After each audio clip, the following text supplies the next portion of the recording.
The Other Emily by Dean Koontz. Performed by MacLeod Andrews. Though they go mad, they shall be sane.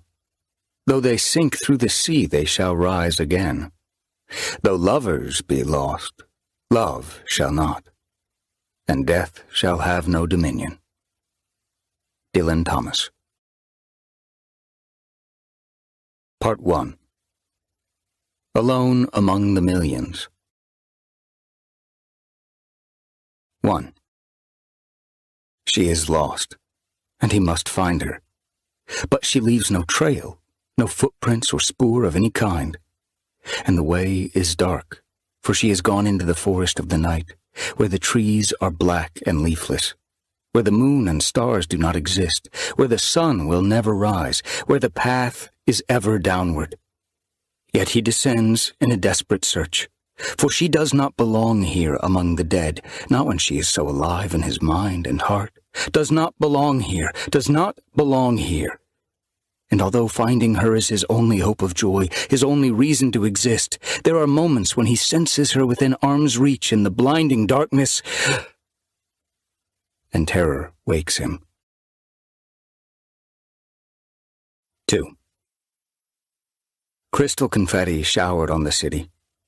A final celebration of a winter that, on this 24th day of March, lingered past its official expiration date. Scarfed and booted, with his topcoat collar turned up, David Thorne walked the streets of Manhattan, ostensibly in search of inspiration. But his imagination was not stimulated. The end-of-season storm lacked force. Snow spiraled through windless canyons, as gray as ashes, until it fell below the hooded street lamps and was bleached by the light. If inspiration was not in fact his goal, if instead he was in need of company, he found none of that either. The traffic in the streets might as well have been self-driven and without passengers, machines on errands of their own intention. Footprints patterned the inch of snow on the sidewalks. The bitter chill did not dissuade other pedestrians from being out and about, but to David they were as immaterial as ghosts. By the time he returned to his apartment, he knew that he would soon be leaving for California. That night he toured a cellar that he had never seen other than in dreams, a maze of half-lit chambers containing abominations from which he woke in a state of terror, his flesh and bones colder than the night beyond his windows. In the morning, he called his literary agent, Charlie Plackett, to say that he would be going to California for a month or two, until an idea for the next novel fully gelled. "I have it on my calendar for April 15th, Charlie said. "Have what on your calendar?" "You and California. It's never been this early before." "I'm not that predictable, Charlie." David, you're 37. I've been representing you for 8 years, and every 10 months, you're off to Newport Beach for a 2-month retreat. Never anywhere else. It's a damn good thing your novels aren't as predictable as your travel schedule." "The place inspires me, that's all. The sun, the sea. I always come back with an idea for a novel that I absolutely need to write. So why ever leave there if it inspires you that much?" Some things were not for sharing, even with a good friend like Charlie Plackett. "I heard it said, if I could make it here, I could make it anywhere." "I ask you the same question every time," Charlie said, "and you always have a different bullshit answer." "I'm a writer. Bullshit is my business." 3. Newport Beach luxuriated in spring warmth when David Thorne arrived late on the afternoon of March 26th. In an otherwise clear sky, a long filigree of white clouds ornamented the west, soon to be gilded by the declining sun. A taxi brought him from John Wayne Airport to his home in that neighborhood of Newport known as Corona del Mar. His cottage-style single-story residence stood 3 blocks from the beach and lacked an ocean view, but the lot was of great value. He would not have sold the place for 10 times what it was worth. He had purchased the property with earnings from his first bestseller, when he'd been a 25-year-old wunderkind. He still liked its cottage charm, pale yellow stucco, windows flanked by white shutters with scalloped slats, a porch with a canary yellow swing. The house was shaded by palm trees and skirted with hibiscus, soon to be laden with huge yellow flowers. A property management firm maintained the place in immaculate condition and also looked after his SUV, a white Porsche Cayenne. They would have rented the house when David was in New York, but he didn't allow it to be occupied by others. In spite of its humble style and dimensions, it was something of a shrine. The urge to return had overcome him in January, but that would have been only 7 months since his previous visit, which felt wrong. Self-restraint was required. Always, after he flew back to New York, on landing at the airport, he was seized by a desire to return at once to Newport. He had not yet visited twice in the same year, but he kept the cottage vacant in case one day he could not resist the pull this property exerted on him. Sometimes he thought he should never have left. Maybe he would be happiest if he lived here full-time. But intuition argued that to make this his only home would put at risk not just what qualified contentment he had found in the past 10 years, but also his sanity. He understood that, in his case, creative talent was twined with a tendency to obsession. He needed to stay in touch with this place, this important period of his past. But if he didn't resist its attraction, he would be consumed by it. The time he spent here began in denial and hope. But week by week, the denial gave way to guilt, and the hope melted into sorrow. After he had unpacked, he stood for a while staring at the queen-size bed. Then he removed the spread and folded it and put it aside on a bench. His hands trembled when he turned back the sheets. Later, at a restaurant on the harbor where the decor was black and silver with blue accents, full-on Art Deco, he had a drink at the bar and then dinner at a window table. Sailing yachts and motor cruisers plied the waters, returning from an afternoon at sea. He would dine here most nights. He always did. The food was excellent. If he drank too much, there was strong coffee or a taxi.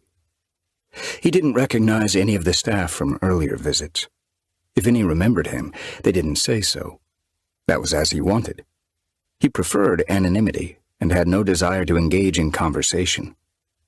At the bar, and again as he repaired to a table, an expectation overcame him. Of what, whether of good or bad, he couldn't say.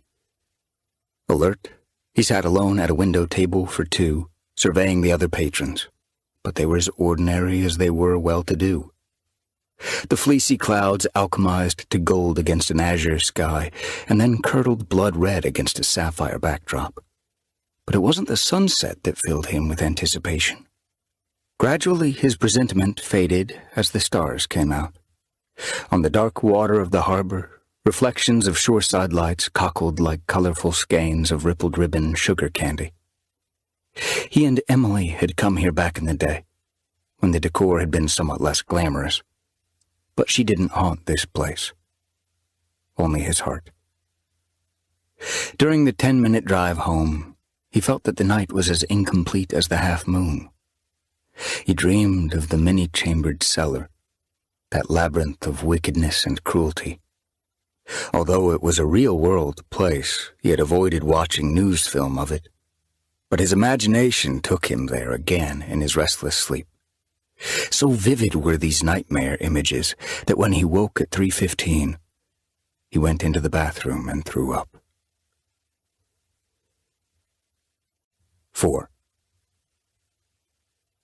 The following evening, Thursday, the horseshoe-shaped bar was busy early.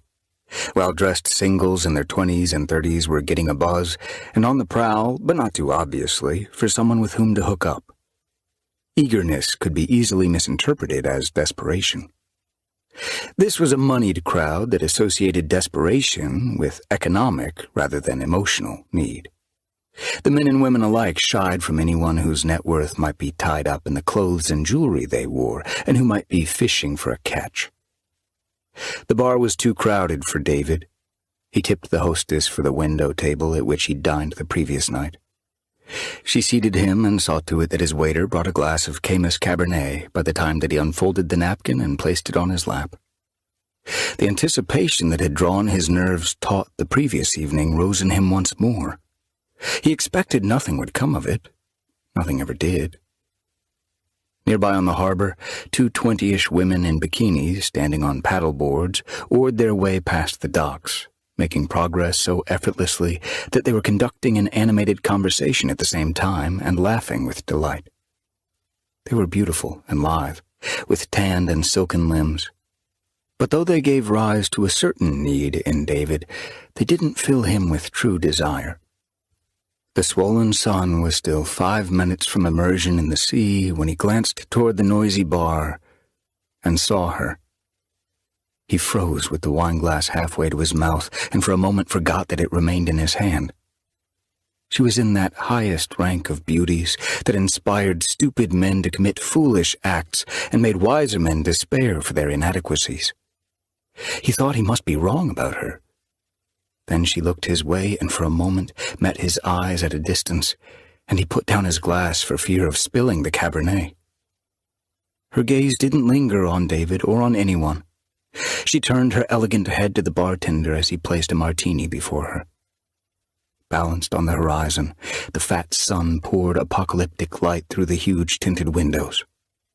The restaurant and bar occupied one enormous space designed to allow patrons to see and be seen by the largest possible audience. Yet as the room filled with the fantastic light of the dying day, David felt as if everyone but he and this woman had been vaporized. The sun sank, the night rose like a tide, and the restaurant dimmed to a romantic glow. Although he considered approaching the woman at the bar, he didn't dare. She surely couldn't be true. He ordered a second glass of Cabernet and the filet mignon, and he watched her surreptitiously for the next hour. She did not glance at him again. The other unescorted women at the Horseshoe Bar recognized impossible competition and despised this black-haired, blue-eyed beauty. A few men found the courage to approach her, but she gently turned them away with a minute of conversation and a lovely smile. 2-1, they seemed to feel that a courteous rejection from her was a kind of triumph. Gradually, couples paired up and moved to dinner or departed together, and those who were unlucky either amped up their alcohol consumption or moved on to some other watering hole. She ordered a second martini and then took her dinner at the bar with a glass of red wine. She ate with an appetite and a concentration on her plate that was familiar to David. The expectation that had possessed him 2 nights in a row and that had been fulfilled with this woman's arrival surely counted as something more than mere hope or intuition. There seemed to be some strange destiny unspooling. He paid his check but carried his unfinished glass of wine to the bar, where he settled on the stool beside hers. She didn't so much as glance at him, but concentrated on the last of her steak. David didn't know what to say to her. His throat felt swollen, and he had difficulty swallowing. He was light with hope and heavy with a dread of disappointment. When she finished and put her fork down and took a sip of her wine, he finally said, "Where have you been all these years?" She licked her lips, her tongue taking extra care with the right corner of her mouth, as he had known it would. When she turned her eyes to him, they were striated in 2 shades of blue, as radiant as jewels. She said, "I would expect a much better pickup line from a writer." His heart had felt tight, laboring as though constrained by scar tissue from an old wound. Now it slipped free of those knots and raced like the whole and healthy heart of a boy. "I was afraid you'd say you didn't know me." "A lot of this crowd probably doesn't read," she said, "but I do. I've always thought you look so different from the kind of thing you write." The buoyancy that swelled in him now diminished. "That's how you know me? From book jacket photographs?" She tilted her head to regard him quizzically with a half-smile. "Well, I didn't see you on TV. I never watched TV." Her stare was achingly familiar, not just the color of it, but the directness. "You're not playing some game?" he asked. "Game? No. Are you?" He bought a moment of silence by taking a sip of wine. "I don't believe in staggering coincidences." "What coincidence has just staggered you?" Emily. Excuse me? Your name is Emily.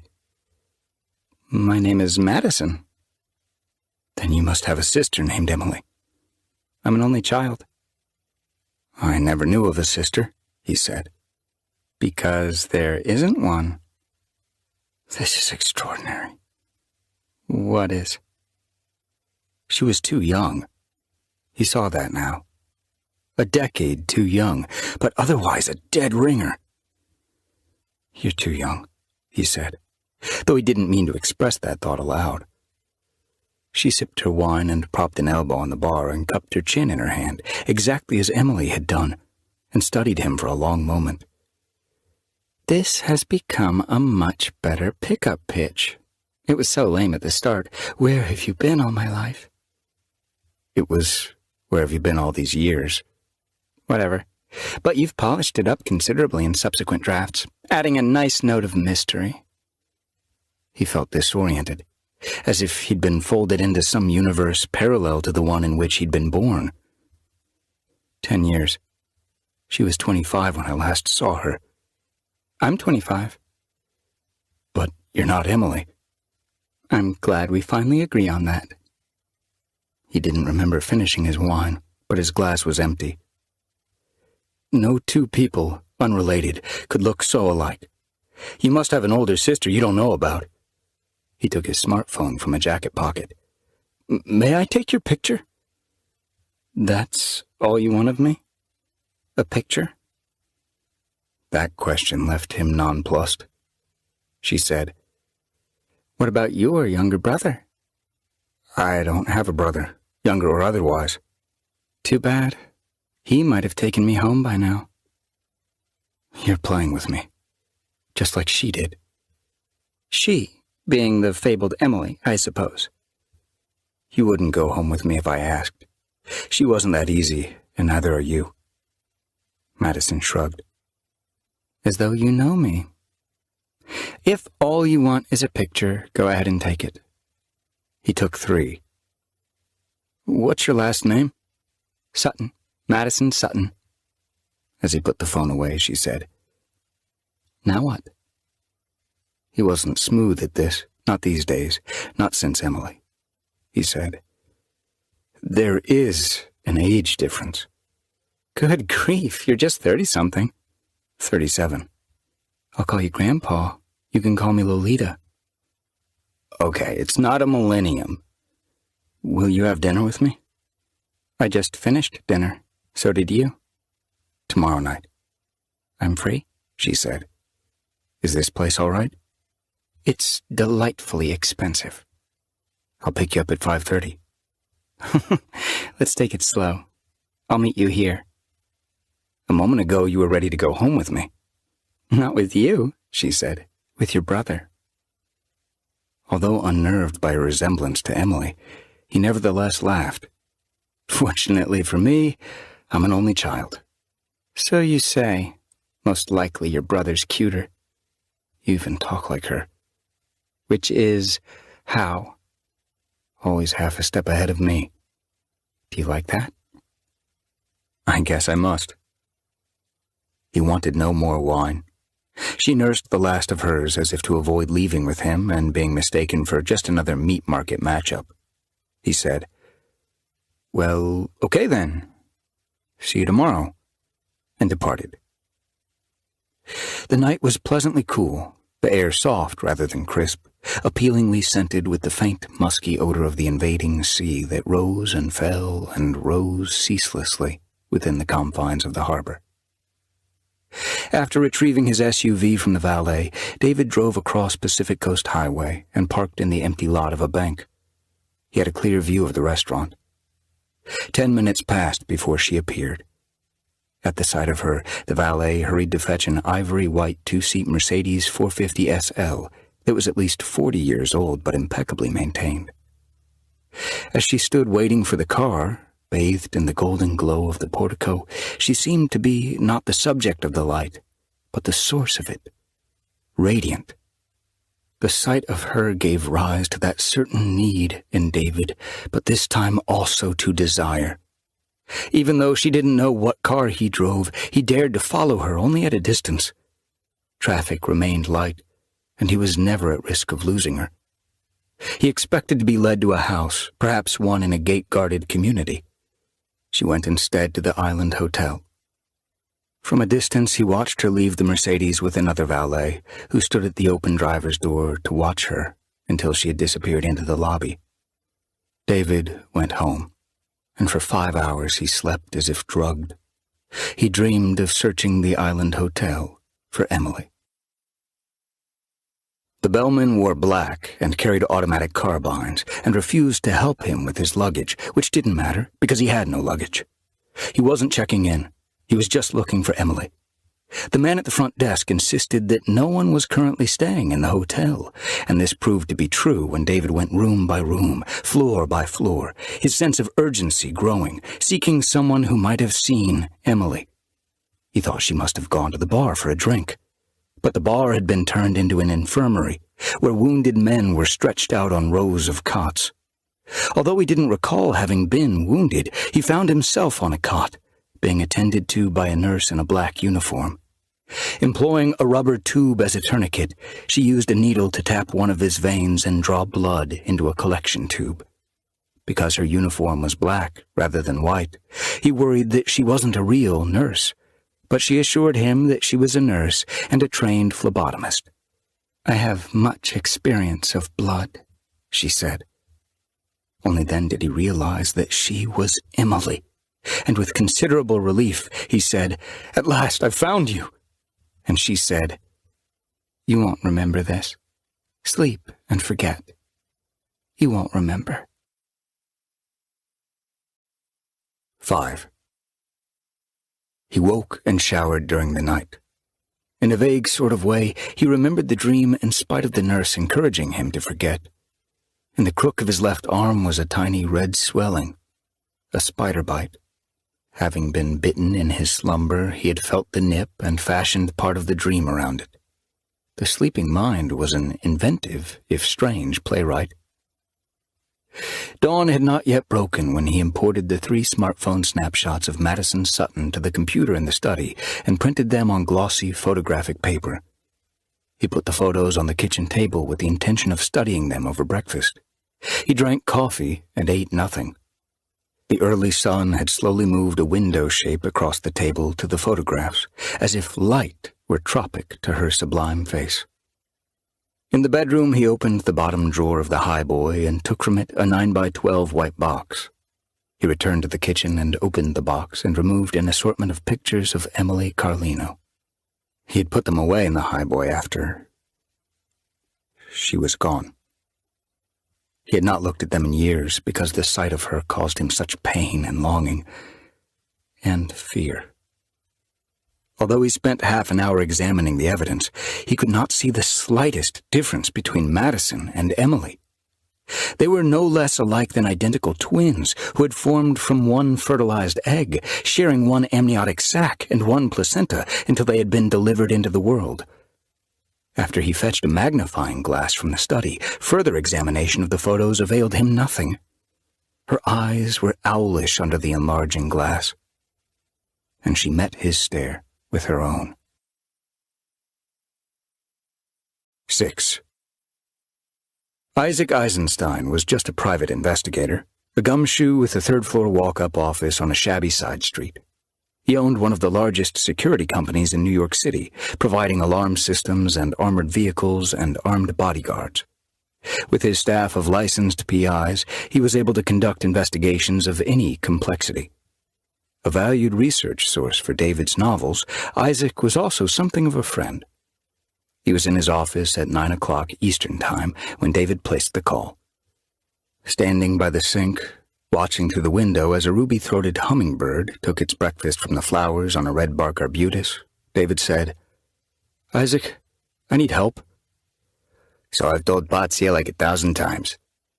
Patsy, his wife, was a psychiatrist with a thriving practice. "I might actually want to talk to her before this is done, but right now, I'm going to send you 6 photographs. "So you doing lewd selfies like that asshole congressman?" "No, I wouldn't want to make you feel inadequate." "Dreamer." These are 3 pictures each of 2 girls. They look like the same girl, but maybe not. Can you run facial recognition software? Tell me, are they the same person? Easy peasy. I'm also sending you a California license plate number from a vintage Mercedes 450 SL. The DMV registration would be helpful, and I'd appreciate a picture of a driver's license issued to Maddison Sutton, age 25. He spelled the name. No can do, boychik. This operation is so clean my grandmother would eat off the floor, even though she's a germaphobe. If Isaac couldn't backdoor every DMV computer system in the country, he knew someone who could. The information would be forthcoming in spite of his denial. Well, David said, I had to ask, and I had to say. Understood. Some of the photos are straight off my iPhone, but the other 3 are scans from old black and whites. Good enough. Listen, kid, are you in trouble out there? Not trouble, just this weird situation. Want to tell me? When I get back to New York. Which means never. No, I will, David promised. Isaac sighed. You play everything so close to your vest, it's like your entire life is one long poker hand. 7. The previous Tuesday, knowing that he was coming west, David Thorne had booked a commuter flight from Orange County's John Wayne Airport to Sacramento. At 9:40 a.m., the plane touched down at Sacramento International. The rental car had a GPS, but he didn't need it. He'd made this drive to Folsom State Prison so often he knew the route by heart. Folsom featured 2 maximum security units that housed habitual criminals and violent individuals who posed an extreme risk to the safety of others. The walls encircling the grounds were high and recently topped with concertina wire. The low sky threatened rain. In the clouds, no shapes could be imagined other than clenched and menacing faces of fierce and inhuman configuration. In the visitors' receiving area of the most formidable of the maximum security units, ceiling-mounted cameras watched as David presented photo ID, passed through a metal detector, and submitted to fluoroscopic examination. Prison authorities, inmate Ronny Lee Jessup, and Jessup's attorney had all approved David for periodic visits. They believed that he was researching a book on Jessup, which he wasn't. But every month he paid $500 to Jessup's account, with which the prisoner could buy snacks and paperbacks and other items to make life behind bars more pleasant. As Jessup was otherwise destitute, these contributions alone ensured David's welcome, although making the payments abraded his conscience. They met in a room set aside for attorney-client conferences. The 8-foot metal table and 2 benches were bolted to the floor. Prior to David's arrival, Jessup had been transferred there, shackled to one bench and cuffed to a steel ring in the apron of the table. He could neither stand nor reach out toward his visitor with more than one hand. An armed guard watched from behind a windowed door that would provide him instant access in the unlikely event of a crisis. The guard was so very still that he looked unreal, as if he were a robot that could be activated only if someone broke the glass behind which he stood. David sat facing Jessup and put a 9x12 envelope on the table. The guard had earlier inspected the contents. Ronny Lee Jessup was a big but gentle-looking man, with such a suggestion of witless kindness in his soft face that he could have played Lenny in Steinbeck's Of Mice and Men. The media sometimes said his eyes were yellow, but that wasn't correct. They were warm, honey-brown eyes, like those that might be sewn to the plush cloth face of a stuffed toy bear. They were also like such a bear's eyes, because they had little depth. "Good morning, Mr. Thorne." Jessup's soft, musical voice was always a surprise. "It's so kind of you to come and see old Ronny."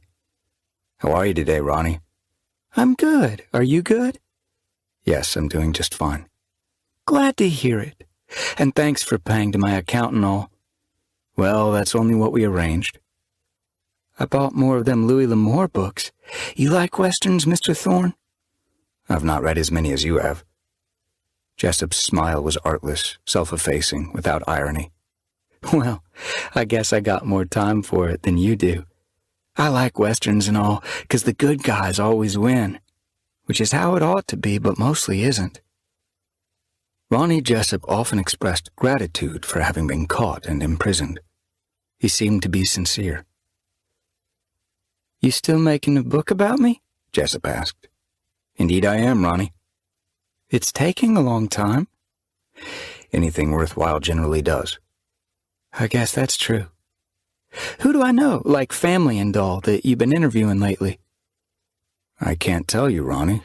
People get nervous if they think you know they're talking about you." "Yeah, I forgot." He shook his burly head. "That's sad. There's nothing I would do to them even if I could. All that's behind me, like it never was." The house Jessup had inherited from his mother stood on 6 acres, a quarter of a mile from the nearest neighbor. The original basement had 4 rooms. A competent carpenter and excellent mason, he had expanded the basement outward from the house until he had 11 subterranean chambers. When he'd been caught, 4 of the rooms were occupied by women he had abducted. 1 prisoner was brain damaged from physical abuse, and another had gone insane. 2 were thought salvageable with sufficient time and therapy. 5 of the 11 chambers were cells. 5 others were what he called playrooms, each with a cruel and chilling purpose.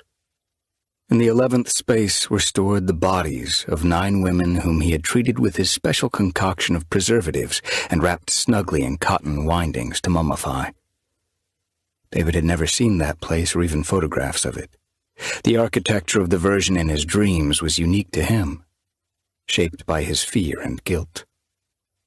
Following his apprehension and arrest, Ronny Jessup freely confessed to a total of 27 abductions, 14 more than the 4 living women and 9 corpses with which he'd been caught. He expressed remorse for his actions and didn't seem to be inflating the figure to make himself more important. The police believed there had indeed been 27, although Jessup would not name the 14 bodies that hadn't been found or reveal when and where he had abducted each of them. He said they were his future queens, and that he alone had the right to their names. Now, David said, "Where are the other 14 bodies, Ronny? The Jane Does to which you confessed? Are you ready to tell me?" The big man shrugged and sighed. "You know I can't do that, Mr. Thorne. I pled guilty to them, and that's as much as I can do. I'm sorry and all, but that's as much as I can do." "You understand you're never getting out of prison. You'll die behind bars." "That's most likely how it'll be." Lines of distress pleated his soft face, though not because a lifetime of imprisonment caused him to despair. "But what if by some freak chance I do get out? God forbid it happens, but what if it does?" They had discussed this before, and David had nothing to say. "Maybe an earthquake breaks open these walls, or there's a war and bombs fall, or a guard makes a mistake. If somehow I do end up outside, I don't want to be stealing girls off the highway no more." "Then don't." "But I know myself," Jessup said. "I know myself, how weak I can be, and I know I will, unless I have my 14 hidden. They'll be enough. I need to have my 14 hidden, Mr. Thorne, to keep from having to steal new girls." Jessup sincerely believed in his ability to preserve the dead from decay and in his eventual discovery of a way to reanimate them. "It can be done with electricity," he declared. "I got it figured out, and when I resurrect them 14, I need to be the only one who knows their names. That's just the way it needs to be." "There's no way it can be done," David disagreed. "No way. Not ever. The dead stay dead." "I don't want to steal no more girls. I got all I need with them 14. David was silent for a while, harnessing his frustration. The prisoner watched him with bright, flat button eyes. The police had used cadaver dogs to search Ronny's 6 acres and had excavated a few sites without success. Finally, David said, "You told me before that you knew all their names, even if you won't reveal them." "Sure I did. They meant a lot to me, every one of them pretty girls. But they're mine, waiting to be brung back. And nobody needs to know their names but me. Anyway, I don't got a memory better than anyone's, so there's probably a couple names I forgot. Tell me if one of them was Emily Carlino. She had disappeared 10 years earlier, on one of the highways along that stretch of the coast from which Ronny Lee Jessup had snatched many of the other women. You asked me that name before. I've asked you a lot of names. That one more than any other. Why that one more? I don't think I've asked about her more than the others. If that's the line you want to sell me, I wonder why. I don't want to sell you any line, Ronny. I just want you to help me portray you exactly right in this book. Jessup nodded. His soft features formed a sad expression, and he hung his head. He sat in silence for a while and then said, She must have been special to you. See, if I knew more about her than just a name that maybe I could have forgot, if I knew why this one is so special, maybe then there's a chance I could remember. David dared not allow himself anger. When people were openly angry with Ronny Lee Jessup, his feelings were hurt, and he withdrew into self-pity, maintaining a silence that could last for days or even weeks. Without any note of accusation, David said, Ronny, I'm sorry to have to say this, but the problem isn't that you can't remember. The problem is that you won't. The big man raised his head, and unshed tears glimmered in his shallow eyes. You're such a really nice man, Mr. Thorne. You're the best I ever knew. I don't want you in a world of pain the way you are. David whispered. Emily Carlino. If I just knew why she's so special, aside from being so pretty, I might remember. Before David came to Folsom the first time, Dr. Ross Dillon, a specialist in criminal psychology who possessed personal knowledge of Jessup, had warned him that this killer wasn't a standard-issue sociopath who faked human feelings. He was a homicidal, psychopathic sentimentalist whose emotional life was as vivid as it was confused, who was the star of his own soap opera and something of a psychic vampire. His emotions, and the emotions of others on which he fed, were like a mild but continuous orgasm. If he were allowed to feed on David's memories of Emily and on his feelings for her, Jessup would soon be sated on the subject, and he would have no motivation to answer any questions about her. The best way to draw him out was to tease him with the prospect of emotional sharing. But how to do that remained a puzzle. I really want to help, Mr. Thorne. It hurts me, knowing you suffer so bad about this girl and all. The tears in his right eye remained contained, but one slipped free from his left and slid down his smooth pink cheek. 8. The encounter with Maddison Sutton had so shaken David Thorne that he was ready to take a step that Dr. Ross Dillon had advised against. He opened the manila envelope that he had put on the table, but hesitated to withdraw the contents. Although he couldn't explain why, with the sudden appearance of Emily Carlino's double, he sensed that getting answers from Jessup was a more urgent matter than it had been 24 hours earlier. Maddison's presence in that restaurant was something far stranger and darker than mere coincidence, and David sensed a pending momentum to events that might sweep him toward a mortal precipice. The single tear curved down the prisoner's face to one corner of his perpetually pouting lips. The tip of his tongue licked the droplet into his mouth, and he seemed to savor it. As though some sixth sense made him aware of the intensity of David's emotion, he fixed his attention on the envelope. If he felt he could risk offending, he might have raised his one free hand and torn it away from his visitor. David produced a photograph, a headshot of Emily. A dreaminess came over Jessup's face. His eyelids drooped, his full lips parted, and he breathed through his mouth. This was her, Ronny. A quickening pulse appeared in Jessup's right temple, but he said nothing. David was loath to allow this man to covet Emily. He felt as though he was betraying her, and he was certainly using her image to inveigle this brutal rapist, this murdering beast, to at least speak what truth he might know about her. "Tell me, Ronny. Do the right thing. It won't cost you anything to tell me. Is this woman one of the 14 bodies you've hidden?" Although he couldn't know what was in the envelope, the killer either intuited what awaited him or could read David's distress with uncanny clarity. "Show me the other one." After a hesitation, repressing his anger, David removed from the envelope a second 8x10, this one of Emily on the beach, in a bikini. Her physical form matched the perfection of her face. He had selected the most erotic photo he had of her, hoping that the impact of it would crack Jessup's reticence and cause him to reveal what happened to her and where her body might be found. "Pretty girl," said the murderer. "What happened to her, Ronny?" "Very pretty girl." "Where is her body?"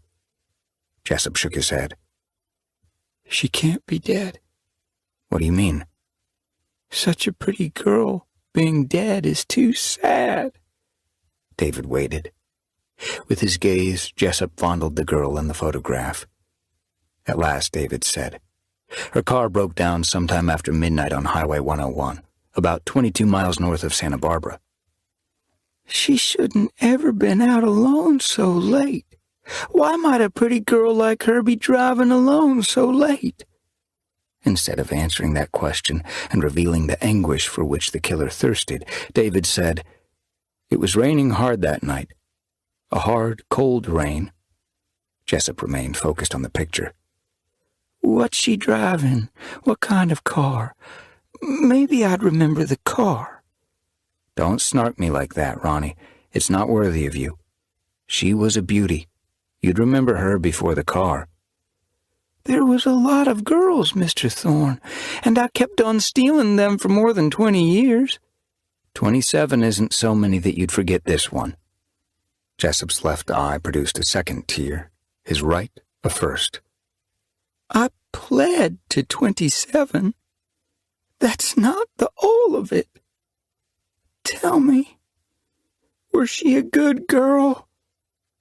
David answered before he considered the pleasure his reply would give Jessup. "She was the finest person I've ever known." At last, Jessup raised his eyes from the photograph, alert to the settled sorrow in his visitor's statement.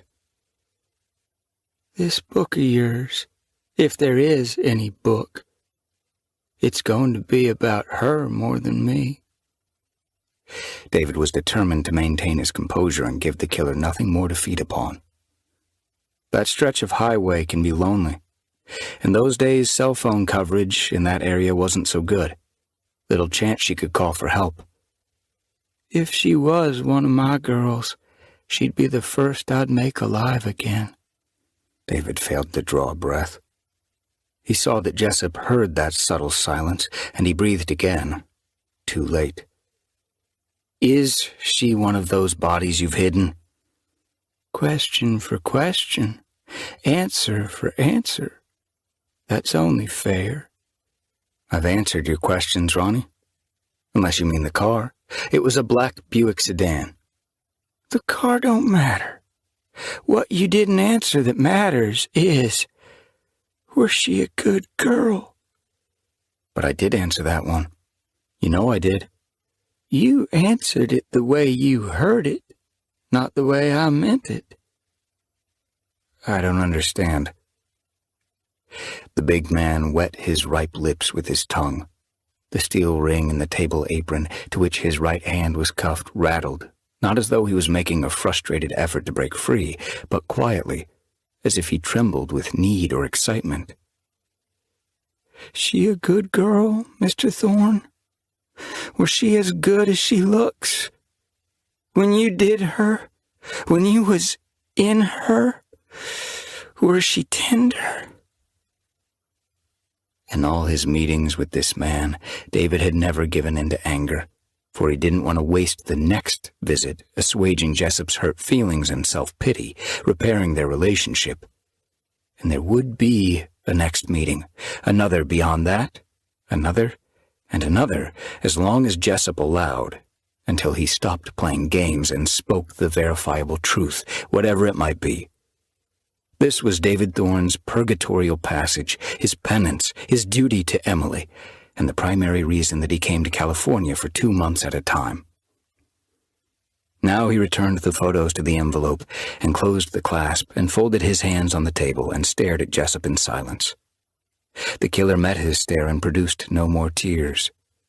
After a while, he said, "If she'd been one of my girls, which I'm not saying she ever were, but if she was, and if I could bring her back alive, Mr. Thorne, I wouldn't bring her back for me.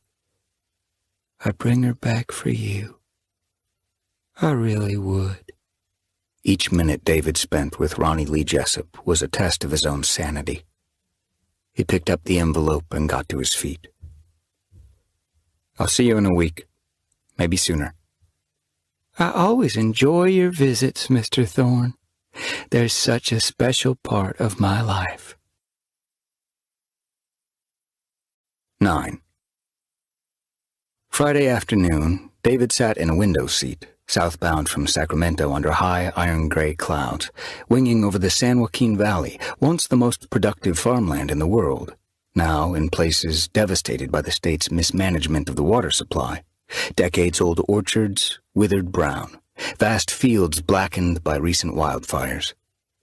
The mountains of the Diablo Range rose in the west, stark and sere. Beyond, the coastal plains lay sunless, and the clouds impressed their somber shapes and shadows on the dark waters. When Emily disappeared, the world changed overnight.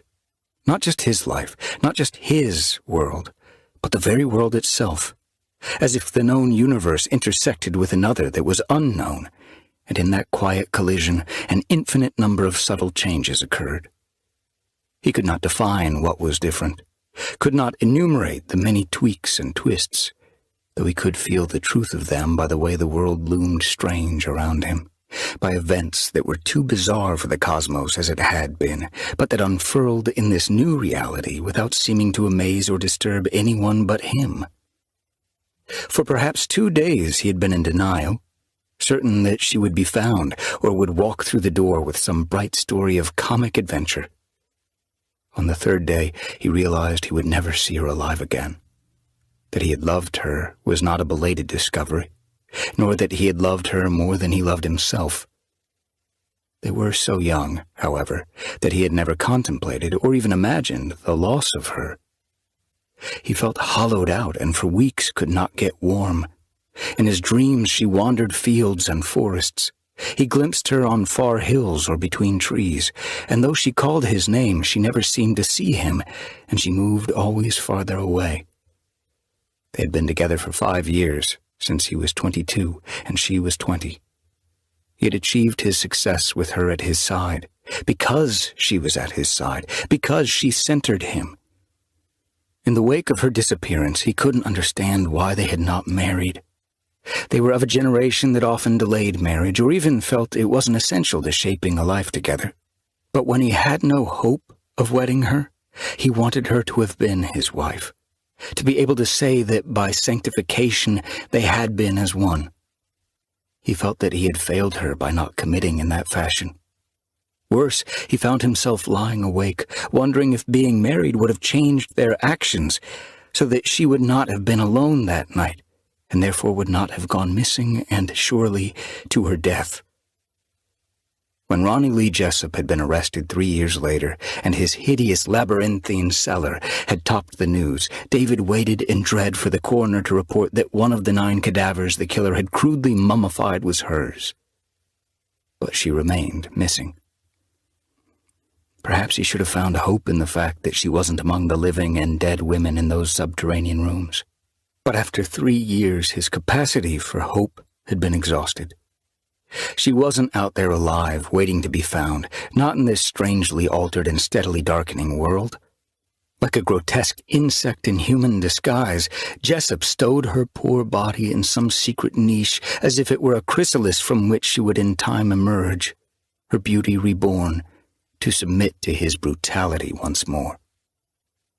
Friends advised David to move on, and he tried, but he could not.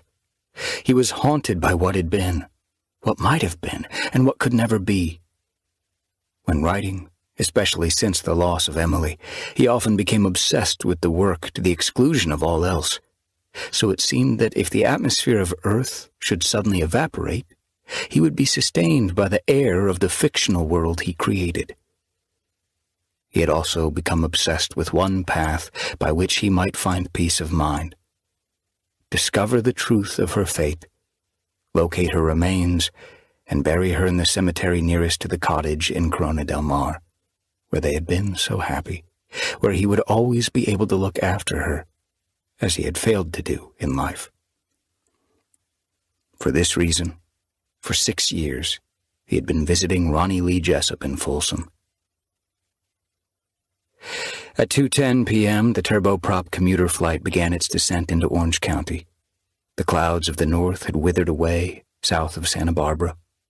Sun sequined the sea. Vehicles glittered like miniature racers on freeways as undulant as slot car tracks, and office towers rose to reflect distorted versions of one another in walls of dark glass. In less than 4 hours, David would have dinner with the impossible woman who could not be Emily Carlino, but could not be anyone else. 10. In the Corona del Mar cottage, David switched on his computer and discovered that he already had a response from Isaac Eisenstein in New York. The message was simple: call me on my personal cell. Attachments included Maddison Sutton's California driver's license. She was 25, as she claimed, which happened to be the age at which Emily disappeared. Her address was a post office box in Goleta, in Santa Barbara County, which was not far from where Emily's broken-down Buick had been found abandoned on that long-ago night of hard rain. Also attached, the DMV registration for the ivory-white vintage Mercedes 450 SL identified the owner as Patrick Michael Lynham Corley, at the same post office box in Goleta. The third and last attachment was a death certificate for the same Patrick Michael Lynham Corley, who had passed away on June 22nd, 7 years earlier, at the age of 59. David called Isaac's private cell phone, was forwarded to a voicemail, and left a message.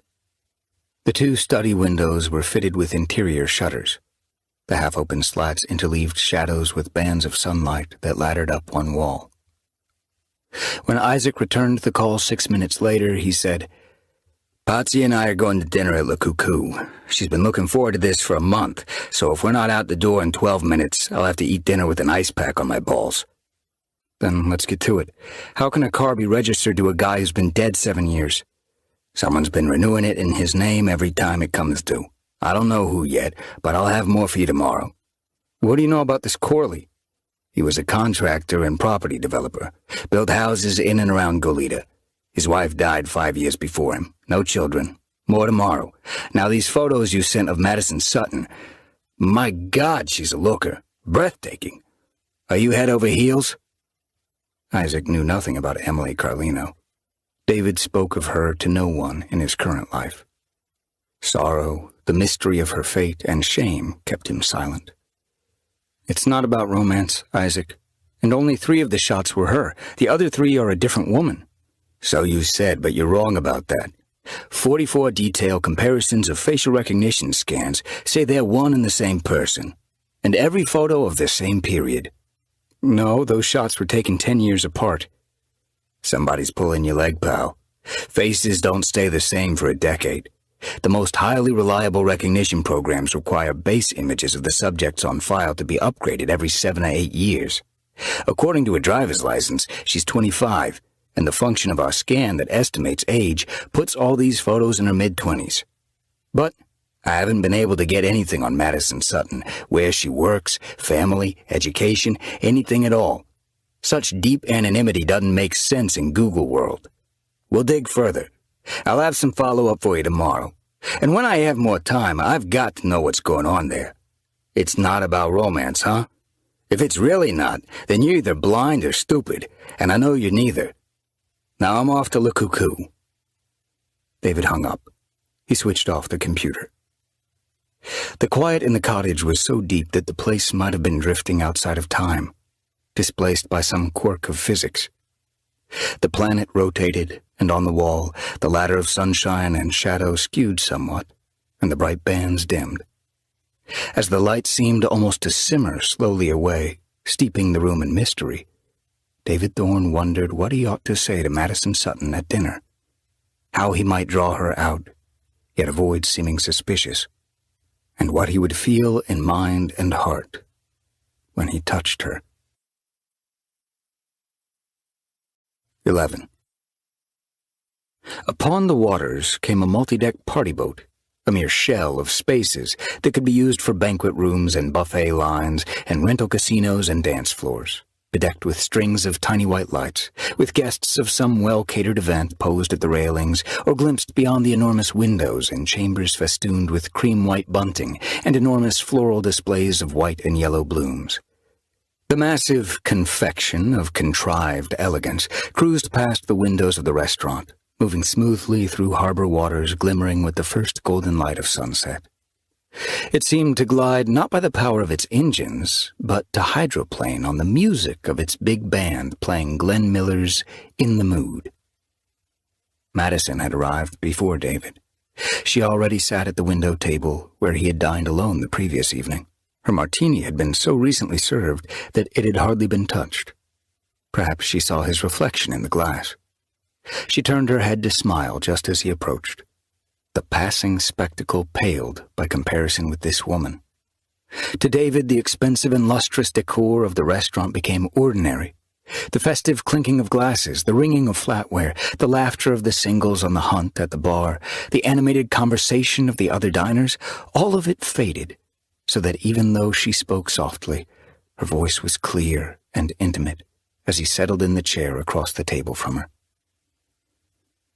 "I've been thinking about Emily," she said. "Thinking what?" "I'm not her." "We agreed on that." "Yet that's why we're here." "Not really, no." "A girl likes to think she's unique." "I approached you because you look like her, but that's not why I asked you out." "Why did you?"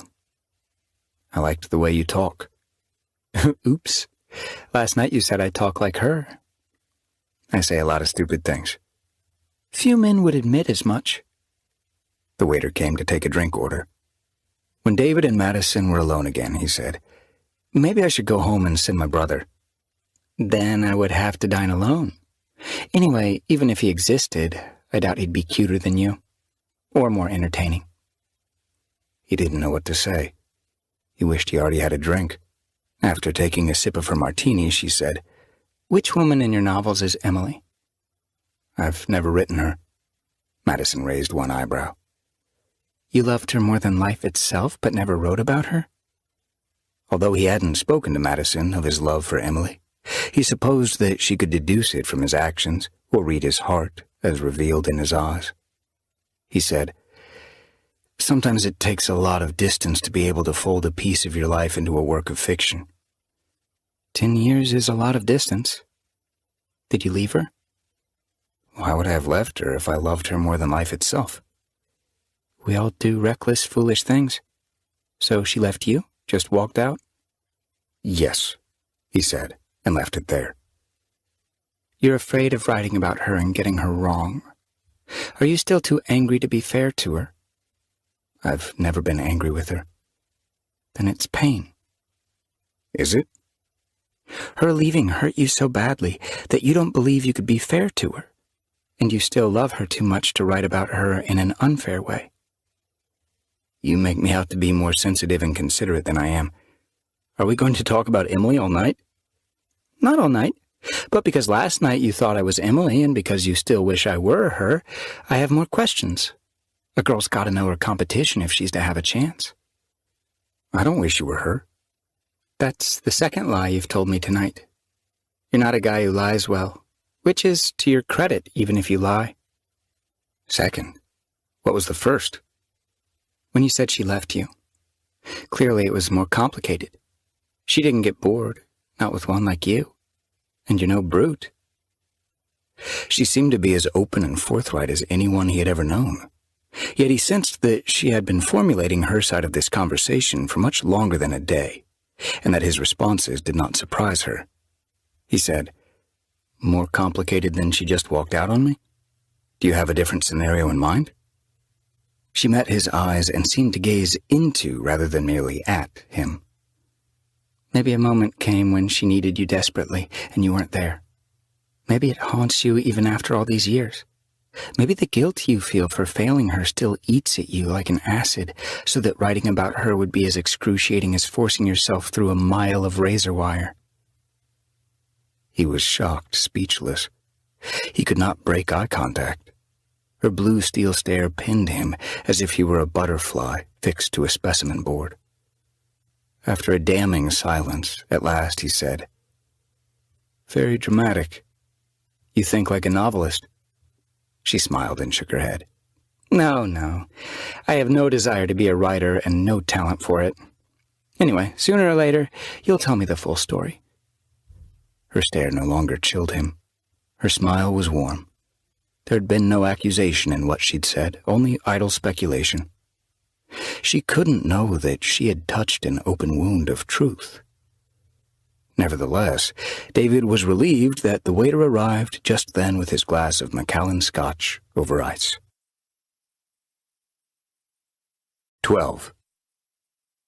Once the golden phase had passed, the sun used only the red and orange spectrum of its palette to paint the sky in advance of the long night of darkness, and by reflection the harbor waters caught fire. Maddison took an almost childlike delight in the spectacle, and David found pleasure in watching her enjoy the sunset. Emily, too, had been charmed by nature in its ordinary extraordinariness, and he had liked to watch her when she was thus enchanted and unaware that she bewitched his eyes. This evening, as on the previous night, Maddison dressed well but almost demurely, a tailored sapphire blue suit that matched the darker striations of her remarkable eyes, a crisp white blouse. Her form was exquisite, but unlike most of the other young women of her time, she did not advertise her charms with revealed cleavage or with jeans that were in fact leggings. She needed no makeup and wore little. Her only jewelry was a simple string of pearls. No rings, no wristwatch. When David gently pressed her to tell him about herself, she responded without apparent evasion. Born in Seattle, an only child of doting parents, her father, Marcus, an executive at Microsoft, her mother, Claire, a prosecutor in the district attorney's office. Maddison wasn't married, not currently in a relationship, lived now in Goleta, visiting Orange County on business. "What line of work are you in?" he asked. Without hesitation, she said, "I'm an assassin." "Not of writers, I hope?" "Not of writers," she confirmed. "You're safe with me." When she did not elucidate, he said, "So, assassin is a metaphor for what?" "It's not a metaphor, just a synonym for murderer, or more accurately for executioner."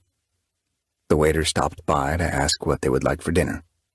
Maddison ordered a Caesar salad and sea bass, and David ordered the same salad and the rack of lamb, and she said there was no need to order a white wine for her, that she preferred a smooth, dry red, even with fish. He selected a bottle of Farniente Cabernet. When the waiter departed, David said, "Your mother being a prosecutor, how does she feel about her daughter the assassin?" "She's cool with it. I've got very supportive parents." He regarded her with both amusement and impatience. "Okay, last night, I mistakenly thought you were playing games with me when you pretended to know me only by the photos on my books, when you denied being Emily. But now you are playing games. What's the joke?" "No joke. I know that assassins don't usually go around telling people what line of work they're in, but I very much like you and want to get off on the right foot with you, which means being totally honest." "You're no assassin or murderer or executioner." She propped an elbow on the table and rested her chin in the cup of her hand, as she'd done the previous night, as Emily had so often done.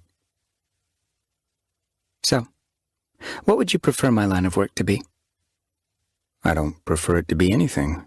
I'd just like to know what it really is. Her eyes were as deep as pools that could drown men who had been swimming all their lives. She stared at him with analytic intensity and said, Do you think I would kill innocent people? I don't think you'd kill anyone. Because I only kill extremely wicked people. The truly power-mad bastards who care nothing for others. Or, once in a while, a misguided soul so passionate about one idea or another that he doesn't realize how wicked it is. David put one hand over his heart. I feel so much better. What troubles you about it? Are you afraid that I might one day turn violent and kill you over some lover's quarrel? I'm more likely to be eaten by a great white shark, though I never swim in the ocean. Then is it the blood? The general messiness of the job? Or some moral compunction, misguided pacifism? The waiter arrived with their salads and offered fresh ground pepper, and they both said yes. And by the time he left the table, the last of the scarlet stain was gone from the sky. The waters of the harbor were jet black, but for the reflections of the shoreside lights that floated upon them like wreaths of radiant flowers cast out to mark some ceremony.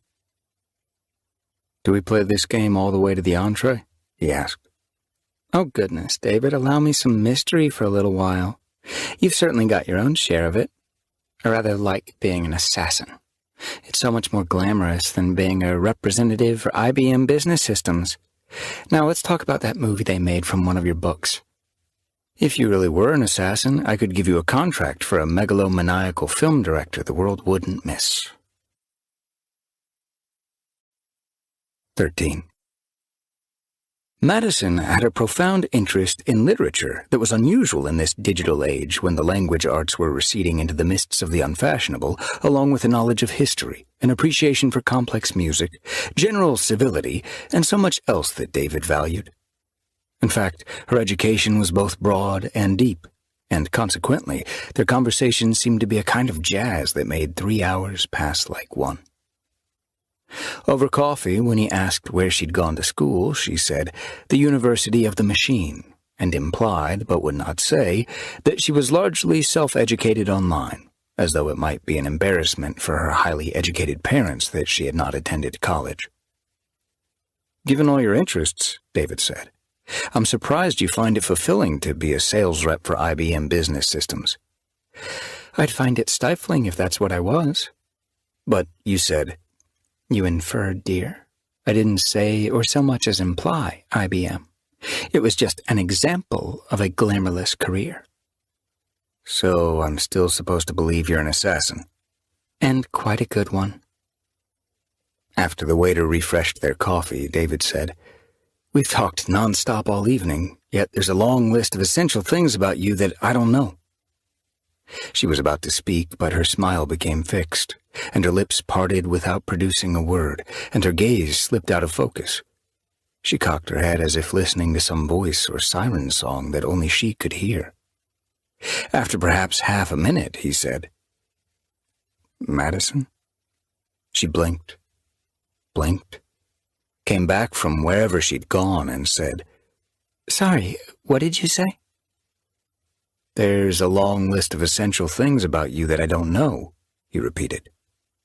Stirring her coffee, she said, Well, okay. My favorite color is blue. Favorite flower, the calla lily. Favorite time of the day, sunrise. Songwriters, Cole Porter, Paul Simon. Dark chocolate? Yes. Milk chocolate? No. White chocolate? You've got to be joking. Red wine? Always. White wine? Sometimes. Champagne? Never. It gives me ghastly headaches.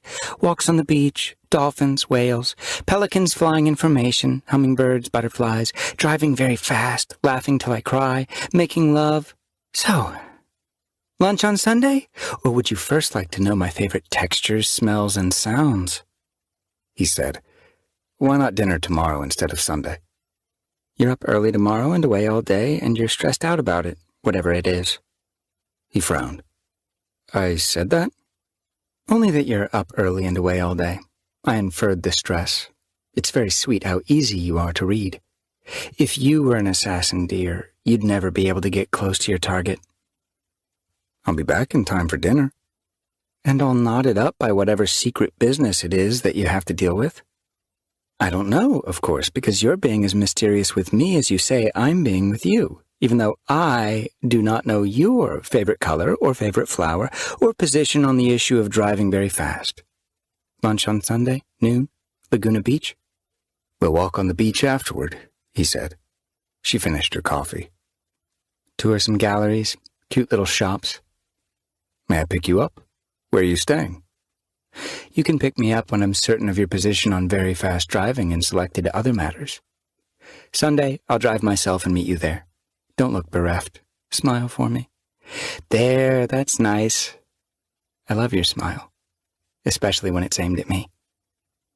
Outside, as they waited for the valets to bring their cars, she put one hand against the back of David's head and drew his face down to hers and kissed him warmly, more than chastely, but just once. He did not follow her to the island hotel this time. 14. At home, David emailed Isaac Eisenstein 2 items for further investigation. Marcus Sutton, executive at Microsoft, Claire Sutton, prosecutor in the Seattle District Attorney's Office. Later, lying on his back in bed, David left one lamp on low, staring at the white-painted beam and shiplap ceiling, which, always before, he'd found pleasing to the eye and mind. Now, the regularity of those lines and the expertly tight joinery of the boards seemed to mock his confusion and the disorganization that characterized his emotional life. He could feel her lips on his, as if the imprint of them would last a lifetime, the delicacy of her quick tongue, her warm breath as the kiss ended. The claim to be an assassin, whatever its purpose, whether to intrigue or merely tease him, did not occupy his thoughts, for he knew she would in time explain why she struck such a pose. Instead, he focused on the fact that she had known he would be up early tomorrow and away all day. She said he'd told her so. He combed through his memory of the evening but couldn't recall making that revelation. He might have.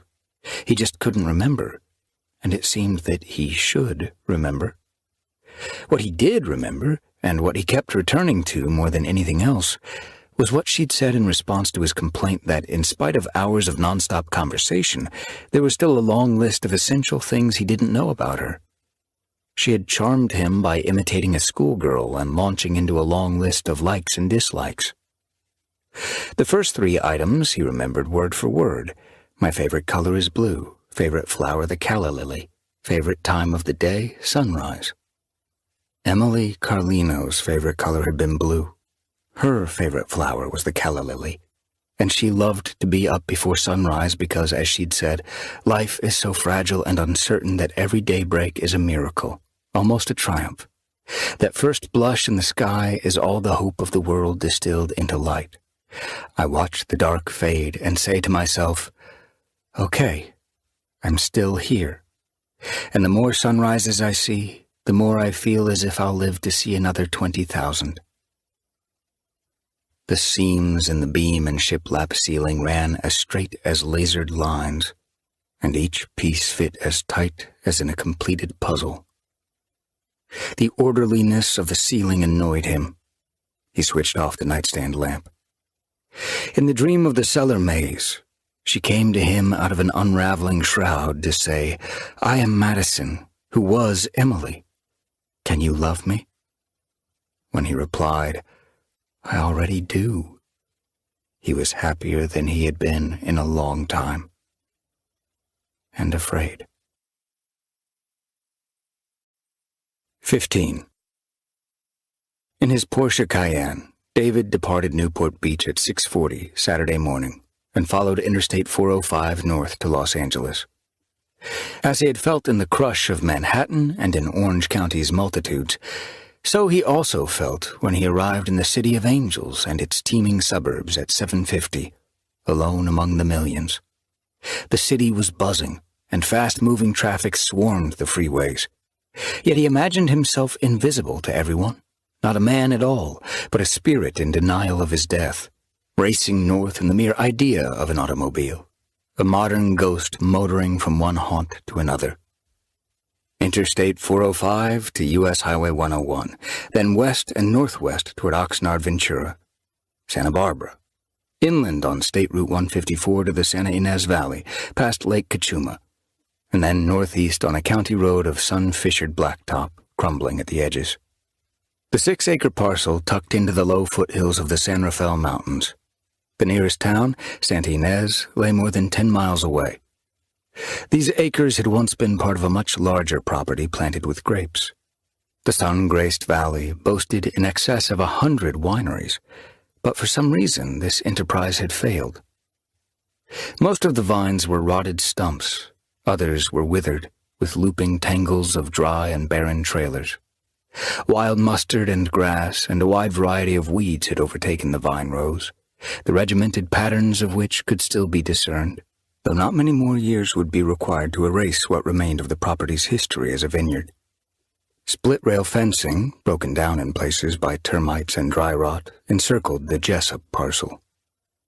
A more recent rickety gate of pipe and chain link defended the entrance to the driveway, and the 2-story clapboard house stood well back from the county lane, behind a yard that had not been mown in years.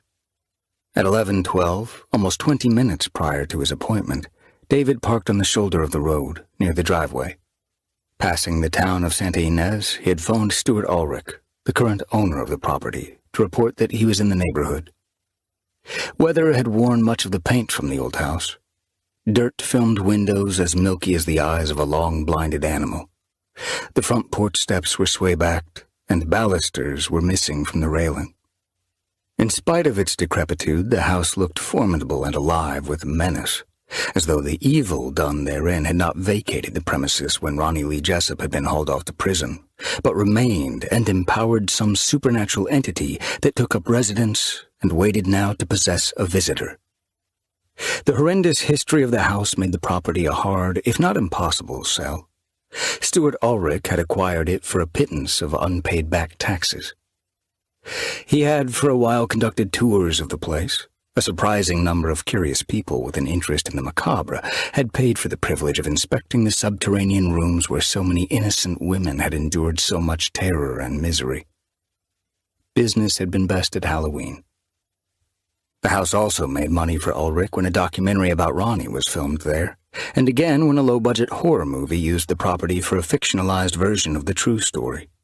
David figured that those drawn to this house of murder must be sick specimens. Yet here he found himself. However, he wasn't drawn by the thrill of the abominations committed in this place. Instead, as the years passed, he had increasingly come to believe, or hope, that something he would see in this cellar maze would either give him a clue to Emily's fate, or provide a salient detail that he could use to pry the truth from Ronny Lee Jessup. Sitting in his SUV, waiting for Ulrich, he realized he'd become desperate for a resolution and a way forward with his life. How long could a man live in desperation, heart-riddled with sorrow, before he might become as mad as Poe's grief-pierced narrator in The Raven? Before leaving New York, he'd made arrangements by phone with Ulrich. He'd claimed to be writing a book about Jessup. Ronny was old news in this darkening world that produced greater horrors by the week, and the house had long ago ceased to draw the morbid curious. Ulrich smelled a revenue stream and wanted $5,000 for a first tour. He settled for $2,200, which David had wired to the man's account prior to flying west.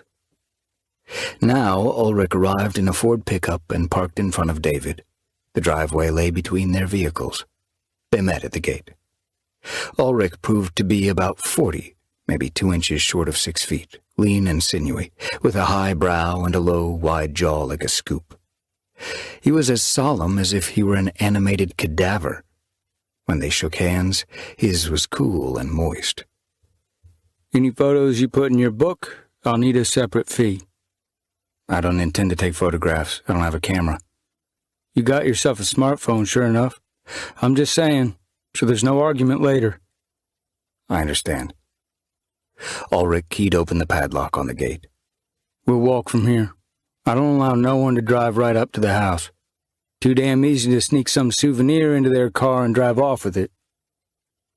The long, rising driveway was hard-packed earth with embedded gravel stubbled with weeds that crackled underfoot. Not that there's any crap left worth stealing. Sold off the furniture, dishes, all that. Only thing brought any real money was from the cellar. An armoire, chairs, a few headboards from beds he had down there, doors from the rooms where he locked them women. David wondered what kind of dark-minded people wanted items from the abattoir of a rapist murderer, and how Stuart Ulrich knew where to advertise to attract their attention. Had some damn serious offers, could have made good money from his mattresses, but the FBI hauled him out to some lab to test him for who the hell knows what, never did give him back. Hidden crickets sang in the tall brown grass, and small clouds of midges danced across the ragged lawn, sparkling like specks of glitter in the morning sunlight. What's the FBI doing anyway, busting in here after Jessup's been found out and arrested by the sheriff? He weren't a threat to no one by then. It was their critical incident response group, David said. Behavioral analysis units 3 and 4. A few times Ronny Jessup crossed state lines to snatch his victims. The Bureau is tasked with putting together the evidence for the federal prosecutor. As they stepped off the driveway and onto the lawn, moving toward the porch steps, Ulrich said, "Shit, Jessup pleaded guilty. It didn't go to no damn trial. But they never did bring back even one of them valuable mattresses." 7 big crows perched on the ridgeline of the roof, peering down at them, like guardian totems put there not to ward off evil, but to repulse whatever forces of good might come to reclaim this place of incalculable abominations. The loose steps rattled underfoot, and the porch floor creaked. Ulrich unlocked the deadbolt and pushed the door open. "There's electricity, so there's light. Do whatever it is you need to do. I'll be in my truck when you're done." In the shade of the porch, the man's gray eyes were bright, direct, and keenly inquisitive. David had the curious thought that, at night with no light but the moon, Ulrich's stare would shine like those of lantern-eyed coyotes on the hunt. "If you leave me the key, I'll lock up." Pocketing it, Ulrich said, "I'll do the locking myself after you're gone and I've done the usual inspection." 16. Nothing screamed murder house. Well-crafted narrow plank oak floors, long in need of refinishing. Dusty, moth-eaten draperies, some closed, others open. A long-neglected, ill-fitted living room window where years of rain, leaking under the bottom sash, had rotted the sill, stained the wall below, and damaged the flooring. Flowered wallpaper yellowed in swaths where sunshine had traveled past an undraped window. A brick firebox framed with oak columns supporting a carved mantel. Large ceiling fixtures of glass were etched with garlands of ivy, and shadows of those patterns fell in faint reflection on the floors. David imagined that once there had been wood-legged sofas and armchairs with crocheted antimacassars on the upholstered arms and headrests, a collection of figurines in the recessed shelves that flanked the fireplace, perhaps a grandfather clock ticking in the hallway. The mother who had willed this property to Ronny when he was 26 had most likely been so genteel that she lacked the experience and capacity to wonder even for a moment if her gentle giant son might be a monster. David had no need to explore the second floor. It would be no different from the first. No outrages had been committed up there. The house was like the murderer himself.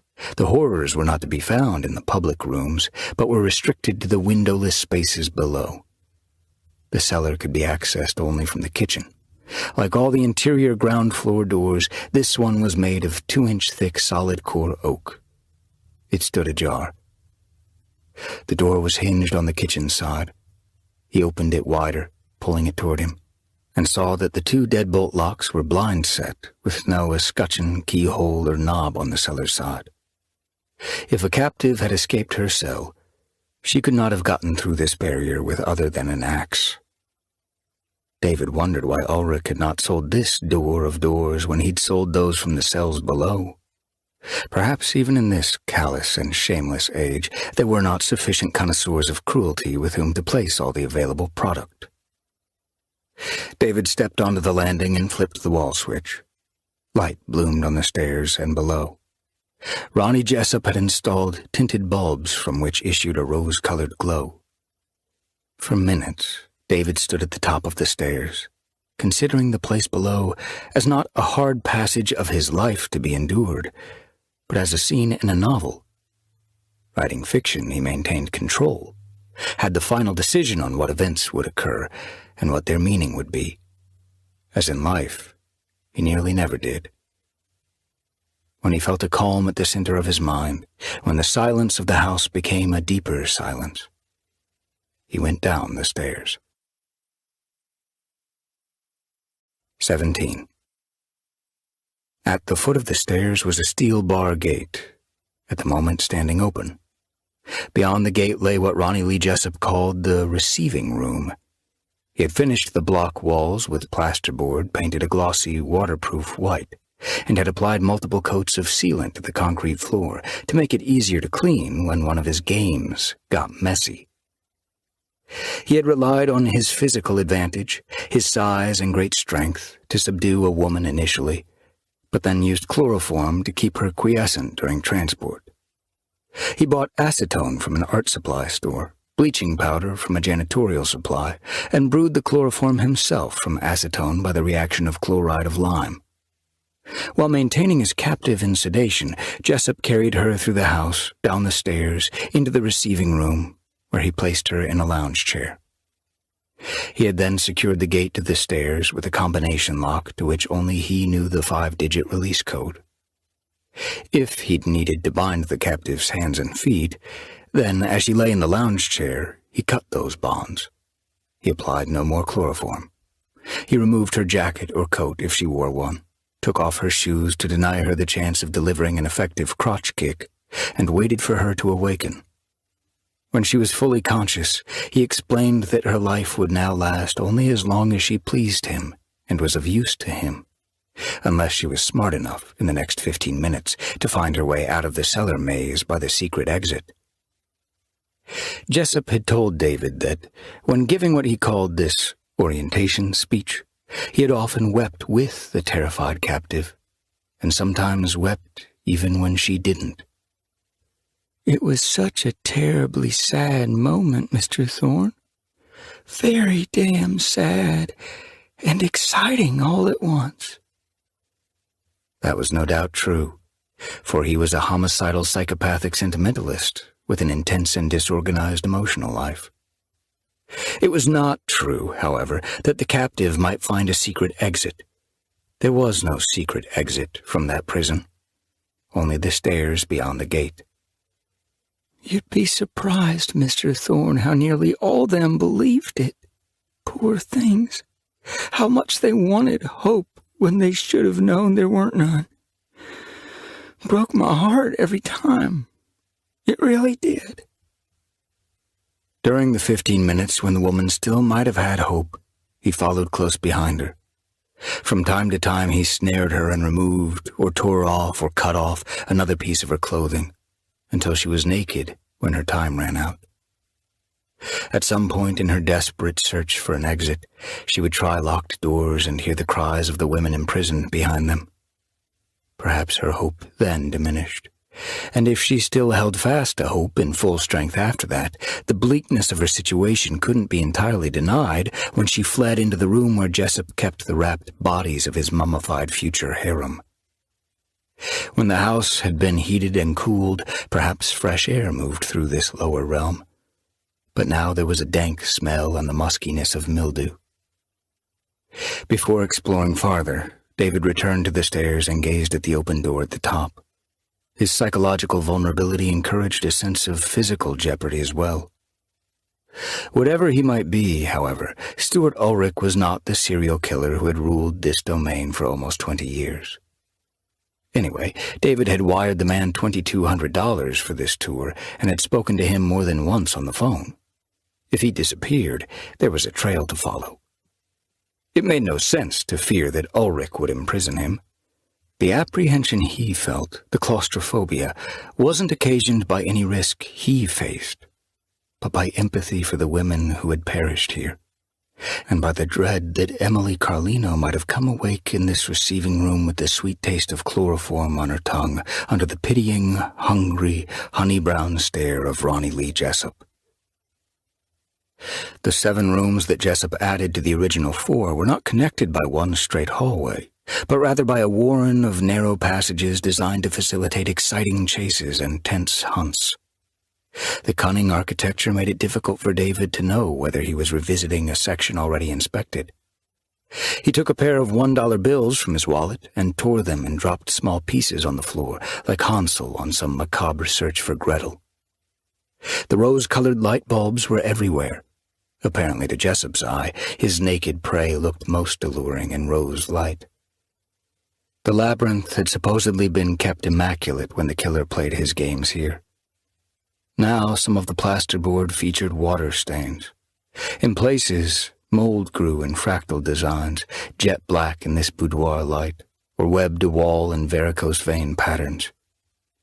Not only the beds and other furniture had been removed, but also whatever instruments or monstrous devices enhanced Jessup's pleasure when using his captives.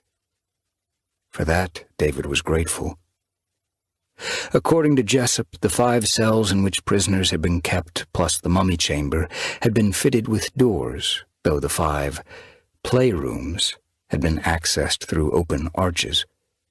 Even if the doors had brought Ulrich a handsome price, he'd sold only 5 of the 6, for David came to one still on its hinges.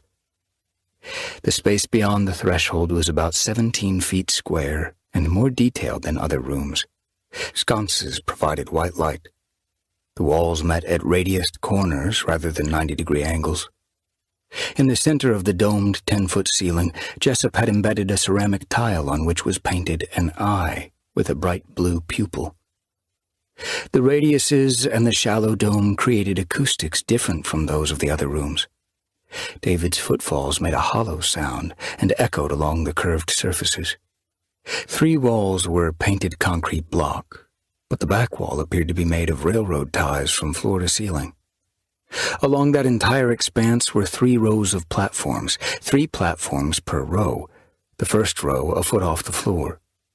They were like 9 bunk beds embedded in the wood wall, made of lumber but laminated with white formica. He puzzled over them for a moment before realizing that they were catafalques. Here, the 9 mummified women had been stored in their windings to await some magical Egyptian reanimation, courtesy of a heretofore unknown resurrecting power of electricity. There were stains and thin crusts of some unthinkable material on the formica, though only here and there, not as many as he would have expected. The floor was clean. No mold grew in this room, as though the eye in the dome had the power to forbid its cultivation. For years he had avoided this man-made hell. He had come today only after ginning up the expectation that he'd recognize a subtle clue to the whereabouts of the additional 14 mummified victims Jessup claimed to have hidden at some second site separate from this property. I need to have my 14 hidden, Mr. Thorne, to keep from having to steal new girls when I'm free again. If Emily was among those 14, and if her remains could be identified, she could be laid to rest at last under a stone that bore her name. But there was no clue. If there had been, it would have been found by the platoons of law enforcement that had scoured these chambers for evidence. He had harried himself here to stave off despair, but had opened his heart to it instead. 18. The quiet calm at the center of David's mind gave way to a chilling uneasiness. His ability to set aside his profound personal interest, the consideration of Emily's fate, and explore this hideous place as if it were a scene in a novel, began to desert him. When a character like Ronny Lee Jessup had been at work here, such a scene in fiction would not have unfolded in silence, but would have been furnished with grievous sounds. David was a writer of considerable imaginative power, and now he heard the cries of the enslaved women as they cowered behind their cell doors and listened to Jessup chase down and violently rape or murder one of their own. In a sudden sweat, he exited the mummification room and moved along a narrow passage, anxious to exit this rose-colored realm. He thought he was near the receiving room at the foot of the stairs, but he didn't come to it as quickly as expected. The killer's modest playground seemed to metastasize into a vast and baffling labyrinth of tentacular corridors, undulant and ever-changing, torn bits of dollar bills fluttering around his feet, too little treasure for him to buy his Gretel from the ranks of the swaddled dead. It would not have surprised him if he turned a corner and came face to face with the hulking form of Ronny Lee Jessup, the past having become the present, the imagined screams now as piercing as if they were real. He was so relieved when he burst into the receiving room that he let out a cry of his own. He threw open the steel gate, climbed the stairs, and pushed through the upper door into the kitchen. He leaned against a cabinet, striving to wring from himself a shrinking, anxious fear that anticipated imminent evil. He was in no danger. He had been overwhelmed by the claustrophobic nature of the cellar and by his ability to empathize with the women who'd suffered in those depths. He inhaled deeply through his nose, exhaled through his mouth, and used rhythmic breathing to restore a sense that the world was an orderly place and that he could hold chaos at bay. According to his wristwatch, he'd been in the basement 35 minutes. He remained in the kitchen for 10, until he was calm enough to leave the house and speak with Stuart Ulrich. He descended the front porch steps and started across the yard toward the driveway, but halted and looked back when the crows on the peak of the roof traded silence for raucous cries. They didn't fly from their perch, but shrieked at him with 7 times the mocking hatred of Poe's one raven, and though they didn't form the word, he knew that their message was the same as the raven's. Nevermore. Stuart Ulrich saw him coming and got out of the Ford pickup. I thought you'd be a lot longer. Enough's enough. It's a wretched, vicious place. You should pour gasoline down there and torch it all. Ulrich worked his lantern jaw, as if David's suggestion struck him as so outrageous that he could find no words to respond. Then, easy to say when it wasn't you sank his savings in the property. You got it for nothing but back taxes. It wasn't nothing to me, like maybe it would be to them like you that got all they'll ever need. David didn't want to argue. He said, I'm sorry, Mr. Ulrich. It just disturbed me more than I expected. But then he couldn't resist pressing an issue that would probably offend the man, even though he didn't make his inquiry in an accusative tone. You said the doors of the cells sold for good money. If that's the case, why didn't you sell the door to the last room, the one where he kept the mummified women? The morning sun found green flecks in Ulrich's gray eyes, and his lips looked bloodless when he skinned them back from yellowing teeth. The virulence of Ulrich's response suggested a man with a short temper, or with something to hide. What is it to you whether I sell a damn door or don't sell a damn door? Against his better judgment, David said, Seems if you could find 5 sickos to buy 5 doors, you could find a 6th. Ulrich's sinewy body seemed to twist itself tighter, like a length of braided jerky. My reasons are my reasons, and I've every damn right to 'em. You don't own me or have any more answers coming for a lousy $2,200. Be best for you if you went away now and didn't ever think of coming back. By the time David got in his car and started the engine, Ulrich was hiking up the driveway toward the house, and the crows erupted from the roof as if in fright at his approach. David wondered how long Ulrich would take to inspect the house for vandalism. How long, following that inspection, might he remain in the cellar? And what might he do down there? 19. David drove north on State Route 154 and then west on U.S. Highway 101, which turned south at Gaviota. After several miles, he pulled off the southbound lanes to park where the shoulder widened into a coastal viewpoint capable of accommodating 4 or 5 vehicles. At the moment, he had the panoramic vista to himself. He got out of the car and went to the railing and stood looking at the soft folds of grassland that sloped down a few hundred yards to a white beach. The pacified sea slumbered, hardly rolling in its sleep, stammering quietly on the shore as though whispering of its dreams. In this lay-by, the highway patrol had found Emily's Buick the day after she disappeared. The key was in the ignition, but the engine would not turn over. Her purse lay in the footwell that served the front passenger seat. The cash and credit cards hadn't been taken. In the distance, south of this viewpoint, between the highway and the ocean, lay what seemed to be a horse ranch, a gabled and dormered white house, stables, fenced pastures. An equal distance to the north, a stubby peninsula thrust into the sea, and an impressive stone house stood on that headland, so solid in appearance that it might have been built to withstand the fate of humanity and harbor the last family at the end of time. Expecting nothing to come of their inquiries, state and federal law enforcement had nevertheless spoken with those who lived in both residences, and their expectations had been fulfilled. Those people had seen nothing. The distance was too great. Furthermore, Emily had been taken from her broken-down Buick at night, in the rain, when visibility was dismal. David turned from the sea and looked across the divided highway at the foothills of the Santa Ynez Mountains. One residence could be glimpsed far back from the roadway at a greater distance than the houses on the ocean side. Traffic sped south, raced north, their wakes of wind shuddering leaves and bits of litter across the viewpoint pavement, whirling up dust devils. If anyone had seen anything suspicious occurring here that long ago night, he or she would have been a motorist or a trucker. After midnight, however, the volume of traffic would have been lighter, and the violence of the storm would have further discouraged travel.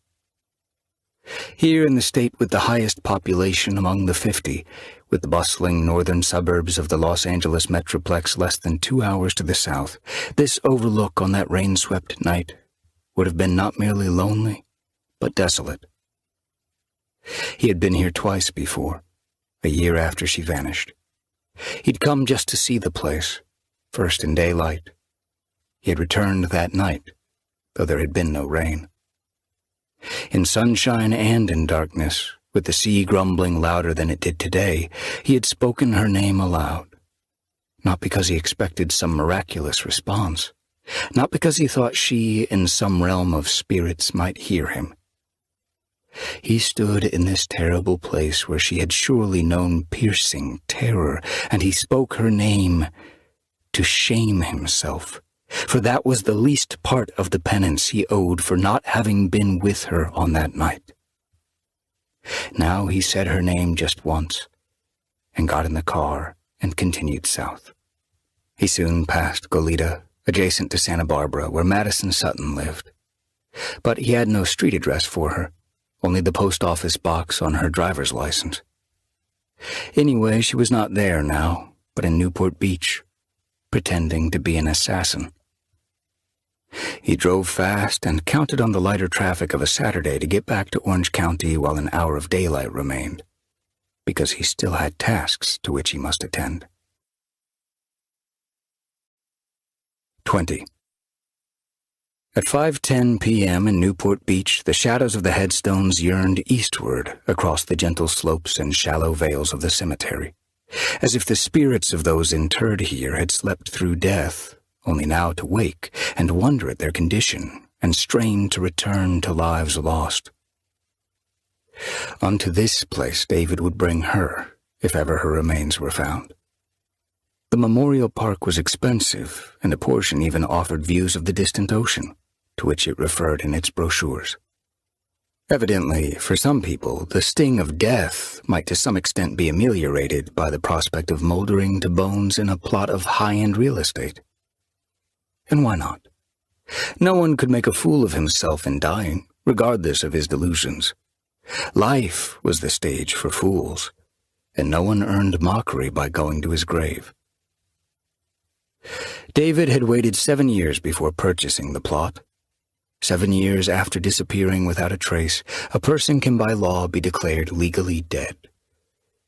Now he took his time approaching that final resting place, following a roundabout route through the memorial park, as he most often did, steeling himself for the sight of the plot, because the rest that it offered wasn't his yet, and would not be his until he could lie there in death. The previous year, at his request, the cemetery approved the installation of a headstone without names engraved. He didn't know why he felt it was essential to take that step, but he had become increasingly agitated by the absence of a grave marker. When it was completed a week before his birthday, his anxiety abated. In the first hour after midnight on May 14th of that same year, his birthday, he had awakened from a dream and sat up in bed in his Corona del Mar cottage, struck by the realization that he had wanted the slab of granite erected not because he suspected Emily's remains would be found imminently, but because his own death would occur within a few years, maybe sooner. In that birthday dream, he had seen himself in a casket, his face painted with a semblance of life by a good mortician, mourners filing past to the strains of somber music. The scene had dissolved to the cemetery, where his casket was lowered into an open grave. They said no one ever saw his own death in a dream, that the subconscious fiercely denied mortality and would not countenance it, even in the worst of nightmares. His subsequent researches seemed to support that contention. Nevertheless, he dreamed of his death. The plot that he'd purchased provided 2 graves. The memorial stone at the head of it was wide enough for 2 names, 2 sets of dates, 2 epitaphs. If his heart never clarified and healed after Emily, if he never married, his intention always had been to be buried with her at his side, assuming that her body would eventually be found. He didn't want to die. Somewhere in the depths of his heart he believed he had earned his death by failing Emily. Nevertheless, he loved life and would hold fast to it as long as he could. That birthday morning, he'd made an appointment with his attorney for the purpose of redrafting his will. If he should die before Emily was found, he would be buried in this cemetery, in the shade of a graceful California pepper tree, and when her remains were eventually located, they would be interred at his side. Years earlier, he had been granted conservatorship of her small estate and the power of attorney, allowing him to arrange for the disposition of her bones. If one day his life changed and he married, he could always make different burial arrangements. But he did not believe that he would ever marry. As vivid as his imagination was, he could not imagine a wedding, a wife. Had his post-Emily friends known of her and of his fixation on making ready for centuries in the same plot, they would think it macabre and unlike him, an emotional overreaction. They would be wrong. Since having the stone installed nearly a year earlier, he had been more at peace than at any time since that night of hard rain. Although no names or dates were chiseled into the marker, an epitaph for both Emily and him had been cut into stone, her favorite lines from Shakespeare's Sonnet 18. Rough winds do shake the darling buds of May, and summer's lease hath all too short a date. But thy eternal summer shall not fade. Even though she was not in this cemetery yet, he took comfort in each visit when he read those lines. Now he came at last to his pepper tree-shaded gravesite, where in the branches birds trilled as if in celebration of day's end. In the plinth on which the gravestone stood, a round recess provided a sleeve in which a container of flowers could be placed.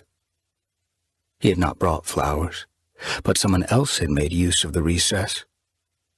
The milk-glass vase held 6 calla lilies, each large white spathe presenting its proud yellow spike, and the bouquet was tied with a length of blue ribbon. Part 2. One heart beating, one heart still. 21. Though blind, Calista lived in the first-floor apartment in a Balboa Island house with a sweeping view of Newport Harbor.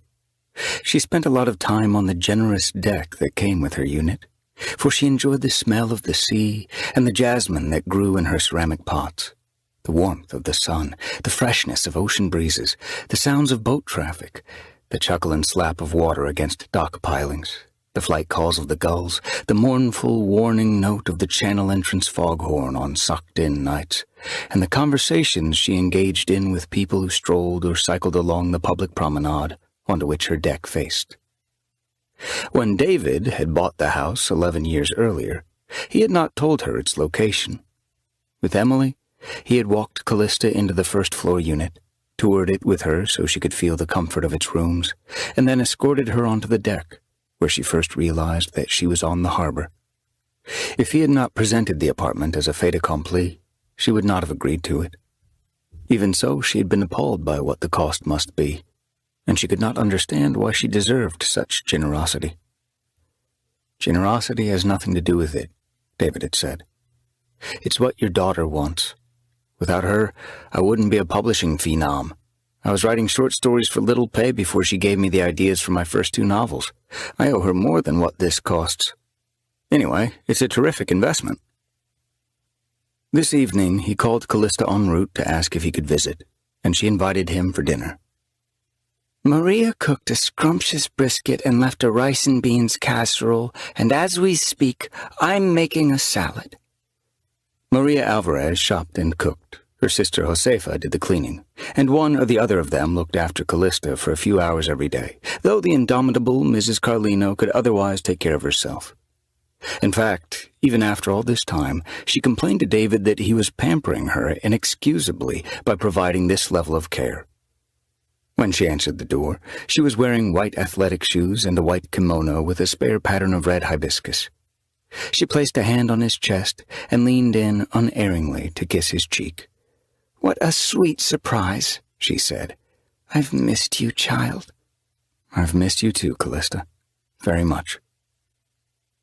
When he was in Manhattan, he called her once a week, and when here in Newport, he visited often. Her blue eyes searched his face as though they could map his features and know his mood by some sense other than sight. "Are you all right, David?" "I'm fine. I should have called you from New York to let you know I was coming, but events got away from me."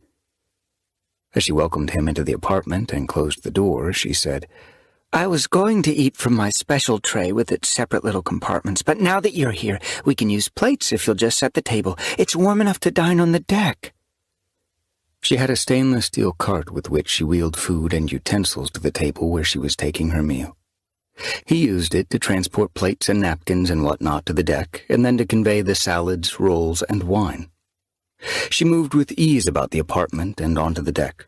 The steps between one thing and another counted so often and memorized so completely that she didn't consciously count them anymore. But she knew her way as instinctively as a fish swimming in the depth of a night sea knows what temperatures it must seek and currents it must follow to go where it wishes and find what it needs. She had been blind since the age of 6, when her severely alcoholic mother failed to seek medical treatment for Calista's eye infection and chose instead to treat it with herbal remedies more in line with her faith in holistic healing. Calista's husband, Emily's father, married with the expectation that a blind woman could be easily controlled, oppressed, abused. 5 years later, realizing his error, he abandoned wife and child when Emily was 4.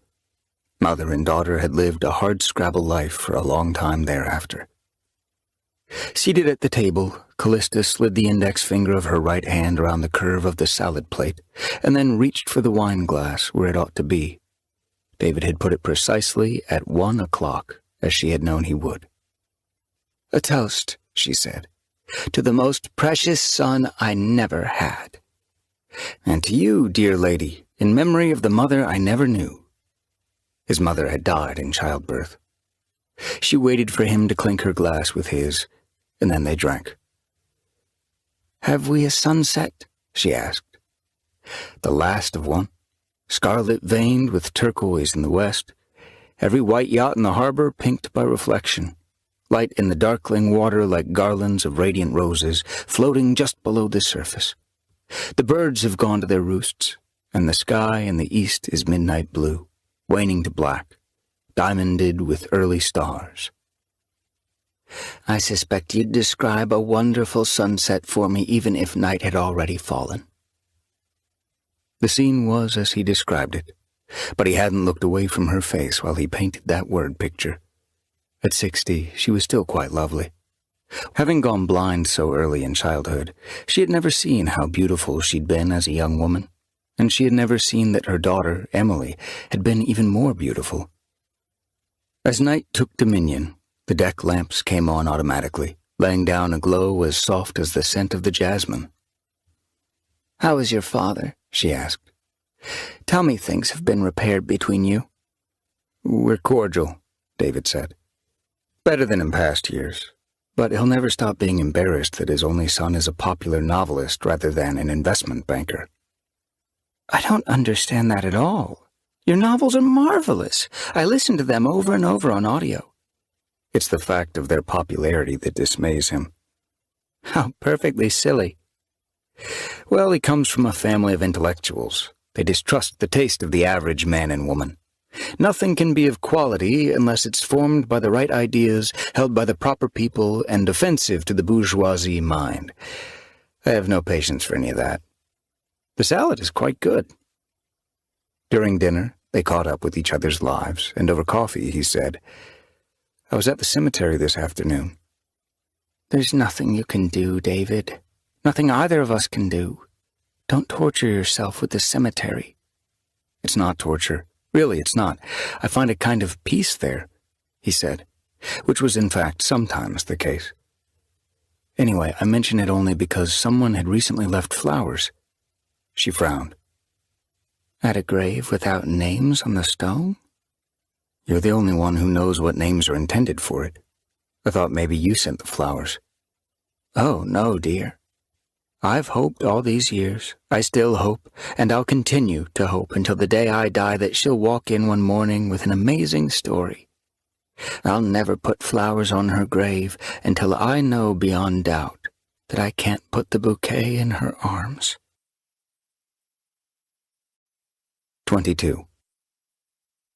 When David got home, he checked his emails and found one from Isaac Eisenstein. According to the private investigator, nobody named Marcus Sutton worked as an executive at Microsoft. The Seattle District Attorney's Office employed no prosecutor named Claire Sutton. If Maddison Sutton had been born in Seattle, no record of the event existed, no birth certificate. No property in either Goleta or adjacent Santa Barbara was owned by Maddison Sutton, but she might be a renter. The email concluded with, "Call me on my personal cell." Attached was a photo of Patrick Michael Lynham Corley, who had died 7 years earlier and to whom the vintage Mercedes 450 SL was registered. He had been a fresh-faced, stocky man with thick white hair and a winning smile.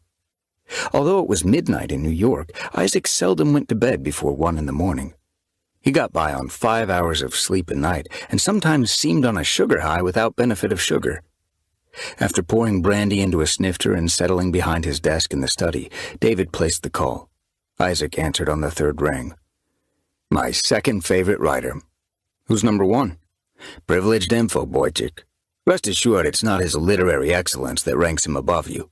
He routinely gets himself in the most imaginative kinds of trouble, so he's one of my top 20 billings just about every year. Have you stooped that stunning girl yet?" "Privileged info."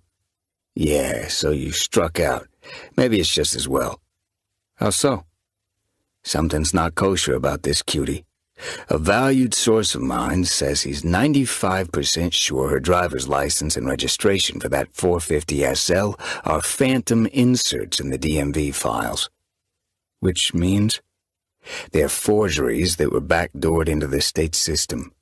They'll stand up to any police check, but she never took a driver's test or paid a registration fee for the Mercedes. It was all done with digital finesse." "Even if he's right, there's still a 5% chance she's on the up and up." "Actually, my guy's 99% sure they're phantom inserts. I just wanted to give you a little more room to see if you'd leap to defend her. Listen to me, pal. Be careful with this. Think with your head, not your dick." David swirled the brandy in the snifter. "What if I'm thinking with my heart?" "Armageddon. Thinking with your dick, pretty much the worst you can get is a curable disease." David sipped his drink. "Thinking with your heart," Isaac continued. you can be ruined forever. What's that? Port or brandy? How do you know it's anything? You smell it over the phone? You made a swallowing sound. I know your tastes, and I don't figure you were choked up about my wise advice. You're a modern Sherlock. I never claimed less. Why the photo of Patrick Corley? Patrick Michael Lynham Corley. If a man wants to assert his Irishness with 4 names, who am I to call him by 2? I wanted you to see him, so you'd have a reference when I report on him tomorrow. Why not report now? I'm still getting feedback from people who knew him. It's not just that this Maddison Sutton is driving a car registered to this guy. Patrick Michael Lynham Corley has taken this investigation into some very weird territory. I don't want to get into that until I've spoken to a couple more people about him. How can he take the investigation anywhere, weird or not? He's been dead for 7 years. Maybe yes, maybe no. Keep your pants zipped, boychick, until Uncle Isaac tells you otherwise. And if you're listening to your heart again, quickly drink yourself unconscious. 23. The restaurant was a few steps down from the street, funky but clean, romantically lighted even for a Sunday lunch. David arrived first and was seated in a booth in a private back corner of the room. When Maddison entered in white slacks, matching jacket, and a blouse the precise blue of her eyes, it was as if spring personified had stepped in from the street. She came directly to him and slid into the booth. "You look refreshed, David. Your Saturday business must have gone well." "Not as well as I would have liked." "And how was your Saturday? Did you kill anyone?" "No, dear. The job is set for this evening." "I thought we were spending the day together." "I'd like nothing better, but we have only the afternoon." She winked at him. "The evening is for murder." "May I ask who the victim will be?" "If I told you, then you would be an accessory. The last thing I want is to see you in prison. Orange is not your color. Besides, how could our relationship blossom with bars between us?" The waitress came with menus, and they ordered glasses of Emeritage. When they were alone again, David said, "Do you worry about winding up behind bars yourself?" Perusing the menu, she said, "Not possible. I'm a ghost in the machine. The blackened halibut is perfection, so are the scallops with fettuccine." He should have been annoyed that she still maintained this assassin charade, but he wasn't. She intended it as a metaphor. His task was to figure out what she really meant. After lunch, they followed the bluff path through the long seaside park north of Laguna's main beach, pausing at each viewpoint to watch the waves spill across the tortoiseshell rocks below. Pelicans glided on air currents without an exertion of wings. Dolphins arced in and out of the water. Sandpipers strutted along the shore. Plein air painters strove to make canvas as luminous as the reality before them. And with Maddison at his side, David felt more a part of the vibrant life of the world than at any time in years. As they shared the day, he kept thinking about the dozen calla lilies tied with blue ribbon and left in the vase sleeve in the gravestone that as yet was not carved with names. He didn't want to challenge her, to risk any breach in whatever bond was forming between them. There might be an explanation for the deceptions with which Isaac Eisenstein had charged her, a credible reason that would, in the end, exonerate her of any ill intent. Good people sometimes told lies out of desperate necessity. Whatever the truth of her, he felt that he owed her the benefit of the doubt. She was too like Emily to harbor true darkness in her heart. Emily had been woven through with light. Maddison might be in a jam, deep in debt to someone, or afraid of someone who had power over her, but nonetheless as innocent as Emily. Even as he made excuses for her, David understood his own bent psychology. 10 years earlier, in part by his own fault, he had lost one life as it was meant to be, the one life he most wanted. And now, by virtue of this woman's remarkable resemblance to Emily, it seemed as if that ruined life could be restored, the past undone, the lost future regained. He was not enchanted by her looks alone. Her voice, too, was akin to Emily Carlino's, her mannerisms, her sharp wit, her intelligence, her kiss. She had kissed him only once, outside the restaurant as they waited for the valet to bring her car. She'd put a hand to the back of his head and drawn his face down to hers, as Emily had done from time to time. Her kiss was eerily familiar, deep yet discreet, as if she were taking a taste of some delicacy far too fine for this world. By the time they reached the north end of the park and were returning along the bluff, holding hands, he broached the subject without mentioning the cemetery. Referring to the grave would be tantamount to asking her if she were researching and stalking him. Therefore, he said simply, "Someone, I don't know who, left flowers for me yesterday." Neither by the pressure with which her hand gripped his, nor by any other tell, did she reveal a recognition that his statement was a subtle interrogation. "Didn't they come with a card?" "No." "You have a secret admirer?" "I guess I do, strange as it sounds." "It's supposed to be the girl who gets the flowers. I'd have sent you a huge bouquet if I knew where you're staying." "Well, of course. I'm at the Island Hotel," she said, almost as though she must be aware that he had followed her there on the night they met. "But don't send flowers, David. I might not be staying there much longer, and I'd hate to leave them behind while they're fresh and lovely." Golden sunlight spangled the sea, as though Midas had gone for a swim and transformed the water into a treasure, and the palm trees cast shadows as royal purple as they were black, and flecks of some mineral sparkled like tiny diamonds in the pathway pavement, as if the park were a king's garden in which a bespelled princess waited to be awakened. She said, "Maybe the flowers aren't for you. Maybe they were for the girl next door." "The girl who lives next door is 80 years old." "If someone loves her, she's still a girl to him." It occurred to David that by girl next door she might have meant Emily, for whom half the double-wide gravestone was reserved. They had parked in the same public lot. At her car, he said, "When will I see you again?" "Soon. Very soon.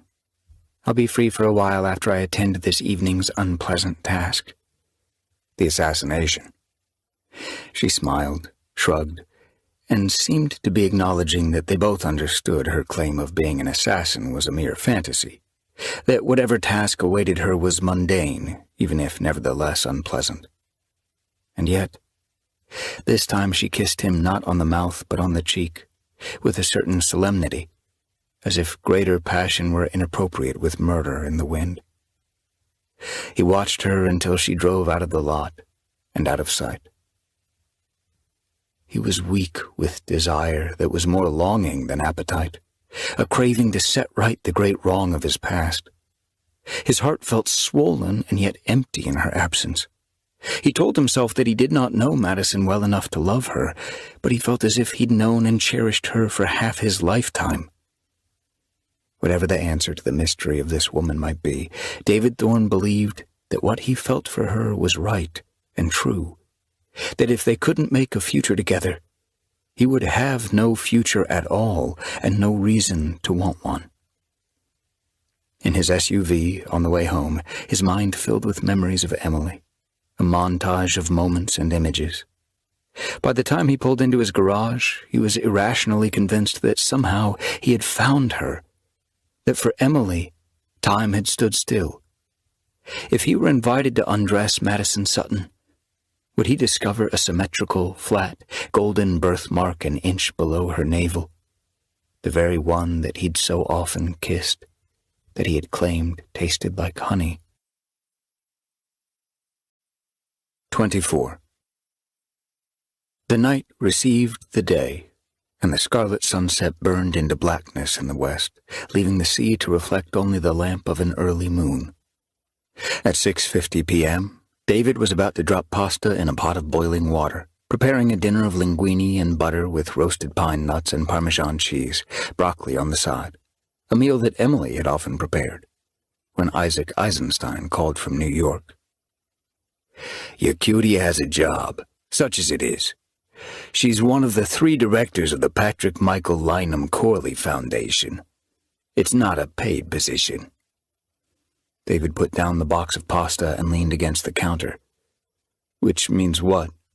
What's this foundation do? Its resources aren't enormous. It's not like the Ford or the Gates Foundations. They make about $100,000 a year in grants to various academics studying the effects of new technology on society. They need 3 directors for that? It's how these things work. Here's an interesting factoid. The other 2 directors are ghosts. Try to background them, and you find several people with the same names, different social security numbers. None has anything to do with the Corley Foundation.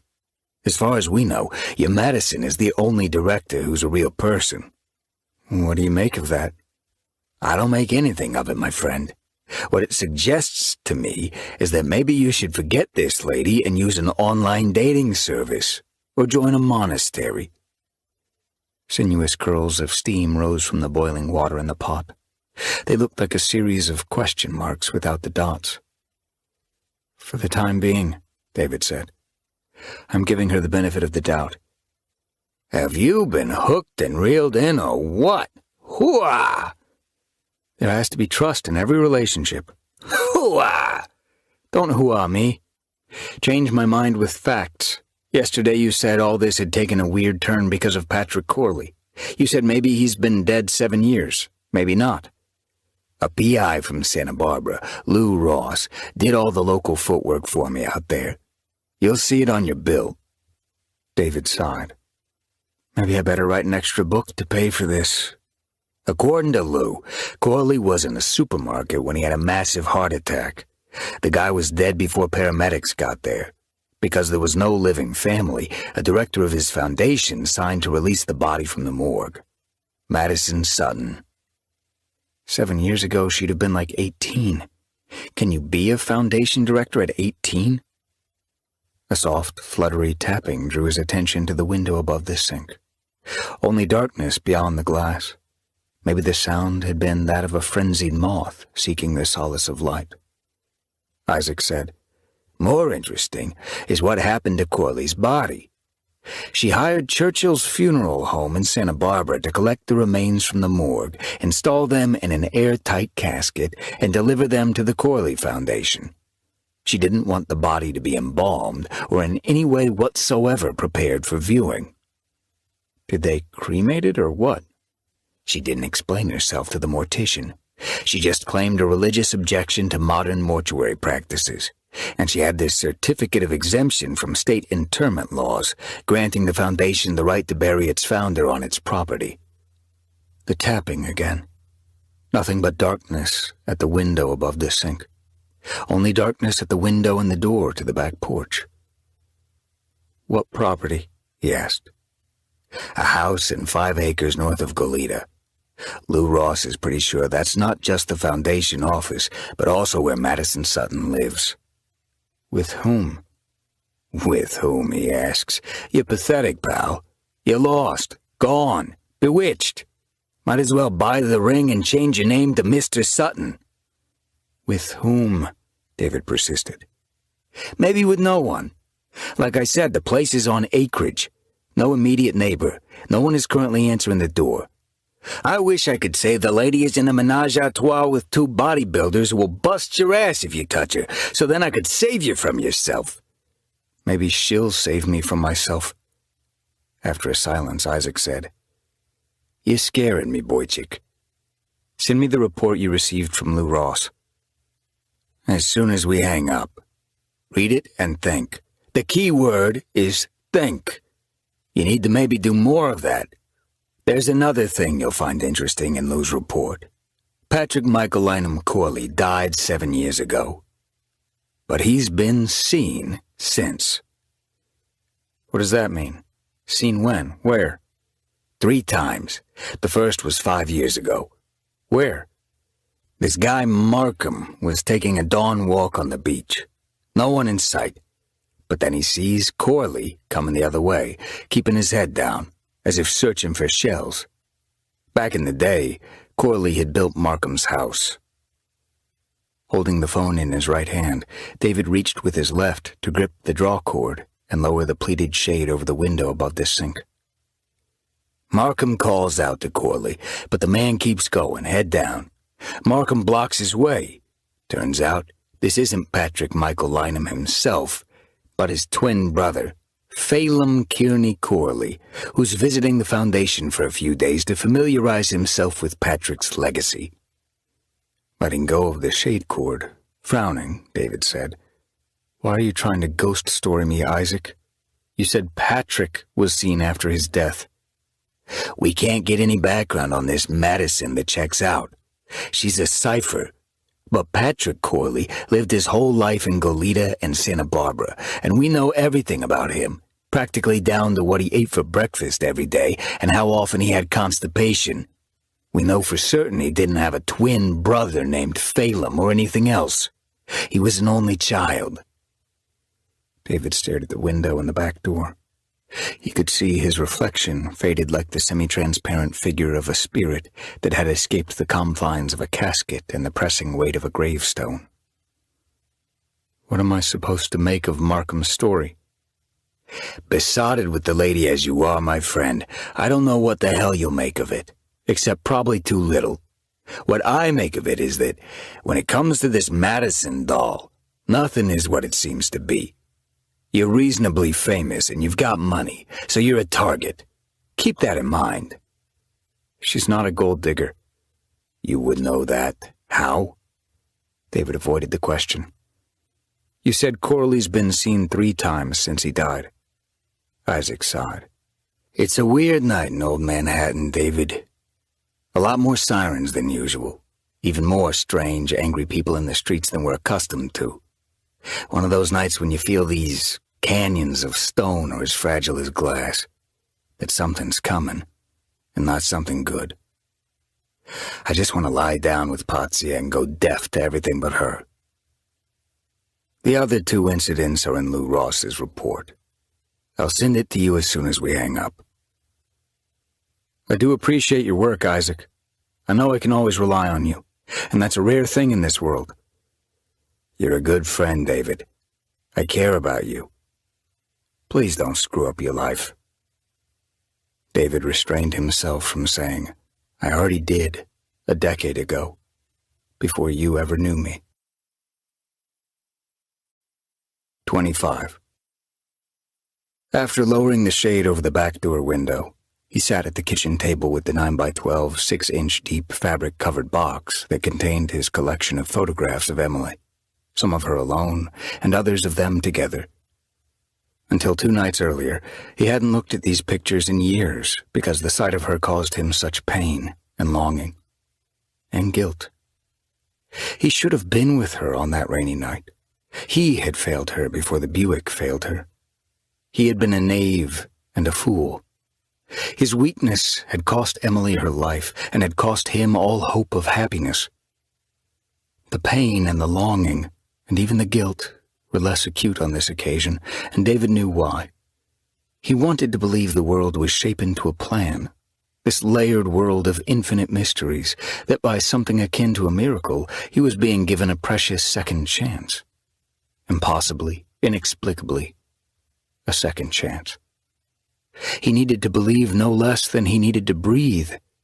Although Maddison Sutton was wrapped in mystery, though she sailed into his life on a sea of strangeness through which he would have to chart a course, he was convinced that she meant him no harm.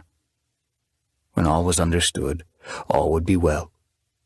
Perhaps in some way as yet beyond his comprehension, Emily's fate could be changed. He sorted through the photographs with solemn tenderness, the past alive again and rising from every image to engulf him.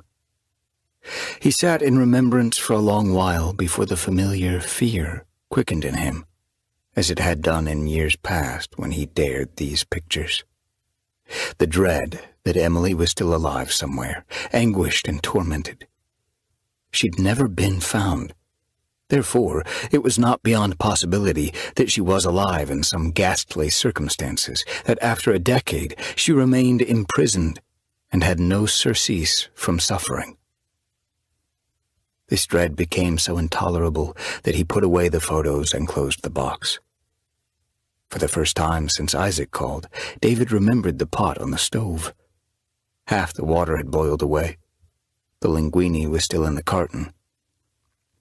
At the sink, As he refilled the pot, the tapping came again at the shade-covered window before him. The soft, frantic beating of a moth against the glass. 26.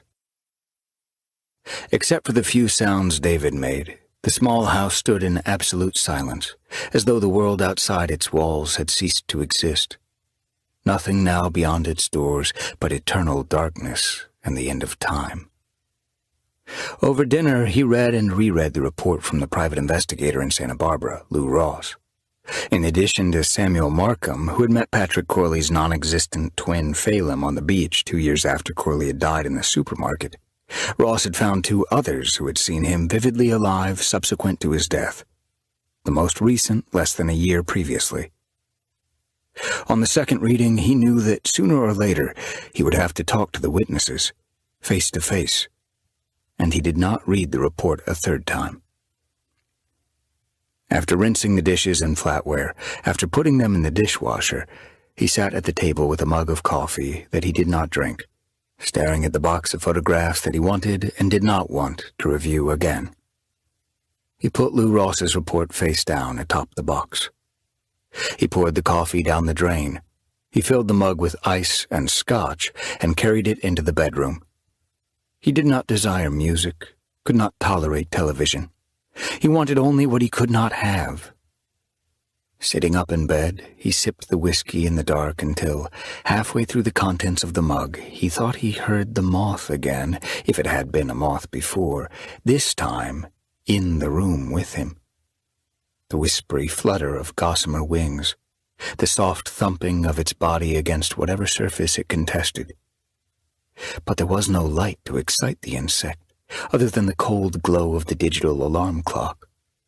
In such blackness, if the bug couldn't fix itself to the small plastic window, beyond which the green numbers timed the crawling night, it would settle elsewhere and fold its velvet dust wings and wait for a brightness to occur. This moth didn't settle, but became increasingly frenzied. The wheels of David's well-oiled imagination spun in silent accompaniment to the tap-tap-tapping, and soon it seemed that the moth wasn't a moth, but a misapprehension, a misinterpretation. The sound wasn't a winged insect frantically throwing itself against an unyielding barrier, but was instead the feeble rapping of a hand, a wordless plea from some exhausted prisoner, casketed and buried alive and near the end of her resources. This was absurd, of course. No casket stood beside his bed, and no one was buried under the foundation of the house. But already his imagination had raced beyond that image conjured by Poe's famous story, The Premature Burial, which had left an enduring impression on him since he had read it when he was 13.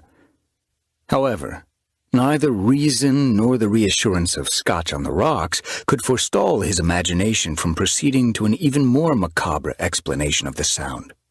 In his mind's eye, he saw again the crypt in Ronny Jessup's cellar, the room with radiused corners, the domed ceiling with one white ceramic tile on which someone had painted a single blue eye that once had gazed down on the mummified bodies of 9 women. He saw, could not prevent his mind from tormenting him with, a figure standing in that gloom, under the never-blinking eye, costumed in unraveling white cotton bandages, feebly tapping on the locked door, beyond despair, barely still alive or barely alive again. If David listened closely enough, he could hear a sound in addition to the tapping, a faint and half-familiar voice calling his name. He'd had too much scotch and too little light. Usually he slept in darkness, but there were nights like this when he couldn't abide it. He turned on the nightstand lamp, switched it to its lowest setting, and got out of bed. He carried the mug into the adjoining bathroom and poured the scotch and ice into the sink. When he had toileted and washed his hands, he returned to bed. He saw no moth, either in agitation or at rest. The tapping had stopped, and perhaps had never been real, merely an anguished murmur of his troubled heart. In bed once more, he glanced at the clock. 10 minutes past midnight. He told himself not to think, to blank his mind, or at least to conjure in his mind's eye a little movie of the sea breaking on the shore, Sometimes a mental image of rhythmic waves could lull him to sleep. He wondered if Maddison had finished her unpleasant task and whether it involved being with another man. Maybe that's what she meant by assassination. Maybe she was in a loveless relationship with a man who had a cruel hold on her. Every time she went into his bed, she might feel as if she were killing a small part of herself, so that she was both assassin and victim. David could not bear the thought of Maddison with another man. He forced himself to concentrate on an image of night surf rolling rhythmically to a moonlit shore, phosphorescent foam surging on a smoothness of sand and fanning out in pale arcs that sparkled like galaxies of stars that smelled faintly of the sea. At 1:40 in the morning, she came warm and naked into his bed, smelling neither of the sea nor of any man, but only of herself, whispering his name. Davy, Davy, my sweet Davy. 27. Even with the confirmation of low lamplight, he thought he must be dreaming. But her kisses woke him to the reality of her presence.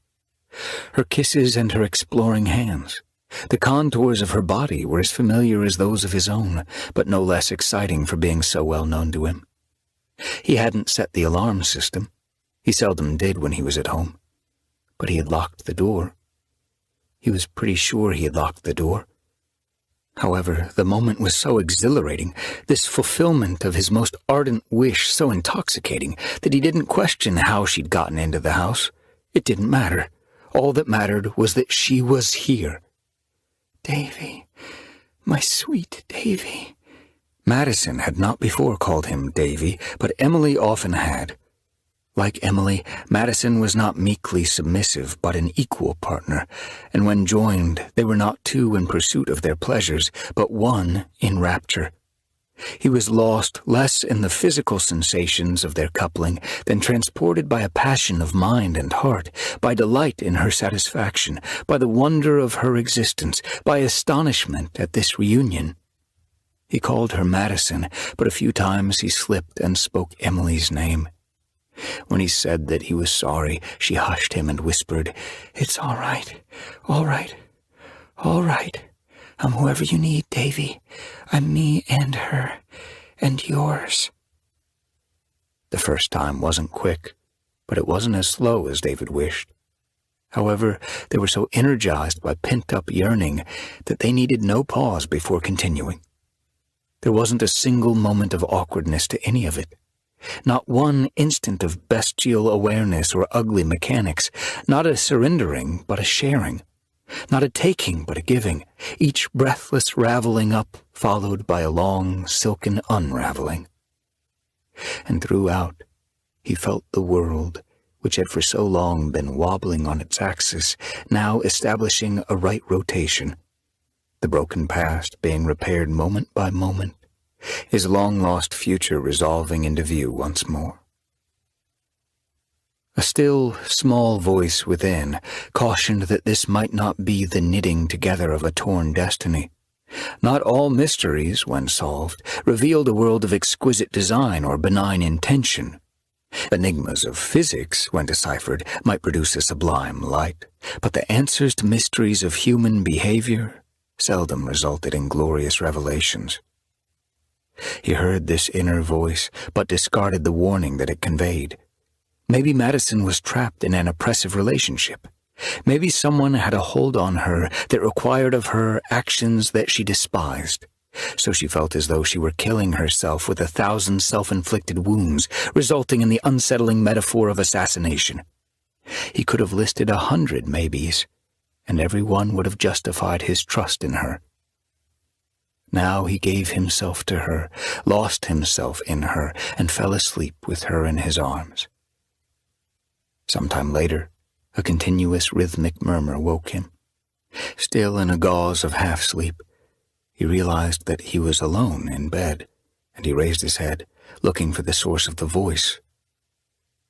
In the soft lamplight, Maddison stood naked before the full-length mirror that hung beside the closet door. Whispering to her reflection, she slowly slid her hands over the voluptuous contours of her body. For all of Emily Carlino's sensuality, modesty had been a fundamental thread of her personality. Although Maddison Sutton could pass for Emily, this delight in her reflection, perhaps more than anything else, confirmed that she was a different person. If he had not been twice spent, David might have been aroused by her performance, but he was weary, and sleep outbid libido. As he closed his eyes, allowing his mind to fade into dreams, her whisper grew more intense, so that for the first time he clearly could hear the words she spoke to herself. This is who you are. This is who you are, and who you always will be. 28. Sunlight slashed through the gaps between the blades of the shutters, and the bedroom was striped with light and shadow when David woke alone shortly after dawn. He didn't for an instant think the love-making had occurred in a dream. The sensation had been too intense, and the emotion too overwhelming to have transpired in sleep, where fragmented fantasies of the unconscious mind lacked the continuity and nuance to turn the heart inside out, as his had been turned. The robe he'd left on the chair was gone. Naked, he got another robe from the closet and put it on and went in search of Maddison. He found her in the kitchen, barefoot, wearing his robe. Her clothes were scattered across a counter, where perhaps she had left them the previous night, before she'd come into his bed. She stood at the sink, treating her dress with a clear fluid that she squirted in a stream from a squeeze bottle that she had evidently removed from a nearby tote bag. She was muttering angrily, "Take it, take it, take it, quick and sharp. Damn it, let go! Damn it! Be done! You want some more? I got more. Take it, be done!" When David arrived at her side, he saw that the pliable plastic bottle contained something called Perky Spotter. Large areas of the pale yellow dress were wet with it. A protein-eating ingredient in the spot remover metabolized a final stain the size of a hand, instantly sluicing away the color, a moment of alchemical magic so quick and complete in its effect that he could not be certain that the stain he'd seen had been blood. She didn't look at him. She didn't seem to be aware of him. "That's better." She was still red-faced, though her anger had abated. "That's the way it ought to be." She shuddered violently. "Everything will be so much better now." "Maddison?" She stared at the dress. She set aside the spot remover. "Maddison?" he repeated. As if returning from some fugue state or mesmerizing memory, she looked at him and blinked. Blinked. "Davy, I love this dress. I'll be just sick if it's not all right when it dries." She hadn't been merely distressed about the dress. She'd been racked by strong emotion. As the flush of anger faded from her face, she turned to him and embraced him and held him tightly as she pressed her face to his chest. Even in these unsettling circumstances, putting his arms around her was as natural as breathing. "What is all this? What's wrong?" "All the bad that's ever happened," she said, "was made right with you last night." "It's not just a game you've been playing. I've known it's not. You're in some kind of trouble, and I need to know what it is." She looked at him. Her stare was direct, her eyes as deep as oceans. "It's not as bad as you might think. Anyway, I'll tell you everything in time. I promise. I swear. Every last little thing." "Sit down with me here. Now. Tell me now." "Be patient, Davy. Give me breathing room. So very much is happening so very fast. I'm overwhelmed. Give me a few days, and I'll explain everything." She snatched the yellow dress from the counter where it trailed into the sink. "I've got to hang this in the bathroom while I shower. Keep it from wrinkling. Let the spot remover evaporate. It's all I've got to wear." She plucked her undergarments from the counter and dropped them into the tote bag, which already contained a pair of white slingback heels and other items he could not identify. "We belong together, and we will be together, and there won't be any secrets between us." She looked exactly like Emily, sounded like her, had her vivid personality, possessed that powerful presence he had never known anyone else to have. And though there had been nothing mysterious about Emily, who was always open and direct, Maddison's secrets only confirmed for him that, if she were not Emily herself, she offered him a way back to Emily. He didn't even know what he meant by that, but he felt it profoundly, knew it intuitively. Therefore, arguing with her would be like arguing with Emily, which he had never done, which he could not do, not while still living in the long shadow of the guilt he'd earned by failing her 10 years earlier.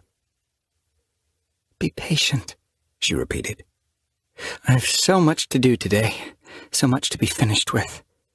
But there are beautiful days ahead of us."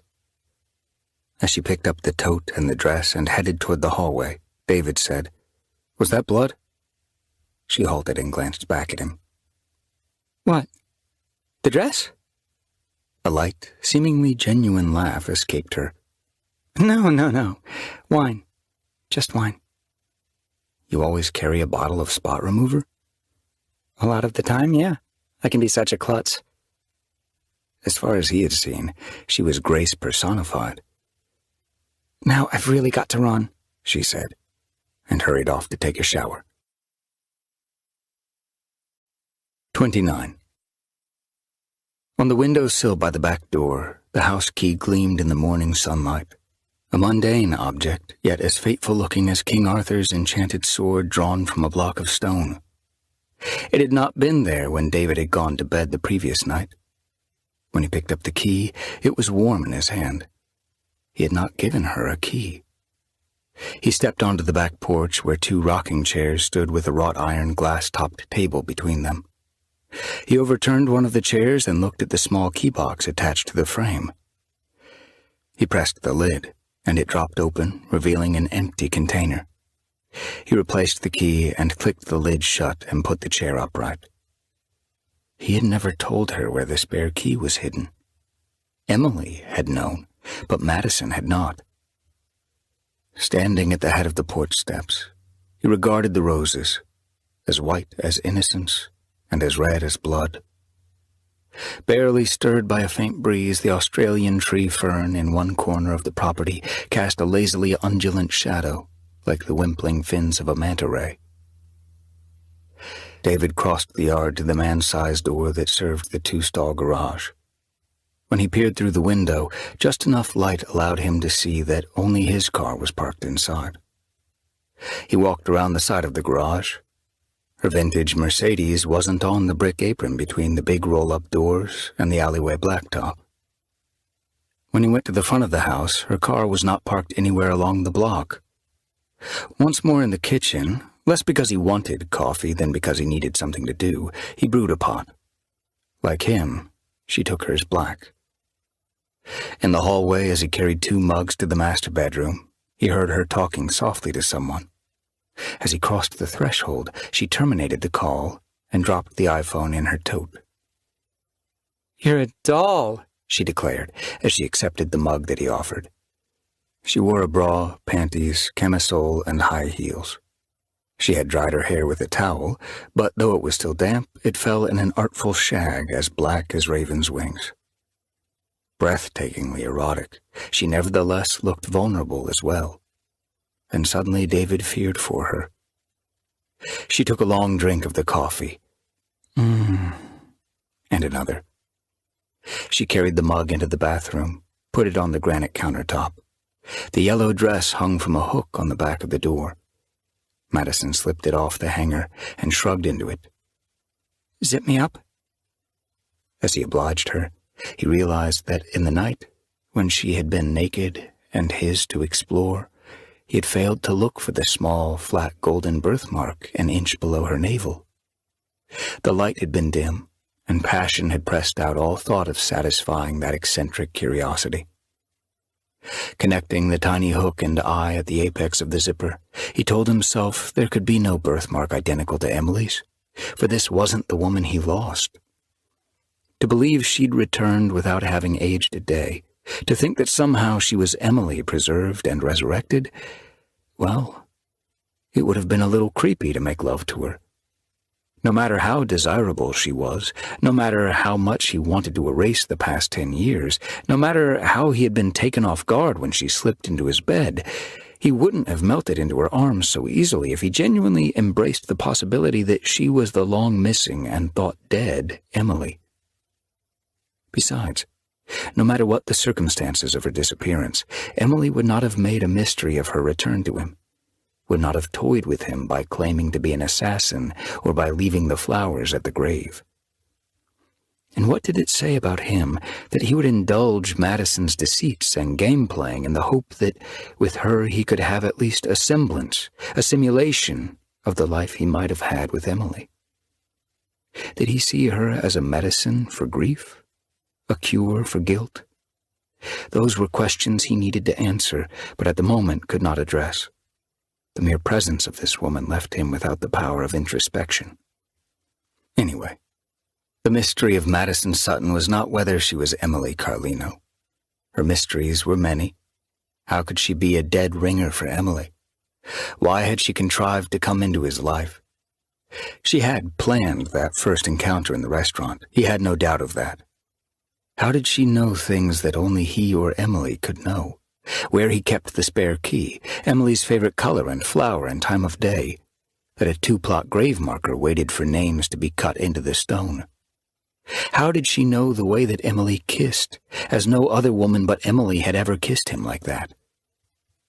To answer the questions related to his motives and the state of his heart, he first needed to resolve the mysteries of Maddison and understand with what intention she had come into his life. When he'd fixed the eye to the hook at the neck of her dress, she turned to him and favored him with a deep and searching kiss. Leaning back in his arms, she seemed to know his thoughts. When you sat down next to me at the bar that first night and I realized who you were, I wanted to be part of your life because I'd read and reread your books. I lived in them, really, while I read them, and I loved the world you evoked. The way you saw life. I hoped you'd made a world for yourself like the one in your books, that you were what you write. And you are. You're so humble in spite of your success, considerate, funny, tender. I feel not only as though I'm with David Thorne, but as if I'm in a David Thorne novel. It's a wonderful place to be. She kissed him again. May I come here tonight and cook dinner for you? I'm a very good cook. I'll bring everything I need. 6 o'clock? That would be wonderful, he said. I'd love it. He walked with her to the front door. He didn't ask where she parked her car or if someone was coming to pick her up, someone whom she'd called while he'd been preparing the coffee. As he opened the door, however, he said, "I'm so glad you found the spare key. But how did you know where to look for it?" Cocking her head like a beautiful bird regarding a curiosity, she said, "You don't really remember?" "I'm baffled." She cited one of his novels. The Last Flight Out. She had so unsettled and so satiated him that his mind was flaccid, empty, and he could not access any memory of his book, as if it had been written by someone else, a tale he'd read a long time ago and little recalled. The lead character, Elijah, she reminded him, keeps a spare key under one of 2 rocking chairs on his back porch. Rocking chairs exactly like the 2 on your porch.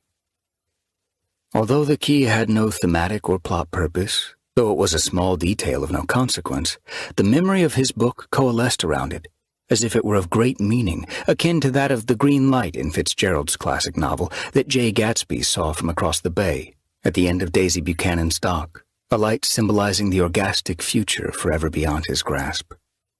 If Maddison had committed to memory even such minor moments of David's work, Perhaps she might be one of those obsessive fans whose admiration could compromise their reason, drawing him into dark and dangerous territory. But he didn't find it credible that a woman with all her qualities would have a psychological need to obsess about anyone or anything. All the world was an orchard for her to harvest as she chose. She was more likely to be the object of obsession.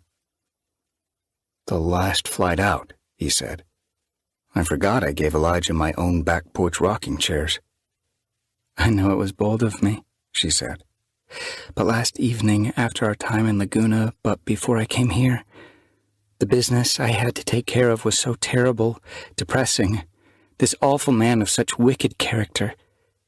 There was no way to sleep, and only one antidote to all that. You. And it was right, wasn't it, Davy? So good and so right?" "Yes," he agreed for many reasons, including because it was true that in spite of all the strangeness of their relationship, Maddison seemed to be healing him. Yes, it was lovely and real and very right. "Listen, I don't have your phone number." "But you do, sweetie. After I showered, I texted it to you. You'll find it on your phone." She kissed him lightly, quickly, and opened the door and said, 6 o'clock. He said, "I might be a little late. Let yourself in and make yourself at home." "I love you," she said, and hurried off the front porch. After closing the door, he moved to a window and watched her follow the flagstones to the public sidewalk, where she turned right toward downtown Corona del Mar and the Pacific Coast Highway. He remained at the window until she was out of sight. He wondered how Maddison had gotten his phone number. It wasn't listed. He hadn't given it to her, and he had certainly never used it as the phone number of a character in a novel. "I love you too," he whispered, and wondered why he had not said that to her when she had been with him. Whether rationally or irrationally, he was in love with her, even though he didn't know who she was. 30. After he showered and dressed, David made the bed and stood staring at it. For a decade, his love life, such as it was, had been exclusively in New York. This bed had remained his and Emily's, now his and Maddison's. The passion that seemed so right the previous night began to feel like disloyalty, if not infidelity, which made little sense, considering that Emily had been gone for 10 years. Yet he felt a simmering mortification. Moving briskly, he stripped the bed and then dressed it with fresh sheets and pillowcases, a new blanket. He returned the spread and smoothed it and made everything just right. For a minute, 2 minutes, he could not stop staring at his handiwork.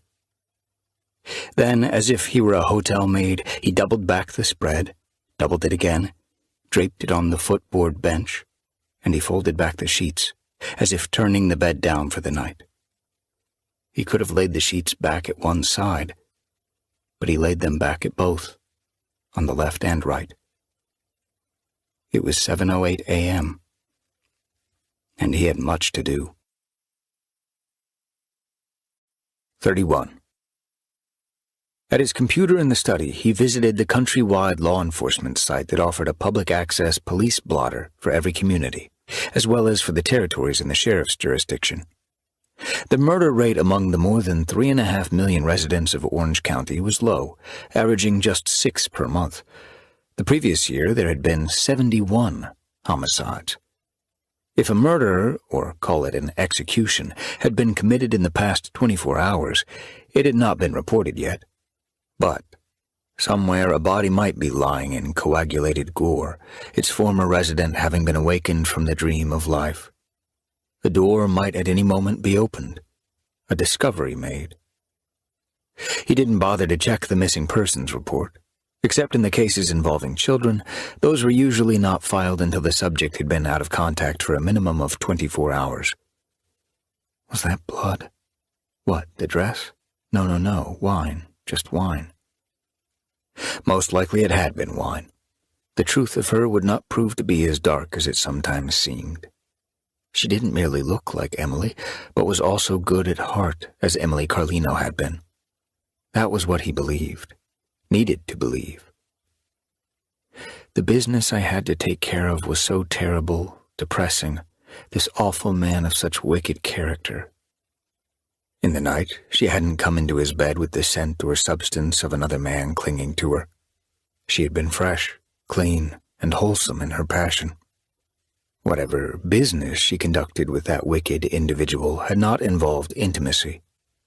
But that didn't mean the only alternative explanation to sex was murder. After exiting the Orange County police blotter, he accessed that for Santa Barbara County, where Maddison lived, which also had a low homicide rate. He scrolled backward day by day. On the rare occasion when he found a murder, he retreated from the site to review media reports regarding the case. If the murder had been public and witnesses had identified the perpetrator, or if the victim was from society's most powerless class, a homeless person, an illegal immigrant living in one room above someone's garage, he had no further interest in the case. The word assassination implied that the victim must be in a position of power, either in government or the private sector. He found what he hoped not to find. 4 months earlier, in November of the previous year, a husband and wife, Ephraim and Renata Zabdi, high-tech entrepreneurs and generous philanthropists, were murdered in their home in the exclusive community of Montecito, under mysterious circumstances. Since the event, police had never mentioned a suspect, and press stories indicated that the FBI was involved in the case because the Zabdi's company, Quicksilver, had research contracts related to national security and defense. The story quoted the Zabdi's personal attorney, Gilbert Gurian, who said they were two of the finest people he had ever known. He suggested that they were the victims of ignorant people who fear the future, though he apparently never explained what he meant by that. Before backing out of the internet, David found an address and office phone number for Gurian in Santa Barbara. Intuition warned that even if the day remained sunny and cloudless, darkness would settle through it long before nightfall. 32. The mortuary office might almost have been the study in a minister's residence. Dark wood paneling, heavy furniture, deep pile carpet, and rubescent velvet draperies to assist in the creation of a reverential quiet, to suppress the sounds of grief and confession. Paintings of serene parklands receding into the distance. But no cross or Star of David, because this was an age when certain secular clients often took quick offense at the sight of symbols that they considered to be primitive, regressive influences on a new world aborning. Paul Hartel, the general manager of the mortuary and cemetery, wore a black suit and tie, but he wasn't by nature grim. When he realized that David Thorne wasn't there to make funeral arrangements for a loved one, his decorous expression proved more plastic than it seemed, and a smile formed out of the solemn folds of flesh. When he recognized David and remembered seeing him match wits with a late-night talk show host, his manner was not obsequious but comradely. He was delighted to serve as a guide through the cemetery's security video archives, which could be accessed through the computer on his desk. Yes, I can see how flowers left at an unmarked stone at an untenanted grave would stir the imagination of a novelist. The padded carpet, upholstered furniture, heavily lined draperies, and coffered ceiling soaked up his new boyish enthusiasm. His voice was rendered almost as hushed as if he had been sobbing in grief. There must be a story in it. So it seems to me, David agreed. Settling before his computer, Hartel said, 20 years ago, no one would have conceived of covering our memorial lawns with cameras, and we didn't need a security guard on duty at every hour of the day and night. But the world has changed, hasn't it? Even here in Newport, our little earthly paradise, so much has changed. But we're always vigilant against the threat of vandalism. No need to worry about that, Mr. Thorne. I have perfect confidence in your precautions, David said. Here, come behind the desk. I've found the right camera. David went round the desk to stand beside Hartel's chair. On the screen, his two-plot gravesite was identifiable among the many stones and plaques. You said sometime between noon and 5 p.m. last Saturday? Hartel confirmed. As best I can figure, yes. Hartel fast-forwarded from dawn, returning to standard speed each time that a human form flickered onto the screen. The video was time-stamped. Maddison Sutton entered the frame at 4:05 p.m., carrying a milk glass vase containing calla lilies. She didn't appear to search for the right headstone, but went directly to it, as though she had been there before.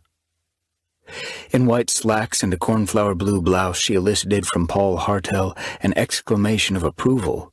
"What a lovely woman! Do you know her?" On the screen, Maddison stooped to place the flowers in the vase sleeve in the base of the gravestone. "No," David lied. "I've never seen her before." "The plot thickens, doesn't it? Not just a mystery woman, but a beautiful one. You certainly have a story here, Mr. Thorne." "Quite a story," David agreed. "Is it possible to follow her back to her car?" "We'll have to move through maybe 3 more cameras, but it's doable." In the golden afternoon sunshine, she seemed less to walk among the grave rows than float like a celestial being, and David half expected her to dissolve into the gilding light. She had not come to the cemetery in the white Mercedes 450 SL, but in a beige Ford van that was parked in the shade of a tree.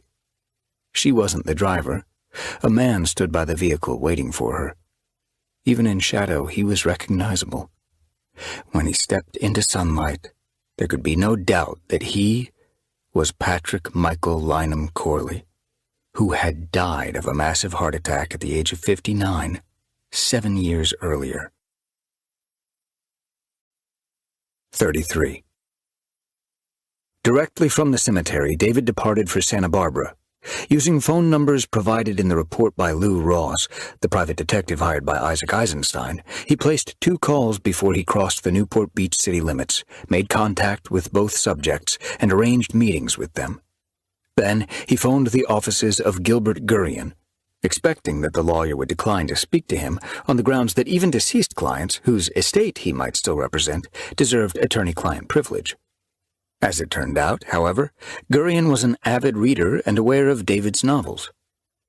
"May I assume, Mr. Thorne, you're considering writing about these murders?" Because anyone with experience of people in the media expected them to claim noble intentions and slather on flattery as thick as mayonnaise, while in fact being deceitful above all things, a blunt and obviously facetious response might disarm a man like Gurian. David said, "If I swear with seeming sincerity that all I want is justice for Ephraim and Renata Zabdi, and if I make an unsecured promise that I'll write a book with nary a single salacious note, will that assure me of a meeting with you?" Gurian laughed softly and perhaps proved himself a man of some common sense when he said, "It won't hurt." They agreed to meet this same day at noon. Having set out after the morning rush, David made good time and reached Santa Barbara at 10:16. Almost 8 hours remained before he would be late for dinner with Maddison. Estella Rosewater lived in a large house on an eye-pleasing street shaded by old magnolia trees that the weather and intelligent city arborists had shaped well. In a state that for decades had suffered under politicians who were even more incompetent than they were corrupt, David found it heartening to encounter proof that, at least in days past, even if in the misty long ago, government had not only served the people well, but had a hand in making beauty. The tile roof, white plaster Spanish Mediterranean residence featured a crescent-shaped front porch that hugged an entrance rotunda. A housekeeper in black slacks and white blouse answered the doorbell. David was expected. She led him across the limestone of the rotunda, along a hallway of Santos mahogany to the back of the house, where a study overlooked a rose garden. The mahogany continued from the hall and bore upon it a Persian carpet with an intricately figured overall gold and red pattern set against an indigo field. Although the study was elegantly furnished, it clearly functioned as a workplace, not merely a room dedicated to afternoon tea or evening brandy. Estella Rosewater got up from her chair and came around the desk to greet him. She was a slim, attractive woman in her early 60s, with blonde hair fading to white and clear gray-blue eyes. She wore a powder-blue knit suit, a white silk blouse, a simple strand of pearls, and medium heels. David suspected that during business hours this woman always dressed for work, even if she worked from home, and that during her leisure time she was nonetheless so well put together that she could have been photographed for a style magazine. Soft-spoken, composed, with a firm handshake, she seemed a paragon of self-discipline. She sat forward in an armchair, ankles crossed, hands folded in her lap, and he sat in an identical chair, facing her across a small table on which stood a crystal bowl filled with peach-colored roses. Although David was neither physically awkward nor carelessly dressed, he felt raw-boned and somehow untidy in her presence. "You and your husband were friends with Patrick Corley." "Initially, we were business partners, but the business went so well that friendship inevitably grew from it." "Your husband was an eye surgeon." "Haskell was an excellent eye surgeon. He developed numerous surgical techniques and devices that saved the sight of countless people." Her pride in her late husband brought fresh color to her face, and she sat up even straighter in her chair. "He was a good man, Mr. Thorne, kind and generous and patient. But although Haskell could make money, he couldn't grow it or even keep much of it. When we married, he trusted me to put his earnings to work, and as it turned out, I have a modest talent for money management. We invested in various things, including financing 6 custom homes built by Pat Corley, 2 here in Santa Barbara and 4 next door in Montecito. Pat had built, I believe, 18 others before we began working together." "And Corley was an honest, reliable partner?" "More than that. He was a caring, responsible craftsman.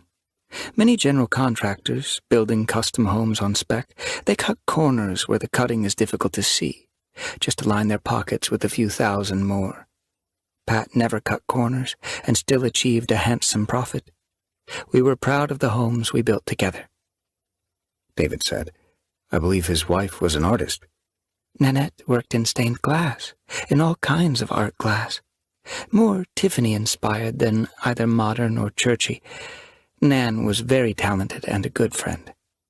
She rose, went to a sideboard on which were arranged a dozen or more photographs in decorative frames, and returned with a photo of Patrick and Nanette Corley, which she gave to David before settling in her chair once more. "Nanette worked on construction sites beside Pat, framing in her own windows, hanging her wonderful art glass chandeliers." The woman in the photo had an appealing elfin face and a mop of shaggy auburn hair. David said, "She died 11 years ago." "Pat was devastated. We all were. Nan was such a vivacious, vibrant woman. We thought she'd live forever. The cancer was 4th stage by the time they discovered it. She was gone in just 3 months. A terrible thing, a terrible time." In spite of the woman's composure, David could see that the loss of Nanette, and no doubt the subsequent death of Patrick Corley, still affected her after all these years. And Haskell Rosewater had died only 14 months earlier. Estella was at that point when friends and loved ones began to pass away ever more frequently. The essential loneliness that was a key thread in the weave of life, which everyone strove not to think about, now became a truth that she could no longer avoid considering. "I'm sorry to dredge up bad memories," David said. "Don't concern yourself, young man. I'm no fragile flower. Anyway, to get to what brought you here, it's necessary to do a little dredging first." He set the framed photo on the table between them. "After his wife died, I understand Patrick more or less withdrew." "He was nearly finished with the last house we did together. He wrapped it, we sold it, and he retreated to his place like a man going to a bunker to ride out Armageddon." David recited the address from Lou Ross's report. 9 Rock Point Lane. "Yes, the last house on the street. The only house. He bought the land a long time ago. A rare buildable tract on the coast, where he eventually meant to construct 8 other houses after he built his own, but there's only the one. After Nanette passed, he closed his business, retired. Everyone who cared about him invited him to dinner, to cards, to one thing or another, but he rarely accepted. Within a year, he stopped socializing altogether. We all knew how close he and Nanette were, but we thought in time he'd get over the loss of her. He never did." "Sometimes it's hard," David said. Sometimes there's really no getting over it. Her mouth tightened. She nodded and looked down at her hands, and he knew she was thinking about her husband. After giving Estella a moment to collect herself, which she might not have required, David said, 5 years following Nanette's passing, Patrick died of a heart attack in a supermarket. She looked up and unfolded her hands from her lap and put her arms on the arms of the chair. Yes. There's no doubt he died. I know the manager of the market, Brenda Ainsley. She gave him CPR. She said the paramedics were there in 3 minutes. They also gave him CPR. No one could revive him. It was that heart attack they call the Widowmaker. But he was already a widower. There was no funeral. No. After Nanette died, Pat formed this charitable foundation that would inherit his entire estate. I never really understood its mission. Anyway, 5 years later, when he died, he was buried on the grounds of the foundation, out there somewhere on Rock Point Lane. If there was a ceremony, no one was invited. Nanette is buried here in Santa Barbara. None of us who knew those two can understand why he wasn't buried beside her. Surely he wanted that. In his mind's eye, David saw the double-plot gravestone in the cemetery in Newport Beach. He wondered if he was destined to come to rest there alone, with no name on the other half of the polished granite marker, and if he might be consigned to the earth sooner than later. Have you ever met Maddison Sutton? He asked. Estella frowned. Who? She's the primary director of Patrick Corley's foundation. Estella shook her head. I never heard of her. Whoever they are out there at Rock Point, they're standoffish. I don't know anyone who's met any of them. They had come to the purpose of his visit, to a discussion of the impossible. He would once have found the subject risible, but his life seemed to be sliding sideways from a world of pure reason into a dimension where what had once been fantastic became more credible day by day. Long after his death, you encountered Patrick Corley. My one X-Files moment. When was this? 10 months ago, the 18th of August. I'd lost Haskell the previous April and I was hurting. I went up to Menlo Park to stay with my daughter and her family for a few weeks. Menlo Park lay more than 300 miles north of Santa Barbara, south of San Francisco, near the southern end of the bay. It was one of those towns where cutting-edge technology firms were booming and, in the process of raking in historic profits, were also fast-changing the world. Estella's arms remained on the arms of the chair, but her hands were no longer relaxed. Her fingers clenched the upholstery as if she were aboard a jet and afraid of flying. 34. The creeping sun had found the tall western windows of Estella Rosewater's study, slowly extending grid patterns of glass light and muntin shadow across the gleaming mahogany floor and Persian carpet. Her voice remained soft and steady, and she avoided dramatics as she spoke of the remarkable encounter on the 18th day of the previous August. She had been in the second week of a visit to her daughter, Rachel, and for the first day since arriving in Menlo Park, she'd been on her own. Rachel had a prior obligation. Her husband was at work.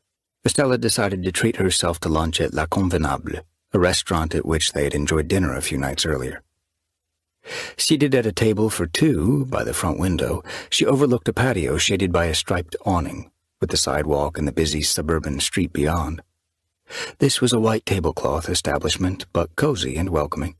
A black and white checkered tile floor, black wainscoting, white walls, a patterned tin ceiling, black chairs with bright yellow cushions.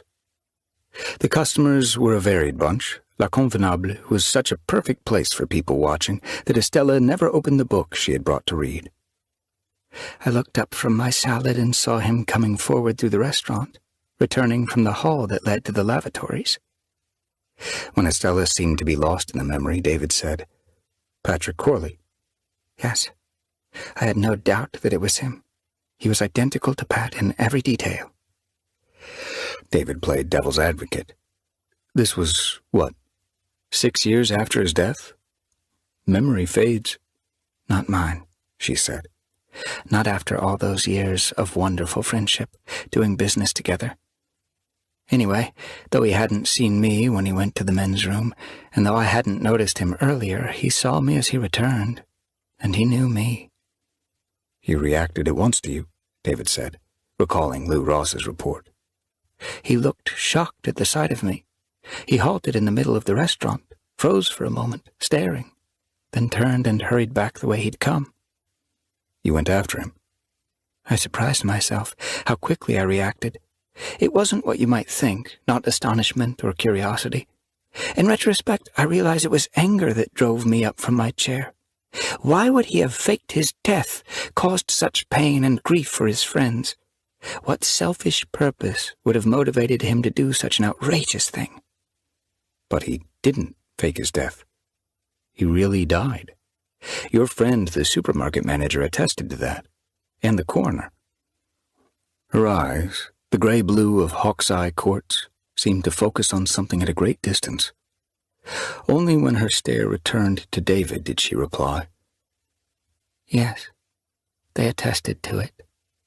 However, when I saw him and when he reacted to me, I put aside everything I knew. It all became only what I thought I knew. It was no longer reliable. Instead of returning to the lavatory hallway, he pushed through a swinging door into the restaurant kitchen. By the time I followed, he was exiting a service door at the back. I barged right through the kitchen staff, went after him, and came out in an alleyway. He was nowhere in sight. The restaurant sits mid-block. He could have gone around the south corner or the north, or through a back entrance to a business on the farther side of the alley. She noticed how fiercely her fingers clutched the arms of the chair, and she relaxed them. You returned to your table? David prompted. In something of a daze, assuring the hostess that I was fine, apologizing for the commotion I caused. By the time I got to my chair, shaken and confused, a scene was underway on the patio. This waiter delivering appetizers, and this young woman refusing them but throwing money down to pay.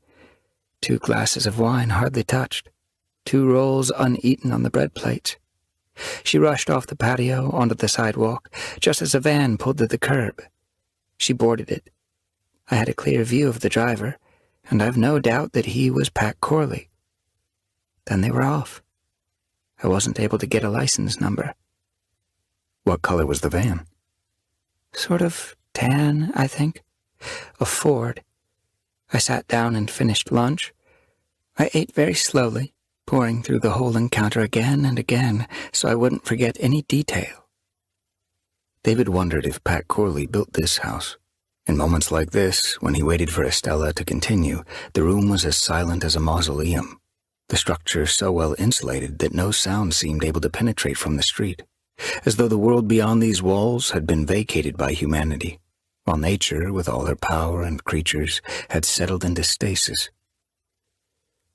How many people have you told about this? He asked. Just 2. Well, 4 now that I've told Mr. Ross and you. My daughter was the first. Rachel is a dear soul and good to me. But I didn't have her until I was 35. I'm 63 now, and she's 28. She's of a generation that thinks itself wise, that doesn't even intuit its massive ignorance. She was kind when I shared the story, but she had a dozen explanations that made sense to her.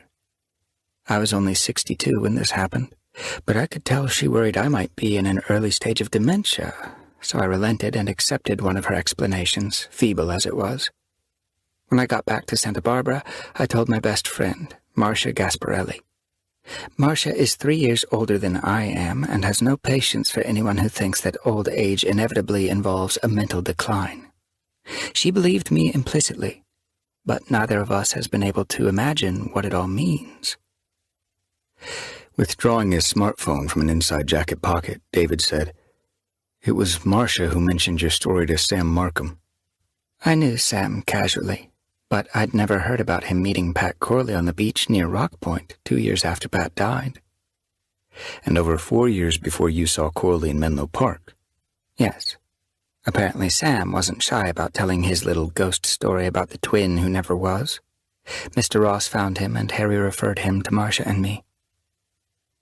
David rose from his chair and circled the small table and stooped beside Estella. He showed her the photo he had summoned on his phone. "Do you recognize this woman?" "That's her. The girl on the restaurant patio. The one who went away in the van with Pat." "You're sure?" "Who forgets a face that striking? Men dream of it and women envy." He smiled. "You've nothing to envy." She placed a hand on his arm. "You're a gentleman, Mr. Thorne. Maybe I turned a few heads in my day, though year by year it seems less likely it ever happened. Who is she? What is this all about?" "That's what I want to know. I'm no less baffled than you." "It's impossible Pat's alive. Yet he's out there somewhere, which means he never died. And after all, the body was handled somewhat unconventionally, buried on the foundation grounds, and no memorial service." She shook her head and sighed. "If ever you find the truth, you will share it with me?" "You'll be among the first I tell." She insisted on seeing him out rather than calling for the housekeeper to escort him. In the rotunda, when they reached a starburst of sapphire blue quartzite inlaid in the limestone floor, she stopped and put a hand on his shoulder. "Sometimes, since last August, I wake in the middle of the night afraid." "Of what?" "The Pat I saw in Menlo Park didn't act like an old friend. He behaved like a man with something important to hide. People with something to hide, something as strange as this? Well, I wake in the night expecting to find him in the house, not as a friend come to explain himself, but as my enemy here to make sure I never speak of it again. Do you think that's a foolish fear, Mr. Thorne?" He hesitated to answer, but he wouldn't offer her reassurance that he knew to be without substance. "You have a security system?" "Yes." "You might want to employ it religiously. And a gun?" "Oh, yes. I practice at the shooting range." "I don't mean to alarm you." She laughed softly. "Too late." "But I think you're wise to take precautions. Whether or not this man you saw is your friend from the past or something else altogether, even if he means you no harm, there are plenty of others in the world who mean harm to anyone who doesn't have his guard up." They continued across the rotunda. She opened the door and said, "Woman's intuition tells me—" After crossing the threshold, he turned to her. "Tells you—" "It's not the mystery of Pat Corley you're chasing down. It's that splendid-looking girl." "Both," he acknowledged. Her smile was as lovely as her eyes were admonitory. "I hope you find both, Mr. Thorne, and that nothing bites you before the hunt is over." 35. The house in Montecito stood on 5 walled acres.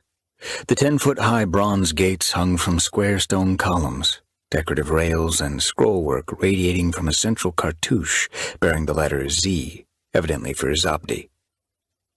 David braked at the call box, put down his window, looked into the camera lens, and pushed the button below it. Perhaps because Gilbert Gurian knew his face from book jacket photos, he wasn't asked to identify himself. The massive gates swung open with dramatic grace and silence, as if in fact the Z stood for Zion, and David was, in error, being admitted to heaven. He followed a 2-lane cobblestone driveway past broad manicured lawns and ancient live oaks with great limbs of an elegance that proved nature was the finest of all sculptors. David's father, the investment banker from whom he was long estranged, lived well, though by comparison to this property, the old man's house was unremarkable. In his youth, David often had been uncomfortable with his family's affluence, and he couldn't imagine living on an estate this grand. Even if the cottage-style bungalow that he called home in Corona del Mar hadn't been a shrine to Emily, rich with memories, he would have lived nowhere else in California. The driveway ended in a circle that surrounded a fountain. He parked behind a Lexus SUV. Clad in limestone, the Beau Art mansion combined elements of Georgian and French Renaissance styles. Broad steps led up to a portico where a man in a dark suit waited. With thinning gray hair, the pink face of an aging Cupid, and pale blue eyes, Gilbert Gurian might have passed for a volunteer with the local historical society, a docent waiting to conduct an informed tour of this storied residence. His handshake was firm but not aggressive. "It's a pleasure to meet you, Mr. Thorne.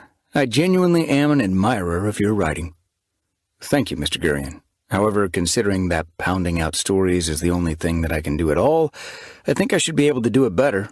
And please, call me David." "I'm Gilbert. Guild are friends." His tentative smile and a subtle beseeching quality in his stare suggested that in his youth he had been shy, perhaps painfully so, and had worked hard to overcome a natural reserve. "Whatever your intent, and I'm not asking you to spell it out, I hope you might indeed write about Ephraim and dear Renata. They were kind and gentle and blindingly intelligent. It's terrible what happened here. They were only 44. High school sweethearts, married 24 years, born poor, and made their way to the top with sheer brain power." David knew only what little he'd read on the internet, but he didn't want Gurion to think his interest was related to anything other than the tragic story of the Zabdis. "I never know that I'm committed to a subject until interest becomes obsession. But the material in this case is undeniably gripping, and the Zabdis are the most sympathetic of figures." He admired the magnificent facade of the house. "You said on the phone that the place is as they left it, as it was when they died. Except for their master bedroom and bath, nothing inside has been touched. The gruesome nature of the double homicide, not a single suspect yet identified, the mystery of how the killers gained entrance when there was a security system worthy of Fort Knox, how the security camera archives could have been wiped clean, all that makes the place impossible to sell for the time being." "The heirs must be frustrated." "There aren't any. Ephraim and Renata weren't able to have children, and they took good care of family and friends while alive. Their fortune, every dime, including this property, has passed to their tax-free charitable foundation." David turned to survey the sweeping lawns and gardens and stately oaks. But for birdsong, the quiet was such that this might have been an English manor house on hundreds of acres, rather than just 5. Then no one stood to gain financially from their death, except perhaps the directors of the foundation. "Out of respect for Ephraim and Renata, we serve without compensation, and were not reimbursed for expenses." "I intended no offense," David said. Gurion smiled and nodded. "None taken. Many foundations with multi-billion-dollar endowments do indeed attract those who are greedy but not industrious enough to earn their own future, or political types who are eager to spend it all on utopian schemes that ensure dystopia. The Zabdi Foundation is different." "What's its mission?" With what might have been pride in the vision of his deceased friends, yet speaking more softly and breaking eye contact, as if he wished to avoid giving the impression that he deserved credit for serving as a director, Gurion said, "It provides free medical care to children with cancer and other potentially mortal illnesses, as well as funding development of technologically advanced options to complement traditional treatments.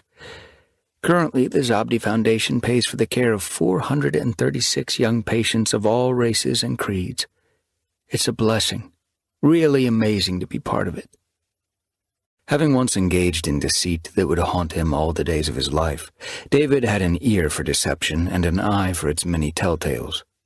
Gurion's self-effacement seemed genuine, a modesty that was uncommon among those with his achievements. "We could liquidate the antiques, the collections," the lawyer said, "but dealers would push prices up by touting the connection to the murders. That's the sorry kind of world we live in now. Valuable provenance can include being associated with horror. We just can't do that to Ephraim and Renata. We'll wait a year or two.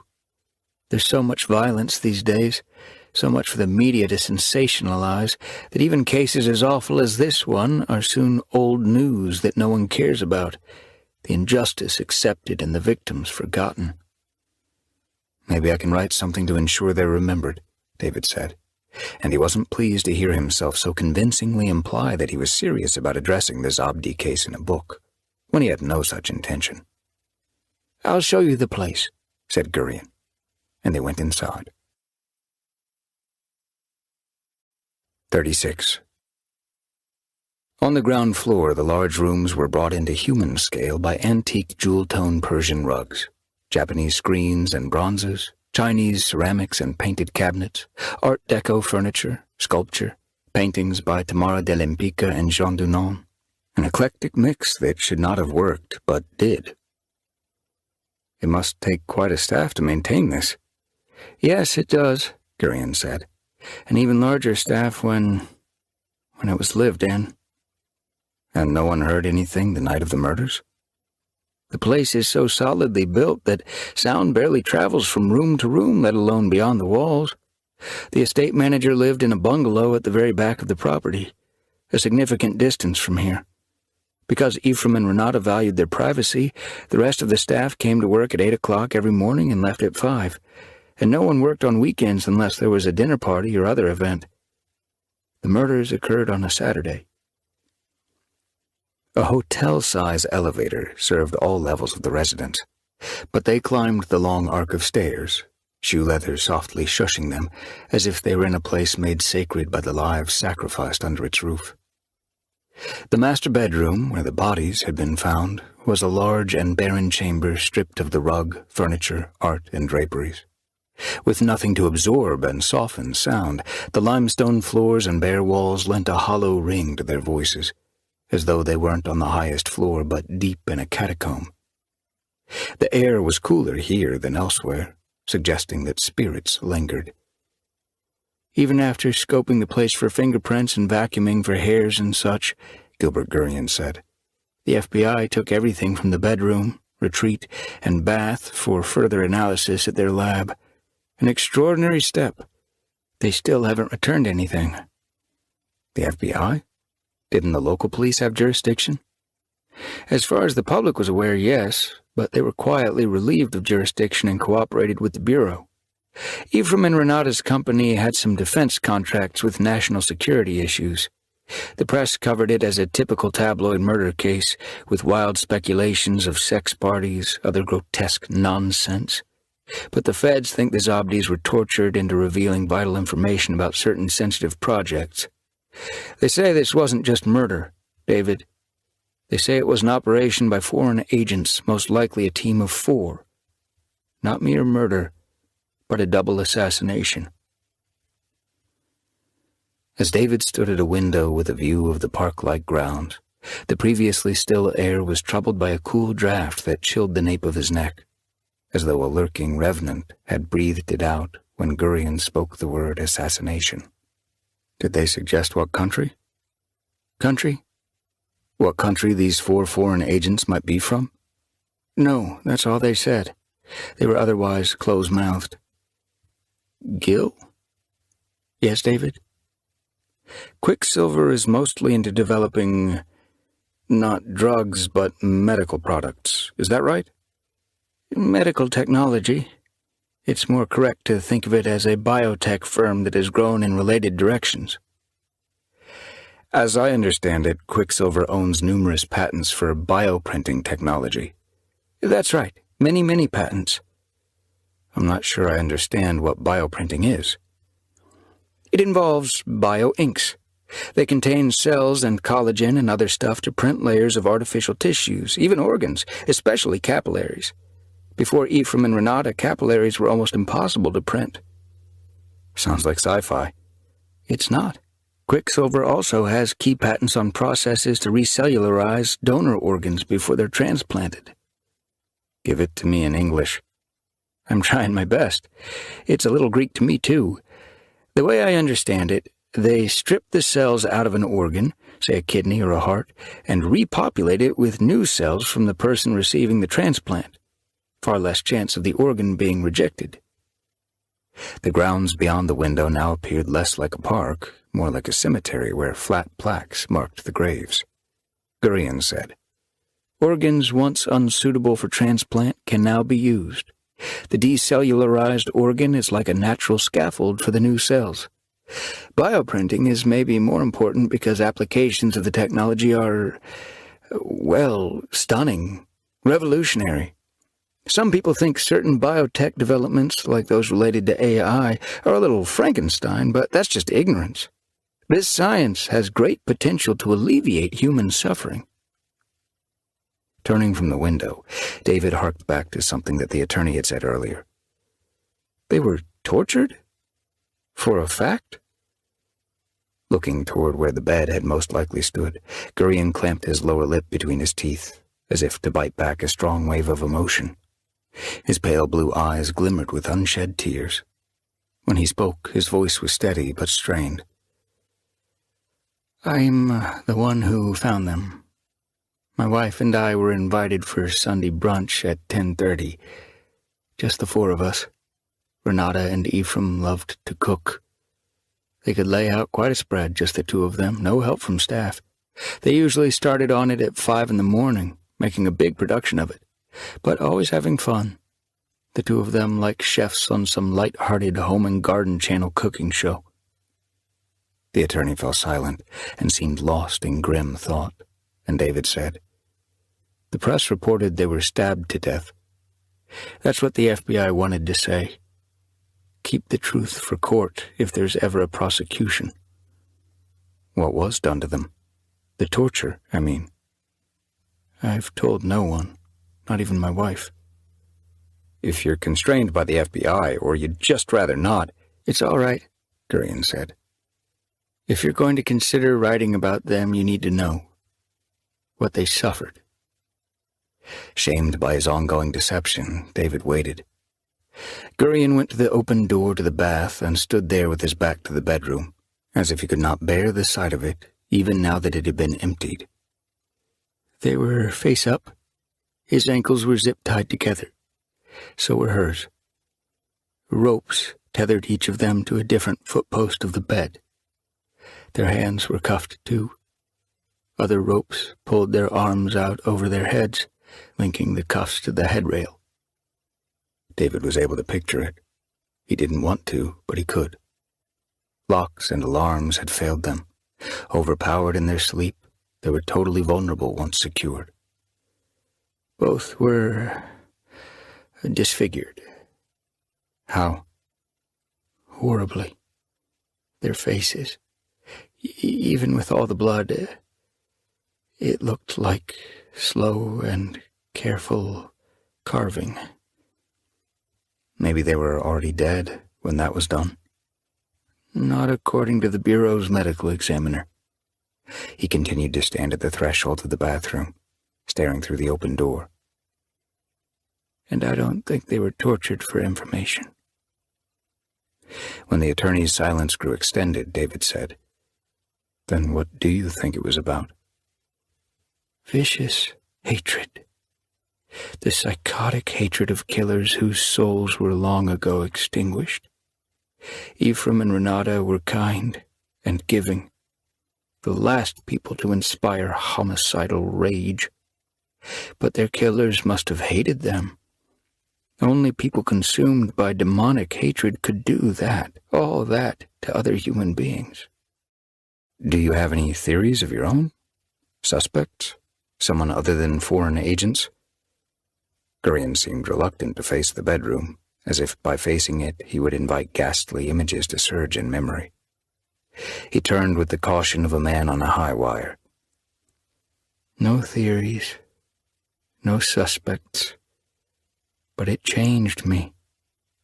I'd never owned a gun. I bought one the next day, and a second for my wife a week later, and then 2 more, so we would have one close at hand wherever we were in our house. I underwent training and got a license to carry. He drew aside a panel of his suit coat to reveal a shoulder holster. Are you licensed to carry, David? No. I recommend it, Gilbert Gurion said. Especially if you're going to write about Ephraim and Renata.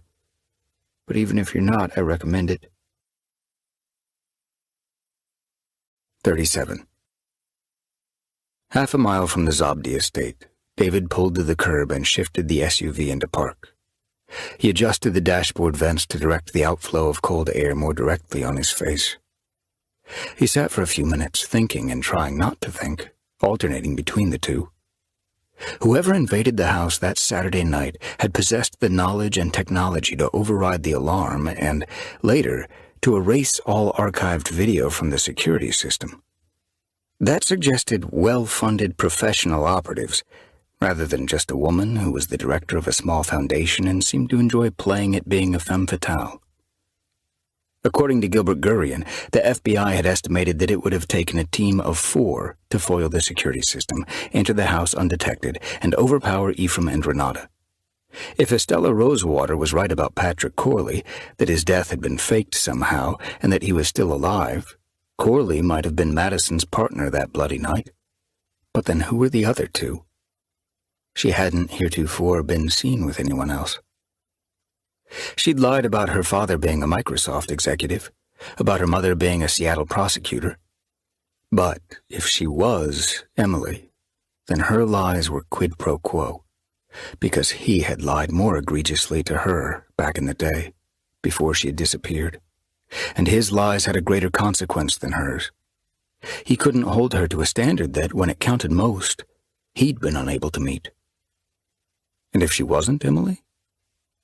Consciously, he knew that she might not be, logically could not be, the woman he had loved and lost. However, what we perceive consciously is not the fullness of reality.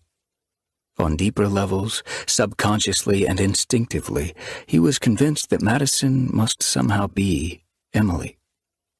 Down even deeper in the matrix of himself, his soul perceived with conviction what his mind alone could not entirely admit or understand.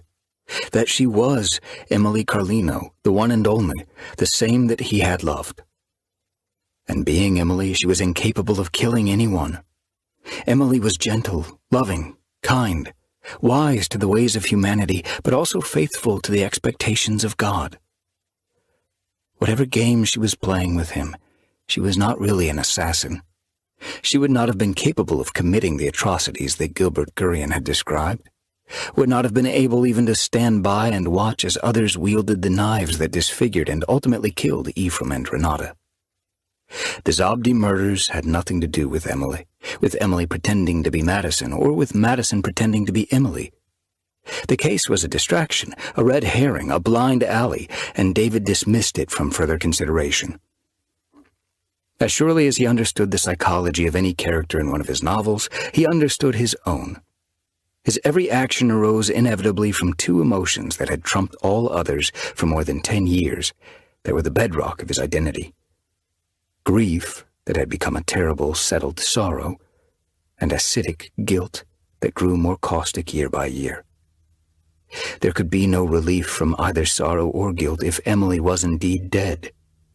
Maddison's appearance in his life had given him the first hope that he'd known in a decade, and he couldn't let go of it. One moment he admitted Maddison was not Emily, but the next moment insisted that she was. His heart wanted what it wanted, and his heart rejected what might confound its desire, rejected logic and reason. He supposed he had gone somewhat mad, but a little madness was preferable to unending despair. He released the emergency brake and put the car in gear, and drove to his 3rd interview of the day. 38. Lacking tires, jacked up on concrete blocks, sun-faded and dust-coated, the old travel trailer stood on scrubland beyond the city limits of Goleta. Neither a patio nor a lawn graced the place, but not far from the trailer door, a pair of outdoor chairs, the blue vinyl webbing shaggy with wear, flanked a table formed from a large spool around which had once been wound 1,000 feet of cable. A square of white melamine had been fixed to one end of the spool to serve as a tabletop, and it was crusted with a variety of substances that not even ants seemed to find appealing. 6 crumpled beer cans were scattered across the dirt and the tramped flat weeds in front of the table. An air conditioning unit, inexpertly fitted in a window at the back of the trailer, rattled against the frame and grumbled like some robot with low-level artificial intelligence that had gotten stuck while attempting burglary. David rapped loudly on the door, was aware of curtains parting at a window to his right, and after half a minute, rapped again. Farther from an ocean influence than Estella Rosewater's house or the Zobdi estate, this place was hotter, the sun glare conducive to a squint in the absence of tree shade. The door creaked open, and a 20-something guy peered down at David. His sandy brown hair was tangled, as though he'd awakened from a long, bad dream. He had a pleasant, beardless, boyish face, but his eyes seemed twice as old as his face, filled with suspicion so long entertained that his stare was toxic, suggesting a capacity for anger and meanness. "What do you want?" "Are you Richard Mathers?" "Who wants to know?"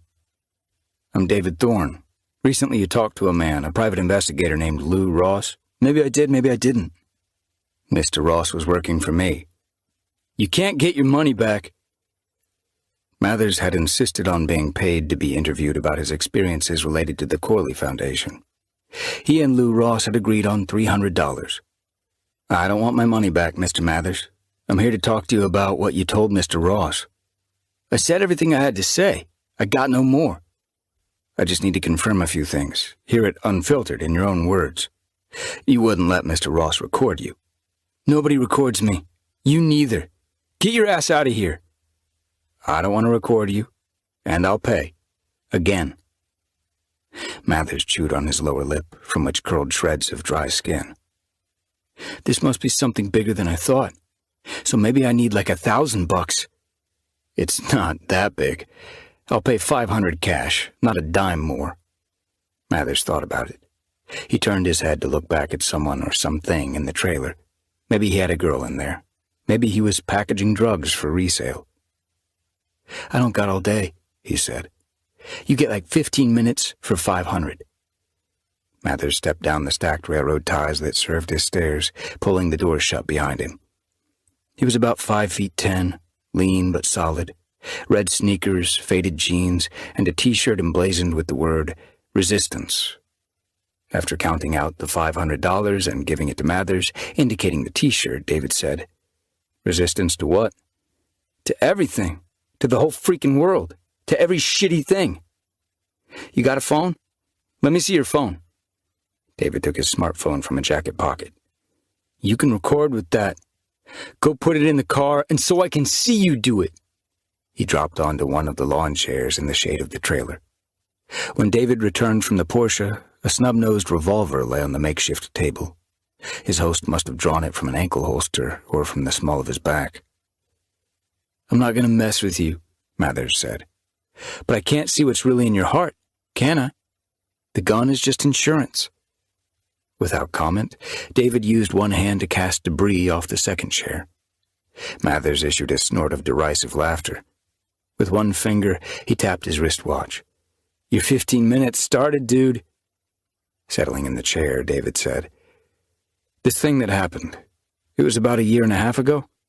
Labor Day weekend. I'd been watching the place on and off for like 2 weeks. No one ever seemed to be there." "We're talking about the Corley Foundation, the house at the end of Rock Point Lane?" "Yeah. I'd gone in close several times, scoping it out, looking through windows, that kind of shit. There's furniture and stuff, but I never see no one. No sign of an alarm system." "So you broke in on Labor Day?" "Broke in? Hell no. It was just a bad window." "Bad window?" Mathers shrugged. "It broke itself. So I go in for a look around. I got a big curiosity. That's all I'm saying." "Okay, I understand." "There's food in the fridge, but the place don't feel lived in. No dirty dishes, no laundry to be done, nothing out of place. It's like a furniture showroom set up neat to get you to buy shit." "Jewelry? Money?" When his host's eyes narrowed with suspicion, David said, "I'm just curious. Like you, I have a big curiosity." "Some jewelry in a woman's closet. Nothing special. No money anywhere, not even a coin jar where, they collect pocket change. No safe." Mathers's brow pleated, his mouth tightened, and his face grew dark in the shade. He glanced at the revolver on the table, but he didn't reach for it. "The place creeped me out, dude." "You told Lou Ross the house is—" "I know what I told him," Mathers interrupted. "He gave me a down-the-nose look I didn't like. Nobody makes me out a fool." "And I have no intention of doing so." "And I have no intention of doing so," Mathers quoted, mocking David's diction. "You got too much damn school in you." "I agree. Half the time I spent in college was a waste." Mathers's double-barreled stare sought some sign of sarcasm, but he evidently didn't detect any. I told the bitch I'm with and she thought it was bullshit, you know? Like I'm a little kid needs to make up stories. I got her mind right quick enough. David wanted to ask if she still had all her teeth, but he restrained himself. Wagging one finger as if to say, "You listen to me and you listen good," Mathers declared, "That fucking house is haunted." 39. A fat beetle as big as a bumblebee with an iridescent green shell and translucent sour yellow wings flew past Richard Mathers and settled on the grip of the revolver that lay on the makeshift table. Leaning forward in his lawn chair, Mathers met David's eyes, intensely recounting his experience at 9 Rock Point Lane. So I go upstairs. There's like 3 bedrooms being used. One has a closet full of a man's clothes. The second has like only a lot of, girl stuff. The third is for a bitch, too. And damn if she isn't there, sitting in this armchair. The chair faces away from the door, so I don't see her till I'm deep in the room. Right then, I almost split. But I realize she don't see me, don't hear me. She's staring into space like she's fucking hypnotized or something. She's so still, I think maybe she's dead. But then I see she's breathing. And once in a while, her eyes blink. When I talk to her, she don't answer. It's like I'm invisible to her, dude. David thought of a strange moment on the first night that he and Maddison had dinner together in the Harborside restaurant. She had fallen silent. Her smile became fixed. Her gaze slipped out of focus. And for half a minute, maybe longer, she didn't seem to be there with him. This girl in the armchair, what did she look like? What did she look like? Shit, man, she was this spooky bitch staring into space, zombified, like a freaking cyborg. I got the hell out of there. Blonde hair or black hair, blue eyes or brown, young or old? Mathers shifted his gaze from David to the iridescent beetle on the revolver. I don't know. I don't remember. Young, I guess, but not a kid. Young and creepy as shit. So I just quick got the hell out of there. Into the upstairs hallway, headed toward the stairs, which is when all this freaky shit happened. Everything got weird. What got weird? The hallway, dude. It was the same hallway, and it wasn't. I mean, it was like tweaked. Like it was the same hallway, but bent. Mathers seemed as earnest as he was incoherent. Bent? What's that mean? Bent means bent. All the angles was wrong. Walls and ceiling, like it was, I don't know, all sort of rubbery. How long did this last? Maybe a minute. I'm like dizzy from it, unbalanced. Anything like that ever happened to you before? Mathers frowned. In his boyish face, his frown was close to a pout. Why would it happen to me before? Some medical conditions have similar symptoms, like ocular migraines. I didn't have no headache. Ocular migraines aren't painful. They're characterized by strange visual stimuli. Characterized, huh? The insinuation that he might be less than a perfect physical specimen greatly offended Mathers.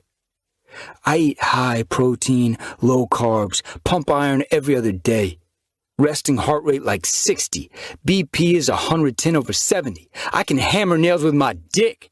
I got no medical conditions, asshole. Good for you. Mathers slitted his eyes as thin as razor cuts. What's that supposed to mean? It means I'm glad you're in good health. I'm happy for you. Bullshit, dude. Nobody's happy for nobody but themselves. The inquisitive, iridescent beetle crawled past the loading gate of the revolver onto the hammer and started forward over the top strap toward the barrel. Back to the bent hallway, David said. All the angles wrong. What happened then? Heavy footsteps. It's a wood floor. Someone's coming toward me. Gotta be some big son of a bitch. Those footsteps so heavy, booming off the walls, like he's wearing lead boots. But nobody's there. Footsteps in another room, David suggested. Or maybe not footsteps at all. You was there, huh? You want to tell it? You can tell it better than me? Sorry, go on. Mathers took another jab to pay back the imagined insult. They teach you in college how you know everything, but you don't know nothing. You don't know jack shit. David placated him with silence. The footsteps seem to stop in front of me, like some guy's right in my face, but I can't see him. Then the bent hallway snaps back like it should be, and I get my balance, but it's suddenly as cold as a witch's tit, so cold I can see my breath all frosty. I want out of there. So I'm down the stairs to the front door, unlock it, but the damn door is stuck, swollen in the frame or something. So I go back through the damn house, but it's the same with the kitchen door. There's this second, dining room off the kitchen, littler than the real dining room. You hoity types might call it a breakfast room. It's where the window was broke, except all the furniture is gone, table and chairs and all the other shit, even the pictures on the walls. No way someone could move all that out of there so fast, me hear nothing, but it's gone. And the broke window isn't broke no more. I'm freaked out, dude. So I hold my piece by the barrel, smash the window, and I'm gone. The beetle had proceeded along the barrel of the revolver to the muzzle, where it perched on the rim, flexing its wings. David had no way of determining the value of the story he'd just been told. He wanted to ask if Mathers dropped acid from time to time, or had a relationship with exotic mushrooms, but any such question was certain to trigger the man's tripwire temper. As if privy to David's thoughts, Mathers said, "I'm totally native organic. I don't put chemicals in my body. I don't do nothing but California weed, and I hadn't even done no weed before I went in that house." According to Lou Ross, what happened at Rock Point Lane wasn't the end of it. Mathers's face clenched again. He looked as if he wanted to spit at someone, and then he turned his head and did spit toward the door of his trailer. "It's like the next day. Kendra, she's at work, and I come back from a thing I had going. Trailer's locked, but this sick piece of shit is waiting inside. He jumps me before I know what the hell's happening. I could have busted him up good in a fair fight, but he clubs me down before I know he's there, and then he's kicking me. He's wearing these steel-toed construction boots and doing this Gestapo number on me, He's got fists like concrete blocks. He's old, but he's solid, and he keeps shouting at me to stay out of his house, never go back there. He racked me up real good." This was Patrick Corley. "You want to say it wasn't?" "I'm just asking." "When I was 17, the first job I did was construction site tear-out cleanup. I worked for that prick. He thought his shit didn't stink." "This Rock Point Lane business happened 1.5 years ago." "I said so, didn't I?" "You know Patrick Corley's been dead 7 years. For the first time, Mathers looked pleased about something. "He croaked in the fruit aisle at the market, pulled a shitload of kiwis down on himself when he fell." "Kiwis. I heard about it. I laughed my ass off." The beetle began to explore the bore of the revolver, peering into it as if it seemed like a suitable place to construct a nest. David said, "So the Patrick Corley who beat on you, he was a ghost or what?" Mathers watched the beetle squirm into the bore of the gun. "Ghost? Demon? Zombie? I don't know what the hell he was, dude. He just was. He came down on me like an avalanche.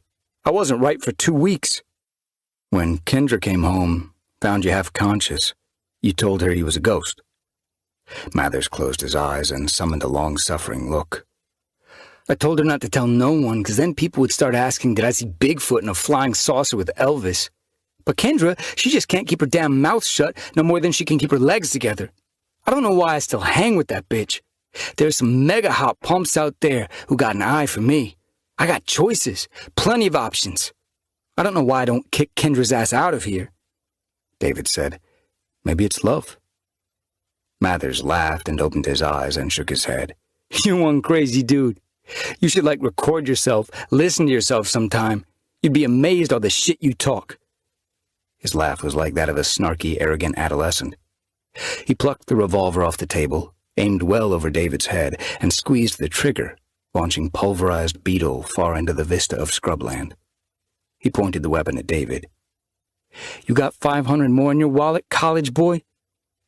Having had some experience of a genuine homicidal sociopath during his many conversations with Ronny Jessup in that conference room at Folsom, David did not react as Mathers wanted. "Why? Do you have more story to tell?" "What's $500 to you, anyway? I'm damn sure you don't live in a shit-can trailer." "You're right about that." "We're in a lonely place, college boy. That Porsche will bring a nice price from a chop shop. And there wouldn't be no headstone to say, "Here lies David Thorne." You'd have to dig the grave. Hard work. The lovely Kendra can't do the job all by herself. Most of his life, Richard Mathers had used a low flashpoint temper to intimidate people, and maybe he hadn't been accustomed to pushback until he'd taken a beating at the hands of Patrick Corley or Corley's ghost or whatever was waiting for him that day in his trailer. If his attitude had once been highly effective, he had lost some of his mojo after being beaten. "You dissing my lady?" Mathers asked, leaning forward in his chair, resorting again to that spaghetti western tough guy squint. "No, not her," David said, and rose to his feet. "After you got the shit kicked out of you, I guess you never went back to the house on Rock Point Lane?" "Maybe I did. I got a big curiosity." Ignoring the revolver, David met Mathers' stare and finally said, "No, you didn't. And I don't pay for bullshit." He walked away. He was sure that Mathers had never returned to that house. He was also certain the man had withheld something from him, something related to the spellbound girl in the armchair. But whatever secret he kept, no amount of money would loosen his tongue. David anticipated the second shot and expected it to be well wide of him. If he ran or ducked or merely flinched, Mathers would feel triumphant. And what critters hadn't been chased out of the brush by the gunshots would flee this snarky adolescent laughter. The crack of the gun echoed through the low hills, then again. David suspected that, on some level, his courage might be less admirable, might be a capitulation to fate. If he misjudged Mathers, and if the creep shot him in the back, maybe that was the overdue justice he had earned by his behavior 10 years earlier, that he had been expecting ever since. He got into his car and pulled the door shut and started the engine and drove away from there. 40. From the high north, a slow avalanche of clouds slid down the tilted sky, smothering the sun. The Pacific gradually darkened as it rose out of the curve of the earth in menacing ranks and pounded the shore as if to break it. At 1:04 p.m. on U.S. Highway 101, north of Goleta and south of Gaviota, David parked at the familiar scenic viewpoint. Again, his was the only vehicle in a space that could accommodate 4 or 5. Across the meadow that sloped and rolled shoreward from the railing, the tall grass trembled, as though nature shared David's anticipation of some wicked revelation. Northwest, where the stubby peninsula thrust into the sea, on the headland stood the impressive stone house, which he now knew to be the former home of Patrick Michael Lynham Corley and the current quarters of the Corley Foundation. Subsequent to Emily Carlino's disappearance, authorities had interviewed the residents of the houses that were within sight of the viewpoint. Corley's wife, Nanette, had died of cancer 2 years prior to that rainy night, and Patrick had lived alone since then. Like others in the area, he'd said that he'd seen nothing of Emily. Evidently because he was a well-known county resident of good reputation, the police had seen no reason to disbelieve him. 3 years later, Patrick had died of a heart attack, and 7 years after his death, behind the wheel of a beige Ford van, he had driven Maddison Sutton to the cemetery in Newport Beach, where she had placed a bouquet of calla lilies on a certain grave. David left the viewpoint and walked north along the graveled shoulder of the highway. Southbound traffic raced past on his right, the vehicle slipstreams tossing his hair and harrying him with waves and whirling funnels of dust. His state of mind was such that, although reputably dressed, he imagined that he resembled a wild-eyed vagrant, an itinerant Bible thumper on a messianic mission, slouching door to door to announce the impending apocalypse. Rock Point Lane branched off the coastal highway 100 yards north of where he'd left his SUV. The one-car width of blacktop led through wild grass and weeds, flanked by 80 and 100-foot Monterey pines, shaped by the wind into tortured configurations that were nonetheless poetry in wood and foliage. The lane was a private street, serving only Corley's 5 acres. Although the property wasn't fenced or walled, a low steel-pipe gate between 2 stone columns barred entrance to what was in essence a long driveway. A sign on the gate made no reference to the Corley Foundation, but promised that trespassers would be prosecuted. A call box with speaker invited visitors to announce themselves. David walked around the gate and followed the blacktop toward the house on the headland. The 2-story residence and 4-car garage featured walls of native stone under a slate roof. The lawn was mown, the building well-maintained. He went directly to the front door, an artful work of oak and bronze, and he rang the bell. He could hear chimes echo through the interior stillness. He waited, rang again. No response. Maddison was in Newport Beach. Patrick Corley, alive or dead, a twin or a miraculous resurrection, must be there as well. David went around to the back of the house, which stood about 70 feet from the rocky bluff and 50 feet above the sea. 2 clusters of Chinese fan palms added interest to the yard, rustling in the softly hissing wind. The big back porch was furnished with only 2 rocking chairs and a table that stood between. The chairs and the wrought iron glass-topped table were identical to those on David's smaller porch in Corona del Mar. For a long moment he stood staring at the tableau. In the wind, the chairs moved back and forth in shallow arcs, as though occupied by people he could not see. He turned one of the rockers upside down and found the key box fastened to the frame where he'd known it would be. He clicked the lid of the box, which fell open, and the key dropped into the palm of his right hand. The feeling that overcame him was eerier than déjà vu. He felt as if he were living through a novel that he had read years before and only half remembered, a work of fiction to which reality was in the process of conforming. He knew that he should return the key to the box and latch the lid and walk away, that he was being manipulated. To what end he could not guess. Nothing good was likely to come of this. However, he was incapable of heeding that warning voice that whispered from a place deeper than the mere subconscious, from the marrowed cavities of his bones and from the iron-rich cells of his blood, where 1,000 generations of human experience had inlaid instinct. For 10 years he had lived with the mystery of Emily Carlino's fate. Answers, however strange they might be, seemed at last within his reach. He could no more retreat than he could undo the error of his ways that resulted in Emily being alone on that night 10 years previously. Instinct be damned. Whatever peril might lie ahead, he had earned it and the understanding that might come with it. The key fit the lock. The deadbolt turned. He opened the back door to the house. 41. The kitchen appliances weren't of the most recent vintage, yet everything looked as though it had been installed only yesterday. The limestone floor appeared spotless, the polished granite counters as timeless as the planet from which they had been quarried. The contents of the cabinets, the refrigerator, and the pantry were as ordered and aligned as if they had been stocked by a robot that, by sight alone, could measure precisely to a 1/16 of an inch. The dishwasher and trash compactor were empty. Evidently there had been a recent power outage. The digital clocks, on the double ovens, on the microwave, were blinking zeros. In the adjacent breakfast room stood a table with 4 chairs and a sideboard. 3 large, spectacular, light-filled nature paintings were in the style of Albert Bierstadt. This was the room where 18 months earlier Richard Mathers had broken a window to gain entrance, and a short while later supposedly had broken the same window to escape. He claimed that all the furniture had been removed between his arrival and departure. The table was a heavy disc of pine on a solid central plinth.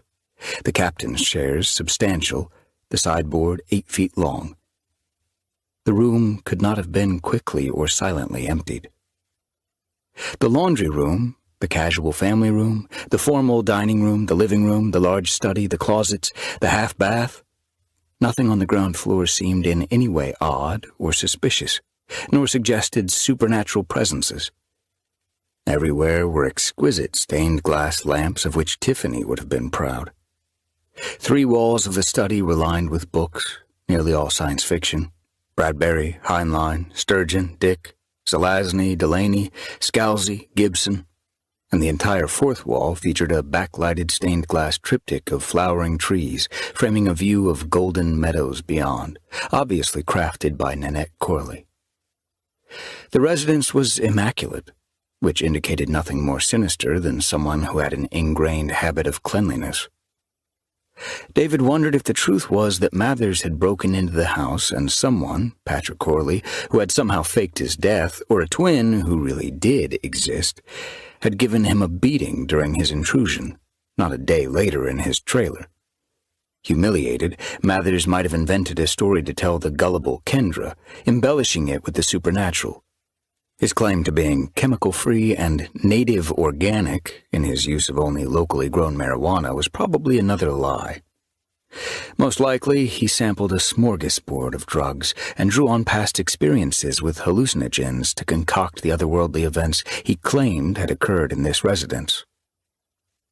As David stood in the foyer at the foot of the stairs, he became aware of the deep silence that pooled in the house.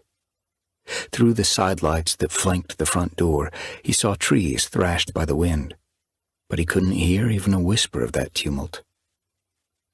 On the second floor were a well-equipped home gym and 3 spacious bedrooms, each with an ensuite bath and walk-in closet.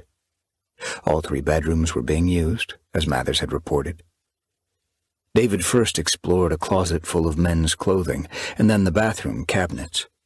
He found nothing extraordinary. In the associated bedroom, there was nothing on the nightstand other than lamps, and nothing whatsoever in the drawers. In the first woman's bedroom, he discovered a gallery of photographs, 32 framed pictures, in every one of which he appeared. 42.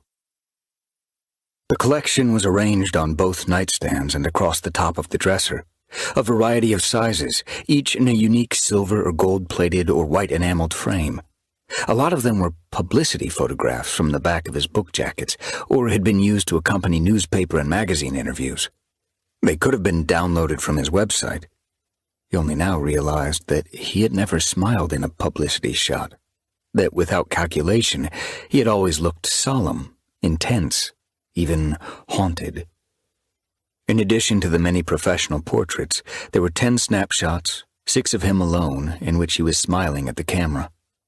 He recognized some of the locations: a bench overlooking the ocean at Inspiration Point, a few blocks from his house; another bench in that same park along Ocean Boulevard where he was backdropped by the breakwater at the Newport harbor entrance; sitting at a patio table at a cozy neighborhood restaurant.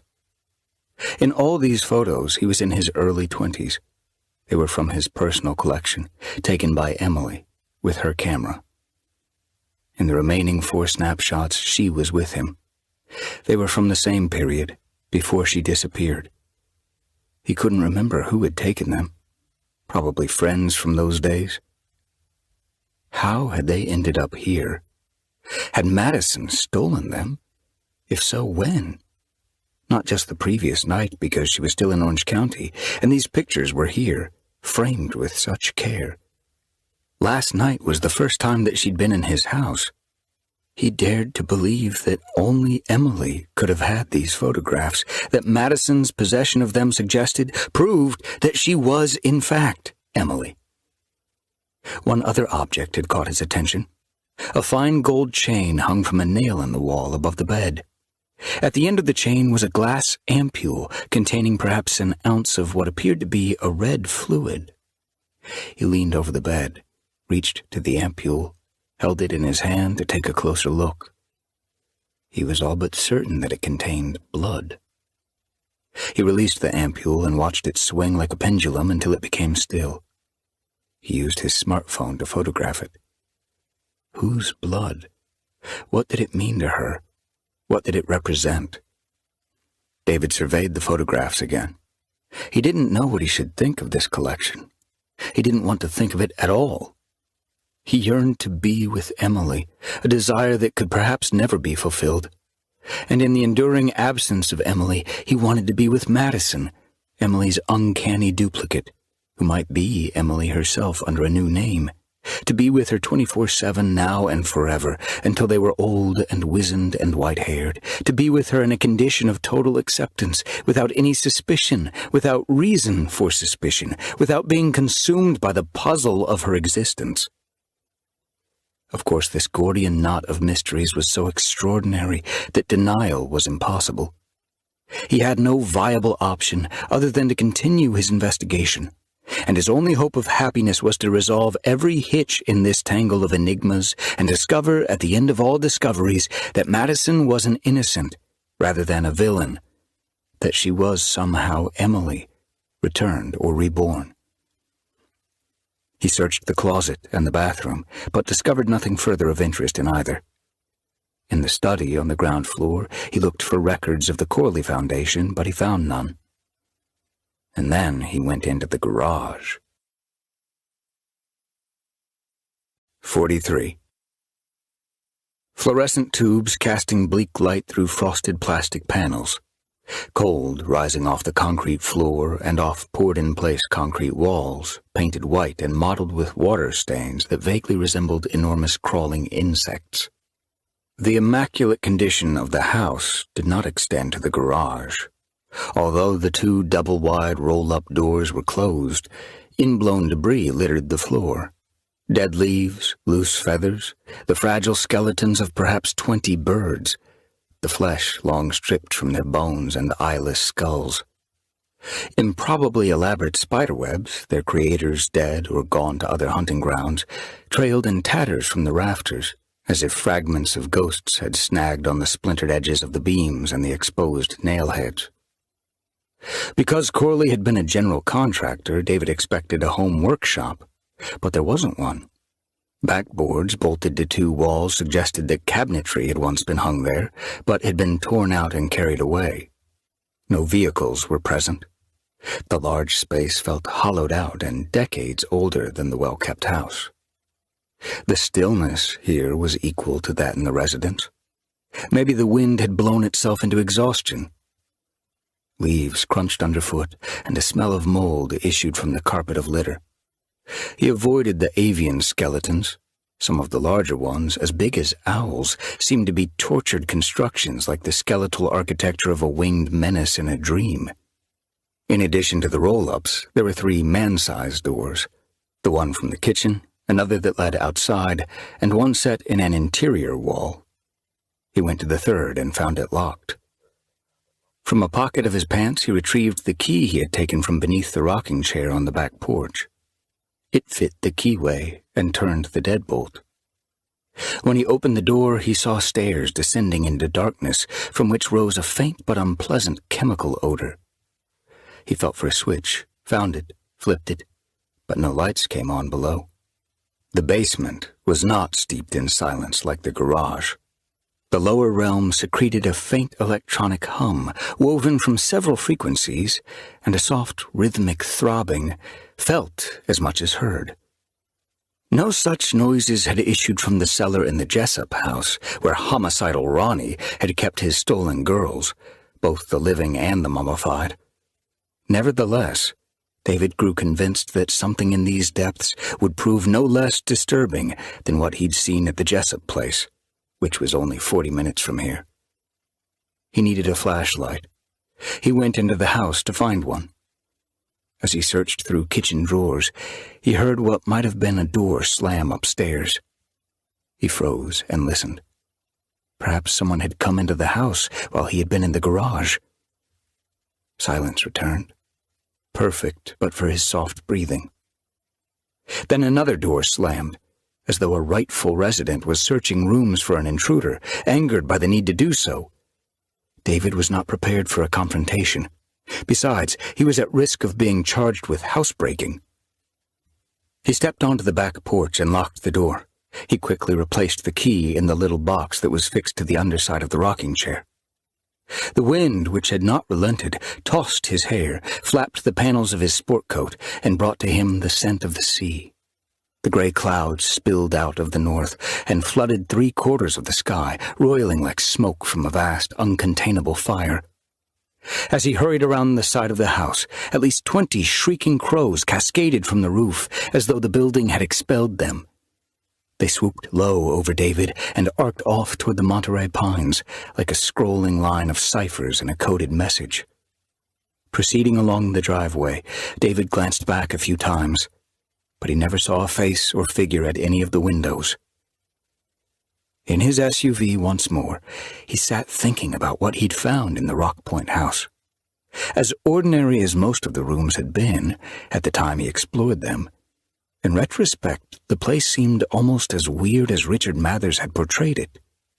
The silence had been uncanny, surely the result of something more than mere construction techniques.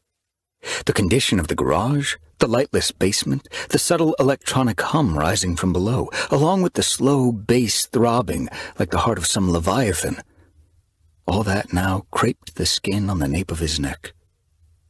His mind's eye kept returning to the collection of photographs in Maddison's bedroom, which seemed to suggest that she must be obsessed with him. God knows he was obsessed with her, and any man might be flattered to find himself the object of such a woman's adulation. But over the years, David had endured the obsession of two disturbed fans of his books, one young man and a young woman.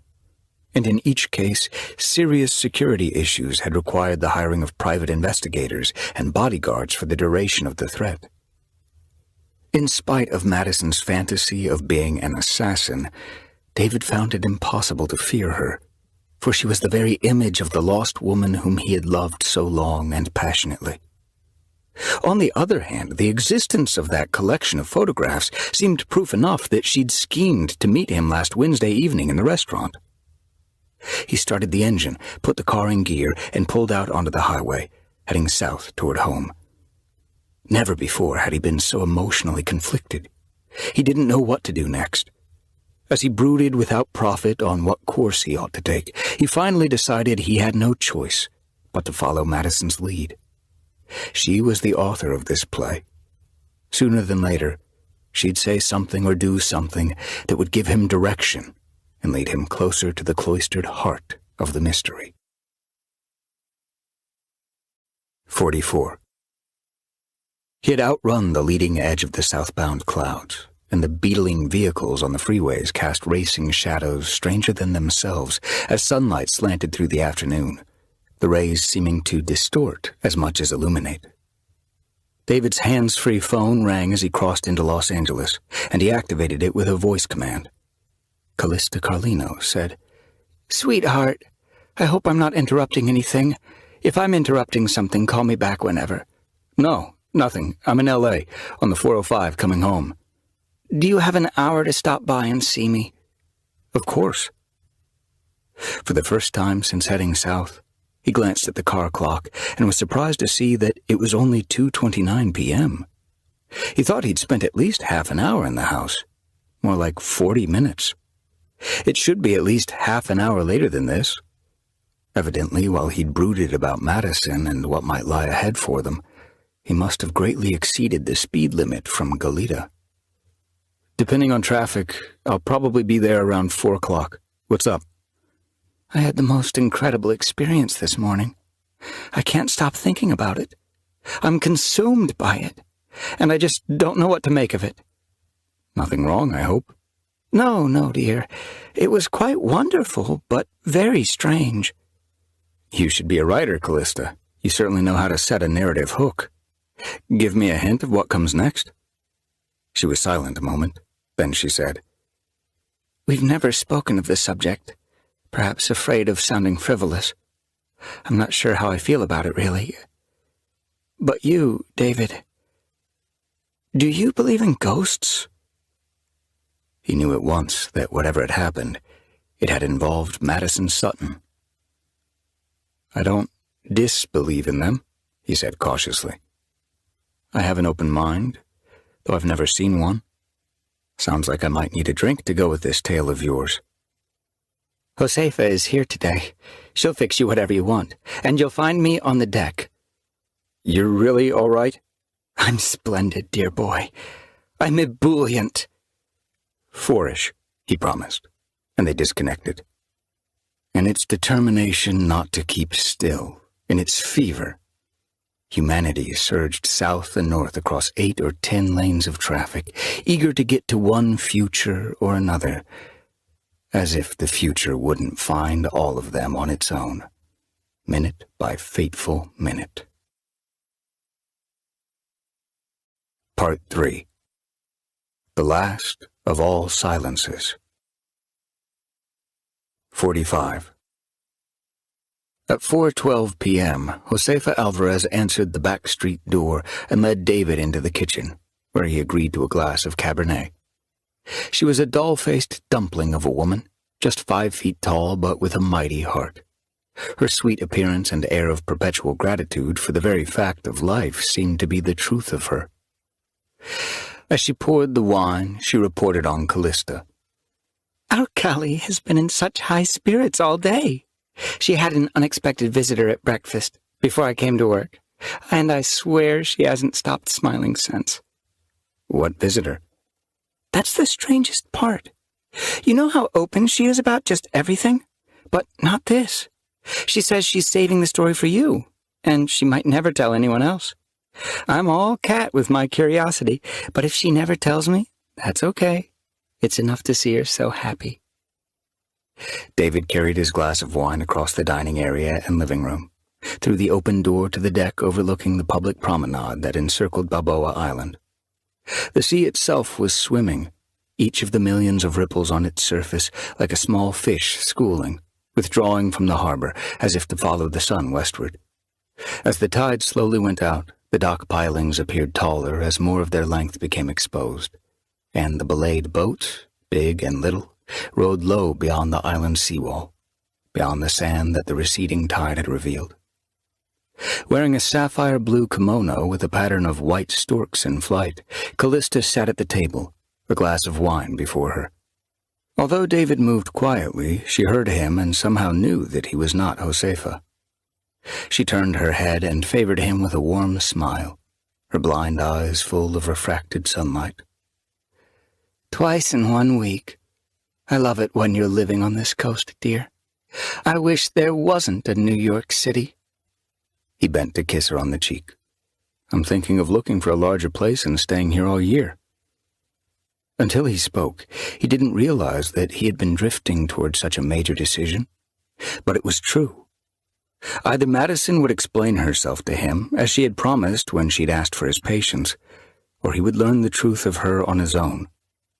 In spite of all the strangeness associated with her, he believed in her, in the rightness of her, and he yearned for, ached for, a domestic life with her at his side, and perhaps one day children. No mystery in this world was so complicated or so dark that love could not solve it. And because he felt that he knew her heart, he believed no sin she had committed could be so great that love could not pay penance for it. He was not an author of misanthropic fiction. Although he was no Pollyanna, he had considerable faith in people, in humanity's capacity for good, and in its future. He had been foolish 10 years earlier, and by his foolishness had lost a shining future of his own. He would not lose this one. He would cling to Maddison through whatever might come, believe in her, be faithful to her through all challenges and revelations. Move here full-time, Calista declared as he settled at the table, in the chair immediately to her right. Oh, child, how lovely that would be. You always say this place inspires you, gives you ideas for your books. Living here, the writing will come more easily, too. I'm sure it will, dear. Whatever has you so buoyant? He asked. You look as if you might soar up out of the chair like a helium balloon. I had a visitor at breakfast. I'm almost afraid to tell you, as if the telling will take all the magic out of it. Someone visited and talked about ghosts? Not exactly, no. Calista sipped her wine, put the glass down, and crossed her arms over her breasts, as though to compose herself and restrain herself from babbling out the story in torrents of words that might somehow diminish it. After a pause, she said, I was sitting right here, just where I am now, listening to the harbor, enjoying the early sun, eating a morning roll and having coffee. This girl spoke to me from the promenade, said she thought my kimono was beautiful. And just like that, we were chatting as if we were old friends. I invited her in, and she came through the gate and sat where you're sitting now. I offered her coffee, but she said she needed nothing. Balboa Island and Little Balboa were connected by a bridge, and a promenade encircled each of them. People walked the islands at all hours, and locals frequently stopped to visit. I thought I recognized her voice, but she wasn't a local. She said she'd been here when she was younger, but hadn't been back in a long time. After 54 years of blindness, Callista's ear for voices was uncanny. When a passing local called out a greeting to her, she nearly always answered with the person's name, and rarely ever got it wrong. She said her name was Maddison. She was here more than an hour, and we were like old friends from the get-go. David, I can't describe how fluid our conversation was, from the serious to the silly, back to serious, each of us so easy with the other. It was like, maybe you remember, like Emily and I were together. I remember, he said. It was exactly like Emily and me, and gradually... Gradually what? She searched his face with her sightless eyes. I don't want you to think I'm a crazy old woman. You're the farthest thing from that. Gradually, I realized I did know that voice, knew it as well as I know my own, even though I hadn't heard it in 10 years. She sounded just like my Emily. Her voice broke on the last few words, and she turned her head from David to gaze out at the harbor as though she could see the prows of 3 small sailboats cleaving the water as they raced up the channel. He gave her a long moment to recover and then said, "But her name was Maddison." "Yes, and when I first recognized the voice, I thought it was only coincidence, a remarkable sound-alike. However, the longer we talked, the more I became convinced that something extraordinary was happening. Her attitudes on so many things were the same as Emily's. Her sense of humor, that quick wit, the way she would reach out and touch my hand and tap it 3 times with one finger. She used to do that, the 3 taps, and with each tap she'd say a word. I love you. Did she say that this time? No, it was just now and then the reaching out and the tapping while we talked. He wondered how Maddison could have known to do such a thing, unless Maddison was Emily. Fascinating. But do ghosts talk? Calista found her wine glass, but didn't raise it from the table. If they exist, why couldn't they? I don't know. I'm not a ghostologist or whatever. I guess so. A lot of islanders, neighbors, passed us and called out to me, but none of them spoke to her or mentioned her. What, you think they couldn't see her? She shook her head. I don't know what to think. But that's not all, David. That's by no means all. I became quite bold. I asked if I could feel her face to know what she looked like. He could not fathom Maddison's intentions for this visit, unless she was Emily. David, she looked like Emily, he said. Felt like Emily. It's not the same. Before we lost her, I felt my daughter's face countless times. My fingertips learned her face as surely as I learned Braille. But why would she call herself Maddison if she was really Emily? He hoped Calista would have the answer that eluded him. Maybe she thought she would shock me too much, scare me, if she started out right away telling me who she was, what she was. In fact, I'm sure I'd have been angry with her, called her a charlatan and asked her to leave. She needed to bring me along slowly to the truth. She was Emily, David. Somehow she was. David didn't know what to say, though for reasons different from those that Calista no doubt imagined. After waiting for a cacophony of seagulls to wheel through the sky, Calista said, You do think I'm losing it? Early dementia? No, not at all. Really, I don't. It's mystifying, but I'm sure it happened just as you say. So, did you mention Emily? Did you tell this Maddison about the similarity, that you recognized her? She had been turning her glass between thumb and forefinger. Now she lifted it from the table and sipped again before putting it down. I was afraid to broach the subject. Afraid? I thought, I don't know. I guess I thought if I mentioned it, the spell would be broken and she would be gone. As the westering sun slowly felled long shadows from the tree-tall masts of those sailing yachts moored nearby, Calista recounted things that Maddison had said, and there was no doubt that many, if not all of them, were observations that Emily would have made, and in much the same language. When she said the time had come to go, Calista recalled, I urged her to stay a little while. That was when she said something that makes no sense coming from a stranger named Maddison, but that makes perfect sense if somehow she was Emily.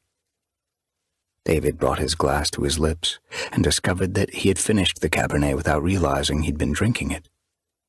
Maddison took one of my hands in both of hers and said, I've come back just for this one visit, so you will know that I'm happy and beyond all pain, and to tell you, be not afraid of whatever comes next, because I'll be with you always. And then she raised my hand to her lips and kissed it 3 times, and she said, I love you. For a long moment, Calista and David sat in silence. Her silence was necessitated by the depth of her tenderest emotions. His was the result of desperate hope, but also of astonishment, bewilderment, and anxiety. I was speechless, Calista said. And before I could think what to say, she let go of my hand and was gone. Just gone. I don't know whether I was so stunned by what she'd said that my senses failed me, but I didn't hear her chair scoot back on the deck, or her footsteps, or the gate creak like it always does. She was there, and then just gone. A long, sleek racing boat motored by at the harbor speed limit, its big engine throbbing with pent-up power, suggestive of a demonic entity barely restrained from wreaking havoc. Aware that Calista needed reassurance, he said, Remarkable. But the word ghost seems inadequate. Too pulp fiction. If she wasn't real, maybe spirit is a better word. This wasn't a haunting, after all. It was much more of a manifestation, a visitation. But you do believe me? Of course. You're not delusional, and just like Emily, you'd as soon bite off your tongue as tell a lie. And there is a Maddison, he thought. Whatever her purpose might be, why ever she felt the need to do this, there is a Maddison. He continued. I've read some about visitations, research for a novel I once thought I might write. I don't claim to understand them. Personally, I don't find any organized religion's explanation fully convincing, and in fact, many religions deny the existence of ghosts or the ability of spirits to return. It all seems stranger and more complex than doctrinal explanations. I need to do some reading. I need to think about this. Calista reached out and unerringly found his hand and squeezed it. You read, child. You think. I know. She was here. She was my Emily. As strange as it was, it nevertheless gave me greater peace than I've known in 10 years. That makes me happy, Calista. You can't know how happy. Life is full of mysteries, isn't it? And maybe we don't always need to know the answers to them. Each thing we don't understand is a wall, and we spend our lives throwing ourselves against those walls, with little to show for it in the end. Maybe sometimes it's just best to accept the limitations of our understanding, accept that some things will be forever beyond our knowledge. He realized that he was debating with himself, not with any intention of convincing Calista, who didn't need to be convinced. Further, he knew that he was not capable of taking his own advice. The sun had mined a golden treasure from the western sky, and in Callista's face, fortune's light turned back the effects of time, so that she appeared young again, her smile that of a girl to whom the sorrows of the world were as yet unrevealed. 46. From Balboa Island, David Thorne didn't drive directly home, but curbed his car on Ocean Boulevard in Corona del Mar and walked through the park to Inspiration Point. He stood at the railing, staring out to sea. The vast, deep waters seemed to wash to shore, even as, in fact, they were receding from it. Whatever reason Maddison might have for temporarily keeping secrets from him, "Be patient, Davy. Give me breathing room. Give me a few days and I'll explain everything." Whatever justification she might rightly have for teasing him with claims of being an assassin, he nevertheless felt that she had crossed a line by introducing herself to Emily's mother. Unless she was Emily. Calista Carlino was sacrosanct. With uncommon grace she had endured a life of afflictions, a drunken and unloving mother, poverty, blindness since childhood, a cruel husband who abandoned her, the loss of her only child. David couldn't tolerate Calista being drawn into whatever web of fantasy Maddison might be spinning around herself, if Maddison wasn't Emily. True, Maddison's visit had enchanted Calista, lifted her heart, but it could as easily have frightened her or disturbed her so that she would have been robbed of the peace that she'd found during the past decade. And what was he to make of some of the last words Maddison had spoken to Calista? "I've come back just for this one visit." Only that morning, before Maddison left the house, before David had gone off to the cemetery and then to Points North, she promised him a future together. "We belong together, and we will be together, and there won't be any secrets between us. There are beautiful days ahead of us." Was that promise a lie?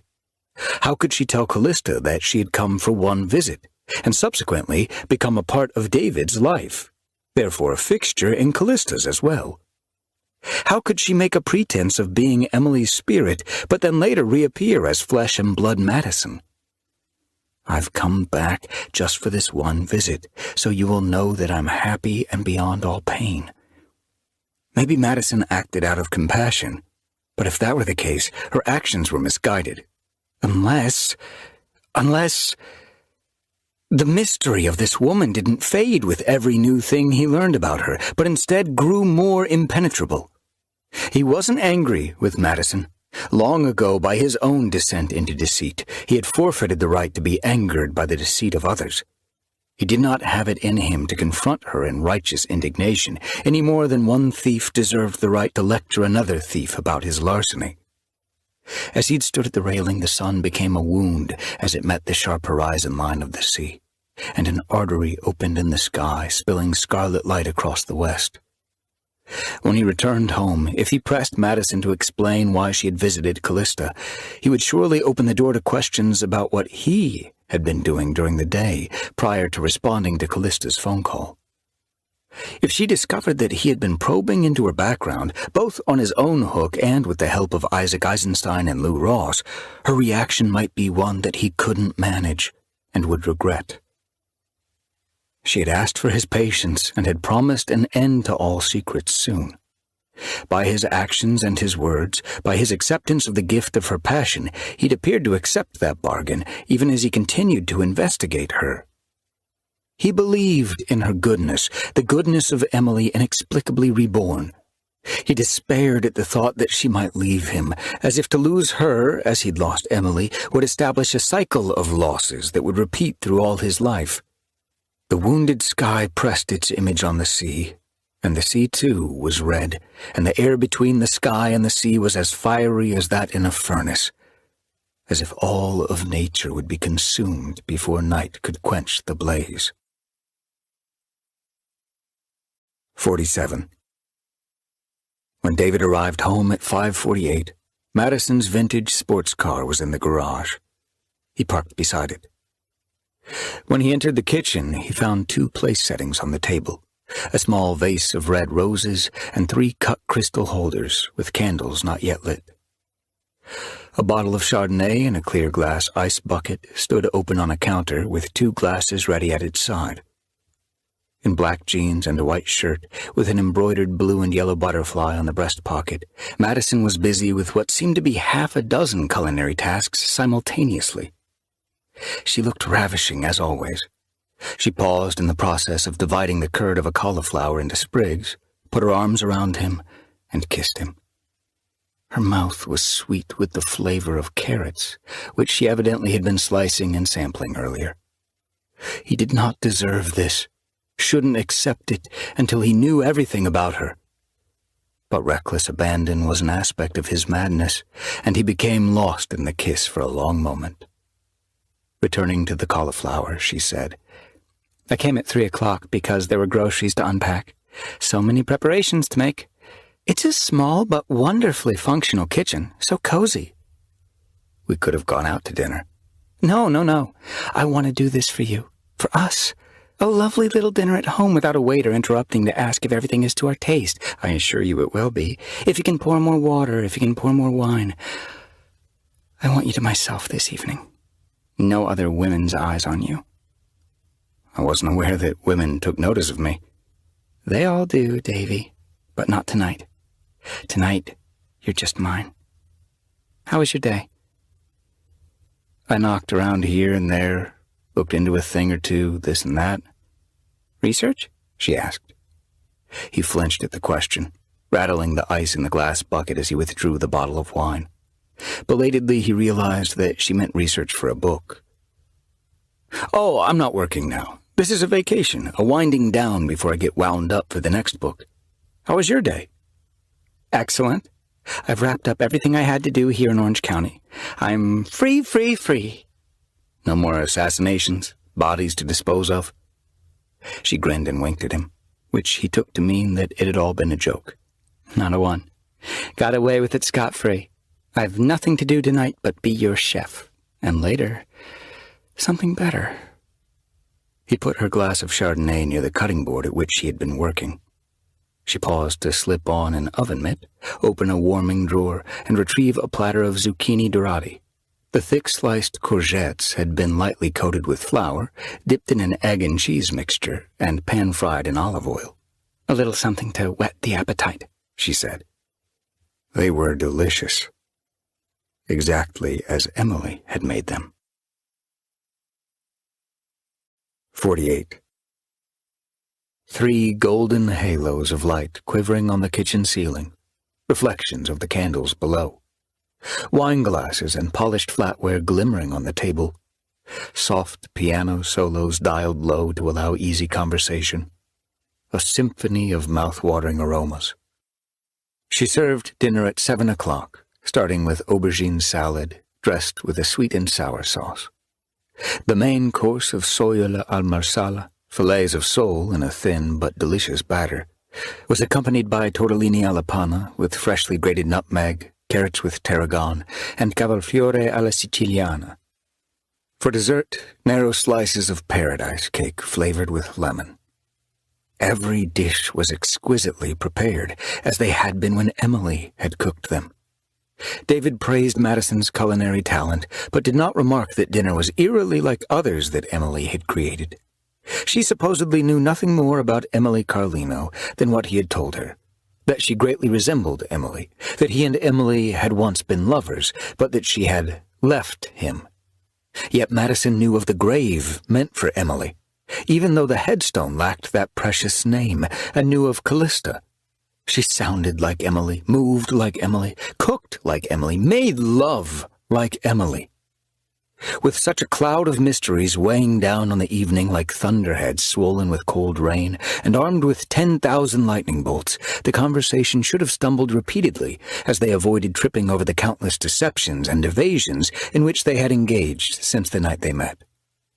Instead, she was a charming, funny, intelligent companion, and David held his own with her, and the conversation flowed as ever it had between him and Emily, until at 10 o'clock they had been 3 hours at the table. He suggested that they clean up the kitchen together, but she said, "I'll do it in the morning. I've moved out of the hotel and brought all my luggage here to stay a while. Why don't you provide the second dessert and take me to bed?"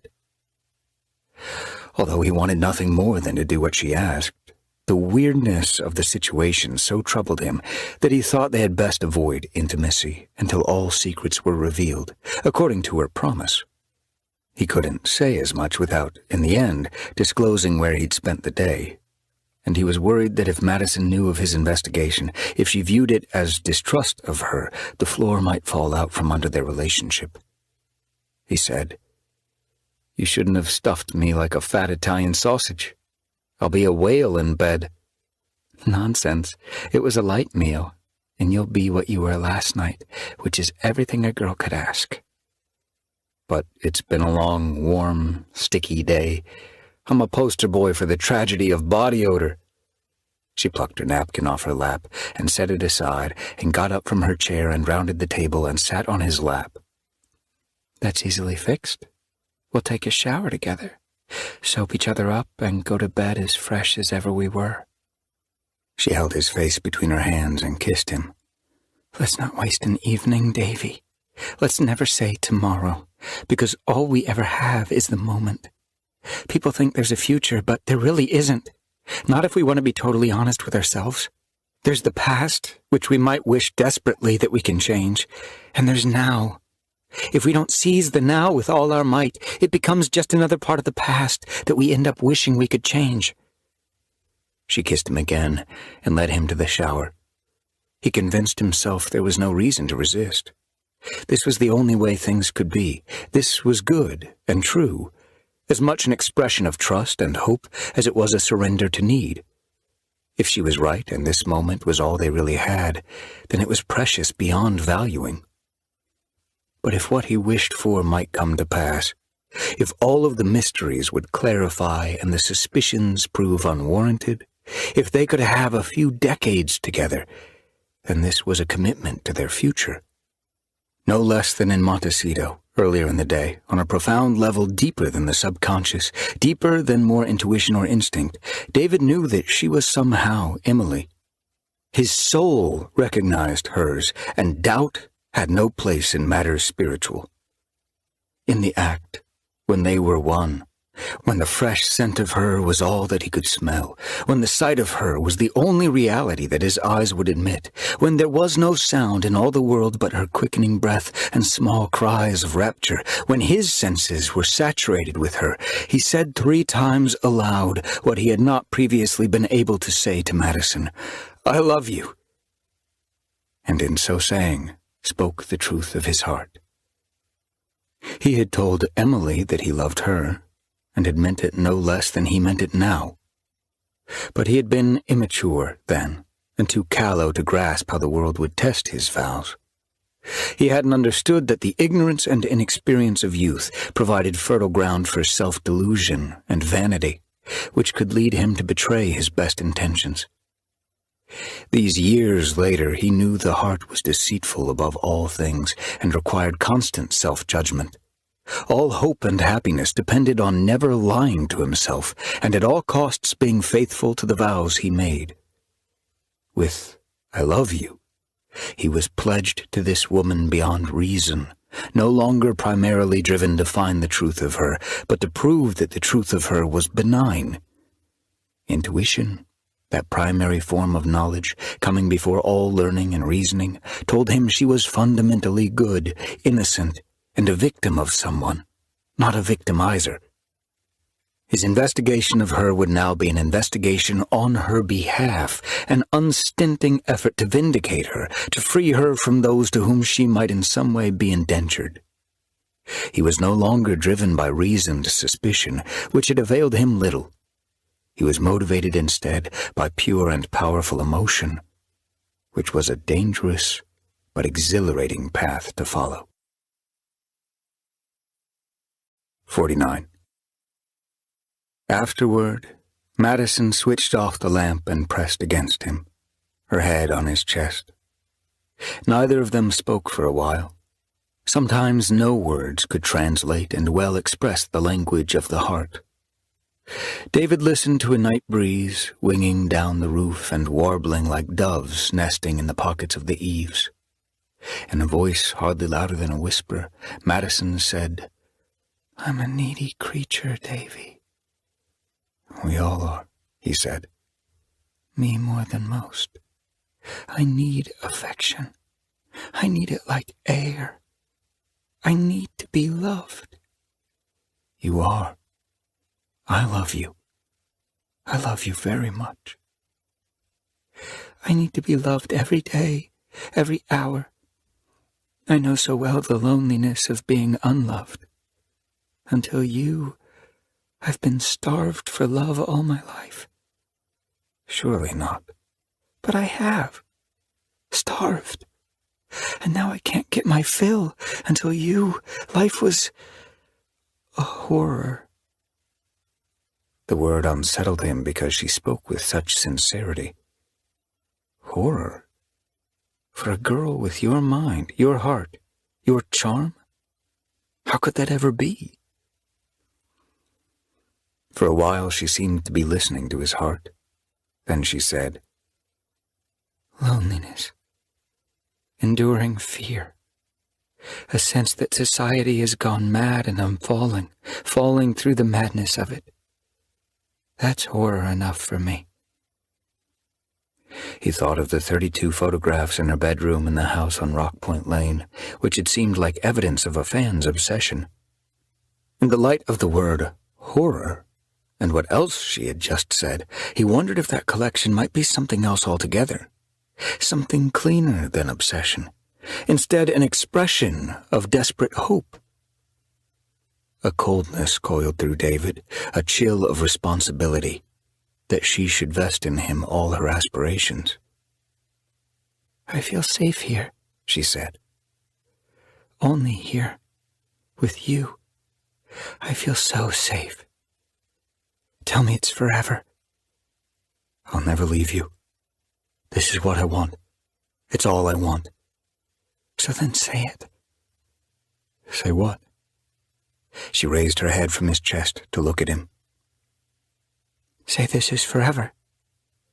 You and me. This is forever. Say it again. This is forever. It better be. It is. She searched his eyes, lowered her head to his chest once more. It better be. I won't have anything less. It better be forever. Her breathing changed as she drifted off to sleep. He loved her. He needed her no less than she needed him. Even if there would be no end to the mysteries of her, even if the truth of her remained beyond knowing, she was his destiny. He had sworn his love for her, and he was no longer a callow and confused youth who failed to understand what accommodations and sacrifices a vow demanded. There could be no going back on such a promise, not if he hoped to repair his damaged self-respect.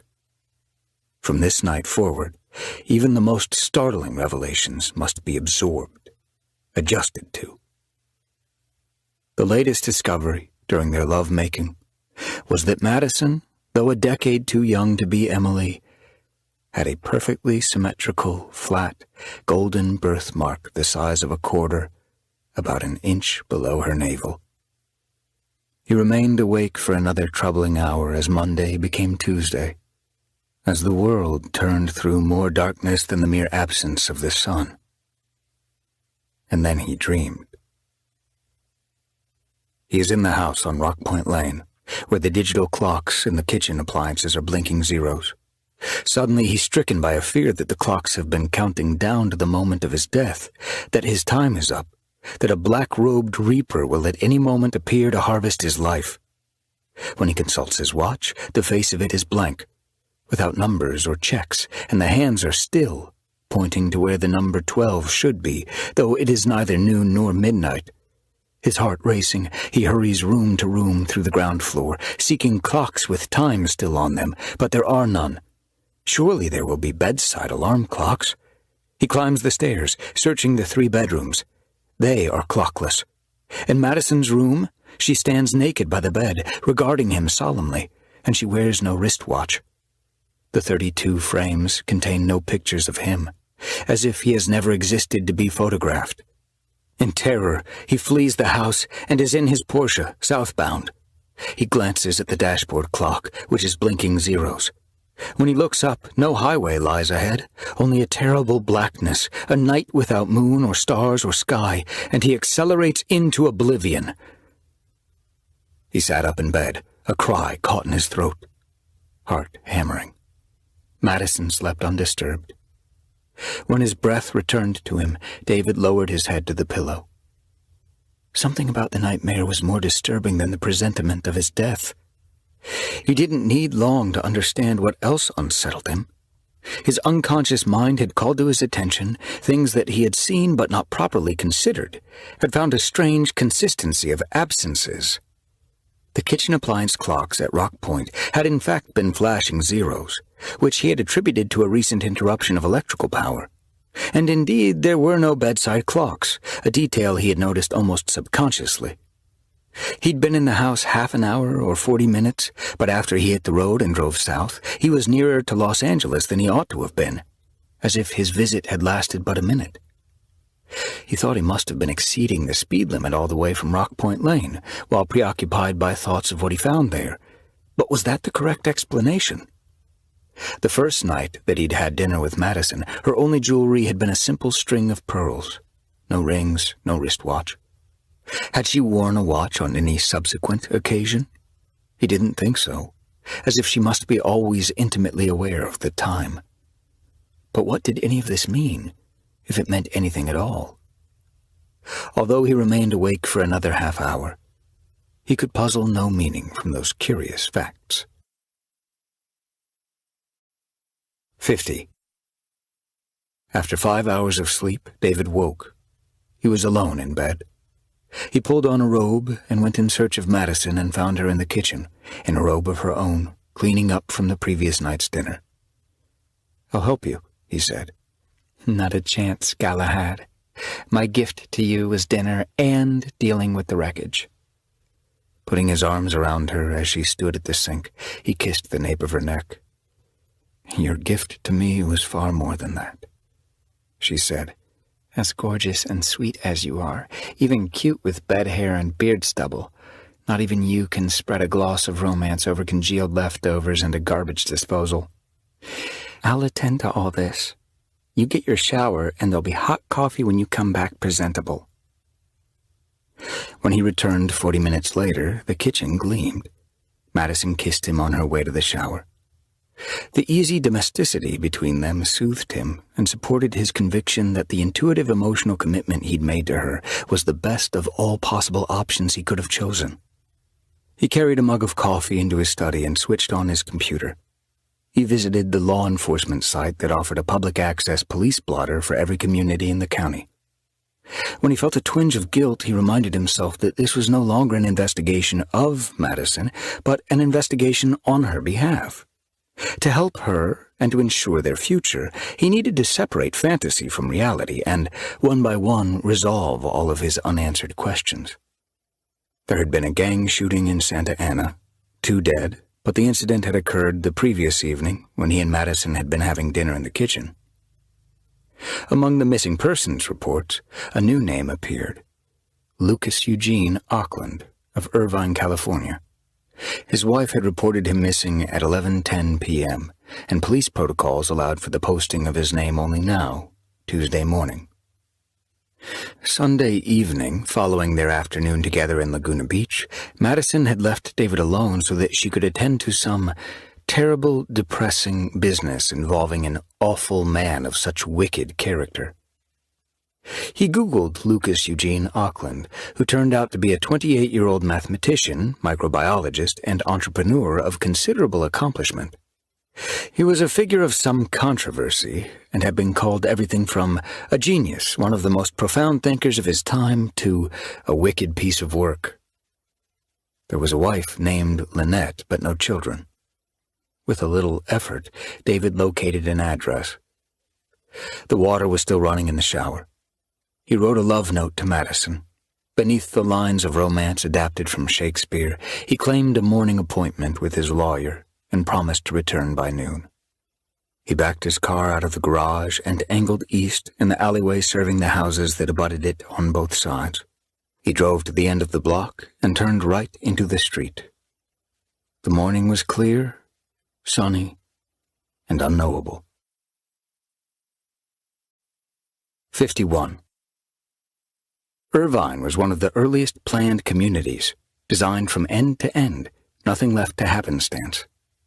The streets were wide and tree-lined, the shopping centers sized and placed to match the population density of each district. The residential neighborhoods graced with numerous parks and greenbelts, the houses in harmony with one another, but generally avoiding a cookie-cutter sameness. Year after year, Irvine landed at or near the top of the list of America's most desirable and safest cities. Advertisements for new tracts of homes there had often been headlined, "Another perfect day in paradise." And some might think that death took a holiday in Irvine, that no one died there or went missing. Although located in an expensive neighborhood, the Auckland residence was an indifferent Spanish-style house with a brick front walkway bordered by red and purple impatiens. The woman who answered the doorbell was also expensive, though not indifferent, and more trouble than David expected to find on another perfect day in paradise. In her Facebook photo, Lynette Auckland looked like innocence personified, with a direct, wide-eyed stare and a sweet face. In reality, her eyes were wide with continuous calculation, and she was neither guileless nor uncorrupted. Although 23, she had the lithe, slender body of a precocious 15-year-old, and a face that seemed even younger. She wore platform sandals with 2-inch cork heels, low-riding denim short shorts, and a cut-off T-shirt that bared her midriff and was emblazoned with the words, "Pop Princess." "Mrs. Auckland?" "Yeah?" "My name's David Thorne. I have an appointment for an interview with Mr. Auckland." "Here? Not at his lab on campus?" "Lucas wanted to keep our project separate from his work at the university." "Yeah, well, he never told me shit about you." "I'm a writer. We're considering a book project together." "Why would he tell me anyway?" "Excuse me?" "He doesn't tell me half the shit he's doing. He probably doesn't want to meet you on campus because he doesn't want the university to take its slice of this. Is it a big money book?" "We're at the early stages of the concept. Until we lock down the scope of it, I can't say what potential it has." Her look was sullen, suspicious. "Can't or won't?" David wondered what impression she would make at a faculty tea. She most likely didn't attend such functions. Probably Lucas didn't either. From what David had read, the man savored his reputation for being a rebel, as both an academic and a scientist. "I think it'll do well," he said. "I've had some prior success. Is Lucas available?" A large German shepherd appeared at her side, ears pricked, its fixed stare intimidating. "This is Wolfman," she said. "It's a stupid name. Lucas named him. He won't hurt you as long as you don't try to touch him." Although Lynette wore hardly more than a bikini and favored a provocative hip-shot stance, David knew that she was warning him not just to avoid touching the dog, but also to keep his hands off her or suffer a savage bite.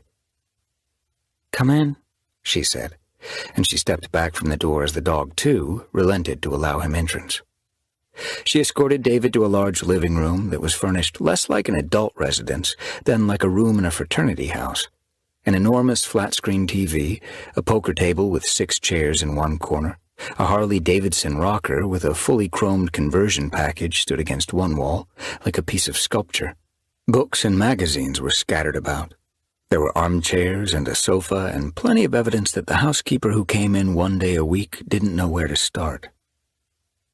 Lynette motioned David to an armchair, and she sat in another that faced him. She propped her feet on a footstool, sitting with her long, coltish legs spread. The dog sat beside her, almost as still as a life-size ceramic canine meant to ornament a garden. David waited for the woman to say something, but she only stared at him until he spoke. "Is Lucas here? I hope he remembered our meeting," she said. "Lucas is dead, the selfish son of a bitch." 52. Because Lynette Auckland wasn't behaving like a grieving widow, and because the police blotter listed her husband as merely missing, David assumed her announcement was a weird bit of macabre humor. "I guess there's a punchline. He's quite a joker." She tilted her head to regard him quizzically. "He is? Do we know the same Lucas? I've never known him to be a lot of laughs. I reported him missing Sunday night, and the cops are finally getting off their fat asses and taking it half seriously. But whatever they think, I know he's dead." You're serious? Don't I look serious? She looked about as serious as a blow-up sex doll. But if he's only missing, how do you know it's something worse? We've been married 4 years. We have this arrangement. He always lives by it. He knows he damn well better. Then suddenly he doesn't. What arrangement, if I may ask? He humps anyone he wants, 18 or older, but he has to be home by midnight. His curfew. That statement was so ludicrous that it sounded like a joke too, but David no longer assumed that apparent humor was the real thing. And he didn't come home Sunday night? Or last night, and he didn't call. There are certain times he calls, checks in. That's part of our arrangement too. He'll hump anything that moves. I told him 1,000 times, sooner or later, he's going to stick his dick in some psycho bitch, and she's going to stick a long knife in him. If he staggered in here right now bleeding, I'd half want to finish him off, the idiot, risking everything he's been building in partnership with the university and with his company, his patents, risking it all for another piece of tail. Part of that everything was mine. Now what do I have?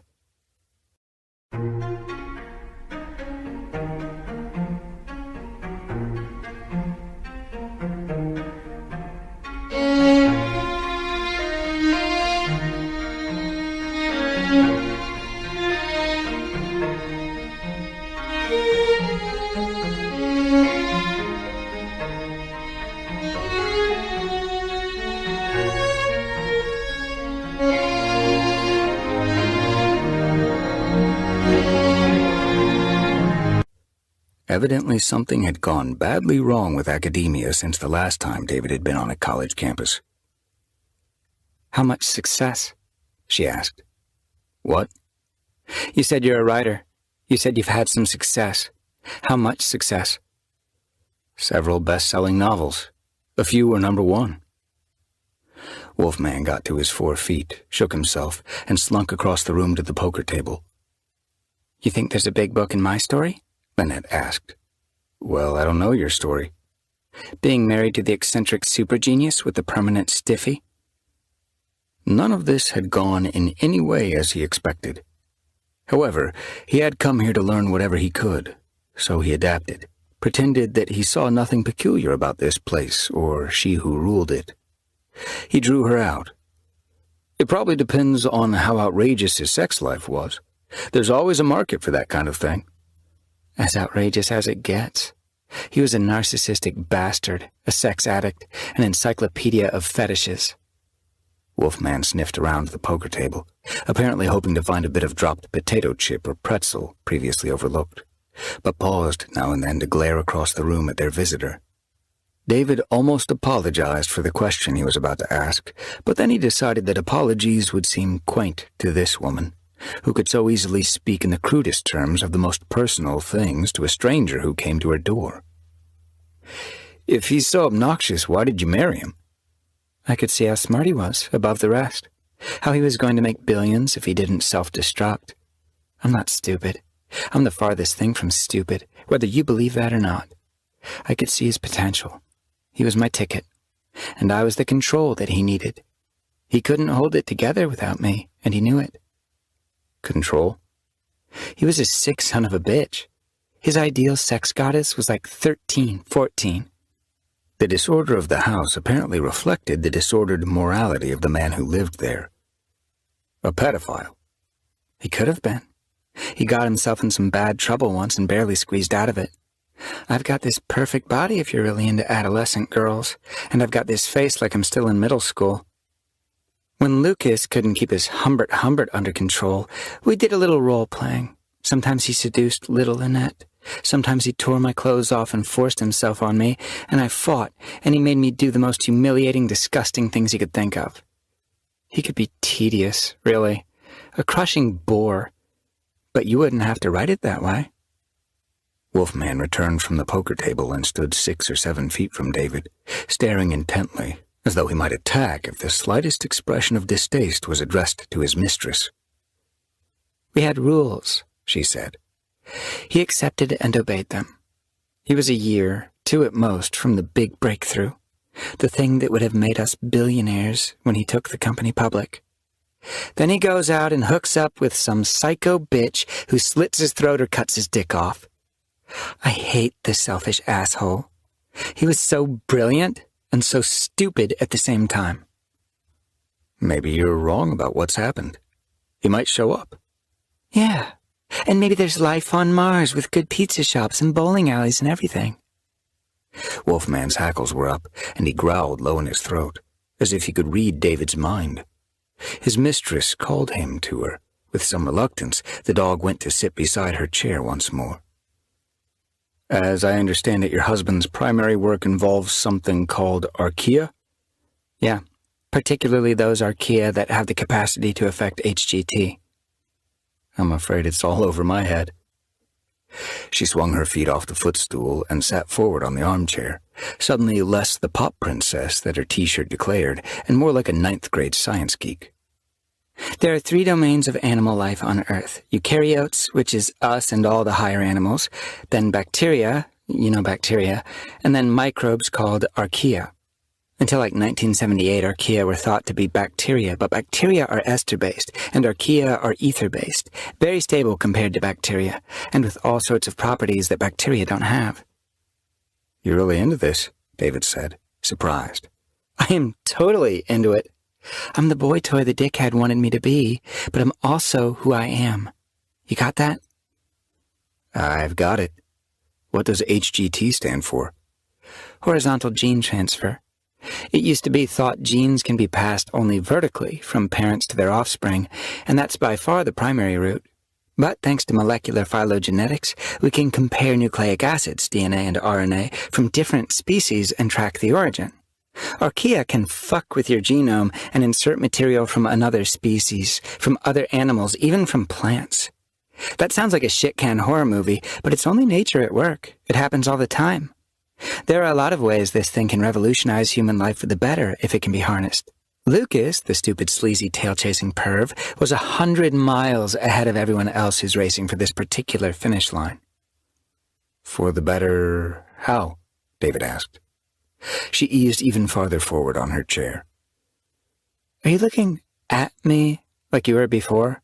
Or are you finally looking into me, at the me inside this bod? You see me clear? Yes. You asked better how? Among other things, life extension and the reversal of the effects of aging. Lucas wanted to live forever and be always young, always stiff, the idiot. Maybe Archaea HGT will be used to import genes that extend the human lifespan to 200 years with a youthful appearance, which isn't forever, but it's a fucking big deal. Do you realize the billions upon billions that would flood to the company that makes the breakthrough? She was so agitated that she could not remain in the chair. She got up to pace. You see what I've lost because my genius perv husband couldn't keep his pants zipped? Because he thought every woman wanted him? Because he couldn't even conceive that he might hook up with some crazy bitch who wouldn't adore him, who'd instead gut him like the pig he was? Without his guidance, the research goes on, but half-assed and slow. He was that smart. So not 2 years anymore, maybe 10, maybe never.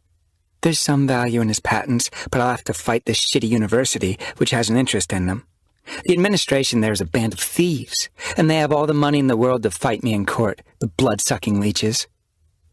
David floated some optimism at her again. Just because he broke the rules doesn't mean he's dead. There could be another explanation. Her phone rang. She plucked it off the table that stood beside her armchair. Yeah? Yeah, speaking. She listened and then said, Man, this sucks. Where was this? Maybe she hadn't received the worst news, but it wasn't good. She stood pouting like a child. Was he alone? Her pout turned into a scowl, and Wolfman whimpered, psychically sharing her distress. So did you get him out of there? The answer was lengthy, and Lynette grew impatient with the caller, evidently interrupting. Listen. No, you listen to me.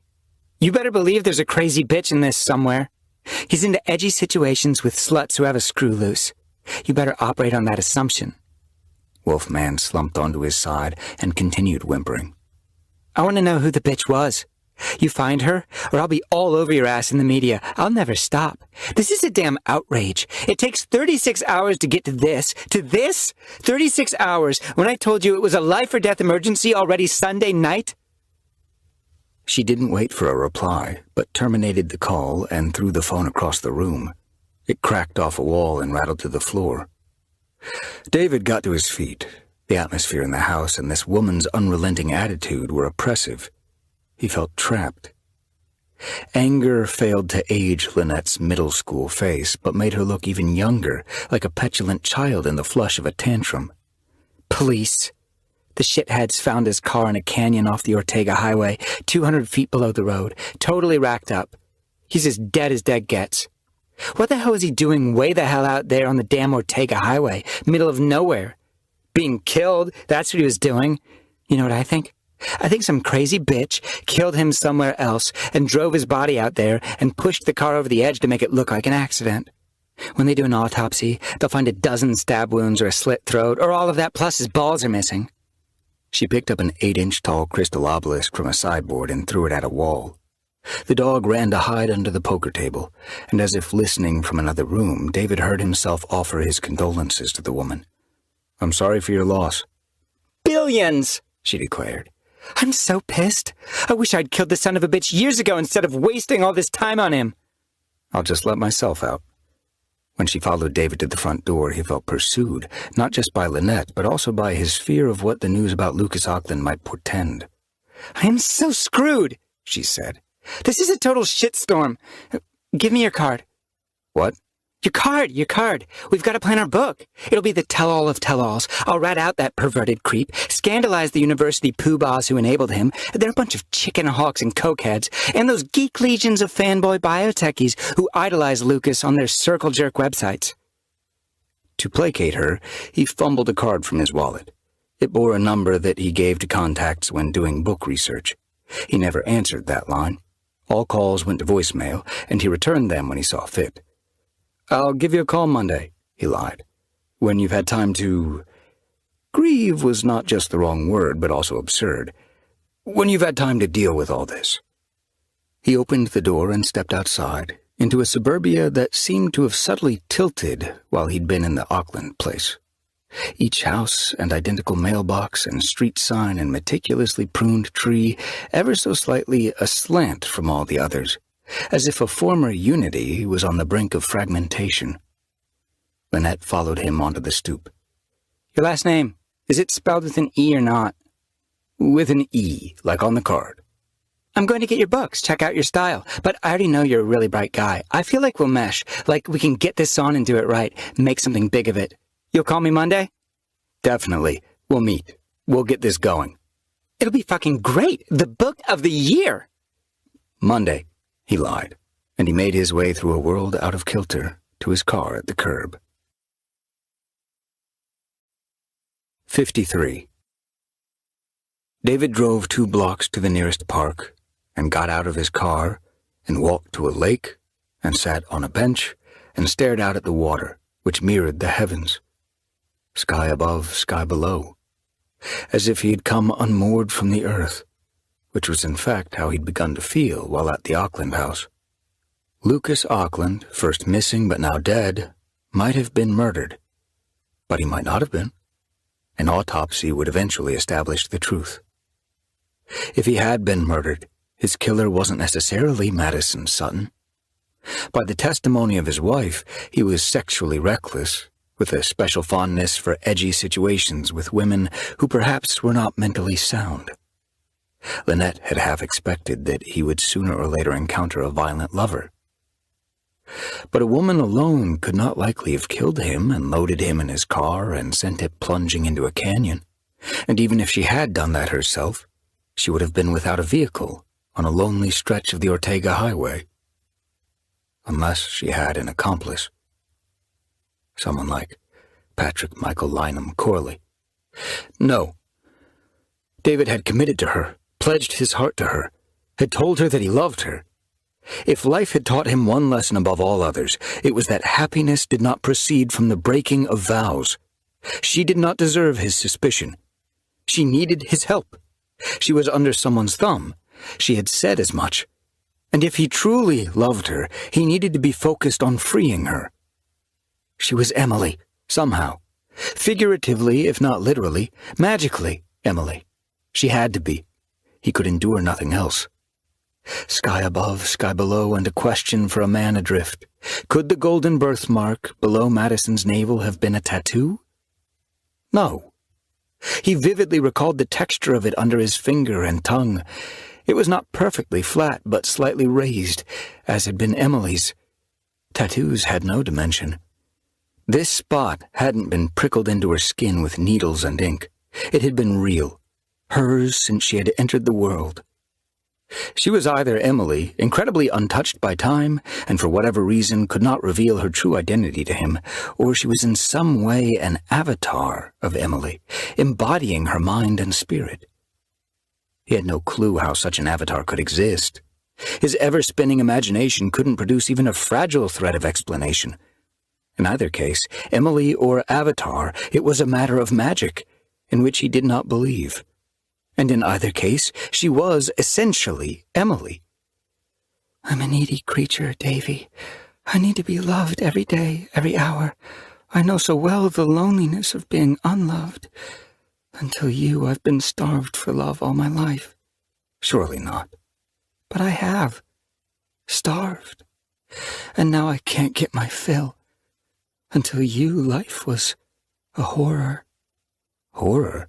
For a girl with your mind, your heart, your charm? How could that ever be? Loneliness, enduring fear, a sense that society has gone mad and I'm falling through the madness of it. That's horror enough for me. In memory, he could hear the haunting quality of her voice, which grew more marked in the last two sentences, and which he did not believe she could have faked. She had lived through something horrific, and her heart and mind were scarred by it. I feel safe here, only here, with you.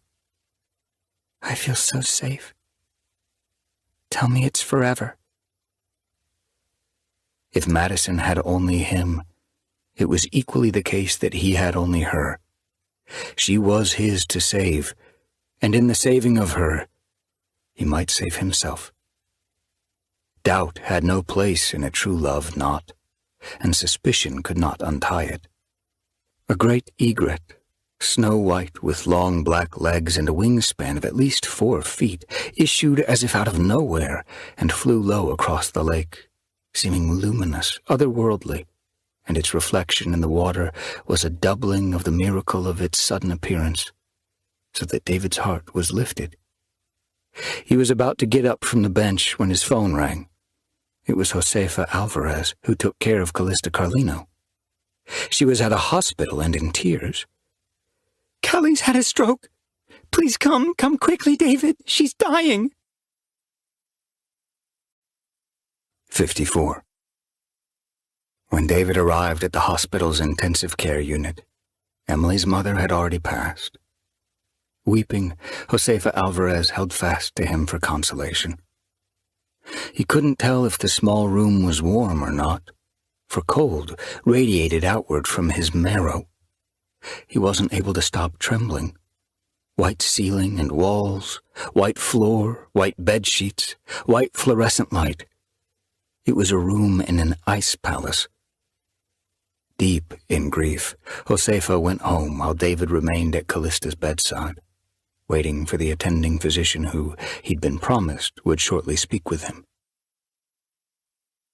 The lady lay as though sleeping, her mouth and eyes closed.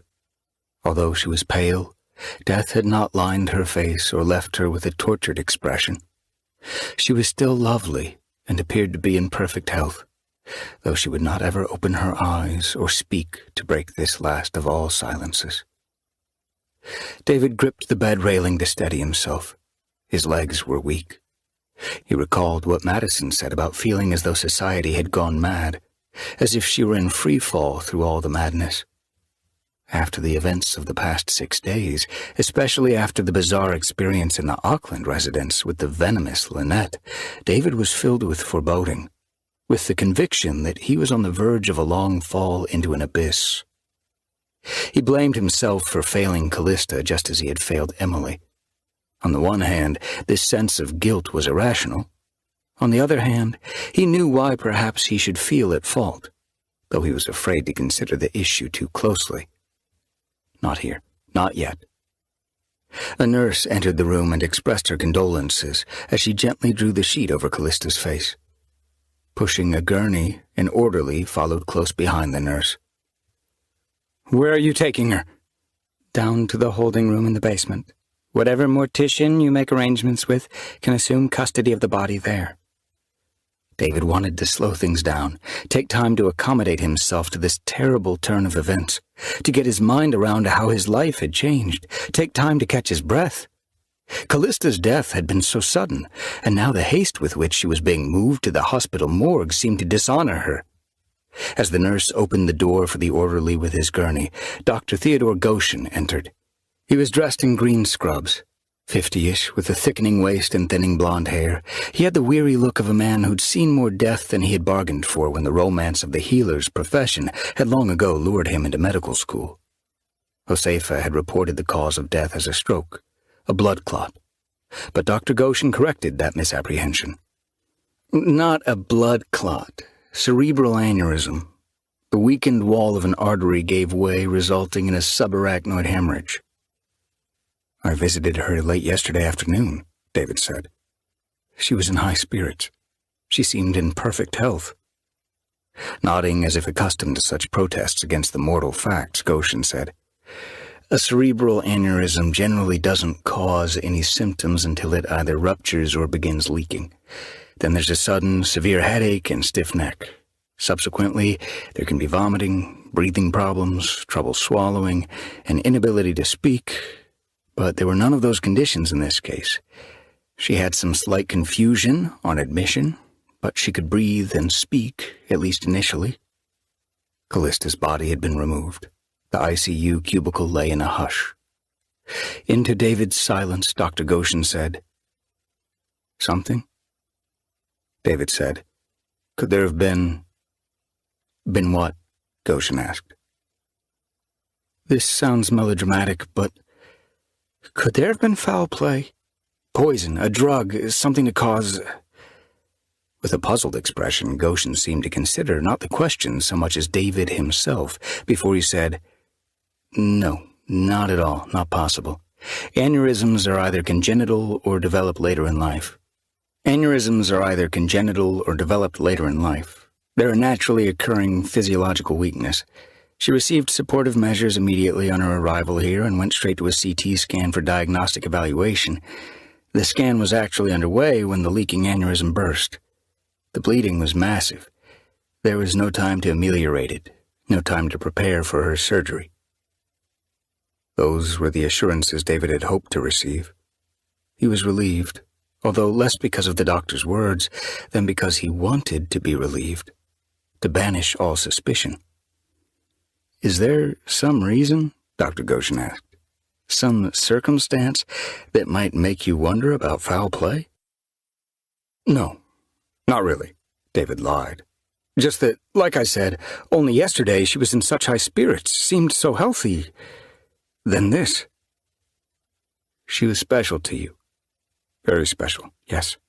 Calista was a great lady, blind since childhood, but she saw things more clearly than I did, more clearly than most of us ever do."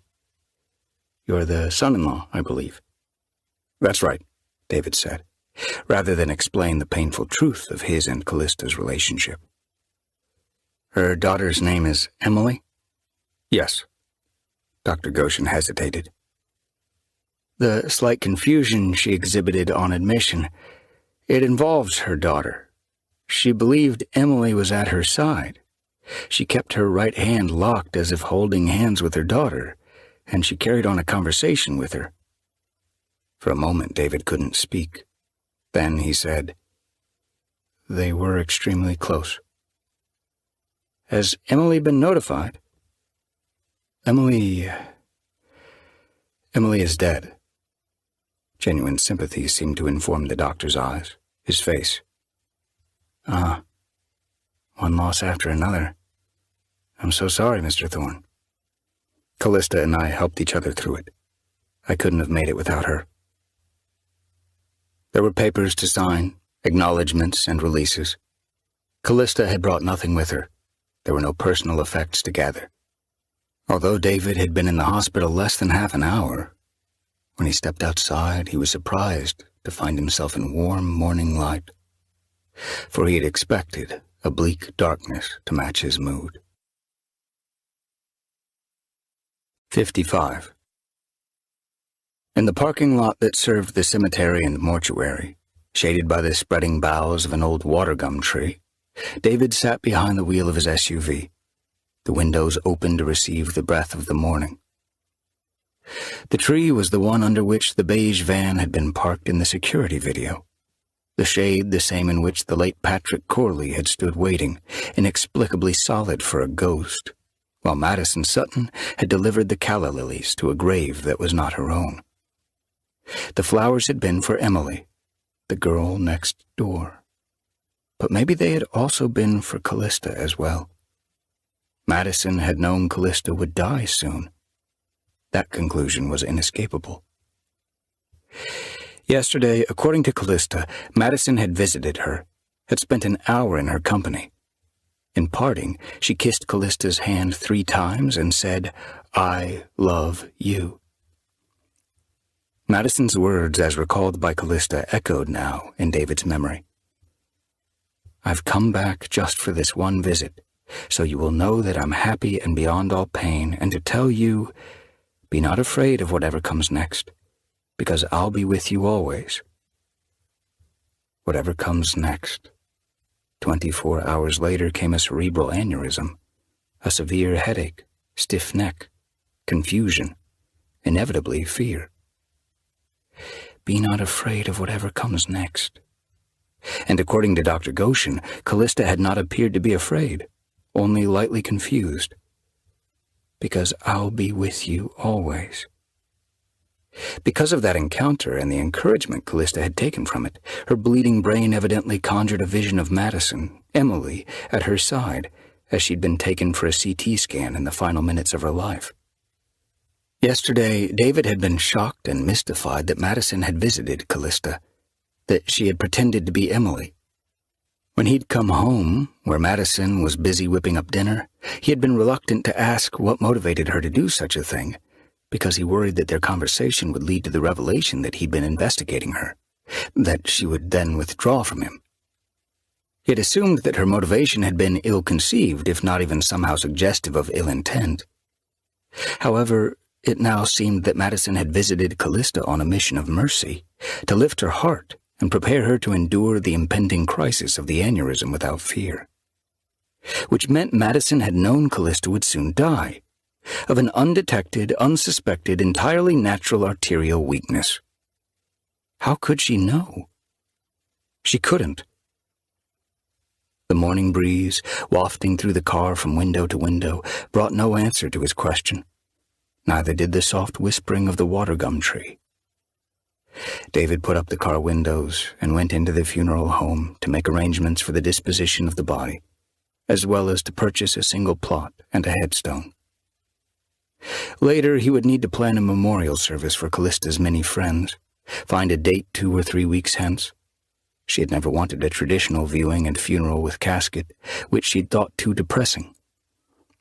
"I'd rather be remembered with a wake, lots of wine and upbeat music and laughter."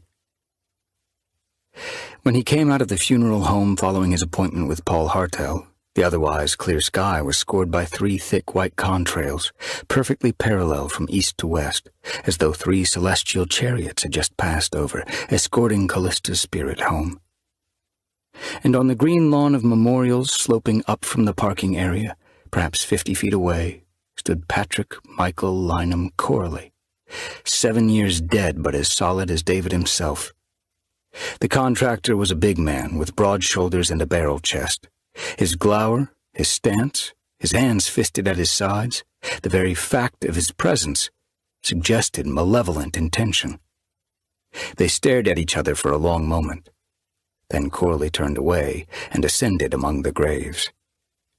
After a hesitation, David followed him.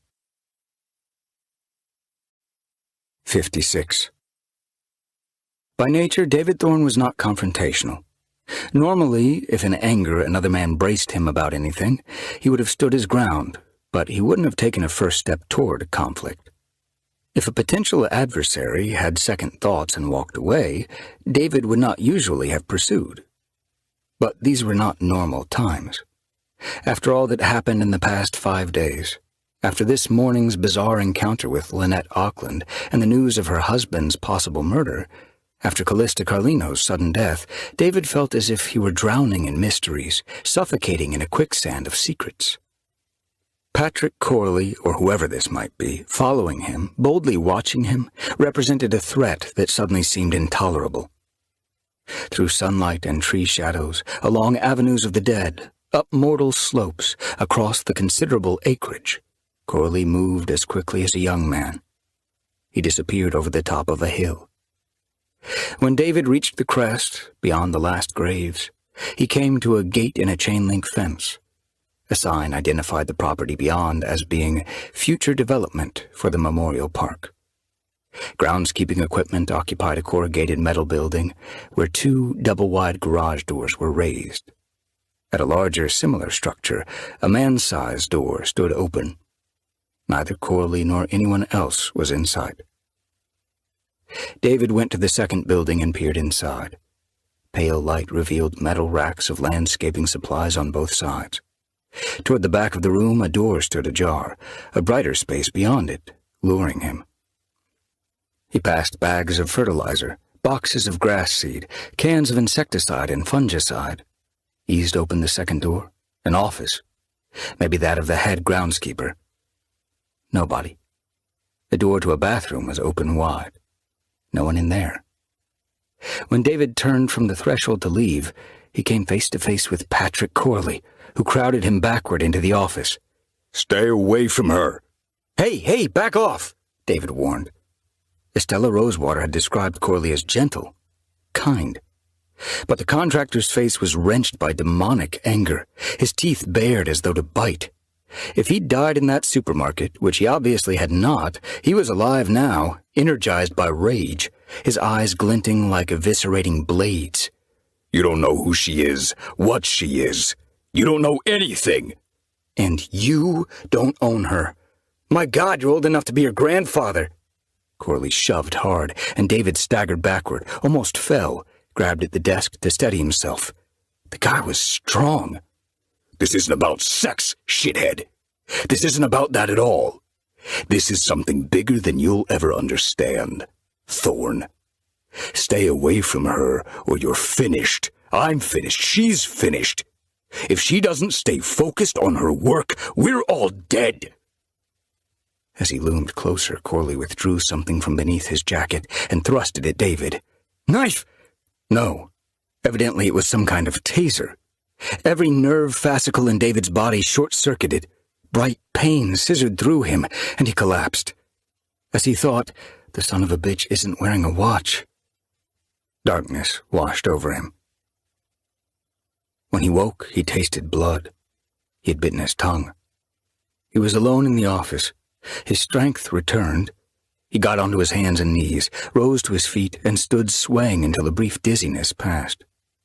Warily, he made his way out of the office, through the storage room, outside. He went to the chain-link fence. No sign of Corley. He passed through the gate, into the cemetery, and descended the long green slope. Whatever Patrick Corley might be to Maddison Sutton, he was not an inspiring example to the residents of the cemetery, who did not rise in imitation of his resurrection. 57. When David pulled into the garage at 40 minutes past noon, Maddison's Mercedes sports car was not in the second stall. After getting out of the shower and finding his note about an appointment with his attorney, she must have gone off on errands of her own. After the events of the day, David felt disoriented, no nearer clarity than he'd been when his investigation had begun with a call to Isaac Eisenstein the previous Friday. No matter what Corley might insist, David belonged to Maddison, and she had given herself to him, not just physically but emotionally, and he feared both losing what he had won and somehow failing her. Yet again he would delay bracing her face to face with what he had thus far discovered. He hoped that further inquiries might bring a resolution of these mysteries, proof of her innocence in all things, and peace of mind. A handwritten note lay on the kitchen table. My sweet Davy, I can't be with you for a while. It's too dangerous for both of us in the current atmosphere. I must persuade them, negotiate. Soon, but not yet. Be patient and believe in me. I promised you many wonderful days together, and we will have them perhaps sooner than later. I love you. I live for you. Please wait for me. She had not signed the note, as though to say that he must decide for himself whether she was Maddison or Emily or both. As if the message must be a forgery or a prank, he went through the small house, urgently calling her name, but she didn't answer. Only the previous afternoon she had left her luggage in the bedroom with the intention of moving in for at least a few days. Those bags were no longer there. No clothing of hers hung in the closet. Nothing belonging to her remained in the bathroom. Had she left voluntarily? Or had Corley taken her away by force? Stunned, immobile, David stood in the silence of the house, which was alike unto the hush of the ICU cubicle when he had waited there alone with Calista's lifeless body. The silence of death, the last of all silences. And he waited for a sound that might prove that he wasn't as dead as he felt, that might start his life moving again. Part 4.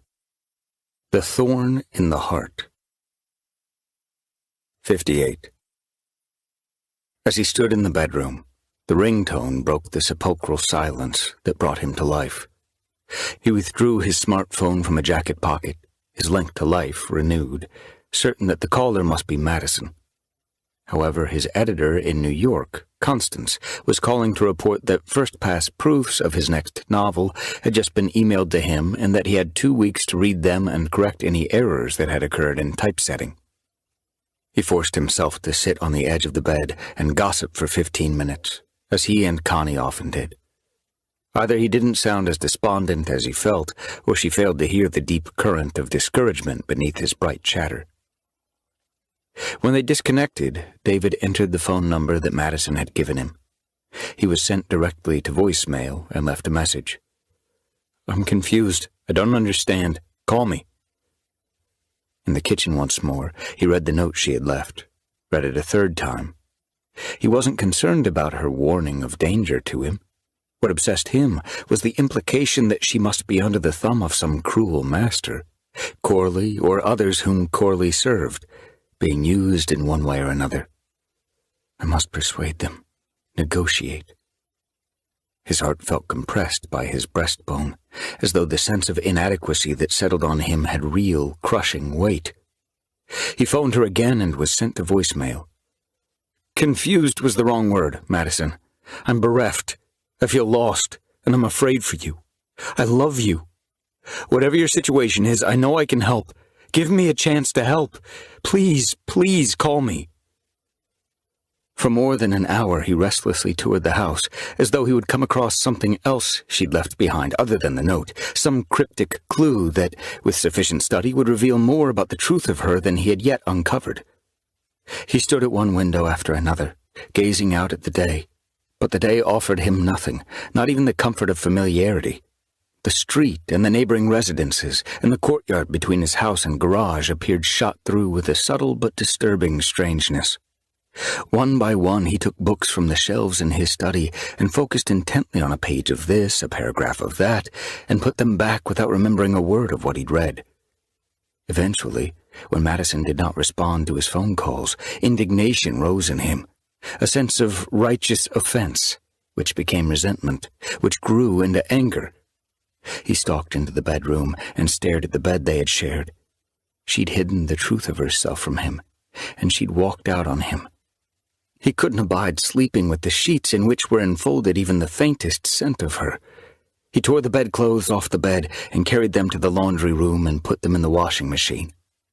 But the indignation and resentment and anger were not real, only fabricated feelings with which to mask from himself his hurt and fear. He could not sustain the faux outrage. He started to phone her again, but stopped before he pressed call. She had asked for his patience and faith. He owed her nothing less than what she requested. He printed the proofs of his forthcoming novel, which Connie had sent earlier, but he could not concentrate on the text.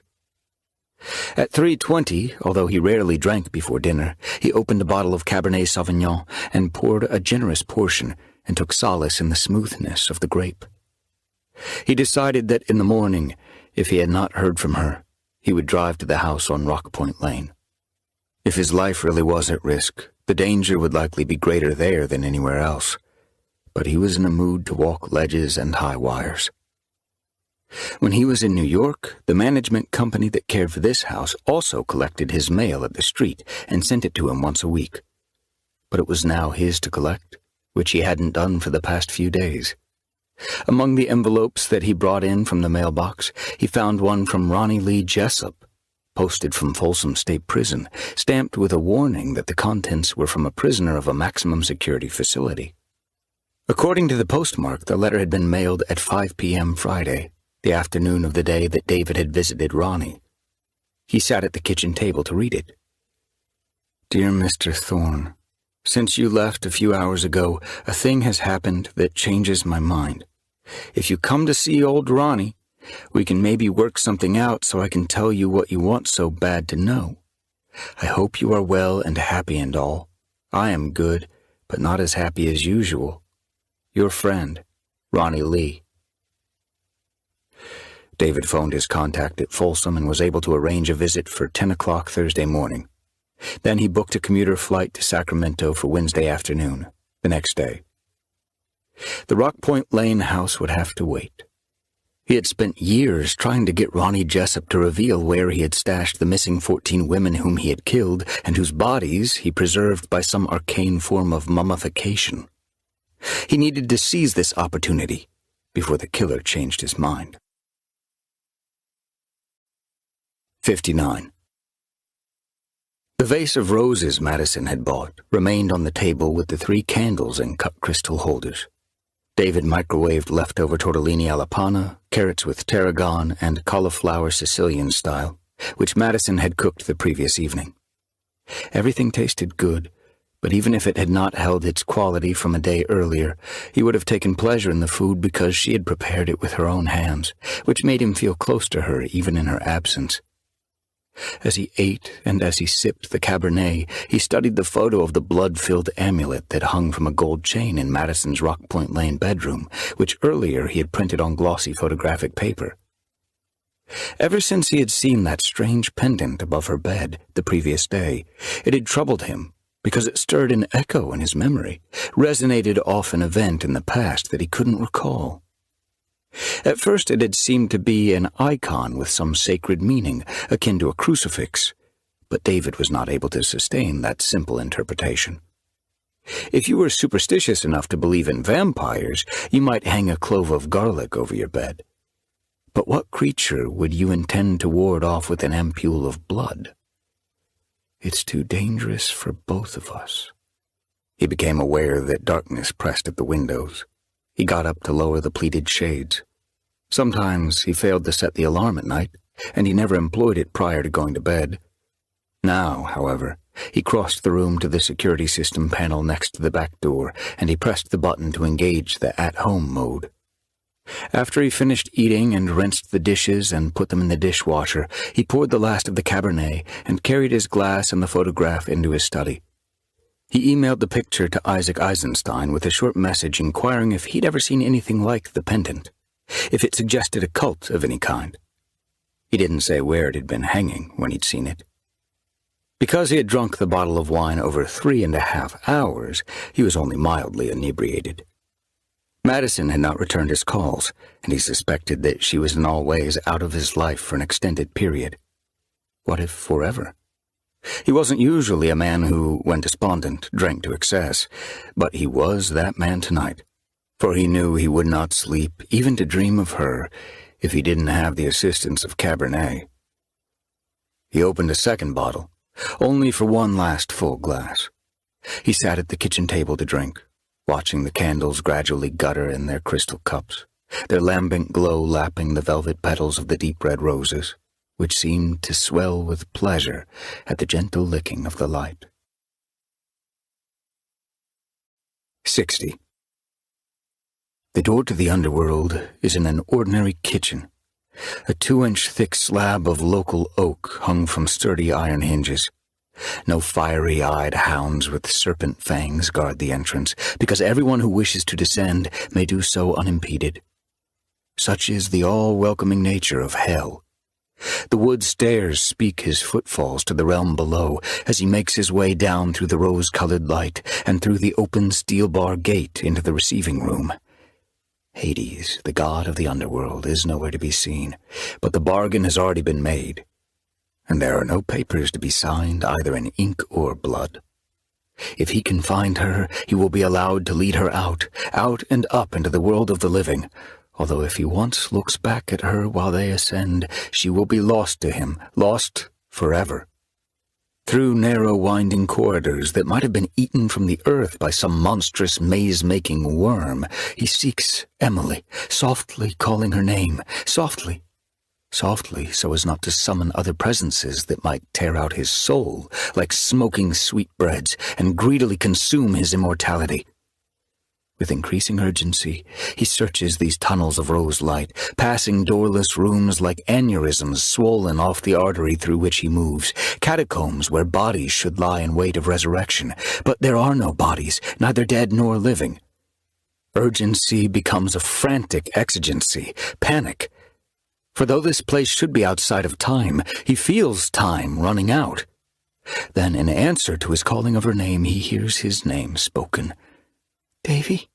And he stops, turns, discovers that she has heard, has come, is following him. The Egyptian windings have begun to unravel from her, revealing her eyes, her mouth and chin.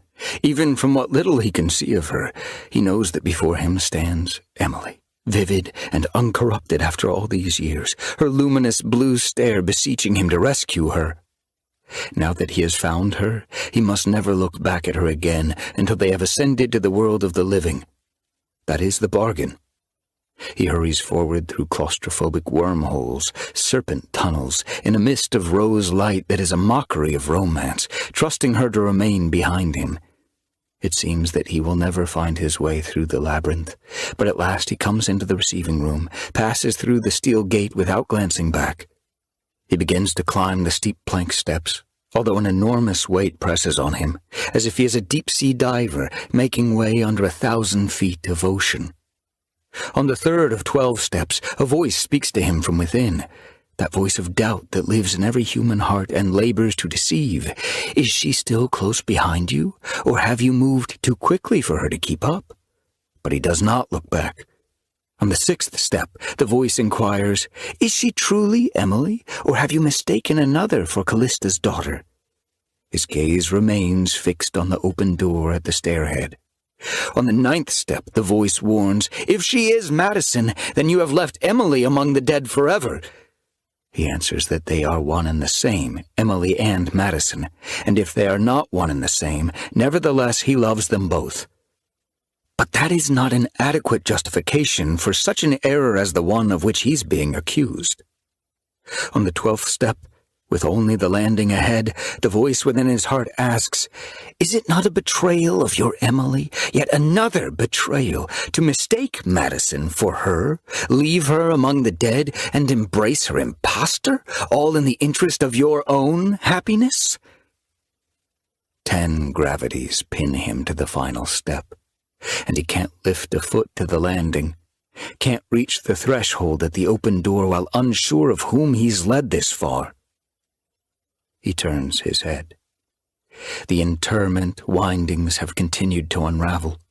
She stands further revealed, 2 steps below him, and she is Emily. No doubt of that. Emily, unique. But before his eyes, 10 years of death, until now held at bay, abruptly take their toll, and as corruption seethes through her flesh, she says, "I loved you!"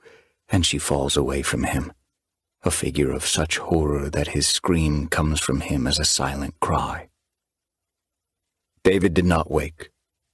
He groaned and muttered in the sweat-soaked sheets. In sleep, he kept writing new drafts of the dream, but in every one he was Orpheus from the Greek legend, and she was Eurydice, and he betrayed her with a forbidden glance. 61. Wednesday morning, David was weary of sleep and in need of a bottomless cup of black coffee. He switched on the TV to cable news. The day was already a dark carnival of the political pandemonium and media hysteria that had become too much the norm. Plus a nightclub shooting in Miami with 20 dead. Riots in Chicago, churchgoers shotgunned in Memphis. 30 dead in a terrorist attack on a synagogue in Israel. 2 wars in the Middle East. He turned it off. At the computer in his study, he accessed the law enforcement website with the county-wide police blotter. Lucas Auckland's name had been removed from the list of missing persons. 2 others had been added, a 13-year-old girl named Reagan Ausbach and a 79-year-old man, Juan Pedro Flores. Neither seemed a likely target for an assassin. The list of homicides included no new names. Lucas Auckland had not been added, although perhaps the results of an autopsy remained to be revealed. He recalled Estella Rosewater's account of seeing the late Patrick Corley with Maddison on the 18th of August, just the previous year, at a restaurant in Menlo Park. Menlo Park was in San Mateo County. When David searched, he found that San Mateo also offered a law enforcement website with a county-wide police blotter. The archives were accessible, and within minutes he discovered that a murder had been committed in Menlo Park on August 19th. The victim was the wealthy 30-year-old co-founder of a company intent on developing virtual reality recreations of real crimes to facilitate police investigations and criminal prosecutions, whatever that might mean. The murder had been intimate. A stiletto had been slipped between his ribs and into his heart, and he had been found naked in bed. More than 7 months later, the police still had no leads. David exited the website. He switched off the computer and sat staring at the dead screen for a long while. Later, he packed a suitcase for an overnighter in Sacramento. He included pictures of Emily, which he might need to share with Ronny Lee Jessup. 62. At 2:25 p.m., as David sat at the desk in his study, struggling to concentrate on the first-pass proofs of his latest novel, Isaac Eisenstein called from New York. "I keep looking at those photos of your cutie, and it's Beauty and the Beast, though King Kong was handsomer than you. She must see something in you that I don't, Boychik. Have you ignored my sterling advice? Have you stooped her yet?" "None of your business." "Hooah, you have. None of your business is a flat-out no-argument admission. Any detective worth his salt knows what none of your business means. Having seen so many pictures of her, I wonder if you're man enough for this, my friend.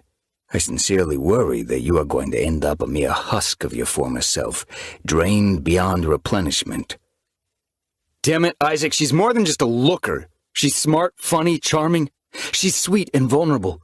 She's not just some hot piece of tail, so don't talk about her that way. After a silence, Isaac said, "Hey, listen, David. I'm sorry. I didn't realize it's so serious. I was just, being the lovable asshole that I am." David's face flushed hot. His heart beat fast. "You don't have anything to apologize for, Isaac. You didn't know. Hell, I didn't know. It's only been a week since we met. She's really bowled me over." "When you get back to New York, you can kick my ass all the way to Gramercy Tavern, and I'll pay for lunch." "Forget it. I never should have snapped at you." "Have you told her?" "That I love her? Yes." "That too. But have you told her you hired the nation's finest shamus to investigate her?" David grimaced with guilt. "Not yet." "Have you asked her to explain herself? to clear up all the mysteries? I will. Then he lied. Anyway, many of the mysteries have cleared up by themselves over the past couple days. I'm glad to hear that. But talk to her. Tell her. If you feel this strongly about her, you owe it to her to be transparent. I shouldn't have snapped at you. De nada. Well, I shouldn't have snapped because I still want you to tell me what you think. I don't want you holding back about her, just to avoid offending me. Sounds like you love her, but you're conflicted. Conflicted is one word for it. Maybe you don't need to. I didn't call you just to report on that charming vial of blood necklace. Patsy made me call you about something else.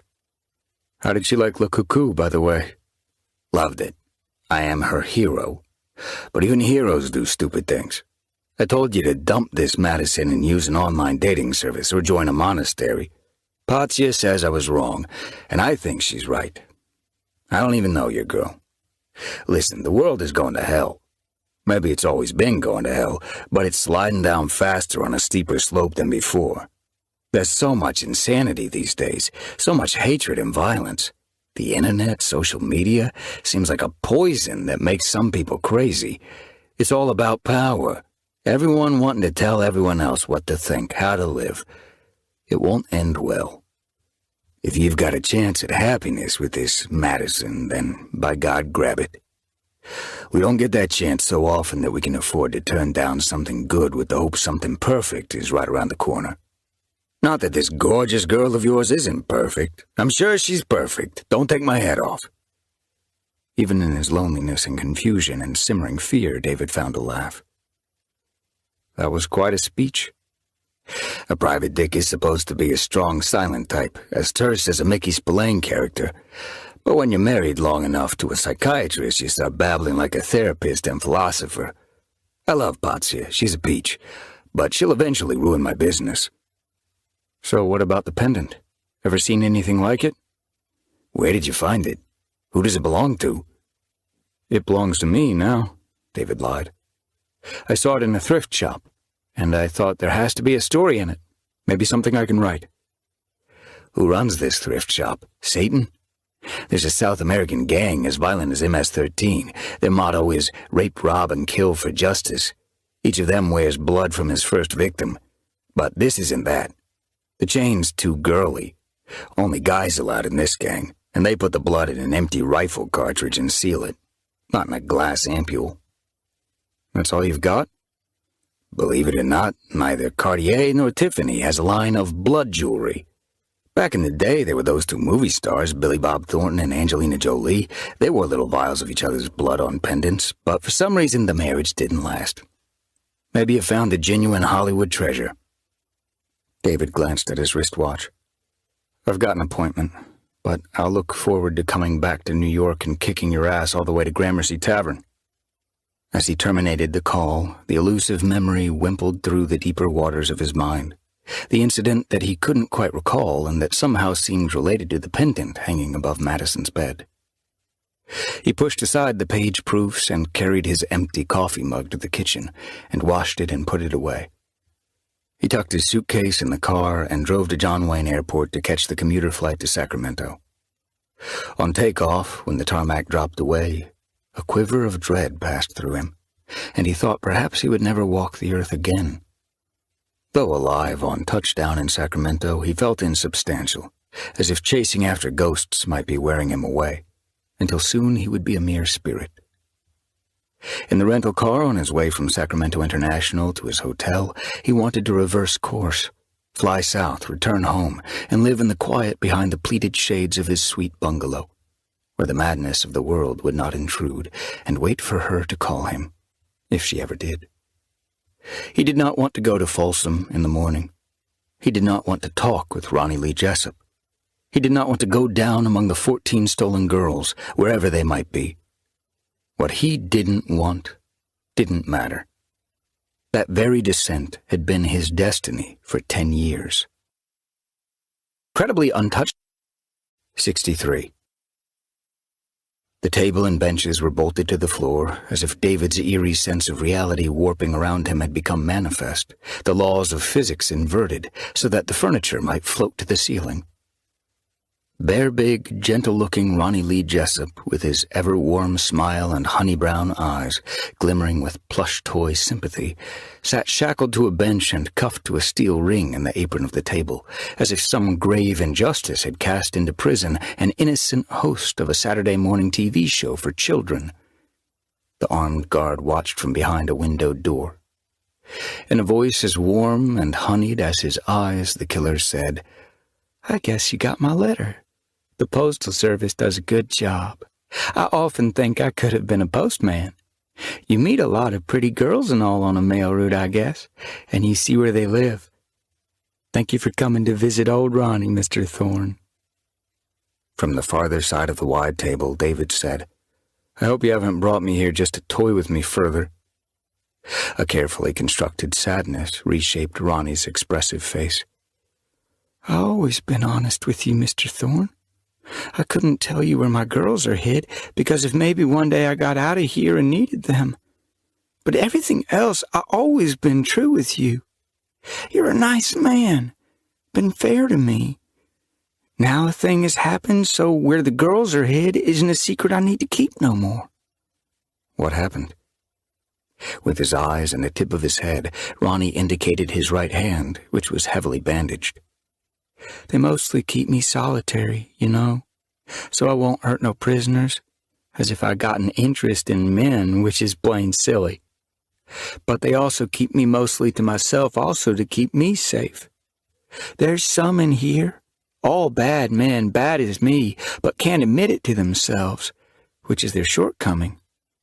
And they think what I done to my girls makes me unfit company.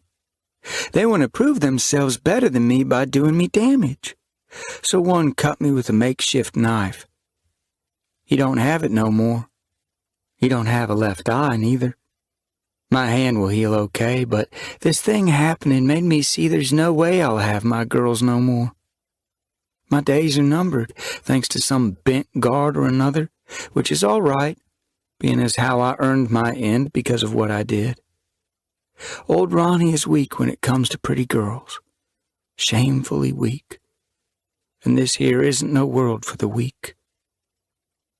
"Bent guard?" David asked. Ronny shrugged his big shoulders. "It weren't no accident how he got near me, and nobody here has no makeshift knife that big and sharp unless someone on the other side of the bars wants him to have it. Sad as it is to say, I think maybe one of them newer guards here is from a family where I stole one of my girls. Busy as I was when I was having all my fun, there's bound to be lots of family members out there. This had to happen sooner or later, and it'll happen again. I see that now. Old Ronny might have a month, maybe a year, but he don't have no lifetime, Mr. Thorne. So what I want is you and me do a deal." "What deal?" "You know I'm an indigent. It embarrasses me to say, but I got nothing to my name. I'm poor as dirt." "I send $500 a month to your account." Tears, as though of gratitude, welled in Ronny Jessup's eyes and slid down his cheeks. "You do, Mr. Thorne, like clockwork every month, and life would be dreary without it. I'm forever grateful for your generosity. If you could see your way to making it 1,000, old Ronny's last days would be better than he deserves. It wouldn't be no long obligation. Like I said, my days are numbered, a year at most. If you could agree to do such a very Christian thing for me, then I'll pay you back with what you want to know." David closed his eyes and took slow, deep breaths to repress his anger. Ronny Jessup's feelings were easily hurt. If he felt abused, he would withdraw for days, weeks, nursing his bruised feelings. David didn't have weeks. Maddison, in the grip of some cruel master whom she had no choice but to obey, also perhaps didn't have weeks. He couldn't learn the truth of Maddison until he knew the truth of what had happened to Emily. He felt the vice of fate closing its jaws around him and her. "All right, 1,000 a month to your account. But how do you know I'll keep my promise once you've told me?" Ronny's tear-slick face formed into a broad smile worthy of that superb character actor Thomas Mitchell from the era of great films. Bless you, Mr. Thorne. But I know your word is gold. You're not like me. You keep your promises. You're a good man." The obsequious flattery offended David, but he didn't say as much. "Where have you hidden them?" The quality of the killer's smile changed from faux gratitude to genuine delight in his cleverness. He leaned a little forward in his chair, as much as his restraints allowed, and he whispered, although in this private conference room used by attorneys no recordings were made. "Them pretty girls are hid under the house, Mr. Thorne. Right under the noses of all the so-smart police that looked for them and didn't find them." "But surely they wouldn't have missed them," David objected. "The police used cadaver dogs. They fluoroscoped the ground for hollow spaces in addition to the 11 rooms that were your playground." The smile grew sly and more offensive, as if they were cronies. Jessup winked.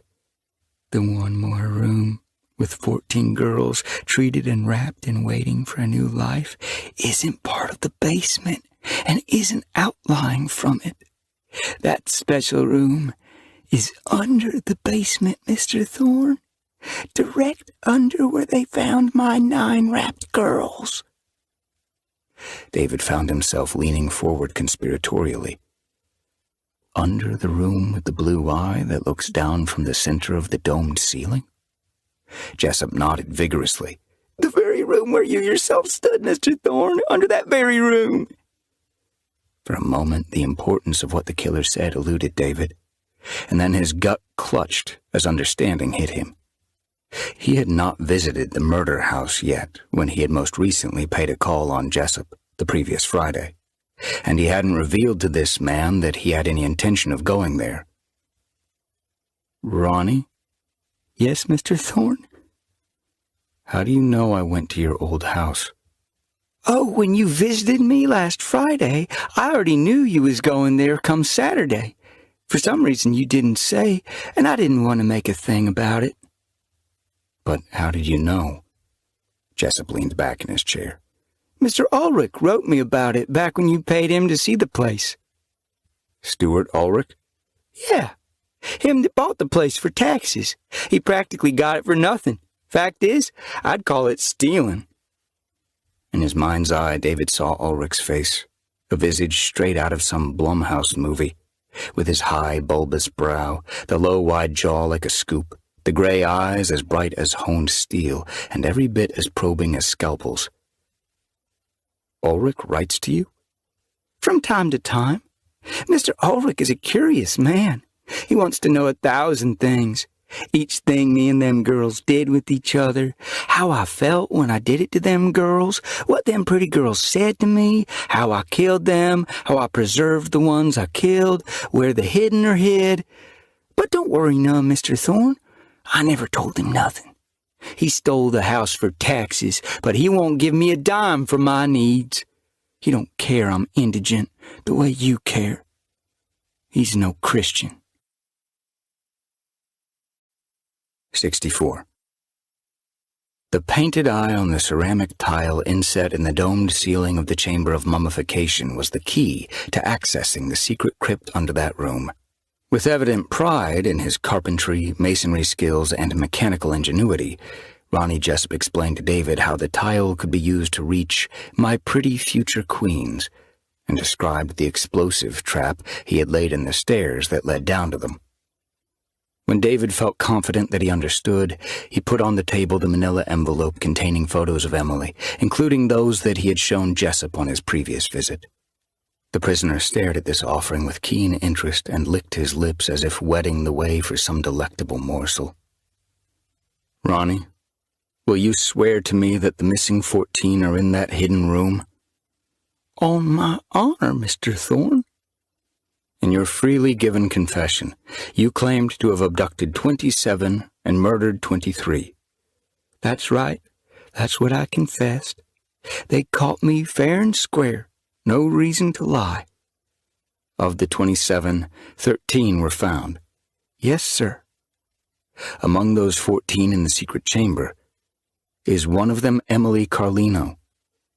Jessup raised his stare from the envelope and met David's eyes. That's the one who's so special to you. Is one of them Emily Carlino? David pressed. A homicidal psychopathic sentimentalist with a vivid emotional life. A psychic vampire who fed on the emotions of others, which were for him a mild, continuous orgasm. Jessup wanted this visitor to share the pain and grief so that he might consume it and revel in it and satisfy his appetite. David was about to lay out a banquet for him. I can't rightly say whether some Emily Carlino is among them. Like I told you last time you come here, my memory's been getting kind of fuzzy. Maybe I remember 9 or 10 names of them 14. I don't remember no Emily. Problem is, I had to kill some of them before I got a lot of use out of them. Some just didn't have the right attitude, wasn't fun enough. If I killed them too quick after bringing them home, if I didn't get a lot of use of them, I don't remember them so well, no matter how good they looked. But when they open that lower room, Mr. Thorne, they'll know, 'cause I painted each pretty girl's name on the slab where she lays wrapped, so I could resurrect them according to what I might have a taste for. Jessup turned his attention again to the envelope. Although David opened the clasp, he did not withdraw the 10 photographs. You told me the last time there were others in addition to the 27 in your confession. That's only the truth. If Emily Carlino turns out not to be in that lower room, could she have been among those murders to which you didn't confess? No. How can you answer so quickly? Your memory isn't what it once was. That's what you told me, Ronny. When the killer looked up, his gaze had a far harder, sharper quality than before. She weren't ever one of the others, and that's all I'll say. How many others were there? She weren't one of them. Time to push hard. No more playing by Ronny's rules. I'm in a very bad place, Ronny. A desperate place. I don't have time to fence with you. If you want that extra $500 each month, hell, if you want to continue receiving the first $500 every month, you've got to tell me everything. Nothing can be withheld. I'm at my wit's end. I'm on a ledge, a cliff, and I'm not going to take your shit anymore. I can't. I'm sorry if this makes you angry or hurts your feelings, but that's the way it is. Besides the 27, how many others were there? Blood rose in Jessup's face, even though his lips paled. He was angry, but this wasn't a pure anger. It was alloyed with something else that David couldn't identify. With evident reluctance, Jessup said, 2. 2 others in addition to the 27? Yes. Are they dead? Yes. Was one of them Emily Carlino? No. Who were they? Jessup closed his eyes. His jaws clenched. His pulse became visible in his temples. When he spoke, no anger colored his voice, only self-pity. You're embarrassing me here. Incredulous, David asked, How am I embarrassing you? Shaking his head, Jessup said nothing. David withdrew the 10 photographs of Emily from the envelope and arranged them on the table, facing the killer. In addition to the 2 that he'd brought previously, including the one of her in a bikini, he had chosen 8 others that he felt conveyed her charm, her warmth, the intelligence that shone in the clarity of her eyes, the character evident in the directness of her stare, the tenderness that would have made her some child's cherished mother. What I'm going to do now, Ronny, is embarrass myself, shame myself. I'm cutting open my heart for you so you can see just what a stupid, deceitful, selfish shit I've been. I give this to you. I know it's the kind of thing you like. I know you get off on other people's anguish, so I give it to you. And in return, you tell me whatever it is you're ashamed of, whatever it is that's keeping you from answering my questions as fully as I need them to be answered. Jessup opened his eyes and scanned the photographs arrayed in front of him. His bright button eyes were now half-lidded, and his tongue moved slowly between his lips like that of a blood-thinned lizard languishing in the hot sun. You see this woman, Ronny? The real pretty one you showed me before. That is some girl, Mr. Thorne. Emily Carlino. I loved her, Ronny. I loved her more than I can put into words, loved her so much more than I even realized at the time. I adored Emily. She wasn't just the most beautiful woman I've ever seen. She was also the finest person I've ever known. She was honest, caring, good to the bone. She completed me. We were together more than 5 years, and I never cheated on her, never even thought of cheating on her, never had the slightest urge. And then I did. 65. Raising his fevered eyes from the photographs, Ronny Jessup said, Cheated on her? Who with? Did she know? Did she cry? Shut up, Ronny. Just shut up and listen. I'll tell it my way. It's my little walk through hell. She had this good girlfriend who lived in San Luis Obispo. Name was Nina. Nina had this sudden cancer scare, as young as Emily, just 25, and so afraid.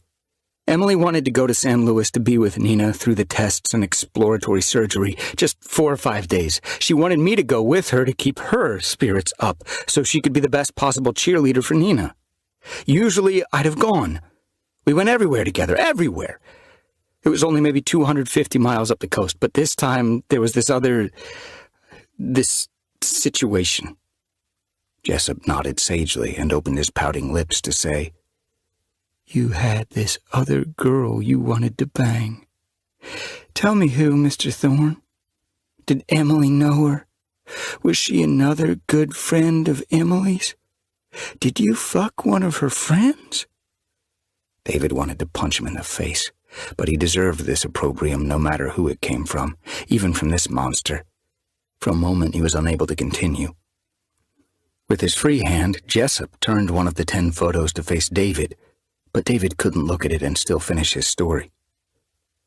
I had adapted a screenplay from my first novel. The film was in pre-production, almost ready to roll. I thought it was such a big deal. But it was just a movie. It wasn't anything that mattered, not in the long run. Some of the actors wanted to talk to me about their roles. Sometimes if the director is just a shooter, just interested in the visuals, the actors want to talk to the screenwriter. I was in and out of L.A. Mainly it was the female lead. She was only a few years older than me, but she was a huge star, beautiful. She came on to me a little, then more than a little. I knew I could have her, be with her. By the intensity with which he listened, by the fierce tension in his shackled body, Jessup demanded eye contact. David met his stare as the big man said, I know who she is, Dave. Since you and me become friends, I learned all about you, read up on you, your big career. I know the movie, the star. She's hot. She a good girl? Was she slick when you was in her? David shuddered with revulsion. He took a few deep breaths to steady himself. Jessup's ripe mouth formed a lazy crescent, the smile of a demon dreaming, and he turned another of the photos so that Emily faced David. Get it over with. Just before Emily got the call from Nina, the actress phoned to invite me to dinner the next evening at her home in Bel Air to discuss the motivation of her character, maybe to slightly massage some dialogue. I told Emily the call was from the director. I needed to go to L.A. for a couple days. It was important to the picture. I couldn't drive with her up to San Luis Obispo. Emily understood. She always understood. She was always supportive. Turning a third photo toward David, Jessup said, She didn't really understand, Dave. She didn't understand how you was lying your ass off to her. David looked over Ronny Jessup's head at a high window screened and barred even though it was out of reach.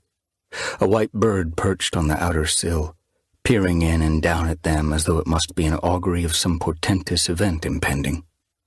He said, She went to Nina by herself, stayed 4 days, started home in the afternoon, and ran into worse weather than she was expecting. And then her car broke down.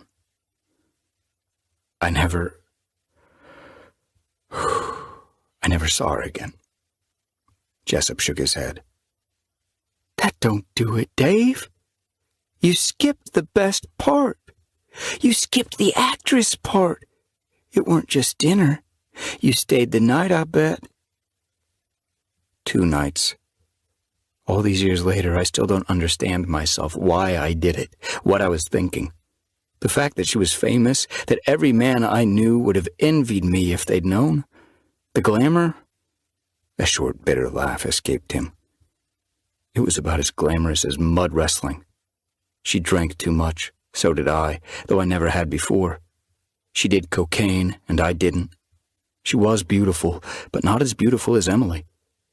She was uninhibited, yeah, but to an extent that scared me, that sickened me, the things she wanted, and in spite of all that, she was boring, self-absorbed. No real wit, no great intelligence, no genuine warmth, but plenty of the method-acting kind. Tell me what you done with her and all. What sickened you? Jessup said. Tell me, Dave. You gotta look me in the eyes. Look me straight in the eyes, Dave. Don't shy away and tell old Ronny. If then you want me to tell you.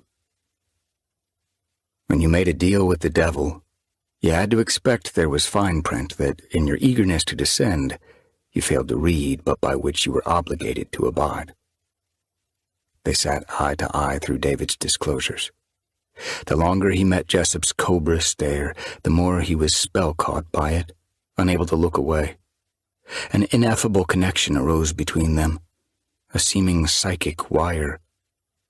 Word by word, David sensed not that something vital might be draining from him, which the term psychic vampire could have predisposed him to feel, but instead that Ronny Jessup strove to transmit some essential part of himself into his visitor, as though at the end of this, David would find himself shackled and trapped in Jessup's body, while Jessup walked free as David Thorne. And then it was done. He had withheld nothing, had fully shamed himself in front of this beast, and felt no better for it. The killer's eyes brimmed with unshed tears. You're a torn man, Dave. You're all torn up and hurting, and I sorrow to see it. You and me had self-control problems, we sure did. Best to fess up to it. Make no excuses. That's the way. Now we got no one, neither of us. Me cut and sure to die in prison. You all torn up and still tearing at yourself. It's a hard road we've been on, Dave. A hard damn road. What worries me, Dave, because you're my friend, maybe my only friend in the whole world. So what worries me is the way you won't let go of this Emily. She's gone wherever, but you won't let go. And that's not healthy. You can only tear yourself so long, and then one day you just fall apart. The way you won't let this go, Dave, I think you're falling apart. And I sorrow about that. David didn't interrupt. He waited for Jessup to wind down. It took a while. Then he said, "In addition to the 27, there were 2 others you didn't confess to. They're dead." Just what I said. Who were they? Neither of them poor souls were your Emily. Who were they? David insisted. If you want $1 more from me, answer my questions. Jessup nodded. Tit for tat.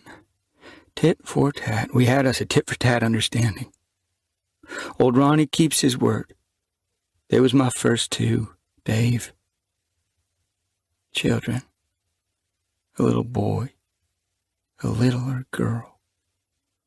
It felt all wrong. It weren't right.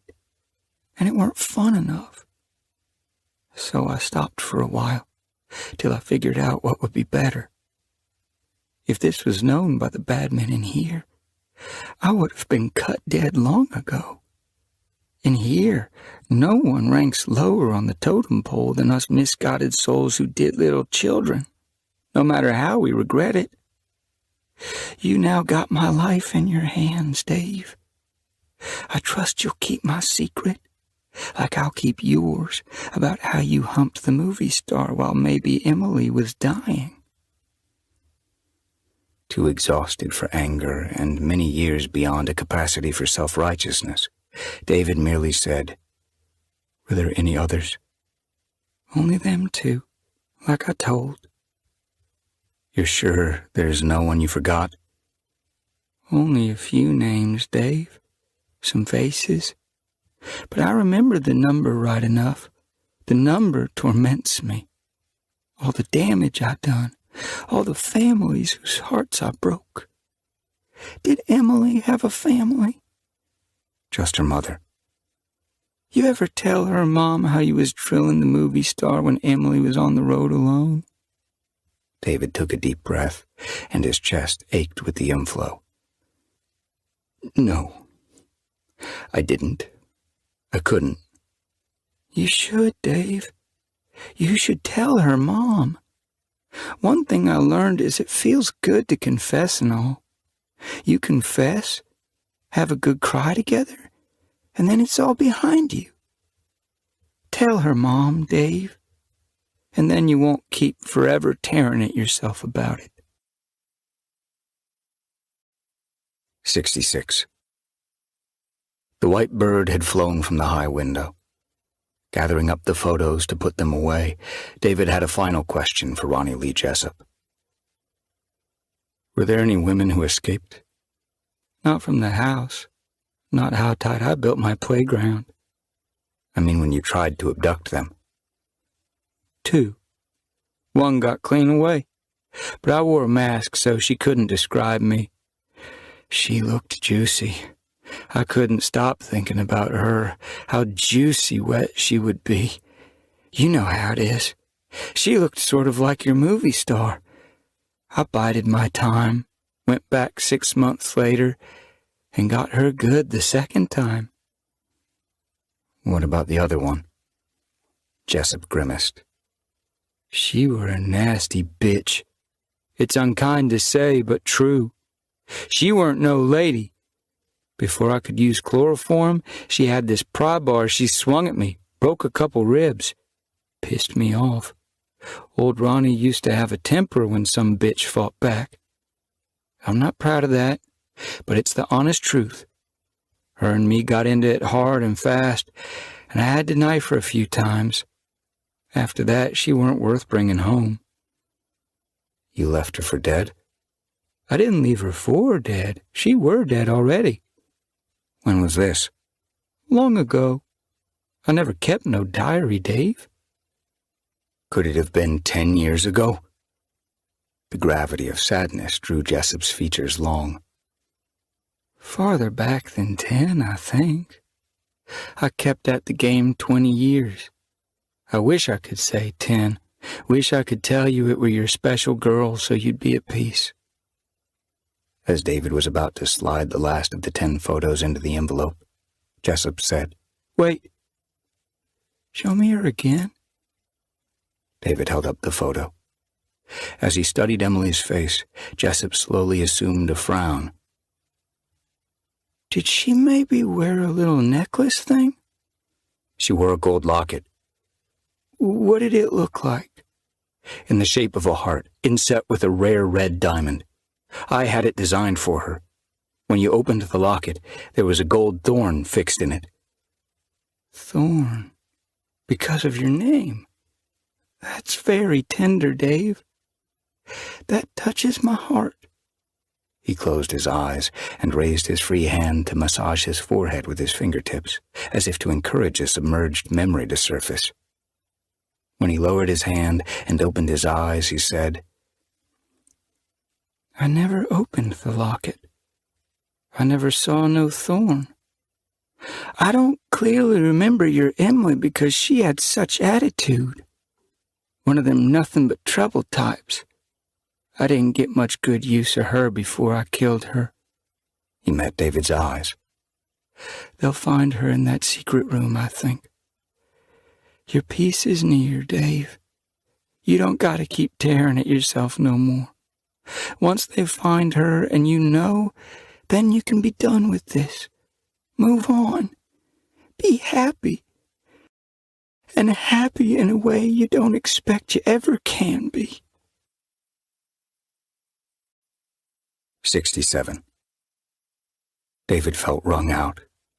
He thought he should want to kill Ronny Jessup, but he didn't care about this hateful creature any longer.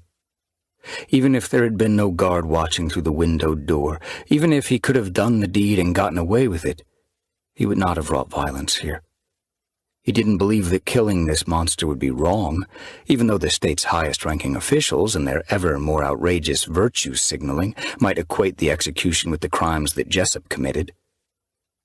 Anyway, although Ronny had once been a juggernaut of horror, he was now an empty vessel adrift, and he would be so for the remainder of his miserable life.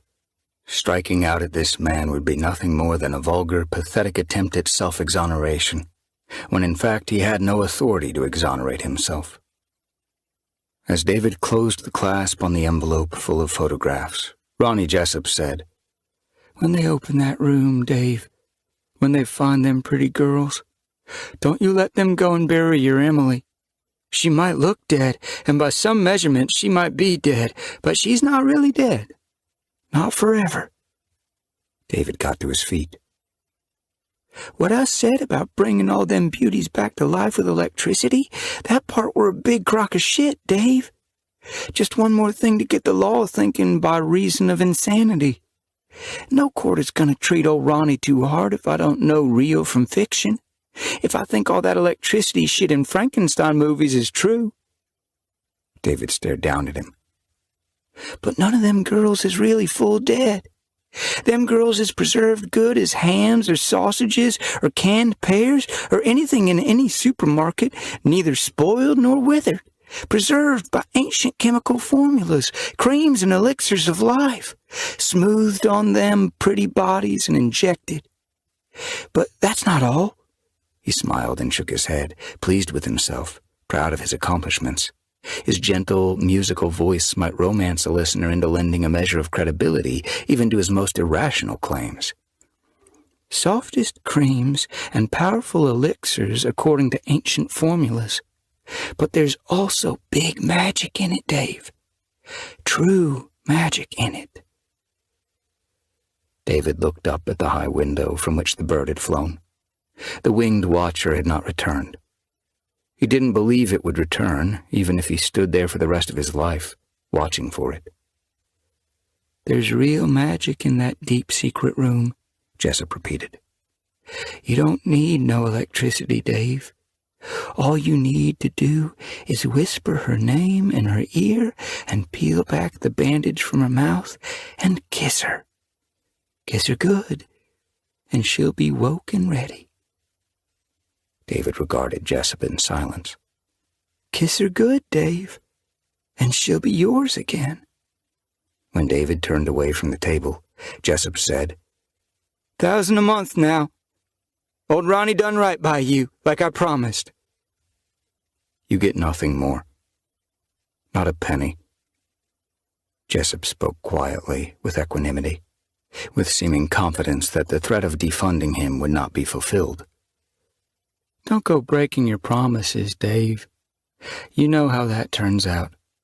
You know how that turned out for sweet Emily, you breaking your promises.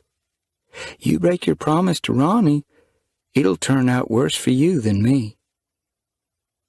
At the door opposite the one at which the guard stood, David pressed the call button to summon an escort to accompany him out of maximum security. "Old Ronny knows more than you do, Dave. Old Ronny hasn't told it all. You'll come back when you understand. You'll come back to hear more. But there won't be no more without you pay my account." 68.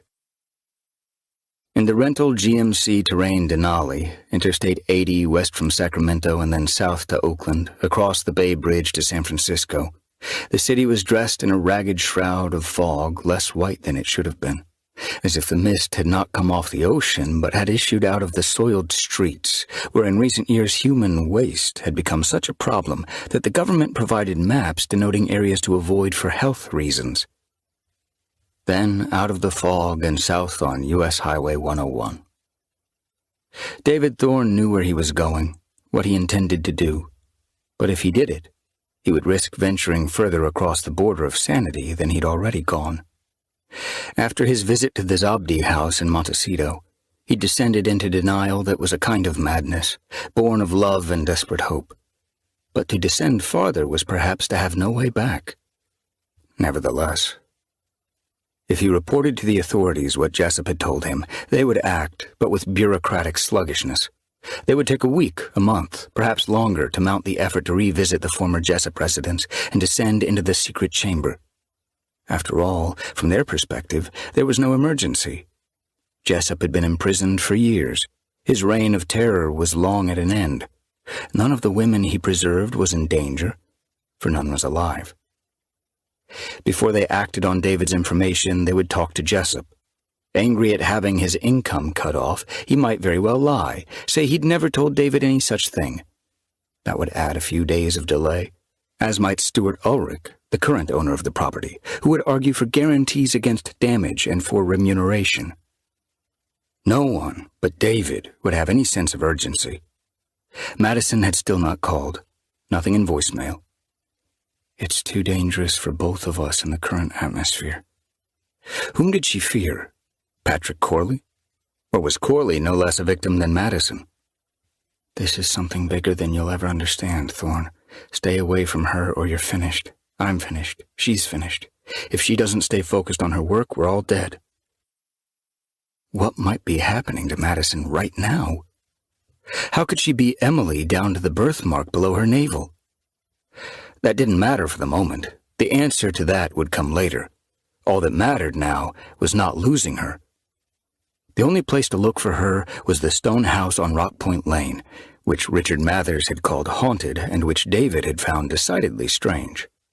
However, Maddison had warned him against seeking her. He could not be patient, as she had advised. He had lost Emily, and he felt that he was losing Maddison, somehow Emily reborn, and he would not survive that second loss, not psychologically. If it was dangerous to approach the house on the coast, if he would be putting her life and his own at extreme risk, then before he went there, he needed answers to at least a few of the mysteries that had swept him out of his ordinary life and left him now at sea. Maybe there were no answers in the former Jessup house. Maybe everything Ronny told him was a lie. But if he went there and saw for himself, he wouldn't know less than he did now, and he might uncover a clue, a stunning truth, with which pieces of the puzzle would interlock, bringing him at least a modicum of understanding. Highway 101 south to San Jose, to Salinas, to Soledad, to Paso Robles. The entire trip from Folsom to Santa Barbara required 8 hours, and he arrived at the latter city at 7:04 p.m. The Santa Ynez Mountains to the east were cauldron black and dragon-backed against the midnight blue sky, and the sea to the west lay darker, no moon yet mirrored on it. The city glimmering across the flats and foothills seemed sinister. This was a town he had often visited and enjoyed, but not this night. If Santa Barbara seemed to crawl with something malignant, perhaps there was no place on earth at this moment that would not feel sinister to David. In a hardware store, he purchased a 4-rung step stool and other items that he would need. He found a sporting goods store, where he bought a small backpack and a pair of hiking boots. He wanted to drive into the San Ynez Valley that very night, to the Jessup house, and do the grisly job that needed to be done. But he was strung out, grainy-eyed, too weary to cope with what he knew lay ahead, and also meet what unknowns he might encounter. In a supermarket, as he ordered a thick Reuben sandwich and a container of potato salad at the deli section, he felt that he was being watched. He saw no one suspicious among the other customers. He also bought a large, cold bottle of Coke and a pint bottle of Absolute. He knew that he wouldn't sleep without the ministrations of the goddess Vodka. The 3-star Motor Inn was nothing fancy, but it was clean and comfortable. As he carried his luggage into his room, and again as he filled a plastic ice bucket in the vending machine alcove, he sensed that he was under observation. No one else was on the open-air promenade, and the cars in the immediate parking area all appeared unoccupied. After the interview with Ronny Jessup, he felt filthy, as he always did post-Folsom. He mixed a drink in one of the motel's plastic glasses and drank half before he took a long, hot shower. He was toweling off when he thought he heard someone in the other room. He was certain that he had locked the outer door. He pulled on a pair of briefs and went into the bedroom. The sliding, mirrored closet door stood open, but he had left it that way. The deadbolt on the exterior door was locked. He believed that he had engaged the security chain as well, but it hung loose from the jam plate. He was exhausted and jumpy. The most logical explanation was that he had forgotten the chain. If anyone had entered with ill intent, the intruder would have come at him when he stepped out of the bathroom, if not before. He slipped the security chain slide bolt into the door plate. Anyway, the chain didn't provide much protection. The deadbolt was the true barrier. After he pulled on pajamas and finished his first drink, he added ice to the glass and mixed a second vodka and Coke. As he ate at a small table by the only window, he tried not to think about the horror that awaited him in the foothills of the San Rafael Mountains, under the house where Ronny Lee Jessup had for 20 years ruled his demonic kingdom. 69. The oblivion that David sought in vodka proved to be imperfect. For years his sleep had been tortured by vivid dreams that were saturated with horror and guilt. But none had been half as strange as the one in which he became mired in that Santa Barbara motel room. As never before, he appeared only briefly in his own nightmare, and for the most part watched helplessly from within the mind and body of Emily on that hateful night of rain and ruin. And unlike other dreams, this one unspooled with eerie and terrible coherence, as if it must be the truth that he would be condemned to relive again and again through eternity. The windshield wipers fling gouts of water off the glass, but the night gives it back in greater volume. She drives at a reduced speed, wary of the poor visibility. When a noisy knocking arises from under the hood, the true risk proves to be not a collision, but a mechanical breakdown. Seconds later, the Buick starts to shimmy. The steering wheel twitches. The car surges and shudders. Surges and shudders. Oh shit, now what, Carlino? Do you have your degree in American literature handy? What the hell were you thinking? Why not a trade school course in auto mechanics? Worried that she might be stranded in traffic and vulnerable to a high-speed back-ending, she pilots the Buick another quarter of a mile, which seems like forever, until she sees the viewpoint lay by and pulls off the road. No sooner has she braked to a stop than the engine fails. Simultaneously, the battery dies, or a mechanical failure doesn't allow what juice it contains to be distributed to the lights and heater. The wind gusts with such fury that it rocks the Buick. Torrents shatter on the roof, spill down all sides of the car, and the rain-drizzled windows present a night distorted. The lights of passing traffic reveal nothing, but instead add to the sense of a formless and chaotic landscape. When she tries to use her cell phone to call the AAA emergency number, she discovers there is no service, either because of the horrendous weather or because this section of the coast is rather remote. Beam me up, Scotty. She feels foolish for setting out so late, in expectation of a milder rain. She could have waited for tomorrow, but she has been away from home for 4 days, and she misses their little bungalow in Corona del Mar. And David. God, she misses David. Their life is blessed. Sometimes she marvels at how she has become so domestic that she cares little for nightlife or lengthy travel, preferring the quaint pleasures of home. Lately, she's been thinking about kids, too. Her mom prods her about it from time to time. Mom wants grandkids. 2, maybe 3. I'm blind, Emily, and I took the risk anyway, wound up with you. But maybe you'll luck into a kid who's better behaved. Ha ha ha. You keep needling me, Mommy dearest, and I will give you a noogie you'll never forget. So Nina's cancer scare has proved to be just that, a scare, and she'll be well. But the trip hasn't been for nothing. An act of friendship is never for nothing, Nonetheless, Emily's been too eager to get home, and now she must deal with the inconvenience of being broken down at night in a storm. She considers getting out and trying to flag a passing trucker. You never know who might be in a car or SUV. You might be calling trouble to your side. However, truckers are known to be largely reliable, aren't they? And willing to help a stranded motorist. But the weather is atrocious. She'll be soaked in 2 minutes. And there's no guarantee that anyone will stop, not in these days of few Samaritans. Anyway, because of the weather, there's a lot less traffic than usual, less likelihood that some helpful soul will pass and take notice of her. Better to wait for a highway patrol officer to see the dark car and possibly stop to check it out. Yeah, that's what any CHP trooper will do, and one will pass sooner than later. She has faith in the police. Her mom likes police procedural novels, and Emily has read at least 200 of them to Calista over the years. The cops don't always get their man in real life, the way they do in books, because there's no writer setting up the chain of clues for them, but most of them try their best. She's sure that they try their best, and that one will be coming along shortly. Inland, lights glimmer high in the hills, too far to walk to them. Through the screening storm, she can see no lights to the west and assumes there aren't any homes in the vicinity.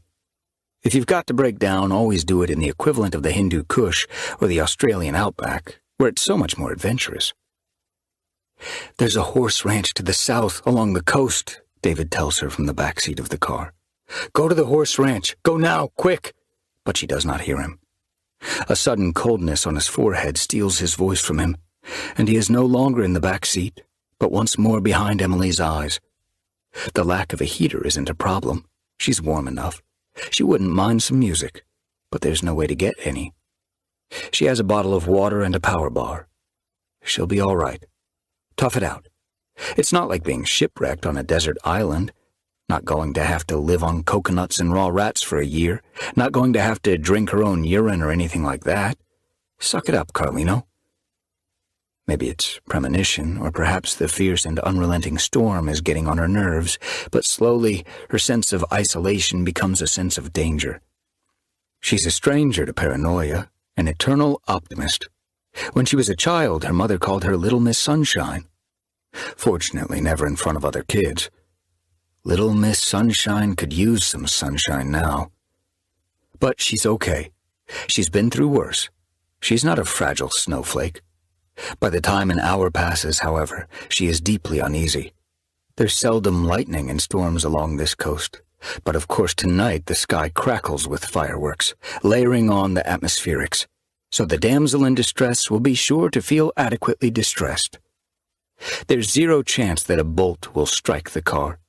0.0, isn't that right? What does your degree in American literature tell you on that subject? Did Twain or Hemingway or Philip Roth have anything instructive to say about the perils of lightning?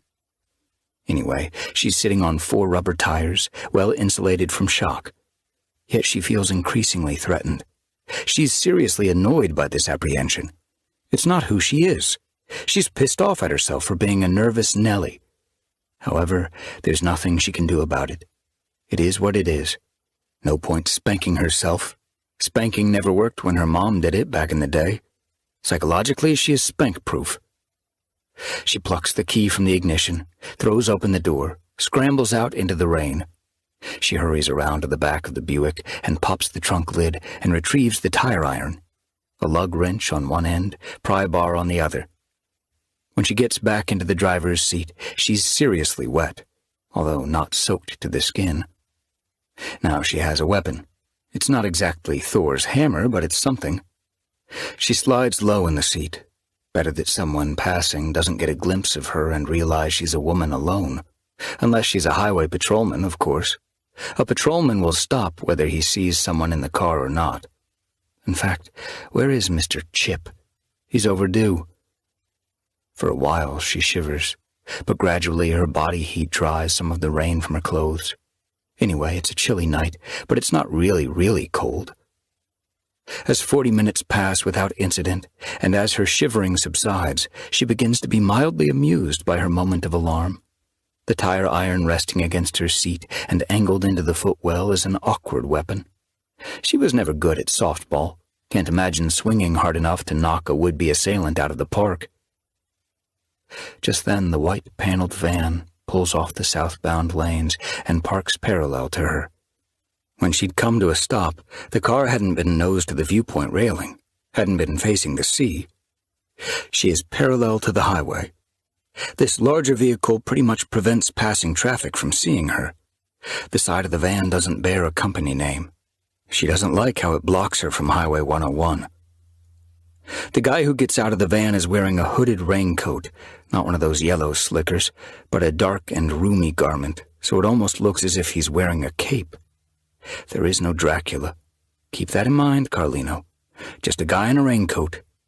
He has left his headlights on, and the viewpoint parking area isn't pitch black as before. He comes to the window in the driver's door and peers in at her.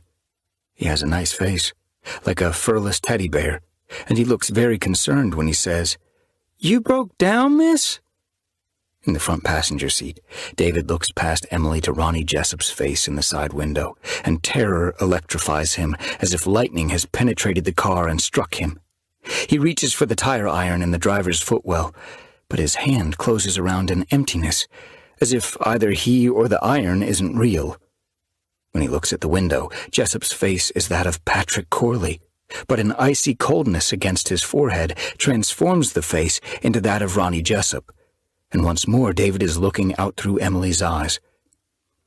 As nice as this guy looks, and as sweet as his smile might be, he is nonetheless a big man, humongous, and his size makes Emily uncomfortable. She speaks through the closed window. "I've called AAA. They have a tow truck on the way." He raises his voice above the storm. Hard night for a tow truck driver. Lots of folks stuck.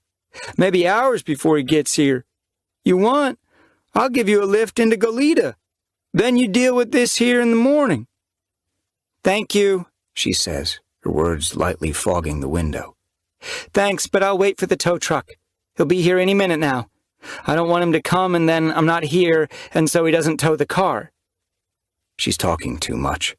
The guy is staring at her, and she's giving him a thank you but go away smile, but he's probably reading the anxiety in her eyes. She should look away from him, but maybe not be the first to look away. Don't appear to be intimidated. What is this, a staring contest? The big man steps to the door behind hers and peers into the car. Why is he looking into the back seat? And now he's moving to the back of the car, now coming around to the starboard side. He arrives at the front passenger door and tries it and finds it locked. "Get away from here," she shouts. "I've got a gun. Get away." He doesn't believe the gun business. He's got something like a ball-peen hammer. He smashes the window in the passenger door. Wind and rain rush past him, into the Buick. Oh shit, oh Jesus, God! He reaches inside and pulls up the door handle. He's opening the door. The son of a bitch is going to come inside. Nothing to do now but open the driver's door and get out, taking the tire iron with her. Don't even think about fighting him. He's too big, a giant. Just sprint around the van, onto the highway, risk the traffic, maybe be run down, but that's better than what this piece of shit has in mind. He won't follow onto the highway. He'll get in his van and split. Oh, but he's fast for a man his size, quick as a cat. She's at the back of the van, no license plate. He took it off, which isn't good, because maybe he's been cruising for this, just this, wanting to be anonymous. And maybe he's done it before, gotten away with it before. She makes for 101, but he snares her jacket and nearly jerks her off her feet and swings her around. And she expects the ball-peen hammer to come down on her head, but that isn't what he wants. He doesn't want to damage her. He bluntly tells her what he wants, shouts it in her face. The C word. Shouts it and shouts it as he slams her against one of the double doors on the back of his van, punches her in the gut, knocking the wind out of her. Pain radiating through her chest, giving himself time to fumble with the handle on the other door, intending to shove her inside and climb in after her and subdue her, take her away, and then she'll be finished, gone forever. During all this, a car passes, an SUV, a truck, and no one stops. No one even seems to slow down. No one blows a horn to spook the rapist bastard. The wind is shrieking, torrents of rain lashing, sky blazing, shadows leaping. thin scarves of fog whipping past from the sea, but surely one of the motorists saw them, at least one. Yet they are gone. See no evil. And at the moment the southbound lanes are deserted. She is alone. It's all up to her, and in spite of the punch she took, she hasn't dropped the tire iron, which she swings up from the ground, straight between his legs. It's a hard crotch shot, not as hard as she would have liked, but he's bad enough hurt to gasp and relent and stagger backward 2 or 3 steps. David cries out, "Run! Run! Run while you can!" But the storm is louder than his voice. He rolls his head from side to side in anguish and opens his eyes and sees the motel bed reflected in the mirrored closet door, the nightstand lamp aglow, a man sitting beside on the straight-backed chair that has been moved from the small writing desk. The man is Ronny Jessup. No, he's Patrick Corley. Patrick Corley, for real. No dream. He leans forward, something in his hand. He presses the object to David's forehead. It's icy cold. The motel room becomes the storm-swept night again. Emily's got to go for it. There's no other choice. If she dashes onto the highway, some see-no-evil type will run her down, sure as shit. So she moves on her attacker and swings the tire iron, swings for the bleachers, and scores a hit on his right side. The raincoat cushions the blow, but he cries out. She's damaged him. She's exhilarated. She swings again, going for his head, a smaller target, a chance she has to take. The wet steel slips through her dripping hands. The iron spins over his head and clatters on the pavement behind him. Oh, Lord God, help me. There's nothing now but to run. She's moving fast toward the west, toward the railing and the meadows below. He can't run as quick as she can, not in his condition. She runs for exercise. She's a gazelle, while he's a lumbering beast. The dark meadows offer not only escape, but also places to hide, and beyond lies a beach where she can run flat out.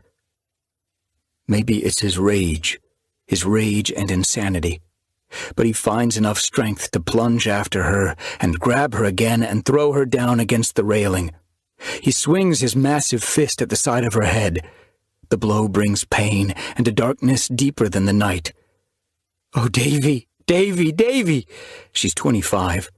It can't end here, not with a mother who relies on her, not with children needing to be conceived and born and raised, not with Davy waiting.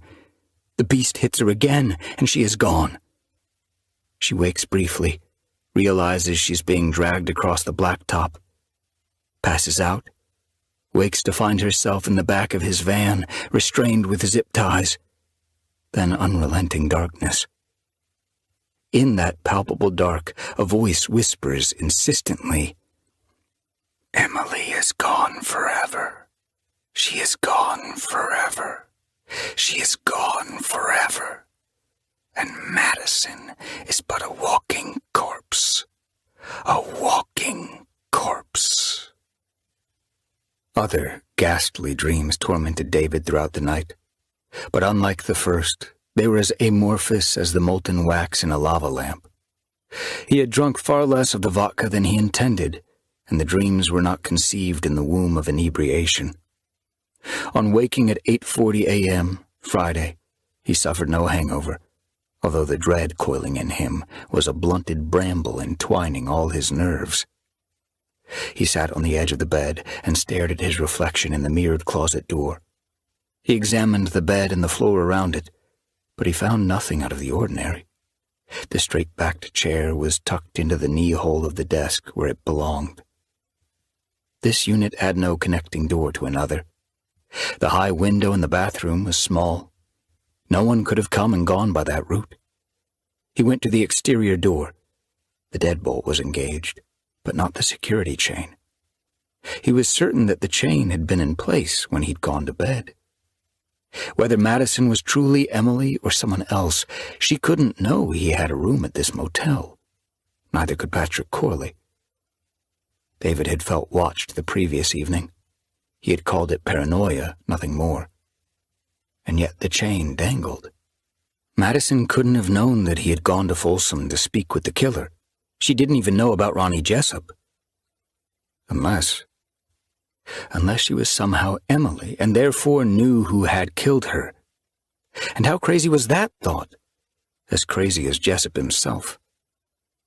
As David dressed, as he went out to find a restaurant, as he ate breakfast, as he contemplated the grim task ahead of him, as his dread did not relent, he decided that the extraordinary dream from Emily's perspective must be either a product of his growing despair, or had somehow been induced by others.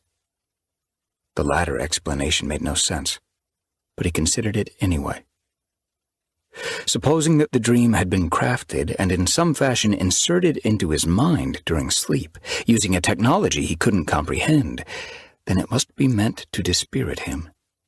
If he could be convinced that Emily had been taken away by Ronny Jessup and was among the mummified remains of those 14 who had never been found, and if he could be made to think of Maddison as some unclean thing, the equivalent of an animated cadaver, then he might be less likely to persist in his efforts to find her. Assuming they knew about his connection with Jessup, assuming they even knew he'd gone to Folsom the previous day, they weren't omniscient. They couldn't know what Ronny Lee Jessup had said to him in the privacy of that consultation room, that he had revealed where to find the remains of the missing 14 women. Whether the dream was born of despair or induced with some arcane technology, it was a propellant driving David back to the Jessup house. His conscience and his subconscious demanded that he return to the labyrinth. He would need a different car. If they had known in advance of his intention to go to Folsom, they could have hidden a GPS in his terrain Denali while it was in the prison parking lot. And he needed a weapon. Something better than a tire iron. Part 5. Down Among the Dead Girls. 70. David owned a pistol. He had left it in the nightstand drawer at home. He wasn't inclined to spend 7 hours driving to and from Corona del Mar to arm himself. He could get dog-repellent pepper spray in a pet store, but that seemed less of a weapon than a preventative. If he had to face someone who had a gun, pepper spray wouldn't serve him well. The best alternative to a handgun was a knife. From his book research, he knew that the number of people killed each year by knives was 5 times greater than the number killed by guns. He was an obsessive researcher. To be sure the details were correct in his books, he'd undergone a 5-day combat handgun and combat shotgun training course in Nevada, spent 10 days learning wilderness survival techniques in Honduran jungles with 2 former Navy SEALs as tutors, and ridden as an observer on numerous police patrols in several cities, and embedded himself in other interesting and sometimes dangerous professions. But he was a little squeamish about stabbing someone, which would be repellently intimate. He couldn't quite see himself doing the deed. However, this wasn't about his fastidious sensibilities. This might be about survival, and not just his survival, also Maddison's. After breakfast, he walked downtown Santa Barbara and found a high-end culinary shop with a wide variety of merchandise. The clerk was pleased to show him a selection of the finest chef's knives. He purchased 2 that were made of laminate cobalt steel with maroon micarta handles. The first featured a 6.1-inch blade with an overall length of 11 inches. The second, with a 7.8-inch blade, measured 13 inches end to end. He also purchased an electric blade sharpener, though the clerk advised that it was best to send the cutlery to the manufacturer every 5 to 7 years for a professional sharpening. When he exited the store, the scattered clouds of dawn were gradually knitting together into thin gray shawls. Although the sun hadn't yet reached its apex, and although it ruled the sky, its light had a cold, unnatural quality, as if the city were a laboratory lighted by banks of fluorescent tubes, and all life within it an experiment. In a department store, he bought a large handbag of supple calfskin, suggesting that it was a gift for his wife, a zippered leather tote bag, and a travel clock with a digital readout. In a drugstore, he purchased cord-style shoelaces and dental floss. In a craft store, he acquired leather shears and a hole punch. In an electronics store, he bought items that a lead character in one of his novels had procured in order to construct a detonator. In a public park near his motel, he sat on a bench and placed a call to Estella Rosewater to report that he was making progress on the matter about which he'd come to see her a few days earlier. He had a favor to ask her. Estella's curiosity was so keen that his promise eventually to share with her everything he had learned was all that she needed to grant his request. Throughout the morning's activities, David tried to imagine against whom, under what circumstances, he might have to defend himself. But the world had rotated into a parallel universe where laws were plastic and effect sometimes seemed to come before cause, so that nothing could be predicted with assurance. 71. For a few hours, David remained sequestered in his motel room, first using the electric grinder to wet the knife blades to razor edges. Sitting at the desk, using the leather shears, he cut sheath patterns from the handbag, created eyelets with the punch, folded the sheaths to create blade pockets, and stitched the edges with the cord laces.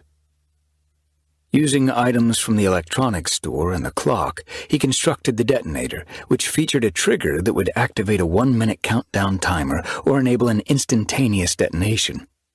Book research had never served him so well.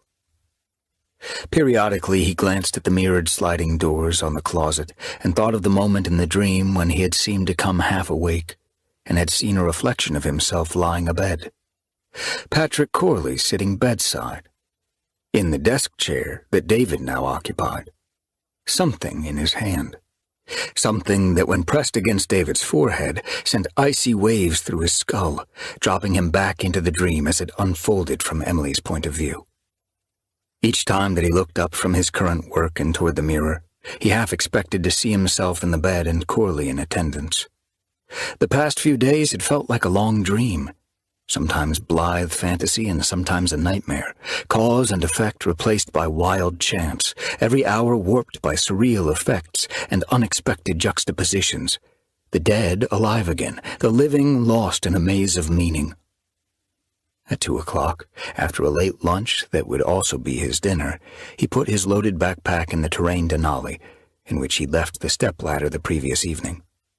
Assuming that a tracking device had been fixed to the car, he drove to a church lot 6 blocks from the Rosewater house and abandoned the vehicle. Wearing the backpack, carrying the stepladder and the tote, he walked to Estella's place by a roundabout route, alert for an observer. He saw no one suspicious. The Ford Explorer Sport stood in the driveway, where she had promised he would find it. He opened the tailgate and put both the ladder and the backpack in the cargo hold. When he settled in the driver's seat, he found the key in the cup holder. At 2:40, he set out inland on State Route 154 to the Santa Ynez Valley, past Lake Cachuma, past the town of Santa Ynez. He turned northeast on a lonely, stress-cracked 2-lane blacktop into the lower foothills of the San Rafael Mountains. When he cruised by it at 3:55, the weathered old house with filth-clouded windows gazed down at the road, as though aware of who passed, patiently awaiting the evening's visitor. 7 huge crows stood on the ridgeline of the roof, as solemn and still as black-robed judges, viewing everything below and beyond them with contempt. David drove 2 miles farther, looking for a suitable turnoff, and found a rough dirt track to his right, which snaked between 2 hills and descended out of sight of the county road. It led between vine rows, some dead, others gone wild and producing only bitter fruit, and it ended at a half-collapsed barn that might have once stored the vineyardist's equipment. Judging by appearances, no one had been here in a long time. Stuart Ulrich lived in Santa Ynez, about 10 miles from the notorious residence. Now that the public's interest in Ronny Lee and his crimes had faded in the wake of the countless other electrifying abominations born of the culture of self and sensation, few, if any, of the morbidly curious would prowl around the property. Ulrich had less reason to keep a close watch over the place. Nevertheless, if he happened past and saw a strange vehicle parked in front of the house or along the road in the immediate vicinity, he would be on the hunt for non-paying trespassers. Standing beside the Ford Explorer, David slipped his arms through the loops of the small backpack that contained the gear he needed. He cinched the strap across his chest. He tied the sheath with the larger chef's knife to his belt and secured it with a cord that he knotted around his right thigh. The smaller knife depended from his belt on his left side and hung loose in its sheath. He retrieved the 4-rung folding stepladder from the back seat. When he returned, stealth wouldn't be necessary. No need to come overland. His grisly task would have been completed. He could follow the county road and with flashlight make his way along the dirt track. The bearded sky had blinded the sun. The once regimented fields of the abandoned vineyard were as brown and gray as they were green. Woody vines sprawled like uncoiled spools of concertina wire. Blue oak grass bristled. An early growth of mustard plant bloomed yellow.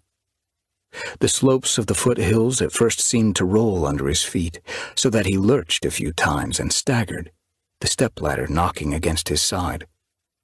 But the problem wasn't the land or his sense of balance. The fault lay in his state of mind. Doubt troubled him, and he wondered if he had misjudged the degree of aberrant behavior to which recent events had driven him. He halted, alarmed by his rapid breathing and the throb of blood in his temples. A tinnitus of terror hummed in his ears, and his heart quickened absurdly, considering that he was nowhere near his destination, with nothing yet at risk. He tried to calm himself. He'd been willing to acknowledge that lately he was in the firm grip of mania, which he'd once researched for a novel, and which he understood to be unnatural fixation on some emotion or situation, accompanied by melancholy. His guilt about Emily, his enduring grief, the sudden hope represented by Maddison, the deep mystery of death, the impossibility of resurrection. All that had come together to unbalance him mentally. Yes, all right, mania. Mania came and went like a hurricane wind. It seldom wrecked a man for life. But as he listened to his breathing grow more rapid and ragged, as his heart knocked against his rib cage, he thought also of lunacy and madness and the difference between them. Lunacy described what was insanely foolish, madness what was insanely desperate. And once a man surrendered to either condition, there might be no escape. If he was being carried away from the shore of sanity on a tide of madness, there was one thing with which to moor himself and stop the drift. Maddison. Whoever she was, whatever the explanation for her existence, he loved her as he'd loved only one other, and she was in serious trouble. He dared not fail her as he'd failed Emily. A wind came out of the northwest, and the stilled world around him rose into motion. The grass shivering, the vines lashing, a few feeding birds harried from the ground to roosts in distant trees. It was a cool wind. He faced into it, taking slow, deep breaths, willing himself to overcome this fear of derangement. At Folsom, eye to eye with Ronny Jessup, David had felt as if the killer's intense stare were a psychic wire, transmitting his essence into his visitor. The overwhelming emotion of that encounter had evidently rattled David more than he'd realized, leading to this moment of crippling doubt. Maddison needed him. Doubt had no place in a true love knot, and neither suspicion nor fear could untie it. He was a better man than he had been 10 years earlier. He knew what a commitment meant, and the price of not keeping it. He quieted his heart, his breathing, recovered his balance. He made his way across the rolling land. In the last quarter hour of light, he ascended to the crown of a hill and looked down on the murder house. 72. He lay flat on the ground, glassing the house with binoculars that he took from his backpack. No one at a window, no movement but the wind and what it stirred. Beyond the Santa Ynez Mountains in the west, behind the masking clouds, the hidden sun descended. The gray overcast drew lower and scudded southward as a storm marshaled its forces in the northwest. In the dimming light, David carried the stepladder down through the meadow that had reclaimed the land from the ruins of the old vine rows.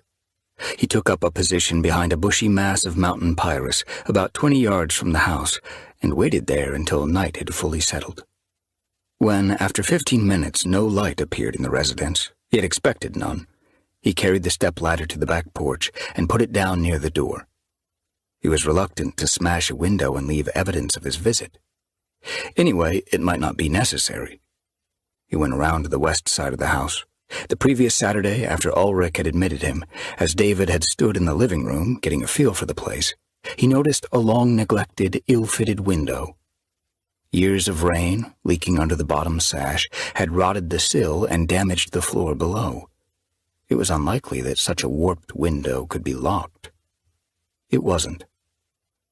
The meeting rails of the upper and lower sashes were so far out of alignment that the swivel latch could not be engaged.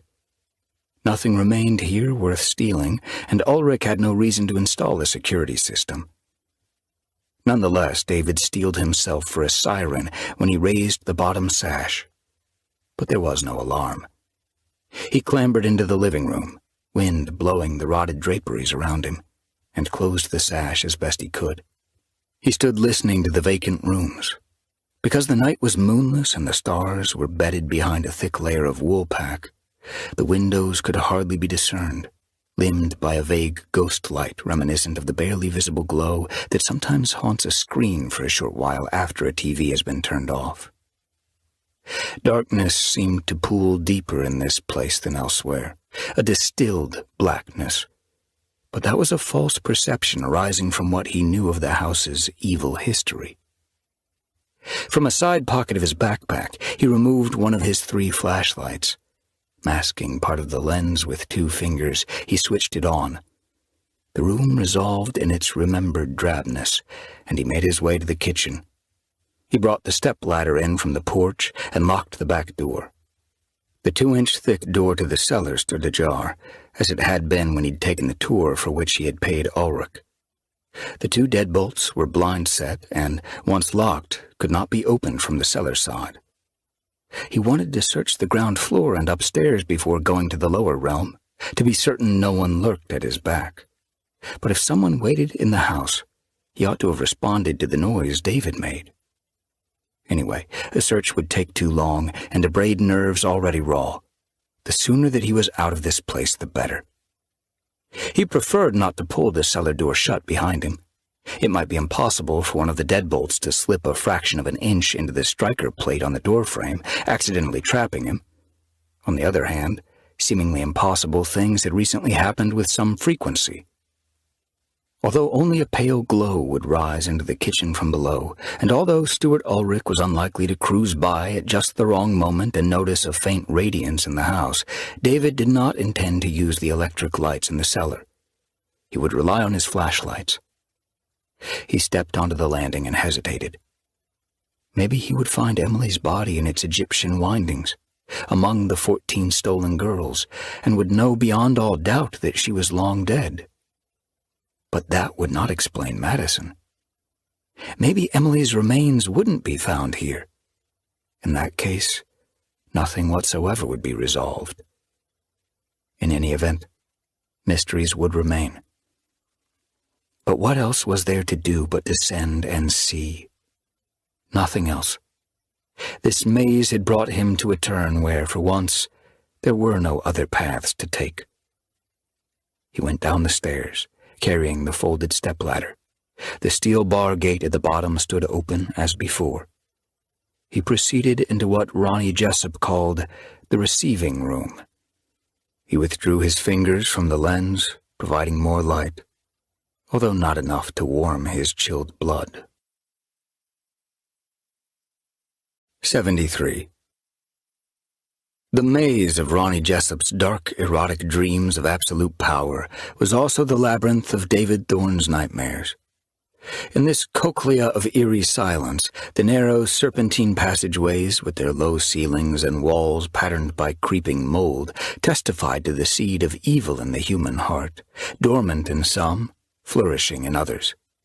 Where it flourished, there was the narcissistic certainty of being superior, and the associated insatiable lust for power from which all other wickedness grew.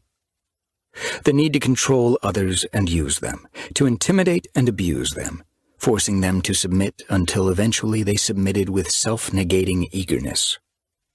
In the twisting warrens of Jessup's mind, which were here made manifest, all the varied gods of human history were dead and catacombed and powerless, leaving the new god, Ronny, whose one commandment was, "Do as I tell you," whose love was insatiable lust, whose grace was terror, whose promise was death everlasting.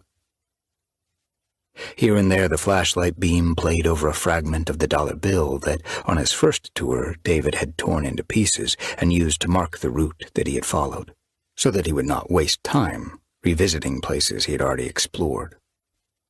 On the previous visit, his understanding of what had occurred here over 2 decades had filled him with excruciating anguish that grew into physical terror, moral panic. He thought that experience had inoculated him against the dread this place could inspire, but it had not. A shrinking fear, an expectation of impending violence, caused him to hesitate at every turn and fork in the passageways before he finally came to the mummification room. He opened the door, crossed the threshold, and probed with the flashlight. Cleaner than the rest of this hateful playground, almost immaculate. No mold, no spiderwebs. The 9 white catafalques in 3 rows along the entire back wall, stacked like bunk beds. The radiused corners of the room. The domed 10-foot ceiling. He placed the stepladder below the white ceramic tile with the blue ever-staring eye. He put the flashlight on the pail rest. After taking off his backpack, he retrieved 2 Bell and Howell tack lights from it, switched them on, twisted them to spread their beams as wide as possible, and stood them on end. The light splashed the ceiling and washed down the walls. Some of it would leak across the threshold and into the passageway, although not as far as the receiving room and certainly not all the way up to the ground floor. With the flashlight he'd left on the pail rest, he went to the catafalques and studied how they were cantilevered from the railroad ties. Even now that he knew what to look for, he couldn't see any evidence of what Jessup described. Either the design was devilishly clever and the workmanship exceptional, or the killer lied to him. One way to find out. He climbed the 4 steps of the short ladder, reached high, and felt the edges of the round ceramic tile. The 4-inch diameter disc did not set flush to the ceiling, but offered a recess around its entire perimeter into which fingers could be inserted to get a workable grip. It was a knob meant to be turned. At first he couldn't twist it, and he worried that during the 7 years since Jessup was arrested, the mechanism had corroded and seized up. But he strained harder, and abruptly the knob turned, grudgingly at first, and then more easily. Noise arose in the ceiling. Gears turning, cams rotating, rods sliding, whatever. Jessup hadn't explained the mechanics, and David lacked the knowledge to imagine how such a mechanism might work. The more that he twisted the ceramic knob, with the blue eye blinkless against his palm, the easier the task became, and the faster he was able to turn it. The noises in the ceiling moved across the room. A grinding sound drew his attention to the catafalques. The 3 in the center were receding with the section of wall from which they were cantilevered. The entire mass slid backward into a heretofore secret space. When the ceramic knob reached a stop and would turn no more, David got down from the ladder and crossed to the opening that the retreating catafalques had revealed. A flight of wood stairs, about 5 feet wide, led to a lower chamber. Jessup's voice rose in memory. "They'll find her in that secret room. Your peace is near, Dave." There would be no peace. He realized that now, as he stared at the steps dwindling into darkness. There might be answers, a degree of resolution, but there would be no peace. Resignation, acceptance at last, but no peace. Maybe a way forward, a life to be lived with less anguish, even with good times, but always that underlying sense of fault and the sorrow of an enduring loss. Your peace is near, Dave. You don't got to keep tearing at yourself no more. Shaking, David stood transfixed, unable to proceed. The crisp white beam of the flashlight shuddered across the landing and the top step, and at the periphery of the light, the darkness jittered. These were not tremors of fear as much as they were born of grief, the raw grief that he had thought long behind him, that seemed to have been diluted by the passage of time.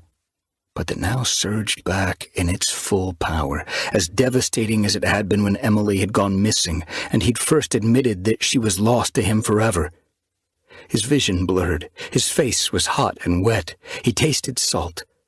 He turned away from the stairs and returned to the center of the room and stood gazing up at the blue eye.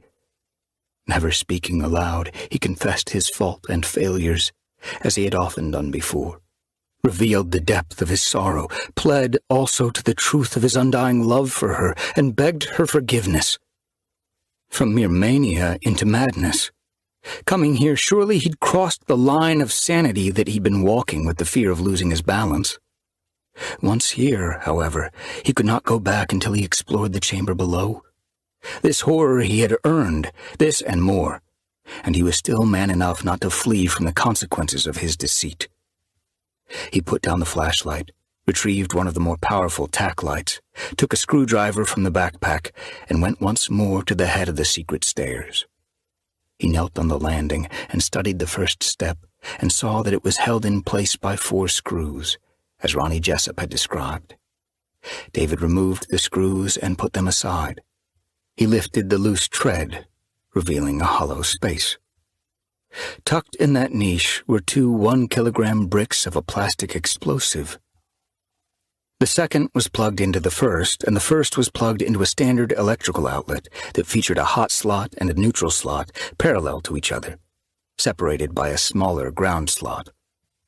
According to Jessup, the green grounding wire and the white neutral wire were active, but an interrupter switch prevented the black hot wire from powering the outlet.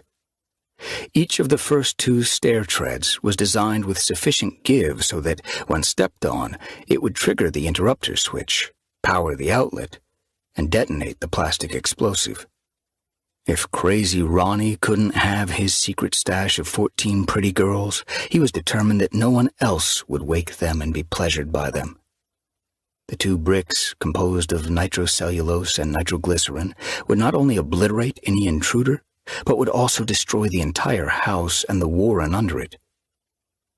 David extricated the wires from the first 1-kilogram charge and then pulled the plug from the outlet. He took the 2 bricks into the mummification room and put them on the floor beside his backpack.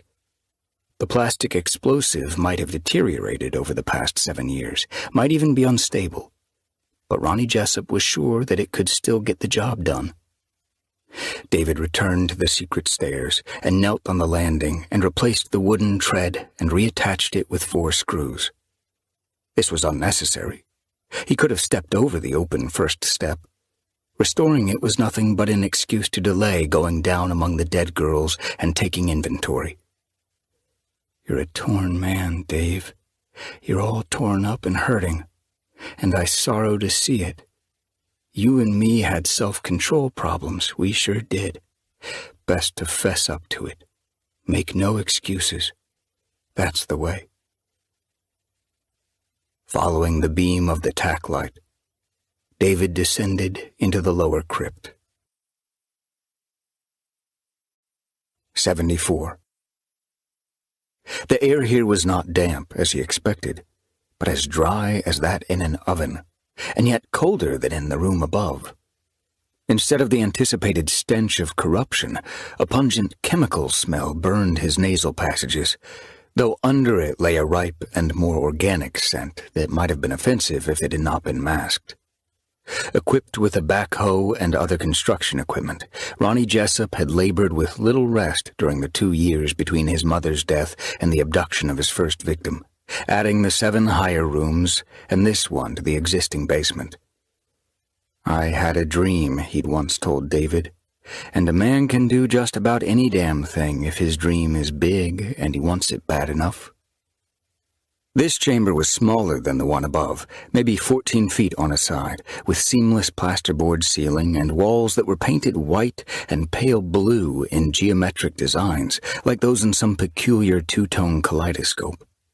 The ceramic tile floor had been laid on a concrete base, not in orderly squares, but in thousands of little pieces of many sizes and shapes, forming white and blue patterns. David was reminded of photographs he had seen of voodoo veves made with flour and powdered chalk and blue cornmeal, and he wondered if this was part of the magic that Jessup had fantasized. On each wall were 6 catafalques, 2 ascending rows of 3 each, 18 in all, 14 occupied.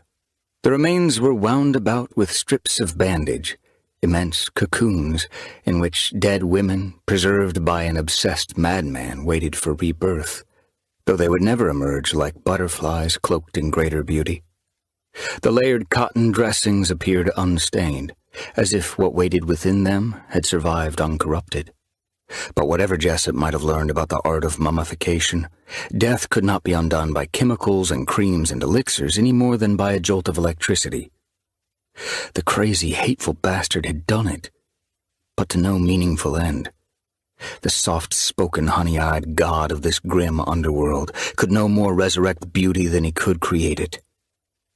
Nevertheless, as the beam of the tack light slid across the bodies on the catafalques, David startled when something moved in the shadows of its wake. More than once, he twitched and swung the light back to the corpse it had revealed a moment earlier. But each time the threat proved to be a phantom, conjured by his imagination. With obvious care and calculated flourishes, a name was painted on the edge of each catafalque. For the moment, however, David was too emotional to go closer and read them. In the center of the room stood a 4-foot square table, and on it lay a collection of personal objects that apparently belonged to these 14 victims, arranged as if the deceased had offered their small treasures to the cruel deity of this domain. Perhaps Jessup intended to ornament the women on their revival as they had been in their first life. Dust seemed not to intrude in this realm. The rings and bracelets and necklaces and brooches still glittered. Wristwatches, hair barrettes, gold chains, pop beads, scarves, and a gold locket in the shape of a heart, inlaid with a rare red diamond. At the sight of it, David could not get his breath.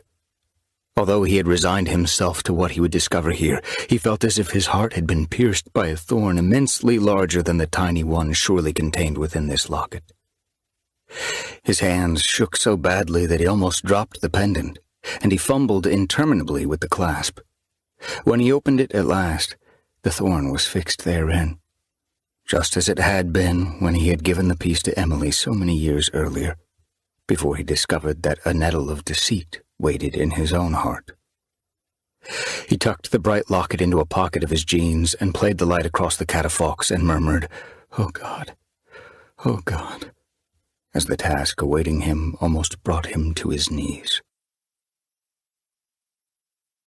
75. He had no choice but to circle the room, reading the names that Jessup had painted in a calligraphic script on the leading edge of each catafalque. There's real magic in that deep secret room. You don't need no electricity, Dave. All you need to do is whisper her name in her ear and peel back the bandage from her mouth and kiss her. Kiss her good, and she'll be woke and ready. David had no intention of kissing a corpse. When he found her, she would not be Sleeping Beauty, bewitched by a spell that a kiss could undo. However, he would need to do something almost as terrible. He would unwind the bandages from her face to be sure that the name on the catafalque belonged to she who lay at rest thereon. Unwind or cut. He had brought scissors. One way or the other he would do it. The unsoiled appearance of the cotton winding, the dry air, and the eye-watering chemical smell suggested that Jessup had to some degree preserved the bodies. But Emily would be at least withered. Her once glowing skin now heavily creped and gray, her face drawn tight on her skull, as the faces of mummies usually were. Her lips, a thinness of flesh, shaped the teeth beneath them, her eyes sunken in their sockets. The sight of her in that condition, if not in one worse, would shrink his already shrunken soul. But he must look, because there would likely be enough resemblance to confirm her identity, and because this was his duty. As David moved from corpse to corpse, reading names, he heard himself saying, "I'll take you out of here, Emily. I'll take you out of here tonight and home to Newport. I have a place for you in the shade of a lovely pepper tree. overhung by those cascading boughs you always liked so much. If he wasn't mad, he sounded mad. He didn't care. The world had gone insane, and madmen belonged here more than those who had held fast to their sanity.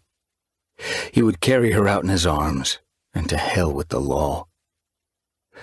I've had the stone engraved with lines from your favorite sonnet. Rough winds do shake the darling buds of May, and summer's lease hath all too short a date. But thy eternal summer shall not fade. Corpse by corpse, David Thorne circled the chamber and came heartsick to the 14th and final body. As with the previous 13, the name on the catafalque was not that of the woman he had lost. Not Emily Carlino. Perplexed, he extracted the locket from his jeans and held it in his cupped right hand. It had been a custom order, crafted to his design. There couldn't be another like it in all the world. David swept the light around the room, from victim to victim. Could Jessup have misnamed one of them? No, not likely. He had so painstakingly painted their names, each letter artfully crafted. Ronny was an obsessive, with great attention to detail, which was one reason he'd been able to abduct so many women over so many years before he'd been caught. Furthermore, he believed in his powers of preservation and resurrection, and he fully expected to return here one day to enjoy his hidden harem. Therefore, he would have taken special care in the wrapping and naming of each. If Emily wasn't in this lower crypt, and considering that she had not been found in the higher crypt years earlier when Jessup was arrested, how had the killer come into possession of her locket? Maybe he had stalked her unsuccessfully, meant to possess her, and regretted that he hadn't been able to include her among the stolen girls in this room. If he had been lying when he said he didn't know her name and didn't recognize her from the photographs, if he'd been toying with David just for the emotional charge it gave him, then where was Emily? Jessup had asked about the locket shortly after he'd spoken of the two women who escaped. He'd gone after one of them again, 6 months after she fled, and he'd gotten her on his second try. The other one supposedly had fought him, hurt him, had broken a couple of his ribs with a pry bar. Her and me got into it hard and fast, and I had to knife her a few times. After that, she weren't worth bringing home. Could she have been Emily? Could the locket have been torn from her in the struggle, and could Jessup have taken it with him when he had left her for dead? I didn't leave her for dead. She were dead already. But if she had been dead, and he'd left her wherever the assault had taken place, why hadn't her body been found? Where was Emily Carlino?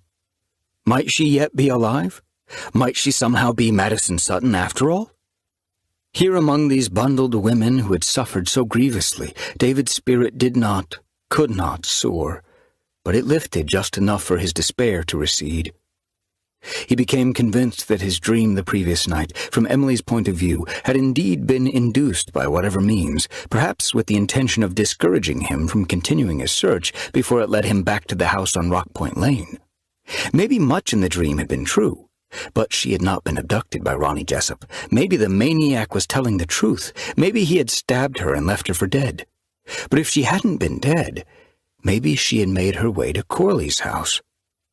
His heart beat faster, spurred by fear and anger, but also encouraged by a fragile hope. He stood for a long moment, cherishing the hope, daring to nurture it. He returned the locket to a pocket of his jeans once more, and went to the stairs and climbed into the upper chamber. The blue eye gazed down at the stepladder, on the pale rest of which one flashlight waited. The other tack light stood where he had left it, focused on the ceiling. The space was sufficiently illuminated for him to see the scrap of paper skitter out of the passageway through the open door and across the concrete, a piece of the dollar bill that he had torn and dropped on his previous visit. Carried on a low draft, it fluttered 6 or 8 feet into the room before it came to rest, quivering. Until now, the stillness here had been complete. The cellar lacked windows. If there had once been air circulation through the venting, the heating-cooling system had not functioned in years. He could imagine but one source of a draft, the door at the head of the cellar steps. and then only if an outside door on the ground floor had been opened, admitting the night wind. He snatched the flashlight off the pale rest and doused it. He grabbed the tack light from the floor, extinguished that one too, and slipped it into a jacket pocket. Shielding the lens of remaining tack light with 2 fingers to provide the minimum visibility he required, David stepped to the open door. He listened intently to a silence so deep that it seemed to deny the threat that the fragment of currency implied. Abruptly, the scrap of paper stopped quivering, as though the door that had admitted the draft had just been closed. If there were footsteps or other noises upstairs, he couldn't hear them. No surprise. To isolate his stolen girls for all those years, Jessup had no doubt worked considerable sound insulation into the ceiling of this lower realm. In the room where David stood, the sconces abruptly bloomed with white light. In the passageway before him, in the doorless room across the passageway, and everywhere else, the lights came on, the rose-colored lamp glow by which Ronny had played his cruel games. 76. David could assume only that Stuart Ulrich had arrived for whatever purpose, perhaps because the house was equipped with a silent alarm after all. With no time to remove evidence of his intrusion, he stepped into the passageway, eased the door shut, pocketed the tack light. He turned right, away from the receiving room and the stairs down which Ulrich might even now be descending. He went deeper into the maze. His recollection of the basement layout was spotty. During his first visit, abhorrence had overwhelmed him, and he'd bolted through the labyrinth's twisting intricacies in a frantic attempt to escape its oppressive atmosphere and lurid history. As had been reported in the press, like the creepiest of fun houses, this maze made clever use of its space, so that it seemed, if not infinite, at least 3 times its actual size. And Ronny Jessup's excavations were impressive to begin with, much larger than a carnival spook show. There were apparent dead ends that on close inspection offered, to either the left or right, an 18-inch wide tunnel that must be navigated sidewise in a severe test of the claustrophobic reflex. Recesses were fitted with ascending steps that inspired hope of a way out, but curved up only to a blank wall.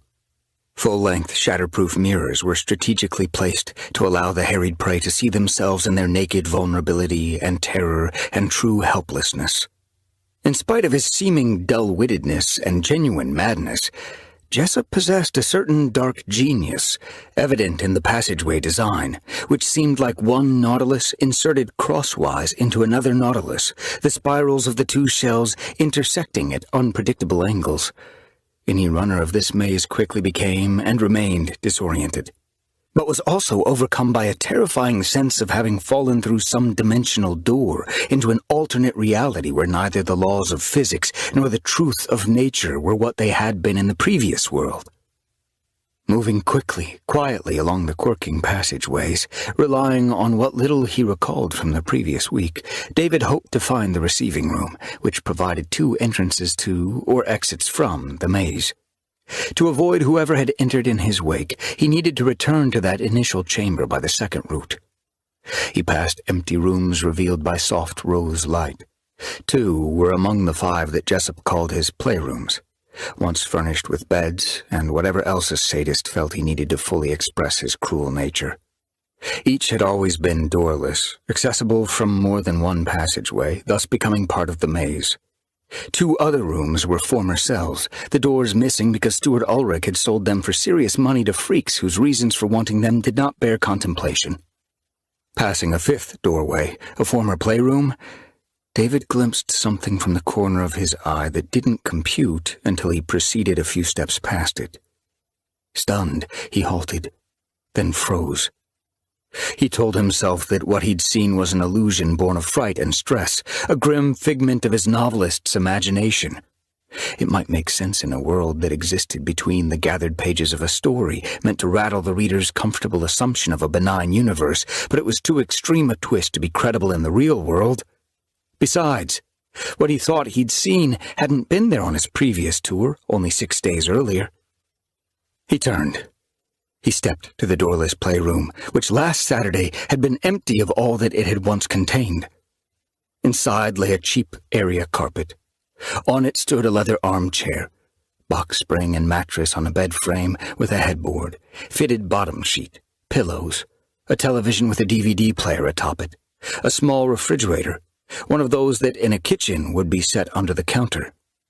David did not want to believe the purpose of the tableau before him. He stood for a long moment in denial. In the grip of mesmerizing horror, he turned from the furnished room and continued a short distance along the passageway until he arrived at a door where a door had not been before. This was one of 5 cells in which Ronny Jessup had kept his stolen girls. Ulrich had sold all those doors, all of them. This door was solid, hinged on the outside, with a shiny new steel escutcheon and knob. Above the knob were the cylinder, core, and keyway of a deadbolt.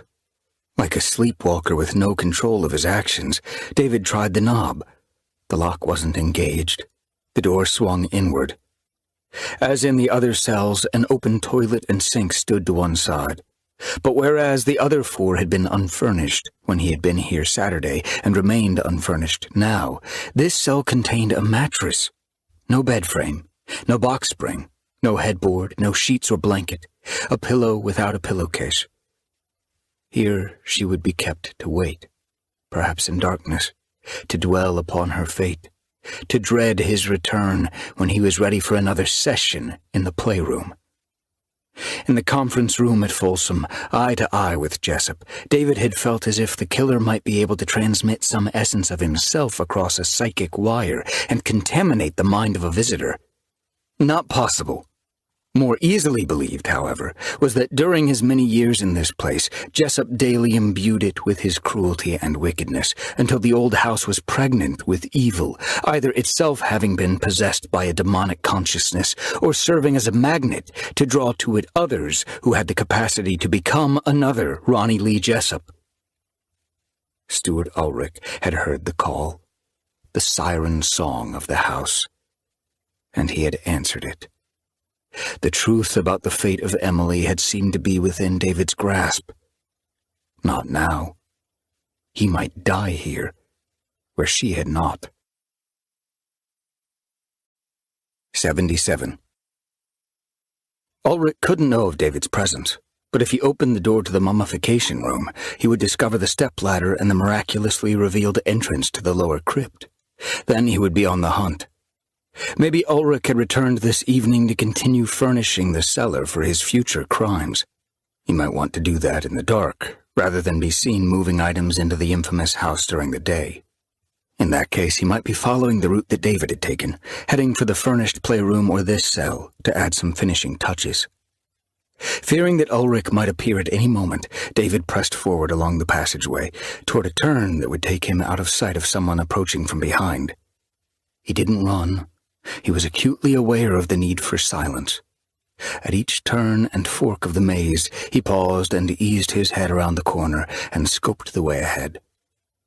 During the past week, events had unfolded like the petals of a strange, intricate work of origami, a deeply structured fanfold of mysteries that followed one another in dreamlike succession. Now his long-repeating nightmare and the waking world had intersected, and a greater darkness threatened. The maze branched out around him, as if it were an organic construct that could grow new passages with frightening speed, defeating all efforts to map it. He alternated between the conviction that he was moving toward the receiving room and the fear that he had already become lost, must be circling back on himself. The ceiling seemed to loom lower, the walls to draw closer, and when he passed one of the shatterproof mirrors, he saw a desperate man, owl-eyed and grimacing. A sudden, measured series of sounds brought him to a halt. Thud, thud, thud. Like rhythmic hammer blows. Thud. Like a giant's footsteps on a wood floor, though there were neither wood floors nor headroom for giants down here. Thud. Like the measured beating of some leviathan's heart. The pounding echoed through the labyrinth, a solemn tolling. David couldn't discern from which direction it originated. The sound seemed to come from everywhere at once, thumping through the corridors, a menacing pulse. Thud, thud, thud. After perhaps a dozen repetitions, the noise ceased, and David began moving again, but with even greater caution. Claustrophobia draped its mantle over him, and a primitive sense of the unknown welled up from whatever level of consciousness usually constrained it. He felt as if he were venturing through the waxways of a hive, where a hideous horde would be revealed around the next turn, or the one after that. He might not have been surprised if, on trading one passageway for another, he had come upon 14 of the walking dead, trailing their unraveling grave clothes, seeking someone on whom to take revenge, with him the only man present, and, according to their view, a justifiable target by virtue of his gender. To his relief, he reached the end of the maze and came through the back entrance to the receiving room, where he found no one.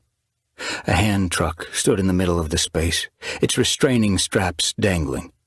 Steward Ulrich must have used it to bring some heavy item into the cellar. The loud thumps would have been the solid rubber tires, bearing the weight of the cargo, crashing from one stair tread to another. If Ulrich had wheeled the item away and placed it in one room or another, he'd evidently already come back here with the hand truck. Where was he then? Had he gone upstairs? Was it better to go up there, hope to elude him, slip out of the house, alert the police that he appeared to be planning to take up where Ronny Jessup had left off 7 years earlier, or wait here until he returned and take him by surprise? Opting for the police seemed to be the wiser course. As he went to the stainless steel gate, David realized that it was closed. It had been standing open when he'd come down here. Not only closed, also locked. The combination padlock no longer hung from it. Ulrich had installed a deadbolt package. David looked through the gate, up the steep stairs. The door at the top was closed as well. Claustrophobia didn't just mantle him now, but encased him. He found it more difficult to breathe, harder to think. A new fear of burning to death crept over him. There would be no way to escape, and no means with which to quench the flames if a fire broke out. He remembered advising Ulrich to destroy the house. It's a wretched, vicious place. You should pour gasoline down there and torch it all. In retrospect, it seemed as if he had foreseen his death. His smartphone was in the car, maybe 1.5 miles from here. In this hole, far from a town, there wasn't likely to be cell service anyway. What if Ulrich didn't come back for a week? Okay. There were the sinks in the cells. He had water. He wouldn't die of thirst. But what if Ulrich didn't come back for a month? 2 months? How long did it take a man to starve to death? On the way here, David had wondered about his sanity. This turn of events seemed to confirm that, like some ill-fated character in the fiction of Edgar Allan Poe, he had slipped loose from the anchor of sanity and was adrift in alien latitudes. Then he realized that Ulrich had left the lights on. Maybe the heir of Ronny Jessup would be returning soon. Maybe he had forgotten to switch the lights off. Or maybe he was still down here. From elsewhere in the labyrinth came a muffled cry of distress, of terror. A woman's cry. Ulrich had not brought a piece of furniture down the stairs on the hand truck. A woman had been strapped to it, perhaps unconscious after being sprayed with chloroform, a technique borrowed from Ronny Jessup's playbook. The world turns and the world changes, but one thing does not change: the perpetual struggle of good and evil. 78. David put his back to the locked gate and looked from one maze entrance to the other, struggling to clear his fear-fogged mind and think. The confrontation before him would inevitably be violent. There would be no way out of here except by the spilling of blood. David wasn't a violent man. He had honed a razor's edge to the knives that depended from his belt, but in doing so, he hadn't also sharpened whatever predatory instinct he might have. The cry came again. It wasn't Emily's cry, wasn't Maddison's. In the end, however, all such cries were one, his responsibility the same in every case. On that night of hard rain, Emily had encountered Ronny Jessup. They had struggled. He had at some point taken her locket. She had hurt him. Maybe he stabbed her and left her for dead, or that might be a lie. Her body had never been found. Maybe Emily survived. Maybe Emily was Maddison, and by some miracle hadn't aged in 10 years. David didn't believe in miracles, at least not for himself. Maybe others experienced them, but he hadn't earned a miracle. The answer to that mystery wasn't supernatural. A logical explanation existed. Whether she was Emily or Maddison, whether she would be the death of him or his salvation, he wanted desperately to be with her for whatever time he might have left in this world. And almost as much as the desire to love her and be loved by her, he needed to know how she could exist as she was.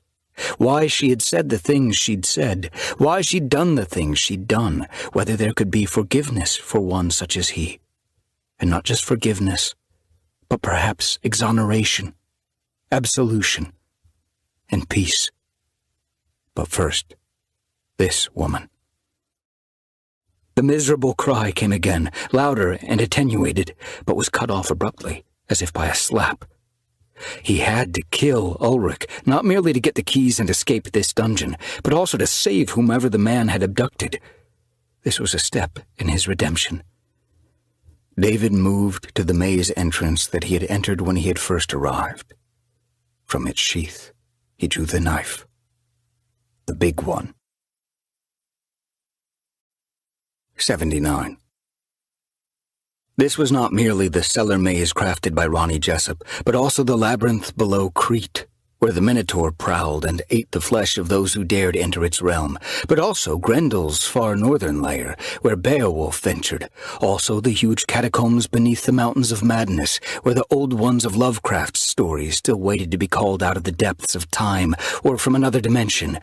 And this was as well the tunnel system under the terraforming atmosphere factories where brave Ripley had gone with a team of high-tech colonial marines on a bug hunt to learn what happened to the colonists on the planet called LV-426. This was both reality and myth, concrete and symbol. The maze of homicidal desires and lust and hunger for power that spiraled to infinity within the deepest darkness of the human heart, male and female alike, here given dimension and immediacy. It was inhabited by a Grendel named Ulrich, and a would-be hero who knew himself to be no hero at all, but only an imperfect man with something to prove to himself. If he were armed with a gun, he might have advanced through the passageways by one police strategy or another, as he'd learned when doing research for a book. His back to one wall in order to look both ahead and behind, each doorway a danger to be addressed, each room a lair to be cleared, proceeding expeditiously but also with a prudence arising from an appreciation of the enemy's cunning. But he had no gun, and this was a maze with uncounted ways that his quarry could circle behind him, regardless of how carefully he proceeded. Better to move boldly, quietly, but with few hesitations. He had often written about fear, and he had known profound fear in his life, but he had never experienced or imagined terror as raw as this. His gut alternately clenching tight and fluttering, acid refluxing into his throat. Swallow it. Keep it down. His sweat cold and his breath hot. His scalp prickled as if a crawl with pin-legged ants, and he strained to hear more than the booming of his heart that made of him a one-man cortege. His eyes were wider than they had ever been, the sullen rose-colored light layering a sameness on the maze, increasingly like a fog that obscured rather than illuminated. He had to guard against recklessness. Boldness was essential, but the situation was not one of mortal urgency. Ulrich wouldn't be killing her, not immediately after bringing her here, and he wouldn't already be engaged in rape either. For him, this was about sex, yes, transgressive sex, but it was foremost about power, as it had been for Ronny Jessup, as it always was for such men. For a while, Ulrich would want to savor his authority, his control of her, his absolute dominion. David needed to get to her in a timely manner, spare her from as many indignities as possible, but not at too great a risk of her life and his. Firefighters found their way around the flames to those entrapped. They didn't forge through the fire to be ignited. Doorway after doorway, corner by corner, turn by turn, past the upper mummification room where the door remained closed.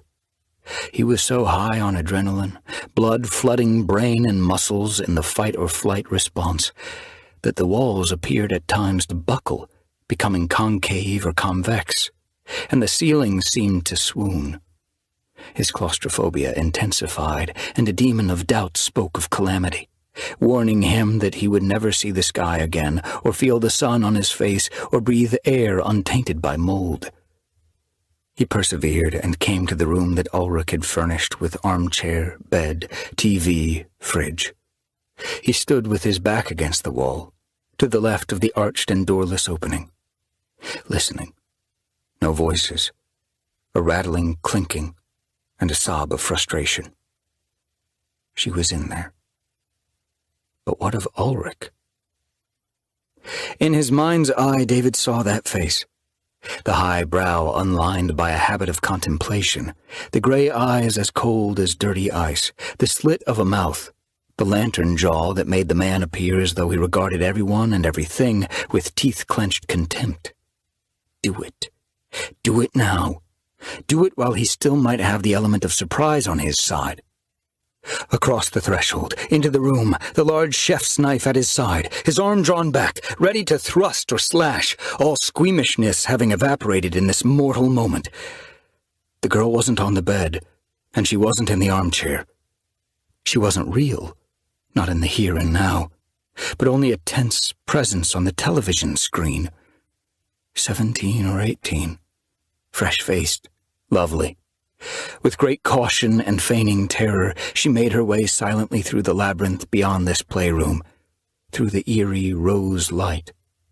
As she turned a corner, a sudden eruption of melodramatic music accompanied her shrill scream, and before her loomed Ronny Jessup, grinning maniacally. Not the real Ronny, but an actor who seemed to be channeling a crazy clown, rather than making an effort to portray realistically the demented man who had terrorized and killed so many in this warren.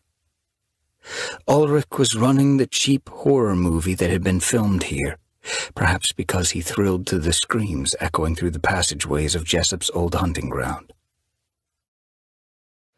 Reality and surreality were becoming indistinguishable. Fiction and fact folding together in a hallucinatory kaleidoscopic moment.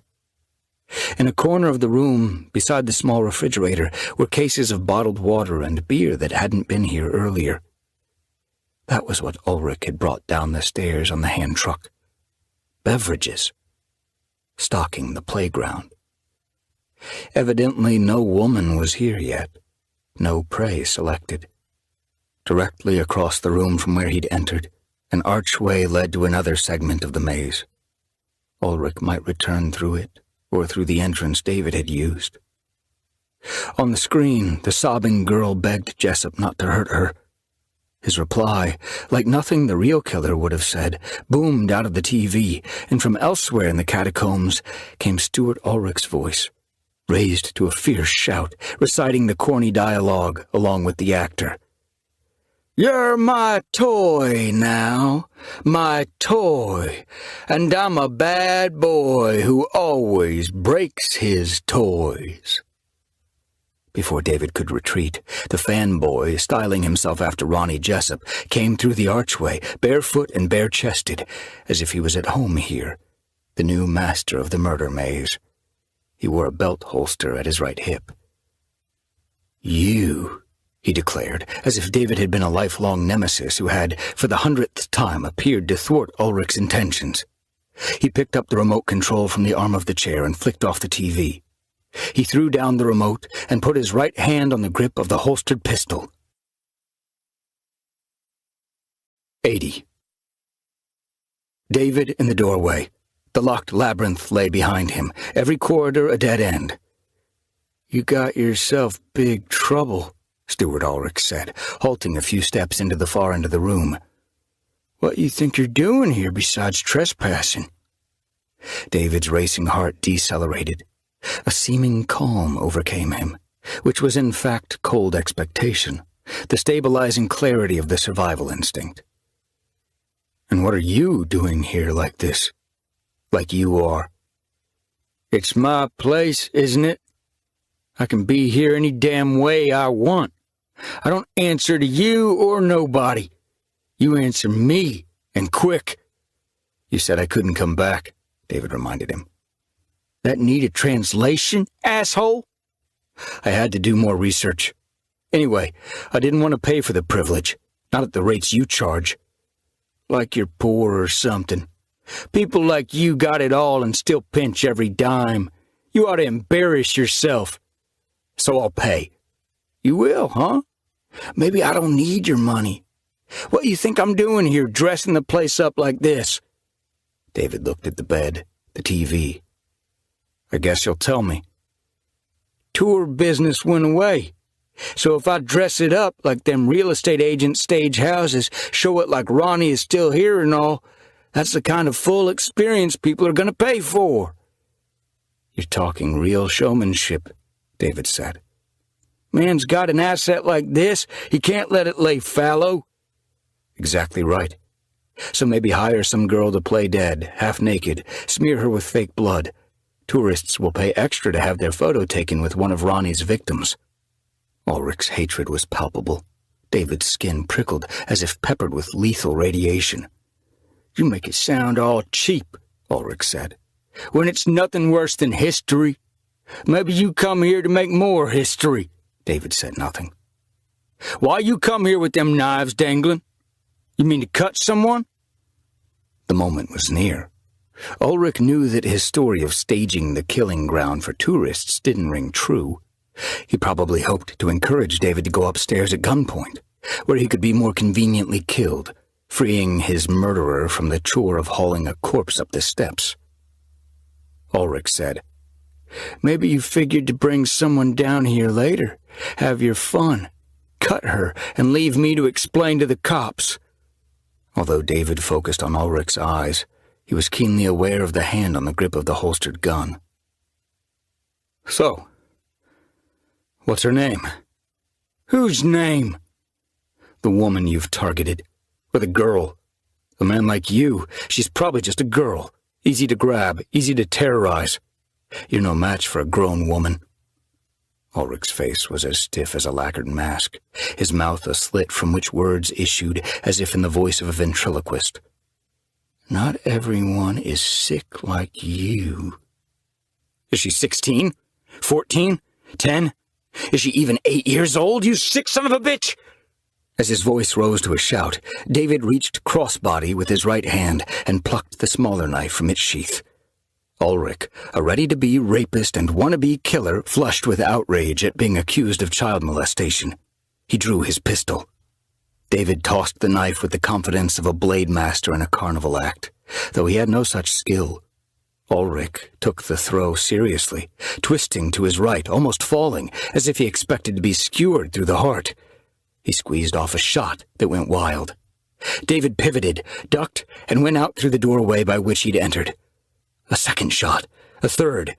The maze seemed to shake with the roar of the pistol, as if a primordial monster, previously in suspended animation, must be rising from caverns even deeper and stranger than Jessup's labyrinth. 81. Maybe Stuart Ulrich didn't have a second magazine for the pistol. Maybe the weapon's capacity was 8 or 10 rounds, with 5 or 7 shots remaining. However, a knife against a pistol didn't work either in a dueling field at dawn or in a windowless labyrinth. Go deeper into the maze and be murdered there. Go back to the receiving room and be murdered there. They weren't choices, they were fates to be avoided. David prayed that his pursuer, having seen there were 2 knives, would proceed with caution when clearing the doorway, wasting a few seconds. He made it to the first turn without being shot in the back, took a fork to the left, another to the right. He hurried toward the receiving room, but went only as far as the upper mummification chamber. There was nowhere else to go. He stepped inside and closed the door. The blue eye gazed down at the stepladder. Eventually Ulrich would come here, in a minute, or 3, or 10. The door opened inward, but that availed David nothing. Ulrich wouldn't be deceived by a lame hide-behind-the-door ruse. The barren room offered no other place of concealment. He'd arrived also in a new mental space, mere terror having lost its grip on him. He stood in icy desperation, in energized despair, hope receding in the rearview mirror, with no option other than vigorous, reckless action, Do or die, all or nothing. David crossed the chamber to the previously concealed entrance to the secret crypt. The space below was lit by sconces, a soft, milky light like that in the upper chamber. He quickly descended the stairs, once more going down among the dead girls into the chemical stink, the hint of a grim underscent. A 14-foot square space, the table with jewelry and other personal belongings of the deceased, the 3 walls of catafalques, 6 per wall. The chamber was not as small as a coffin, but it was no larger than a family mausoleum. Although beyond terror, he couldn't shed the clinging claustrophobia. He worried that he wouldn't be able to quiet his panicky breathing. He sheathed the large knife and chose the wall nearest the foot of the stairs. One of the highest platforms, almost 7 feet off the floor, bore the name Isabella Lopez in Ronny Jessup's fancy painted script. The catafalque was 5 feet deep, the body less wide than that, 4 feet of clearance between the deceased and the ceiling. He hesitated, assuring himself that he could do this. If he was beyond terror, he was beyond horror as well. The survival instinct trumped all. In a moment this extreme, the heart became a stone, temporarily beyond a capacity for emotion, incapable of abhorrence and pity, filled only with the furious determination to live. Isabella had evidently been petite, her wrapped remains hardly more than 5 feet long. The shelf on which she rested was about 7 feet from end to end. Standing on the lowest catafalque, gripping the highest with his right hand to steady himself, David used his left hand to tug the body toward one end of the shelf. It moved more easily than he expected. If a flood of adrenaline could empower a mother to lift one end of a wrecked automobile off her trapped child, as had been recorded more than once, David's feat of strength was unremarkable by comparison. He climbed onto Isabella's catafalque and eeled behind her and then dragged her back into place in front of him. She on her back, he on his left side. She crowded him into the shadows against the back wall. When he raised his head to look across her, he could see the lower half of the flight of steps that led down from the higher crypt. 82. Disturbing the mummified woman had stirred a stronger smell from her, and David lay in that suffusion. The astringent chemical stink remained dominant, but there was no longer a mere suggestion of an underlying organic odor. It was insistent. He would have been less unnerved if the smell had been profoundly foul, but it had a sweetness to it, an unappealing sweetness, cloying and spicy, that turned his stomach solely because of its strangeness. He withdrew the large knife from its sheath, held it in his right hand, breathed through his mouth without gagging. Quiet now. David didn't know himself. Lying concealed behind the wrapped remains of Isabella Lopez, he'd never been more of a stranger to himself, not even when he had lied to Emily and spent 2 sordid days with the actress. The human heart might be, as they said, deceitful, but it seemed to him that it was no less stoic than deceitful, and glorious in its capacity for charity, devotion, friendship, tenderness, and love. One of his novels had explored 3 questions. What would you do for love? Would you die? Would you kill? He had thought that he'd found the limits of a man's capacity for sacrifice in that story, but he realized that he had failed to plumb those questions adequately. His answers had been superficial. He knew now that a self-aware and self-critical man, grown past the callowness of youth, would do anything for the object of his love if he felt her to be good and worthy. Not merely die, not merely kill, but kill and die and go to hell for his actions, supposing hell was real and his actions warranted damnation. Stuart Ulrich deserved death, and David would kill him, if he could. Not for love, but for self-preservation and for the innocent girl whom Ulrich would eventually imprison. However, having discovered this capacity in himself, he knew that he was also capable of killing for Maddison, not merely to protect her from men like Ulrich, but to ensure her safety, her honor, her happiness. In a world long on hate and short on love, he would stake his soul on the defense of the latter. And though society limited capital punishment to murderers, and often even excused them, he would not. He scared himself, but he could live with whom he was becoming. If he could live at all. Peering over the mummified body of Isabella Lopez, he saw Ulrich appear on the steps. He lowered his head and waited. "Holy shit," Ulrich said. "His hidden harem. Just like the crazy bastard said. All wrapped tight as Tootsie Rolls." 83. Ulrich stood about 5 feet 10. The topmost catafalque was perhaps a foot above his head. He must have decided at a glance that David wouldn't be found here. Besides, the collection of hidden pretties astonished him, and perhaps excited him, not necessarily because he would ever do what Jessup had done with these bodies, but because it appealed to his lust for power. According to Ronny Jessup's twisted way of thinking, for a portion of these women's lives, he owned them, and by this act of preservation and storage, he felt that he owned them in death, too, even if they couldn't be called back to life and used.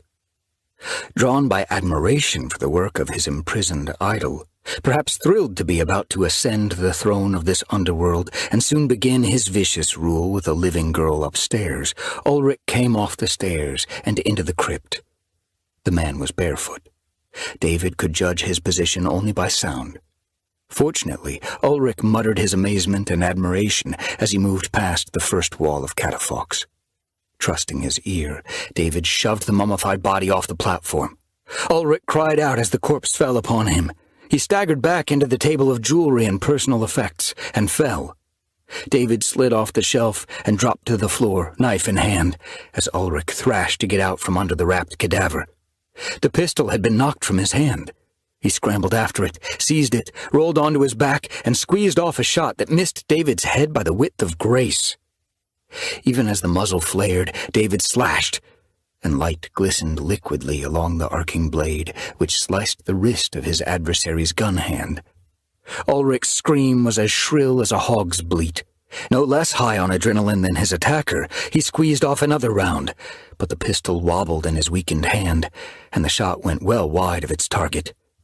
David fell on him, all his strength and weight behind the knife, driving the big blade into the other's chest, cracking ribs and cleaving the dark heart that clutched around the steel. The milky light of the sconces painted cataracts on Ulrich's gray eyes.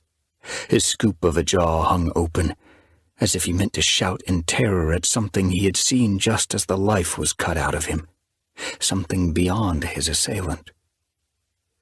David withdrew the knife from the dead man. The only significant blood was from the slashed wrist. Because the heart stopped instantly, the chest wound produced only a small dark stain. A small dark stain and stillness.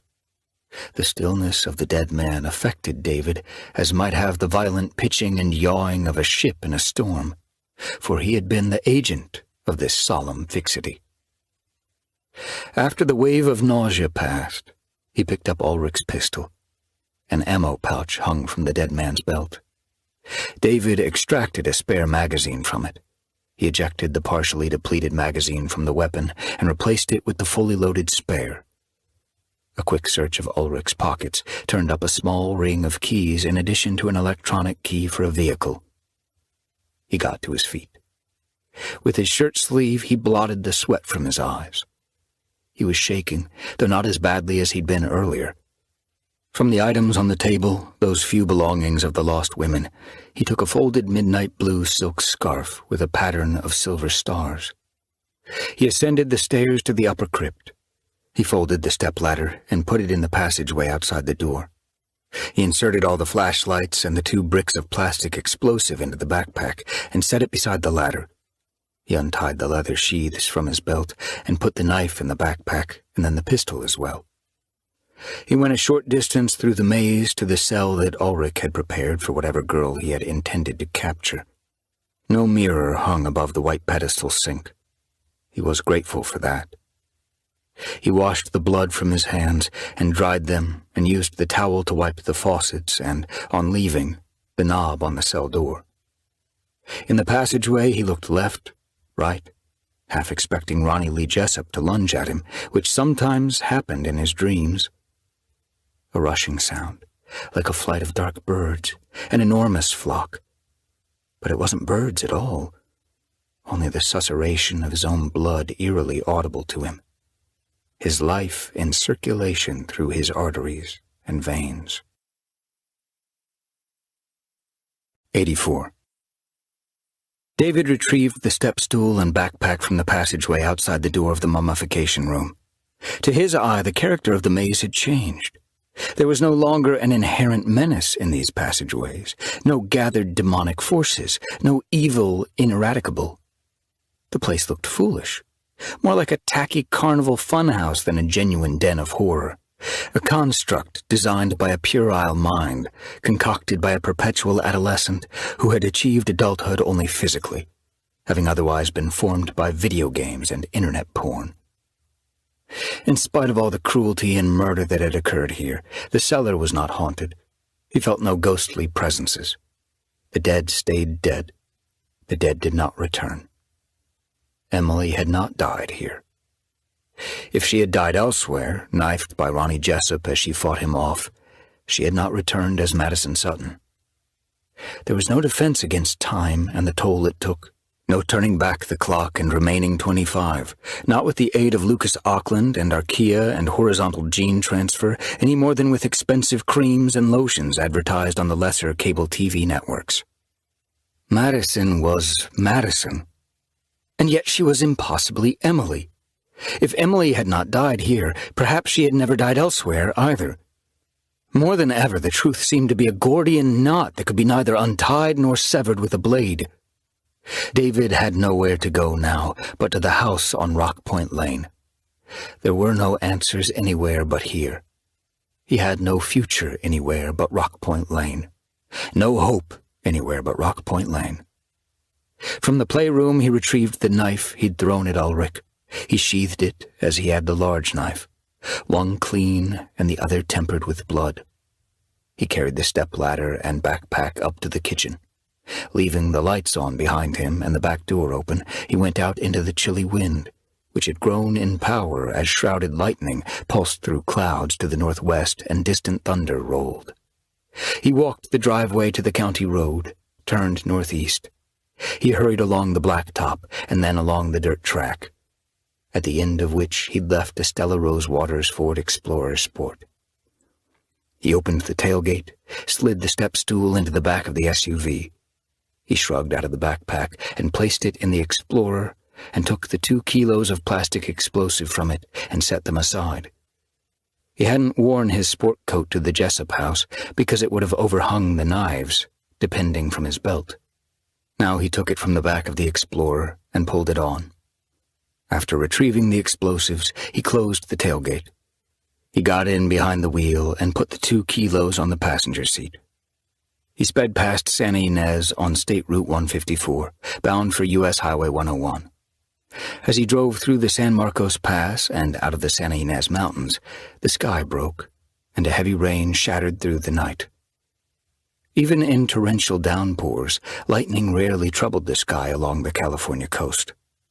But the heavens were electrified on this occasion, and great blazing spears struck down to sizzle on the surface of the black and tossing sea. Part 6. A Bridge to the Past. 85. Although the thunder and the hard rain drumming on the metal roof of the travel trailer would mask the sound of the Explorer, David nevertheless killed the engine and the headlights at the top of the hill and coasted at least 200 yards, coming to a stop about 20 feet from the shit can where Richard Mathers smoked his native organic weed and made a girl named Kendra miserable and lived what he called a life. Lamplight glowed at the windows, though none of the curtains parted when David got out of the SUV. He ran through the downpour to the trailer and stepped onto the first of the stacked railroad ties that served as stairs. With Ulrich's pistol, he fired 2 rounds into the crappy lock, the muzzle flash lending brief color to the falling rain. He topped the steps and threw open the door and rushed inside with no concern for his safety. If Mathers had his revolver close at hand, this might be the end of everything. The stoner slouched in front of a TV, watching a soft-core erotic vampire movie, flashing teeth, the full bare breasts of a would-be victim. He was drinking a can of beer and spilled it on himself as he struggled from an armchair with duct tape repaired upholstery, hampered by a mismatched ottoman. Wherever his revolver might be, it wasn't within reach. David went at him fast, while Mathers was off balance, lashed with the pistol, breaking some ear cartilage. The front sight tore the tender tissue, and bright blood dripped from the lobe. Mathers cried out in pain and lost his footing and fell back into the chair. "Where's Kendra?" David demanded. Mathers could have looked no more shocked and terrified if the vampire had come at him from out of the TV. "What the hell, man? What are you doing? Are you fucking crazy?" "Where's Kendra?" David repeated, looming over him, the pistol at arm's length, giving the stoner a dead-on view of the muzzle. "Is she in the bedroom? The bathroom?" "She's not here, dude." "Where is she?" "Why do you give a shit about Kendra?" "When is she coming back?" "Hey, the dumb bitch don't live here no more. I threw her lazy ass out." "More likely she came to her senses."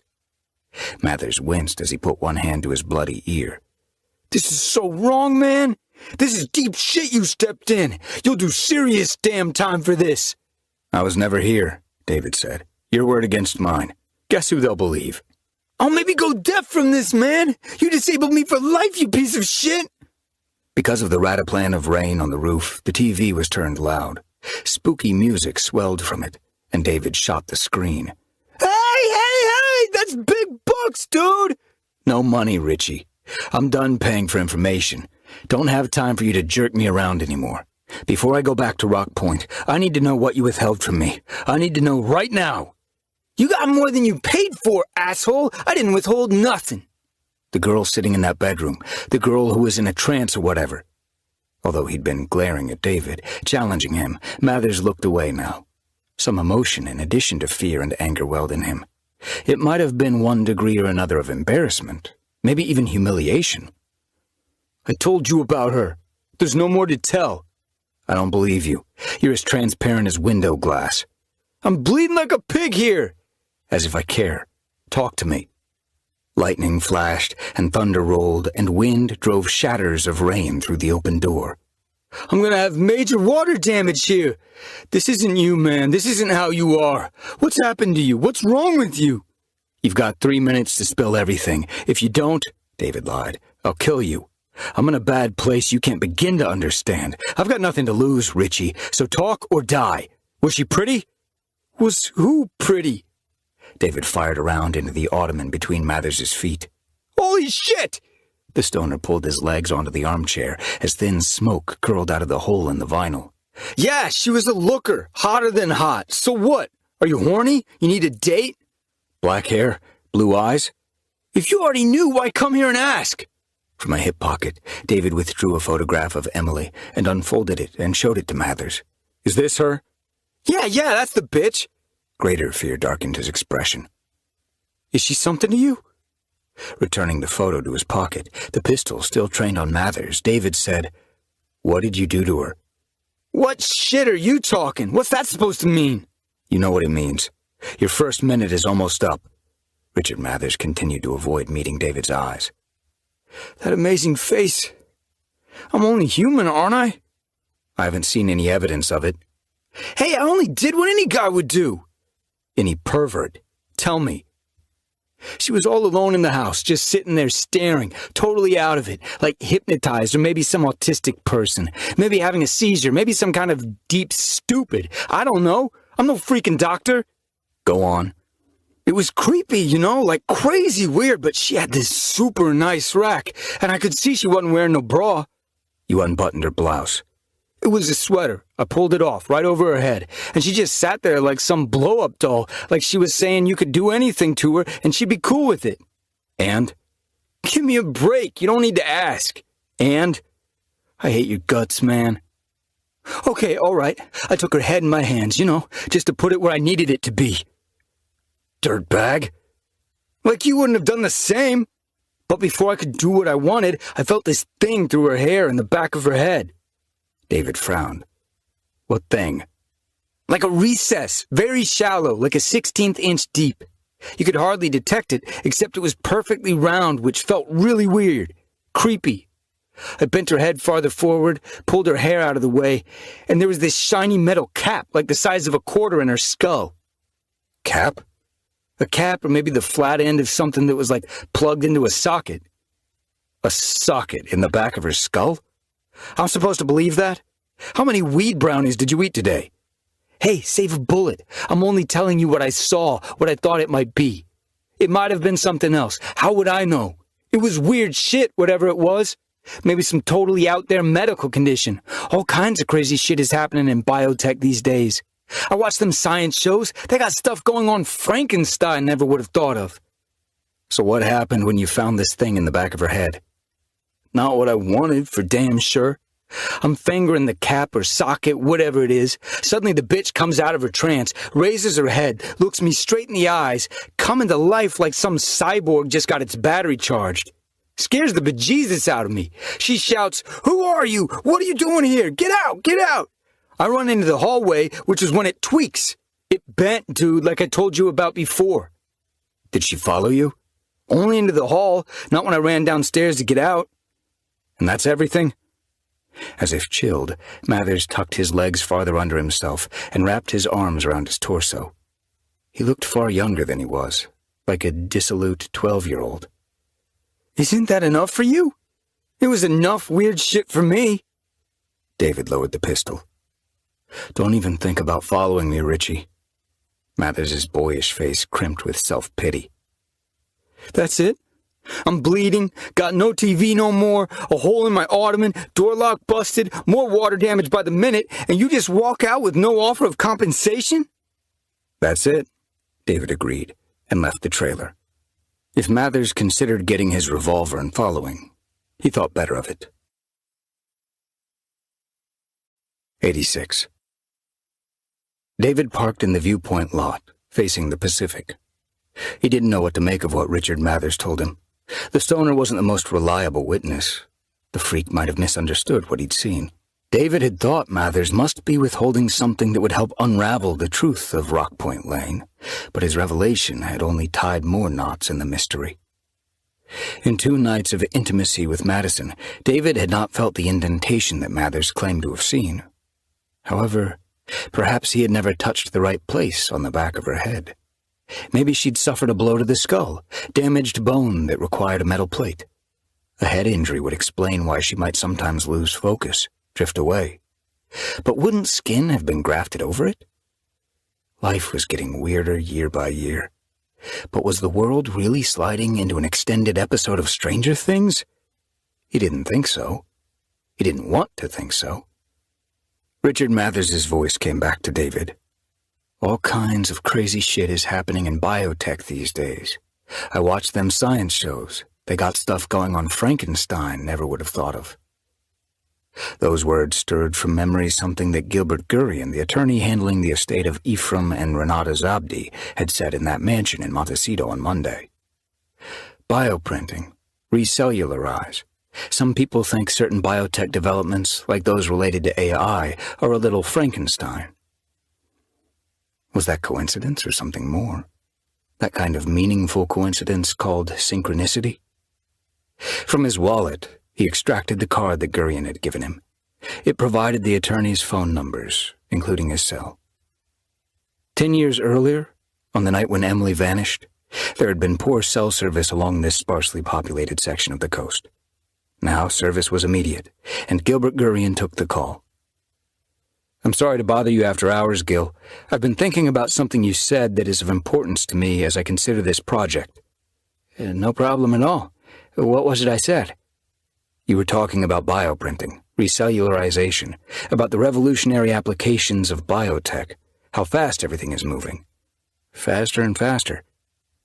You said that some of this biotech, like that related to AI, is a little Frankenstein." "That's not what I think, David. It's a concern of some people who, in my estimation, are simply ignorant. Quicksilver's work in bioprinting and all that. It's medical research. How does that have anything to do with AI, artificial intelligence? AI is machine learning, right?" The incessant drumming of rain on the roof of the Explorer was oppressive, as it had been in the vivid dream of Emily alone in the broken-down Buick. It was the sound of isolation, helplessness, and dark destiny. After a long hesitation, Gurion spoke with evident caution. I may have been rash, bringing that up. I get emotional every time I visit that house. I'm not sure I should talk about. When the attorney seemed uncertain how to continue, David said, I understand that some Quicksilver projects are related to national security. I don't want to put you in a difficult spot.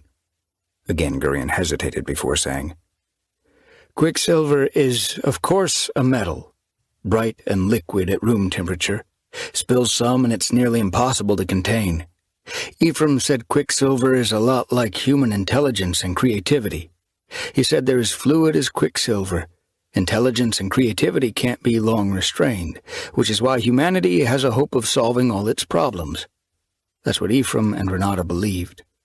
Phone to his ear, listening to Gurion's breathing, an intimate sound that seemed to summarize the truth of human vulnerability, and the ferocity of the rain pounding on the SUV, as though nature meant to dissolve all works of civilization, David strove to puzzle out what he was to infer from the attorney's words. David said, If bioinks and bioprinting can produce flesh, skin, capillaries, eventually organs... He fell silent, troubled by where this line of thought inevitably led. Does an AI have to be a machine? Or rather, does a machine have to be made of inorganic matter? Can a superintelligent AI be a bioprinted brain of extraordinary complexity? Interesting to speculate, Gurion said. The technology is certainly possible, although it's far in the future at this point, David. Far in the future. Now, if you'll excuse me, I've been helping Georgina, my wife, prepare dinner. I've got to get back to that. Of course, Gil. I'm grateful that you took my call. I'm not sure I should have, the attorney said, and hung up. Judging by all evidence, Ephraim and Renata Zabdi had been kind and generous and innocent, acting only with the best intentions. It was possible to conceive, however, that some people might find their dream of an organic AI to be a nightmare. Even so, did that justify their being tortured and murdered? Surely not. Whether Richard Mathers had seen exactly what he claimed to have seen, or if he gravely misunderstood what he'd seen, or if he hallucinated the entire experience while on peyote, it didn't change the course on which David was embarked. He had convinced himself that not only must he go to the Rock Point house, but also that Maddison wanted him to come there, wanted to be rescued from whatever situation she endured in that place. The note she'd left for him on his kitchen table, what she said about her loneliness and enduring fear, about starving for love. He took all of that as a cry for help to which he must respond. Maybe it was foolish to go to Rock Point Lane without any idea of what trouble or trap he might be walking into. But if he was a fool, he was a fool for love, which felt better than the various other fools he had played during his 37 years. He would never claim to be a hero.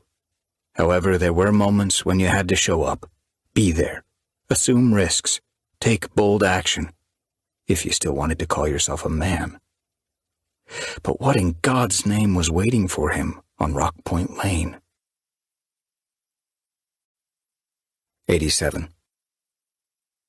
Beyond the viewpoint railing, the sloping meadow lay barely discernible, like a scratchboard work so lightly etched by the artist that the white clay beneath the black ink was revealed only as pale gray lines that didn't portray gentle folds of descending land as much as suggest them.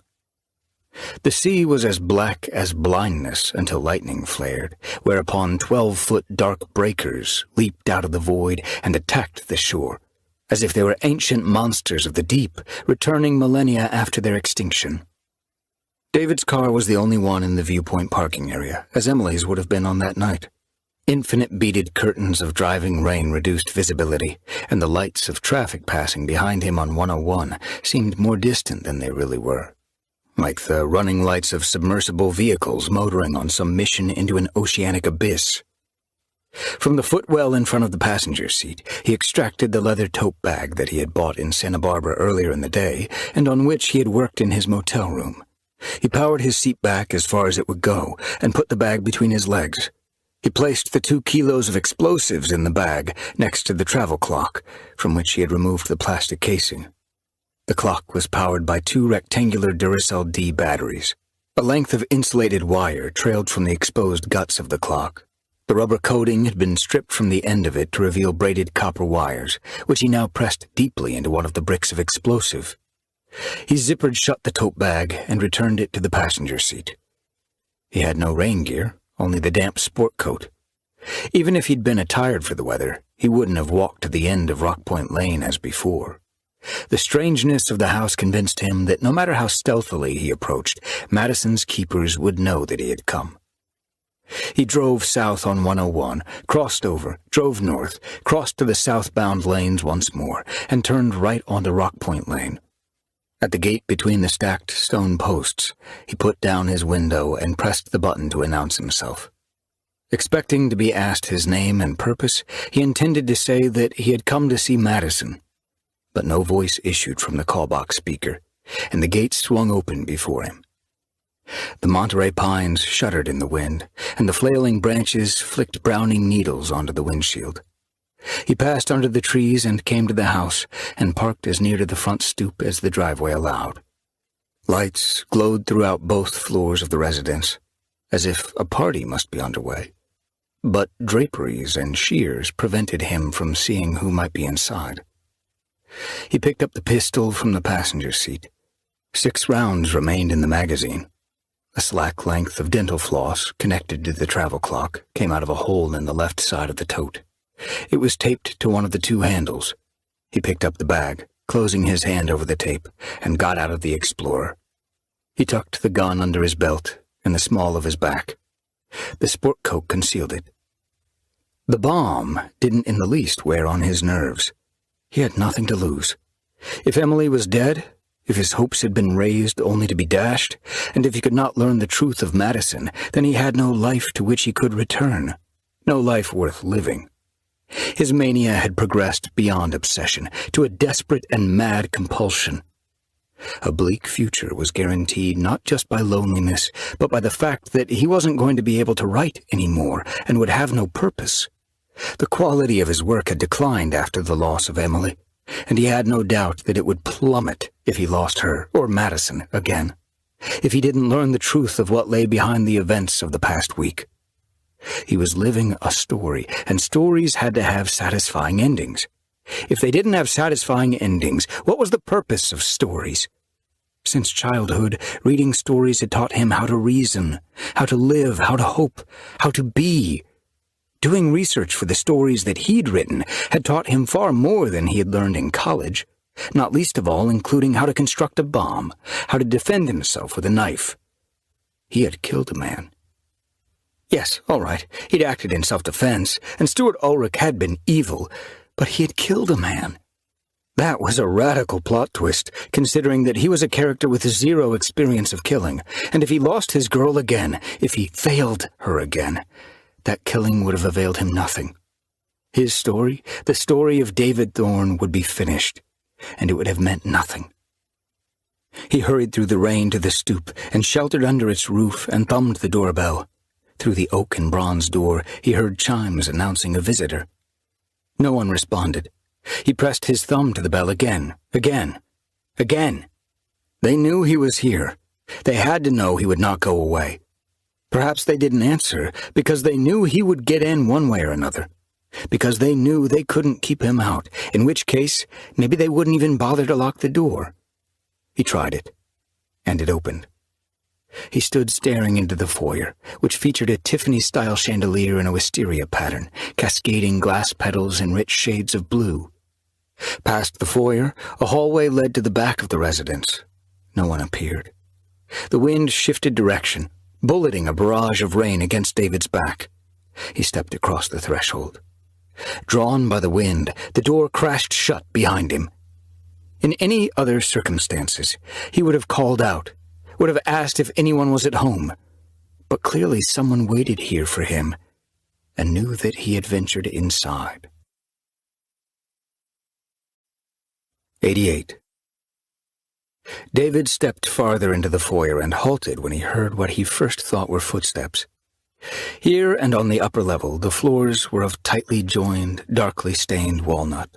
The rooms featured replicas of antique Persian carpets, but no carpet runners softened the hallways on either level. These steps were heavy and rhythmic. Then he realized they were not footfalls after all, but instead the low throbbing that he had heard and felt rising from the basement on his previous visit. The sound was much louder this time, insistent, and now the electronic hum, woven from several frequencies, swelled in accompaniment. The air became chilly, his breath plumed in a cold smoke. He recalled what Richard Mathers reported about his experiences in this place. Mathers believed that he had been face to face with someone or something invisible. David knew better. No spirit roamed the hallway. The noise and the cold rose from whatever machinery lay in the cellar. He also remembered the dream that had afflicted him in the early hours of Tuesday morning, when recollections of real events, buried in his subconscious, had fashioned a nightmare of timepieces that had run out of time, of clockless rooms, of driving his Porsche into a void, with its digital clock blinking zeros. He looked now at his wristwatch and saw that the second hand, and surely the other two as well, was frozen, as if there might be no future in this place, only this one moment. Eternal. And yet time passed here. If time were frozen, he would not be able to move, and all within these walls would lie in stasis. Down the rabbit hole, through the looking-glass. Day by day, a sea of weirdness had washed through his life, and now it seemed that a high tide of unreason might sweep him away. The recollection of one dream reminded him of yet another, which was related to the elusive memory that he had been trying to recall since his previous visit to the house, when he had seen the ampule of blood hanging on a chain above her bed. The Thursday night when he first met Maddison, he'd come home and slept as if drugged, and he dreamed of seeking her in the island hotel. At one point he found himself in a makeshift infirmary, lying on a cot, while a nurse in a black uniform drew his blood, assuring him that she was a phlebotomist. "I have much experience of blood." The dream had been one in which he'd at moments thought he was at least half awake, in a twilight land between sleep's fantasy and reality. The nurse had been Emily, or Maddison, and hadn't she told him not to remember? To sleep and forget? If that was the source of the blood in the pendant hanging above her bed, if it was in fact his blood, drawn while he slept, drawn by Maddison after she admitted herself to his house a night before their first date, then the truth he sought was going to be more extraordinary and fearsome than anything that even his much-exercised novelistic imagination could conceive. But there could be no going back.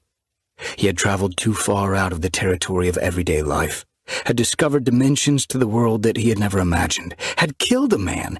If he didn't at least learn the truth about Emily, he had nothing to go back to, nothing but frustrated curiosity and doubt and loneliness that would end in emotional, if not physical, oblivion. Carrying the tote, he continued along the hall and startled when the living room, which had been brightly lighted, abruptly fell into darkness. He turned to his right, peering into the gloom.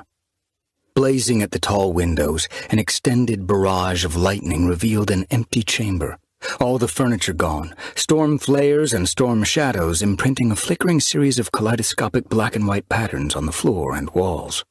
The quick strobing light revealed what appeared to be haunting spirits, gossamer ectoplasmic shapes that undulated in midair, but they were instead the tattered remnants of fantastic, elaborately woven spiderwebs hanging from the deeply coffered ceiling, alike to those that he had seen in the garage on his previous visit.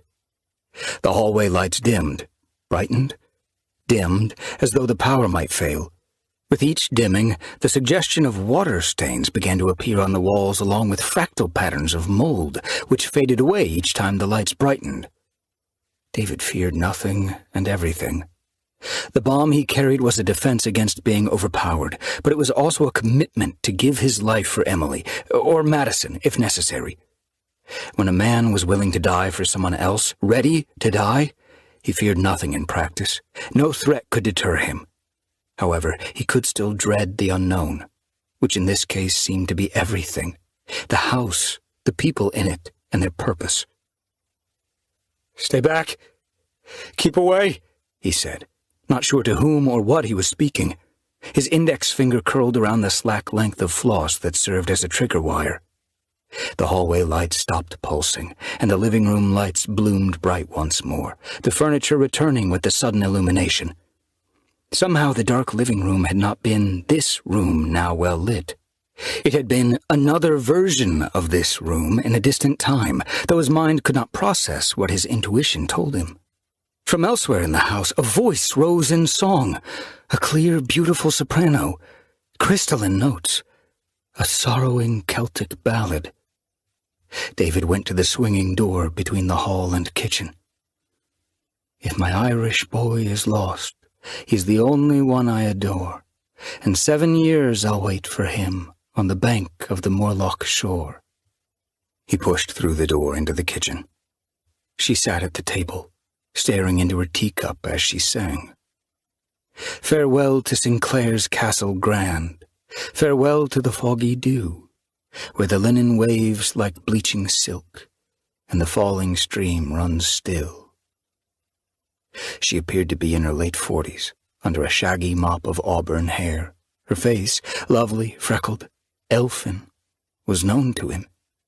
He had seen a photograph of her with her husband, Patrick, when he had visited Estella Rosewater in Santa Barbara. Nanette Corley, stained glass artist. She had died of cancer 12 years earlier. 89. The melancholy song had an eerie edge that raised the hairs on the nape of David's neck, and he stood transfixed by the sight of the woman. Neither surprised by nor concerned about his sudden entrance, she rose from the table and took her cup to the sink and rinsed it under running water and put it aside on the drain board. "Near here I spent my youthful days, but alas, they are all gone, for cruelty has banished me far from Morlock shore." As though the song worked a spell of silencing, stormlight flared as bright as ever at the window, but no thunder followed. He said, "You're Nanette Corley." She turned to him, her stare solemn and disapproving, her voice cool. "Nanette died of cancer. She's rotting in a grave." "Then who are you?" "Technically, I'm nobody. I won't be born for another 67 years. "What the hell does that mean?" David was frustrated by the endless mysteries, deceptions, and evasions. "It means you shouldn't have come here. Didn't Richard Mathers tell you this place is haunted?" "You're no ghost." "What a keen mind you have. Razor sharp. Penetrating." This sarcastic woman wasn't the kind and gentle artist whom Estella Rosewater had described. "Who are you?" David asked. "What are you? What is this damn place?" "It's the last place you'll ever be." "I'm not afraid of you." "There's nothing but death for you here." "Where's Maddison? I'm taking her out of here." Her laughter was sour with mockery. "Who's taking whom?" She crossed the room to the swinging door. "You're doomed, scribbler. But she's still a fool, putting the mission at risk. And for what? For you? As though you wouldn't run screaming if you realized what a monster she really is." She stepped into the hall, the swinging door whisking the space where she'd been standing, as though it swept her out of existence. Stormlight tore the sky, and fierce demonic faces of white fire flickered in brief witness at the windows. He'd imagined various things that might happen when he entered the house, but his imagination had failed him. The strangeness of the place, markedly greater than on his first tour, unnerved him. He would have followed the woman, but the rhythmic throbbing and the electronic hum rose again from under the house, drawing his attention first to the floor and then to the connecting door to the garage. The entrance to the basement was out there, and it seemed to him that the fullest answer to his mystery might lie below. Moving toward the door, he noticed that the digital clock on the double ovens and on the microwave were blinking zeros. The garage wasn't the filthy space that it had been before. Clean, well-ordered. The cabinetry had been restored. Maddison's Mercedes 450 SL and the beige Ford van were parked side by side. He made his way to the basement door, tried the knob, and found it locked. The key was on the back porch, in a box attached to the bottom of one of the chairs. "You must want very much to die." Turning, David discovered Patrick Corley just this side of the door to the house. He looked as powerful and furious as when he had used a taser in the cemetery groundskeeper's office. David repeated a question he had asked Nanette, the one that increasingly seemed to be the key to this mystery. "What are you?" Approaching slowly, the long-dead contractor spoke of himself in the third person. "Pat Corley was a reader of science fiction." "I saw the books in your study, but what—" Interrupting, Corley said, "He wrote extensively about sci-fi, hundreds of reviews and essays that survived a century in archives on the internet. Will anything you've written survive a century?" "How would I know? How would you?" "Don't come any closer!" The big man halted. "Your writing days are over. There is no literary immortality for David Thorne. We will be your life now, if you're to have a life." "What are you?" David repeated. Corley said of himself, "Pat Corley was chosen because his reading and writing prepared him to accept us and work with us in spite of our appearance, which he did. He understood our mission. He helped us until he died, and even after he died." "What work?" David demanded. "We've come back in time to change the future," Corley said, as though their mission was as simple as that of young Mormons going door to door to share the message of the Latter-day Saints. Following Corley's revelation, something happened akin to what Richard Mathers had lacked the ability to describe adequately. The garage pleated, folded into a brief darkness, then opened like a blooming rose, having reformed into the mold-riddled, leaf-littered, bone-strewn space from which cabinets had been stripped, where tattered remnants of immense spiderwebs festooned the rafters. Because of all he'd experienced in the past week, David had become increasingly credulous in matters of the fantastic, possessed of a new willingness to trust that the world was deeply strange. A new and dire thought came upon him. If this version of the garage with its scattering of large deformed skeletons of birds wasn't of his time, if it existed in some grim future, and if it failed to return to normal, he might be condemned to haunt this version of the residence, a phantom without an opera. Perhaps sensing the nature of David's fear, Corley said, "The house is a bridge between then and now, 2 points 100 years apart. The bridge is always under terrible stress, so we endure moments of temporal dislocation. They pass. The bridge will not collapse." Equally in the grip of dread and amazement, David Thorne began to awaken to a previously unthought-of truth, the ramifications of which were devastating and numberless. The deep throbbing that rose from the cellar and multi-frequency electronic wail were perhaps the voice of time, as it protested that its fabric had been tortured, the present and the future stitched together by some technological needle. "What's in the tote bag?" Corley demanded. He took a step forward, bird bones crunching under his boots. "Money," David lied. "500,000. He dared offer it to Corley. "For Maddison's freedom. I'll pay more if she's released." Corley's anger soured to scorn. "In every age, idiots like you think money can solve any problem. But money can't buy a future without horror. It can't buy what you want. Emily Carlino is dead." "You lie," David declared, desperately hoping that was true. "Last night, the dream you somehow inserted while I slept, the dream of Emily and Jessup, maybe it was mostly true, what happened to her, but not the end. Jessup didn't take her away in his van. I found his secret catacomb tonight. Emily wasn't among those 14 mummified bodies. Jessup stabbed her, left her for dead, but maybe she made her way here through the storm. Maybe somehow she's still alive." Corley, or whoever he might be, was not a relaxed liar. His hands were fisted at his sides. "She rang the bell that night. We let her in, and she died in the front hall.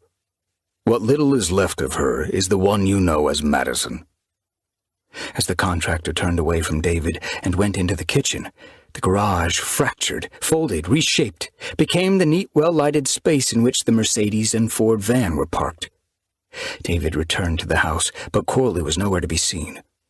He crossed the kitchen, followed the downstairs hallway past rooms where the windows flared as if a revelation were about to melt the world and reveal the reality behind it. The roar of thunder was as loud as an entire mountainside calving off a granite range. Nanette stood at the front door, as if to bar his exit, though he had no intention of leaving. Her face was white and taut with fury, her stare as sharp as crucifying nails. "I'd kill you now if only I had the authority. If I could be sure killing you wouldn't have consequences that make the future even darker than it is." "Why such rage? I don't mean any harm to anyone." "In your arrogance, in your obsession to have what you want at any cost, you better know the price might be the world itself." "I don't make any future but my own, and not much of that." Her hatred was palpable. "Seemingly insignificant things can have terrible consequences. The horrors coming in the next 100 years are beyond your comprehension, pretty boy." The stained glass chandelier and other lights pulsed, and with each dimming, wings of shadow furled and unfurled through the house. She said, "The catastrophes that people of your time fear, none come to pass.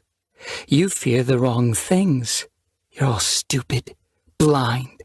You're so ignorant. You mistake the real threats as steps to utopia. But if the future can't be changed, there will be hell on earth." He had no time for Nanette's rage and contempt. The woman whom he had come to set free must be on the second floor. As the lights pulsed and the low throbbing passed through the house again, David climbed the stairs, no less in the grip of dread than in the thrall of hope. He followed the upper hall to her room. 90. The collection of photographs, the ampule of blood hanging by a gold chain. All in white, she was more radiant than the dress she wore. She stood at the foot of the bed, young and beautiful and so alive, her face as solemn as that of a mystic contemplating eternal mysteries. He stopped 6 feet short of her, afraid that what he had come here to learn would not be what he wanted to hear. The lightning and thunder seemed to have relented, but hard-driven sheets of rain drummed the windows, as though some tempest of absolution meant to wash from the world its long, sordid history of wickedness. When he spoke the names, his voice was reverent, but also riven with uncertainty. "Maddison? Emily?" "Neither," she said. "You should have waited for me, David. You shouldn't have investigated me. Shouldn't have come here. I asked you to have patience. But it's too late for that now. Put the tote down and sit with me. Understand, once you know, there is no going back to your old life. You'll have to pledge to me." Although she remained radiant, she lacked the warmth that had previously marked her treatment of him, that had been a fundamental aspect of Emily's personality. There was this shiny metal cap, like the size of a quarter in her skull. What he said now was the truth, but also an effort to placate her, to draw her out. "I don't have a life worth going back to. Not now that I've been filled with so many expectations." She sat on the edge of the bed and extended one hand to him. "Put the tote down and sit here." If the tote contained only money, there would be no reason to refuse to put it aside. He placed it on an armchair, sat next to her, and took her offered hand. She smiled at him, but this was not the lover's smile with which she favored him in recent days. He couldn't read her mood as clearly as he'd read it before, but that smile seemed reptilian. "What did you mean, neither?" he asked. "How can you be neither Maddison nor Emily?" "My future. a century from now, is a place of technological wonders, but also horrors without equal in history. Your generation and others, enchanted by change, welcomed their enslavement without realizing the hell they'd bring on themselves by their trust in unconsidered progress. When change occurs at warp speed, some technological dreams become nightmares. A sinking, sickening feeling overcame him as his hope shrank. But if you're not Emily or Maddison, who are you? My name is Anna. My body is in the basement, in a control pod that transmits my consciousness into this clone of Emily.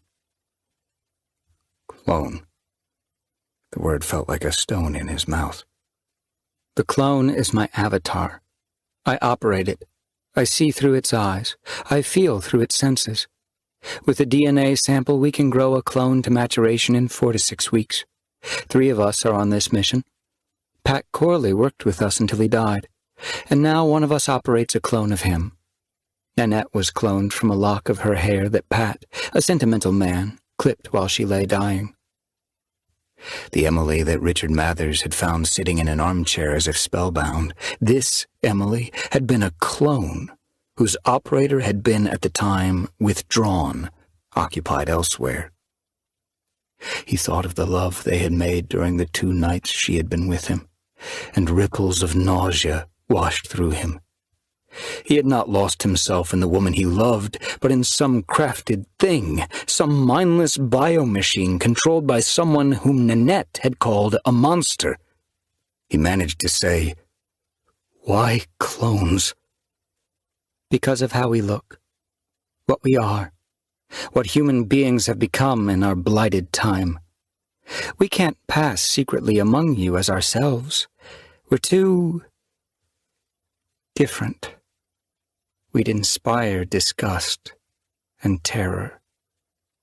David looked into her singular blue eyes and felt that he was meeting the stare of an animated mannequin or robot or some alien life form mimicking Emily. At the moment, he had no capacity for amazement and wonder. His grief was resurgent, and under it swelled a rising anger. He felt that he had been the victim of an unconscionable deception. Striving not to reveal his anger, sensing it would be dangerous to do so, he said, "You came back in time a year after Nanette died. That's 11 years ago." Yes. For 11 years you've been trying to change the course of history through highly selective assassinations. History shows us who the fanatics are, the sociopaths and narcissists who wanted to change the world at any cost, who have changed it so much for the worse. You've had success? Some, not much. Time is a hard river to divert. The future wants to continue being what the past made it. When we eliminate an historical threat, it often recurs in a different way, driven by a different person from the one we cut out of the fabric of history. Sometimes it's a misguided obsessive with no malicious intent, like Ephraim and Renata Zabdi, but often it's a fanatic seeking power. Her hand in his felt like a claw. Yet when he looked at her, he couldn't hate her, because he had loved that face for half his life. If he couldn't hate her, he was gradually coming to fear her. Her recent words were sinister in memory. "I feel safe here, only here, with you. I feel so safe. Tell me it's forever. I'll never leave you. This is what I want. It's all I want." So then say it. Say what? Say this is forever, you and me. This is forever. Say it again. This is forever. It better be. In recollection, those last 3 words that she had spoken in bed, with her head resting on his chest, sounded menacing now, which they had not at the time. He got up from the bed and went to the window and gazed into the storm. If he walked out into the night, if he retraced the route that Emily had taken 10 years earlier, off the headland and across the meadows and to the viewpoint, Perhaps some arbiter of justice behind the veil of nature would finish him with a bolt of lightning and put an end to his yearning. With the ultimate truth revealed, nothing else mattered. Yet he wondered. And in his wondering, he asked, "It wasn't by chance that we met that night in the restaurant, was it, Anna?" No. You drew me into all this. Yes. Why? She was silent. He turned from the window. Why? Because I have experienced hours and hours, weeks and weeks of the memory scan we made of Emily as she lay dying. We possess the technology to copy anyone's memory as if it were just a long digital document, upload it to the cloud, and experience it as our own. In my way, I have lived the years she was with you, from the day you met. Your courtship of her, the romance you shared with her. All of that is now a part of my experience, my heart. She loved you more than she loved herself. And I came to love you too. 91. Cold to the bone, David regarded the collection of 32 photographs. In the white dress of innocence, but in fact a pretender, Anna had risen from the bed. For years I loved you from a distance, but that became intolerable. From Emily's memory scan, I knew what it felt like to love and be loved. I have never been loved as you loved her, as she loved you. There is little love in the brutal future from which I come. Much despair, hatred, self-loathing, fear.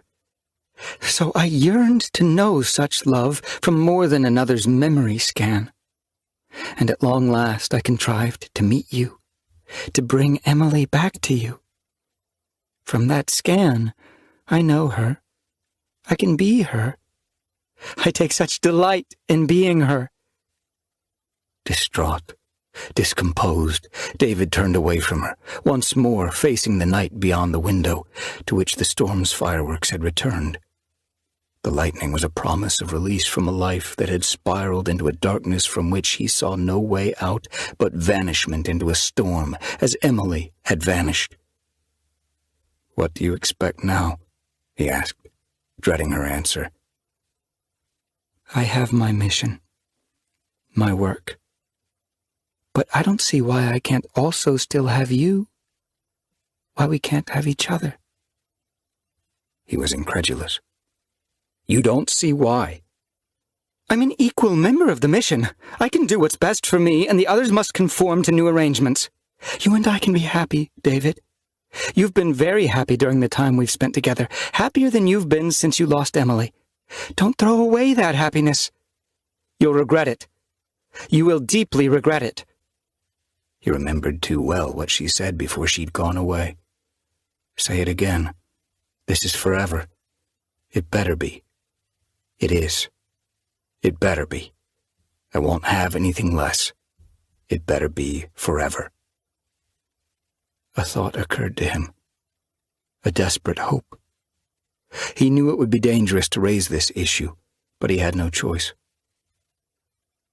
To change the future, you change the past.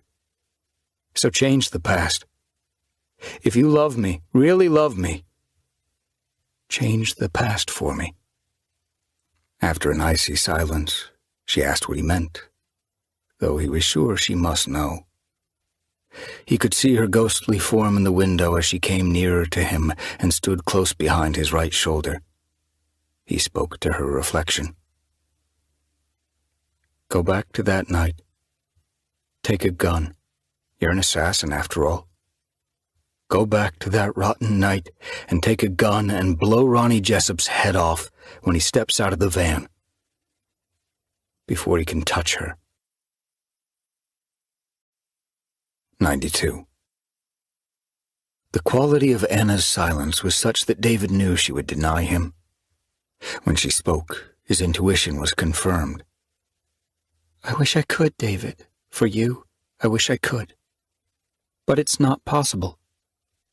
He couldn't bear to look at her directly, couldn't allow himself to love this side of her, couldn't permit himself to hate anyone who looked like her. You could if you wanted.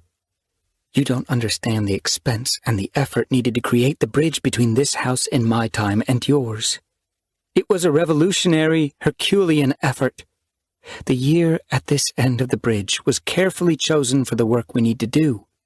It's only a bridge, not a time machine. Just a bridge between this house and different centuries. I can't return to yesterday, let alone 10 years to that awful night. I'm a prisoner of the present, just like you are, with no power to move anywhere but forward. They stood in a long mutual silence as the rain ceaselessly washed the darkness toward a distant dreary dawn. Softly, she said, "Thy eternal summer shall not fade." Part of the epitaph on the double-wide gravestone marker, from Emily's favorite of Shakespeare's sonnets. David, I'm a needy creature. I need affection. Electric grind. So much to be loved, and so do you. Until you, I've been starved for love all my life. I'm Anna, hideous to behold in my true state, a monster by any standard. I was born of normal parents, sent as an infant to a sanitarium for freaks, as the first of us were, until there were too many of us, until every child was a freak, though every child a unique horror. Human biology was upended by fanatical narcissists grasping for immortality through genetic manipulation. And that's only one of the horrors, one of the many. The world was already dark and cruel, a hard place, off the rails, before we freaks began to be born.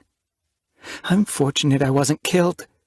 Many were murdered out of fear and ignorance. I was beaten more times than I can remember, mocked and despised and spat on and never loved by anyone. But Emily was beautiful. How glorious it's been to be Emily Carlino and gaze into a mirror at nature's work as it was meant to be, not as it has been undone by fools. You love her, but you can love me too, if you will only give yourself the chance to discover it. She put a hand on his shoulder. He closed his eyes rather than look at the transparent image of her in the window glass. Now that you've learned the truth, she prodded. What relief has it brought you?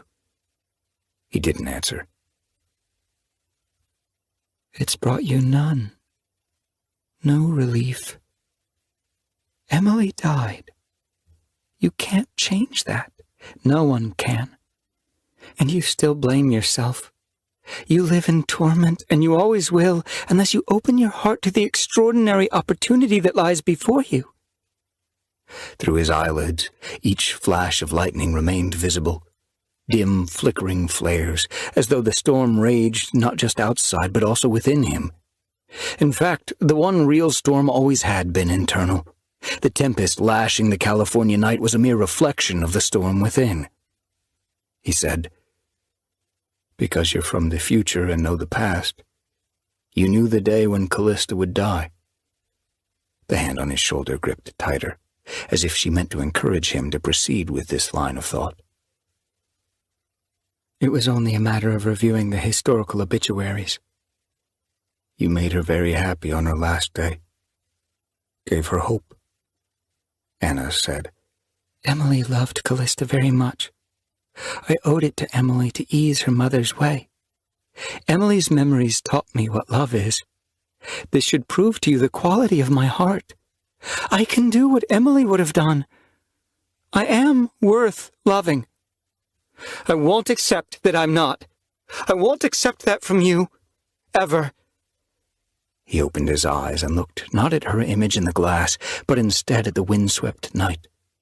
The headland was dark, the vast sea dark, the sky dark in a sudden absence of lightning. And the future was darker than the scene before him, not just for him, but evidently for all humanity. He turned from the window to face her, and she withdrew her hand from his shoulder. "What if you're wrong?" he asked. But I'm not. I know you can love me. You will. You must. There is no choice now. I don't mean that. What if all this killing you people have done, 11 years of assassinations, isn't the solution? She adopted the tone of an impatient mother with a dull child. You don't get it, Davy. You can't get it. You're not equipped to understand. You have a naive perspective because technologically you come from a primitive culture. Our computers are fifth-stage AI, and their models tell us there is no other solution. He persisted. You say you've had little success in changing the future. But what if you're partly the cause of that future? She grimaced in evident frustration. You can't understand. You're incapable. Don't be stupid. You're not a stupid man. When you traveled here to fix the future, you became part of the past. So surely you became one of the forces that originally shaped the future. Perhaps in ways you can't comprehend. If you'd never built your bridge to the past, maybe your horrific future would cure itself. If an AI or a whole cult of them is telling you to come here, telling you whom to kill, maybe the AI is using you to ensure the future it wants, which might be the one you have, until eventually humanity becomes extinct. David saw doubt pass through Anna's eyes, but she could not tolerate it. She clenched her jaws, compressed her lips, and shook her head dismissively. At the moment, she was being Emily only in appearance. A colder personality surfaced. She said, That's absurd for so many reasons. Discussing the possibility is pointless, ludicrous. It's childish. You disappoint me. Face the truth. Deal with what is. Here I am. Here I am. Here is Emily, as close as you'll ever get to her. She's dead, dead and gone to bones, and I'm not. Accept what is, what must be. There's only one thing that can happen. His fear was so great now that even his heart felt cold, the blood in his veins like currents of the Arctic Sea. Whether she was an unwitting tool of oppression or a freedom fighter, she was also a vicious killer. They all were, everyone in the house. The lightning and thunder had subsided again, but not the unremitting, pounding rain. She was right when she said there was only one thing that could happen, in the sense that there was only one course he could follow, and it was not the one she insisted upon. What happened to Emily's body? He asked. Anna's answer sounded practiced. We couldn't risk calling the police and drawing suspicion of any kind to this house. We worried that we'd be caught if we returned her to the car at the viewpoint and left her to be found. When we had what we needed to clone her, to add her to our inventory of possible identities, we acquired a casket and buried her right here on the property, just as a few years later we would bury Pat Corley. Was she left in an unmarked grave? No. We did right by her. There is a stone set flat in the ground. It bears no name. We couldn't risk that. But on it is the word beauty, which we all agreed was the truth of her, based on how she looked and what we knew of her from the memory scan. This sounded fully Disney, a nice bit from a fairy tale, out of place in this darker narrative. I want to see the stone. I want to kneel where she is. Anna hesitated, but then said, I'll take you there when the time is right. After another silence, he said, I betrayed her once, and you know the price. I can't betray her again. I can't betray her with you. I won't. She came close to him and put a hand on his chest, and he did not flinch. You won't be betraying her. I'll be her. With you, I'll be her exactly as she always was. Whatever else had gone wrong with society a century hence, there seemed to have been a profound collapse in moral judgment, a triumph of fascist thinking that valued clones and human beings and machine intelligence equally, which was to say almost not at all. The incessant drumming of the rain was like the relentless rush of time that washed away the days and carried all lovers and hope toward the same mortal void. He said, I'd be living with an assassin. One night you'll come home with blood on your dress and call it wine. No, I never will. I'll spare you all the knowledge of what I do. To intrigue you, I made the mistake of telling you about my work. I can't untell it, but I won't be in your face with it again. In an emotional vortex that pulled him toward despair, he said, "It would be madness to do what you want."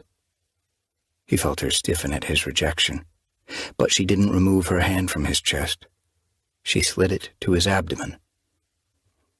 There is a land of the living and a land of the dead, and the bridge is love, the only meaning. A not unpleasant shiver passed through David, a recognition of the potential of tomorrow in spite of the calamity of today. That's a quote from Thornton Wilder, from his novel The Bridge of San Luis Rey. Emily was enthralled by that story. Sliding her hand to his groin, Anna said, "Yes, I know." He was afraid to say what must be said next. After a silence, he pursued his suspicion. "There's a poem by John Keats that I like. Emily liked it too. It contains 2 lines that are especially poignant. Beauty is truth, truth, beauty. That is all," she finished it. "All ye know on earth, and all ye need to know." David met her eyes. Love without truth isn't beautiful. It's not even love.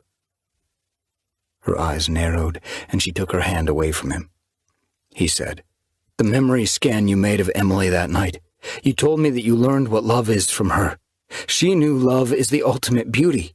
Therefore, love is the ultimate truth of the world. You can't love me and lie to me, not truly love me. That's a lesson I learned at the cost of everything. And if you truly love me, you'll never make me live a lie."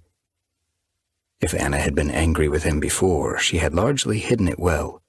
She couldn't conceal her extreme displeasure now. "Don't do this to me, damn you!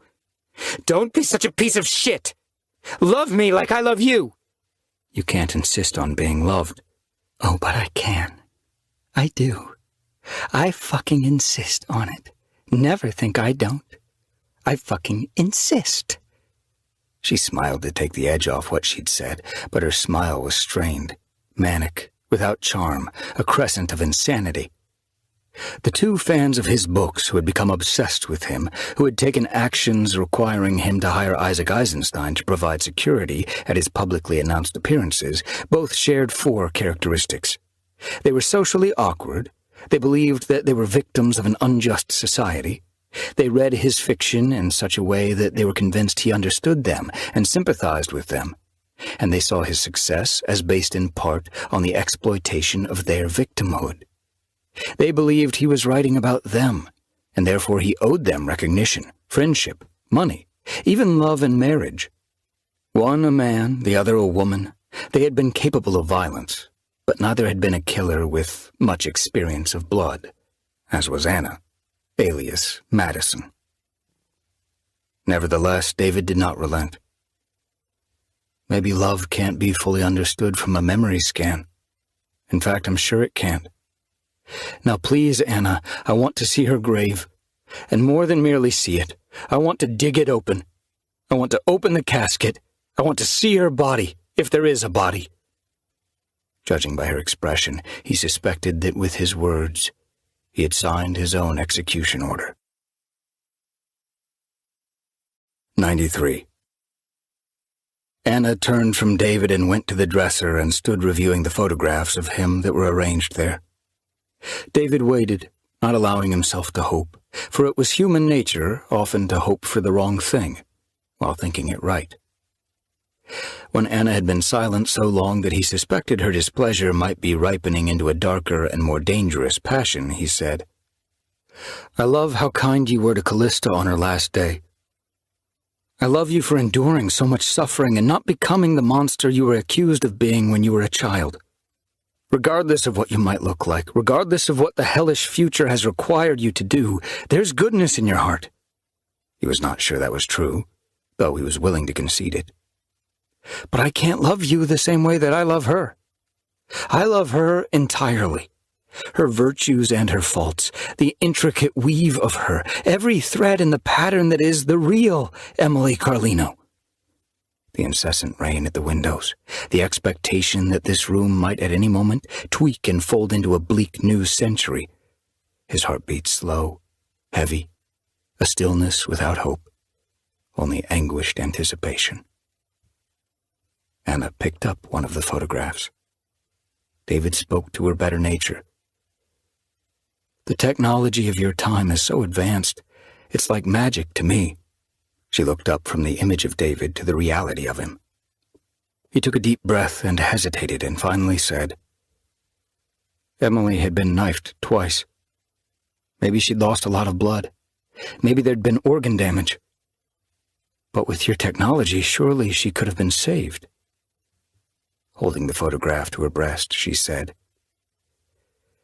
You listen to me now, David. You listen close. This is how it is, and it can't be any other way. She's dead, dead, dead, and it can't be any other way. Our protocols allow us to kill only those responsible for the horrors that we believe have shaped the world of our time.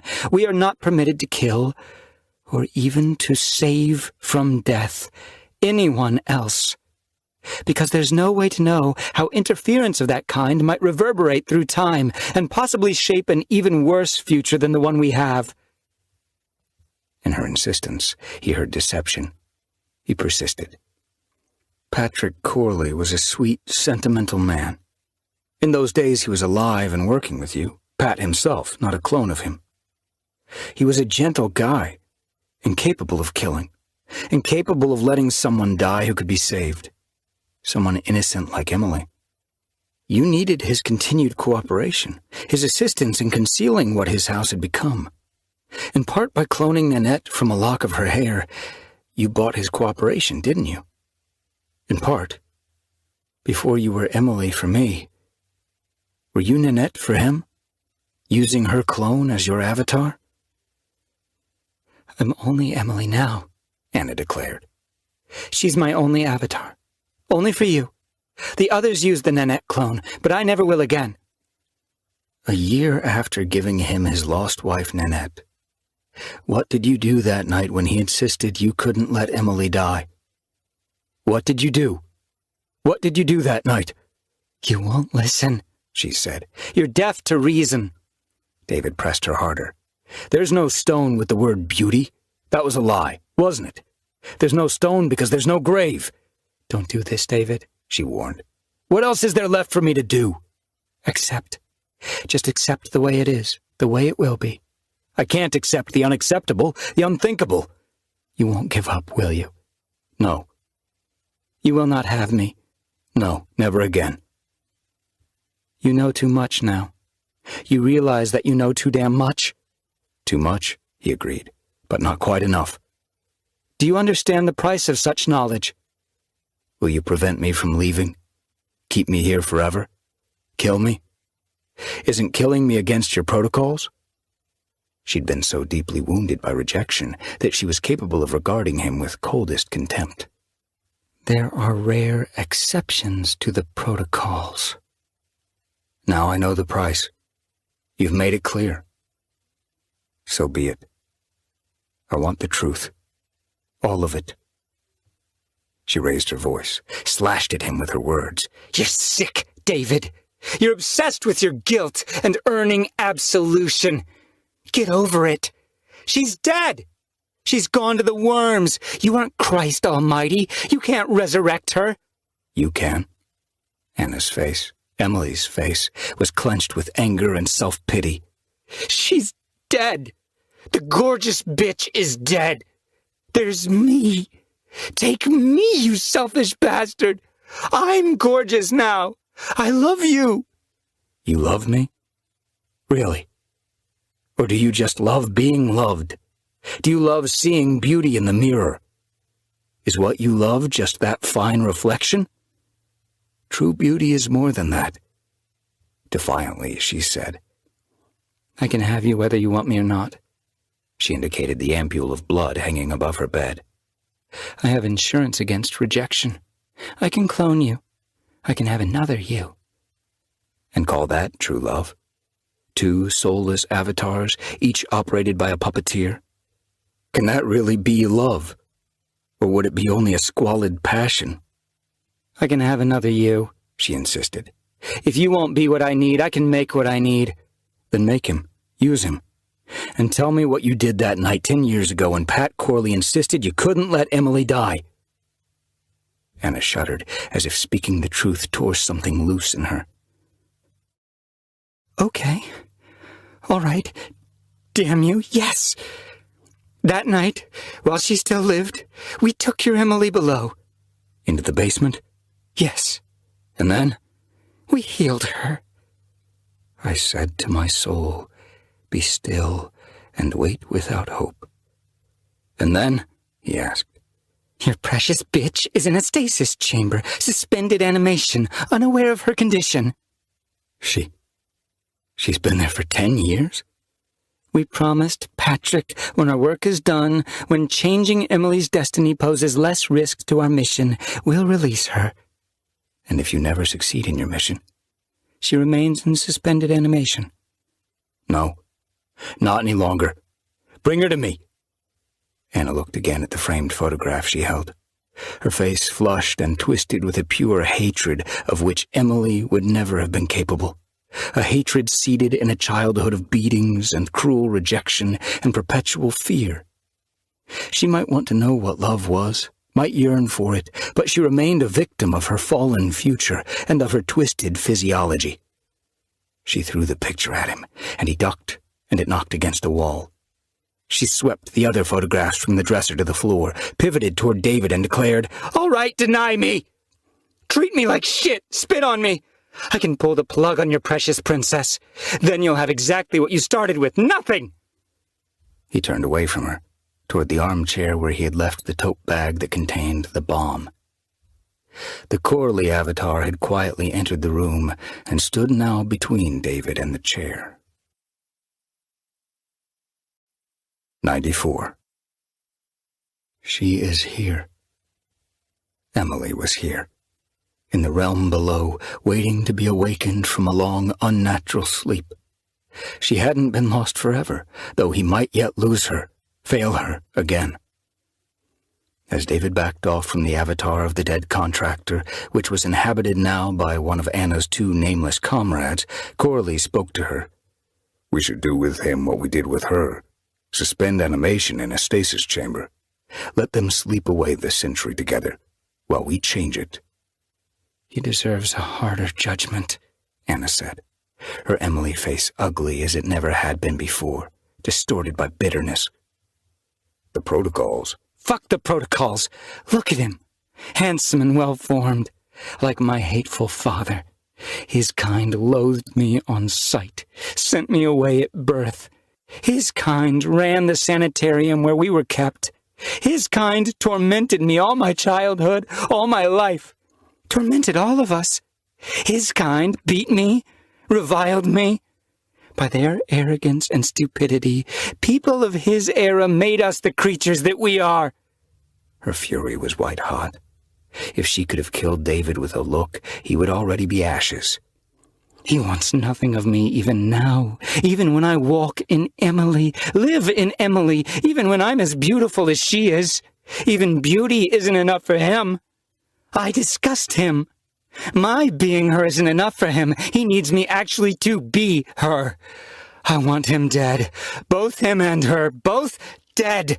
"Settle yourself," Corley said sharply. "Your authority is no greater than mine. We live by the protocols. He'll be placed in the stasis chamber to dream through the years." She took several deep breaths. "There's no justice. There never is. There never has been. Screw it. All right, then. But it doesn't end with this. Damn if it does." Anna took a step toward David. "You'll never have her. Never. If we fail to change the future for the better, you'll sleep forever, or until the stasis chamber fails and you suffocate in it.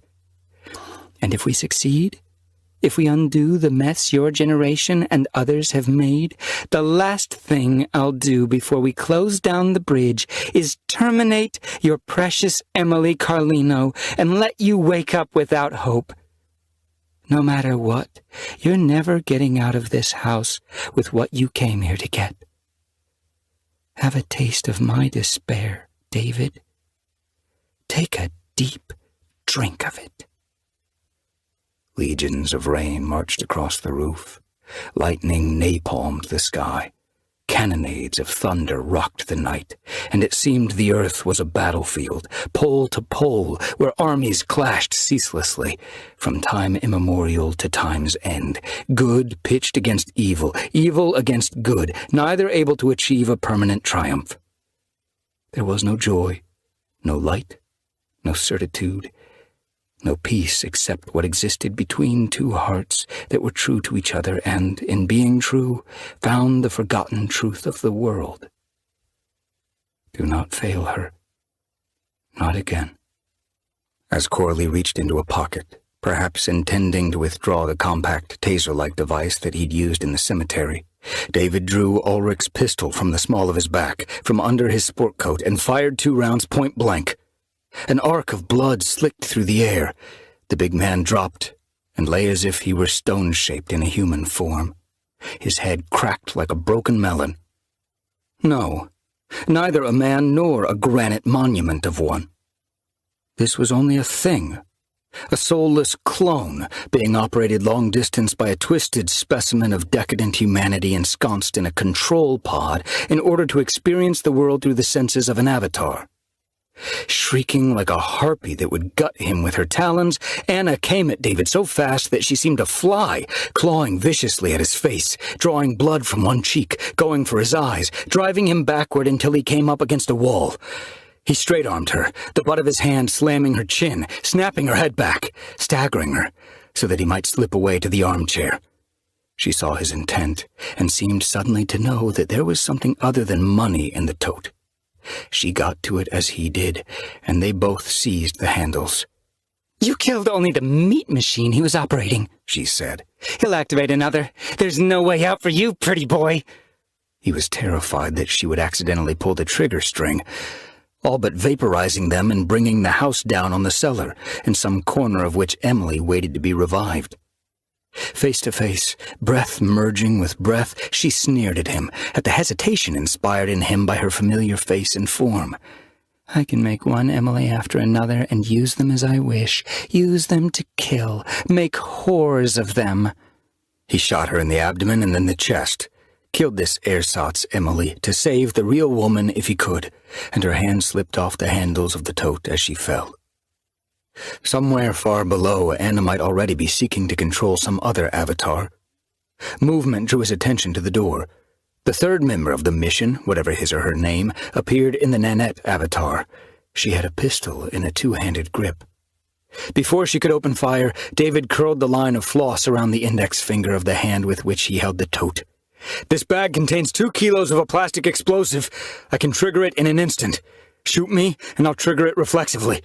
If I fail Emily again, I have nothing to live for. I'll gladly die and take you with me. This house, your mission, the bridge through time across which you came here.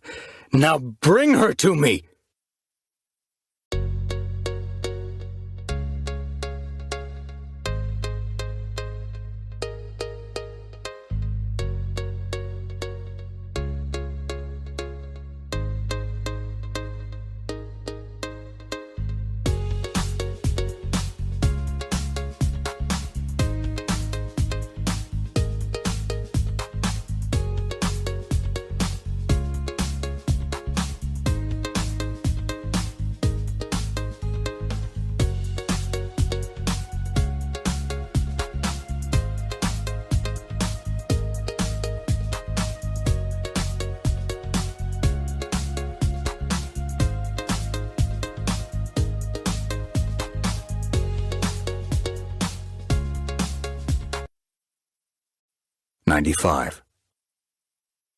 David stood in the foyer, by the front door, the tote bag in his right hand, the trigger string taut.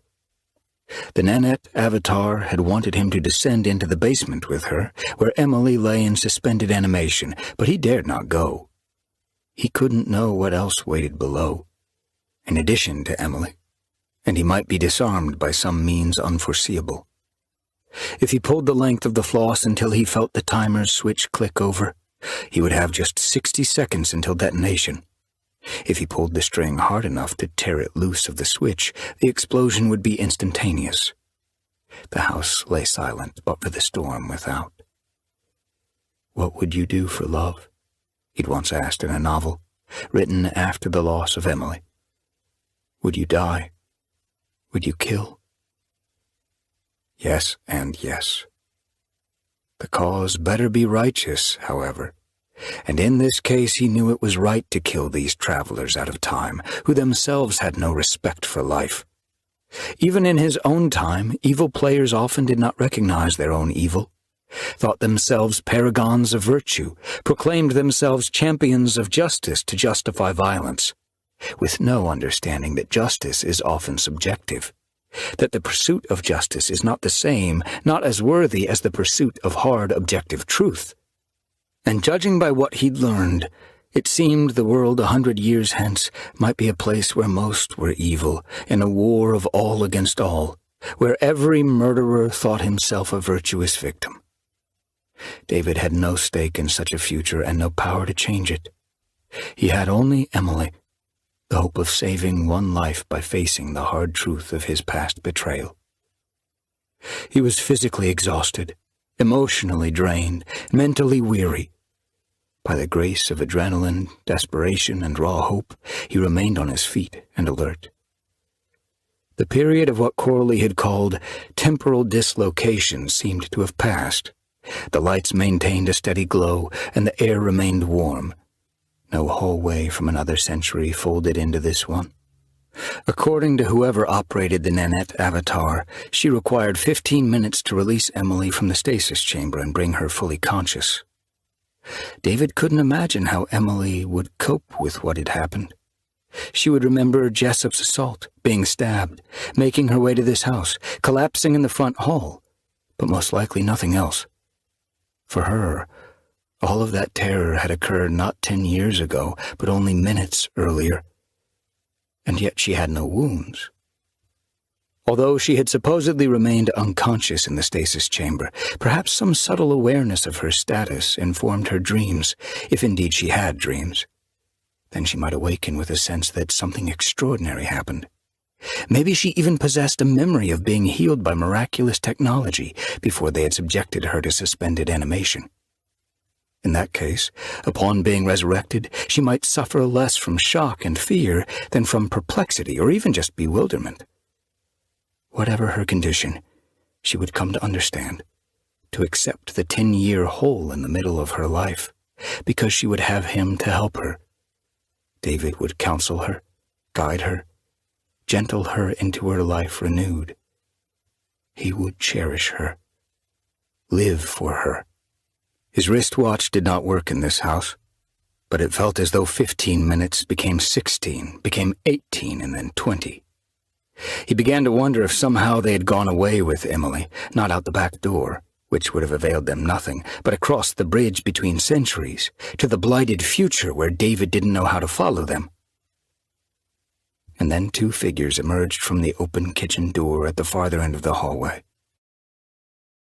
The first was Emily Carlino, as glorious as ever she had been. Close behind her was the Nanette avatar.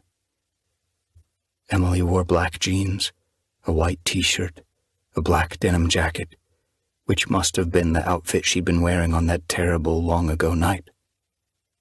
At first he thought this might be yet another trick, a second clone previously created and kept ready to serve as an avatar, a control mechanism surgically implanted in its skull. As she drew closer, however, he saw beyond doubt that she was the real woman. If the clone had seemed to move with Emily's grace, David now saw this wasn't in fact the case. The real Emily moved with an ease of action and attitude and posture, with an elegance and harmony that the cloned avatar had imitated, but had not been able to match. Emily was grace personified, while the avatar had been merely comely and striving to be lithe. His heart swelled at the sight of her. The true Emily. However, it swelled not just with love and joy, but also with fear for her. In this penultimate moment, seeming triumph could become disaster in more ways than he was able to anticipate. An inch from paradise was no better than a mile in a world ruled by devils. As she approached him, her expression was one of emotional astonishment, chastened with perplexity, hope twined with trembling uncertainty, mystification. He smiled and made a come-to-me gesture with his left hand, and she glided toward him like a figure in a dream, closing not only the distance between them, but crossing time itself, coming forward from the past, across a lost decade, still 25 and luminous. Nanette halted at the midpoint of the hall, regarding them with fury and frustration. David kept glancing at the staircase. 2 clones lay dead in an upstairs room, surely as beyond revival as any ordinary human body in such condition. A brain shattered by a headshot or a heart torn by a bullet couldn't mend magically and begin to function again. Yet he was wary of the stairs. Emily came to him and put a hand to his face, as though needing to confirm by touch that he was real. "Davy, you're bleeding." "It's nothing. A scratch. Get out, quick. There's an explorer in front of the house. Key in the cup holder. Start the engine. Get in the passenger seat. I'll follow." She was Emily, daughter of Calista, not just book-smart but also street-smart. Even in her bewilderment, she didn't hesitate, opened the front door, and went out into the night. The diminished wind had lost the power to pull the door shut. David stood listening to rain slashing through the trees, pounding the earth, drumming the roof over the front stoop.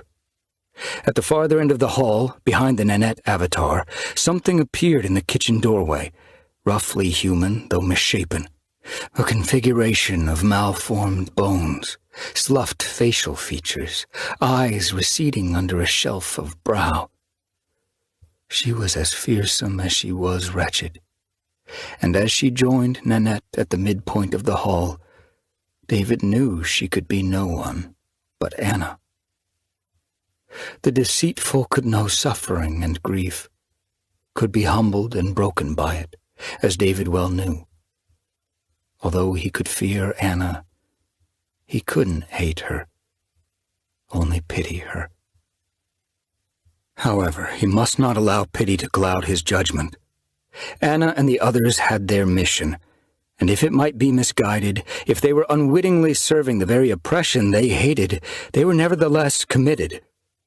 Now that the real Patrick Corley had died, now that he was no longer a moderating influence on them, now that his house belonged to a foundation and was theirs forever, they would not continue to grant Emily the mercy with which Corley had forced them to treat her. And they would be merciless with David. They were killers who murdered in the name of humanity. They would be bloodthirsty. When he heard the Explorer's engine start, he pulled the string just hard enough to engage the timer switch. Now he had 1 minute.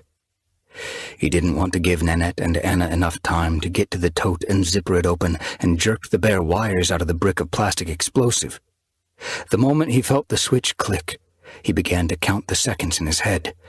1001, 1002, 1003. Praying that he might be at least 90% as accurate as a Rolex. If clocks in this house could not display time properly, that didn't mean the seconds weren't passing. This was apparently some kind of eddy in the river of time. The river rushed forward, but here the currents circled in a side pool. This wasn't a pocket of stasis. Events still proceeded here in a familiar linear fashion. Therefore, the timer in the bag should count down to detonation. The fact that Nanette and Anna seemed to respect the threat indicated that the device would work. Nevertheless, he broke into a sweat as he considered that he might leave the bomb behind to no effect. 10 seconds. 20. 30. 40. 45.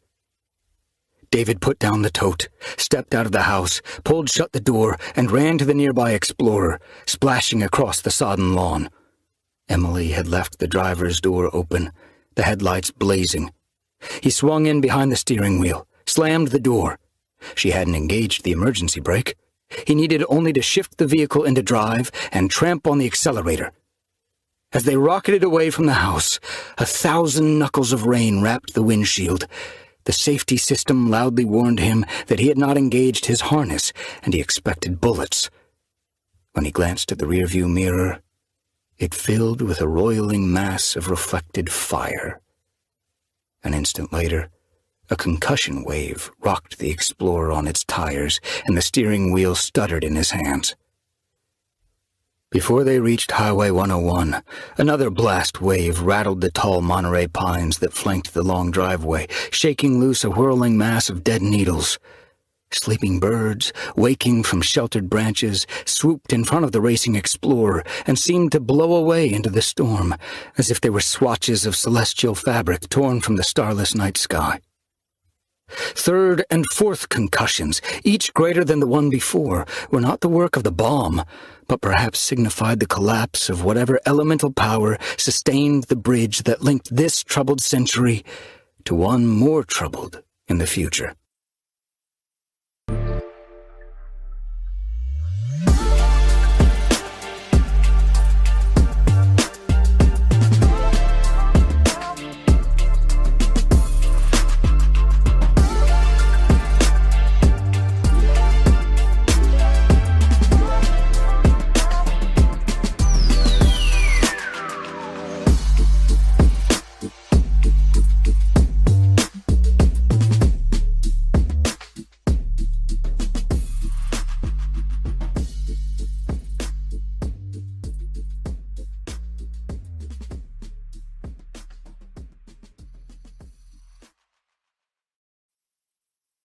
'96.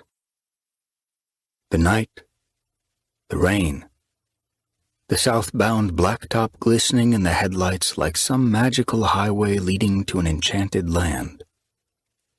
Emily beside him, untouched by time and by those tormented creatures who had conquered it. She was an impossibility, but real. She said, "A man. He stabbed me." "Yes." I died."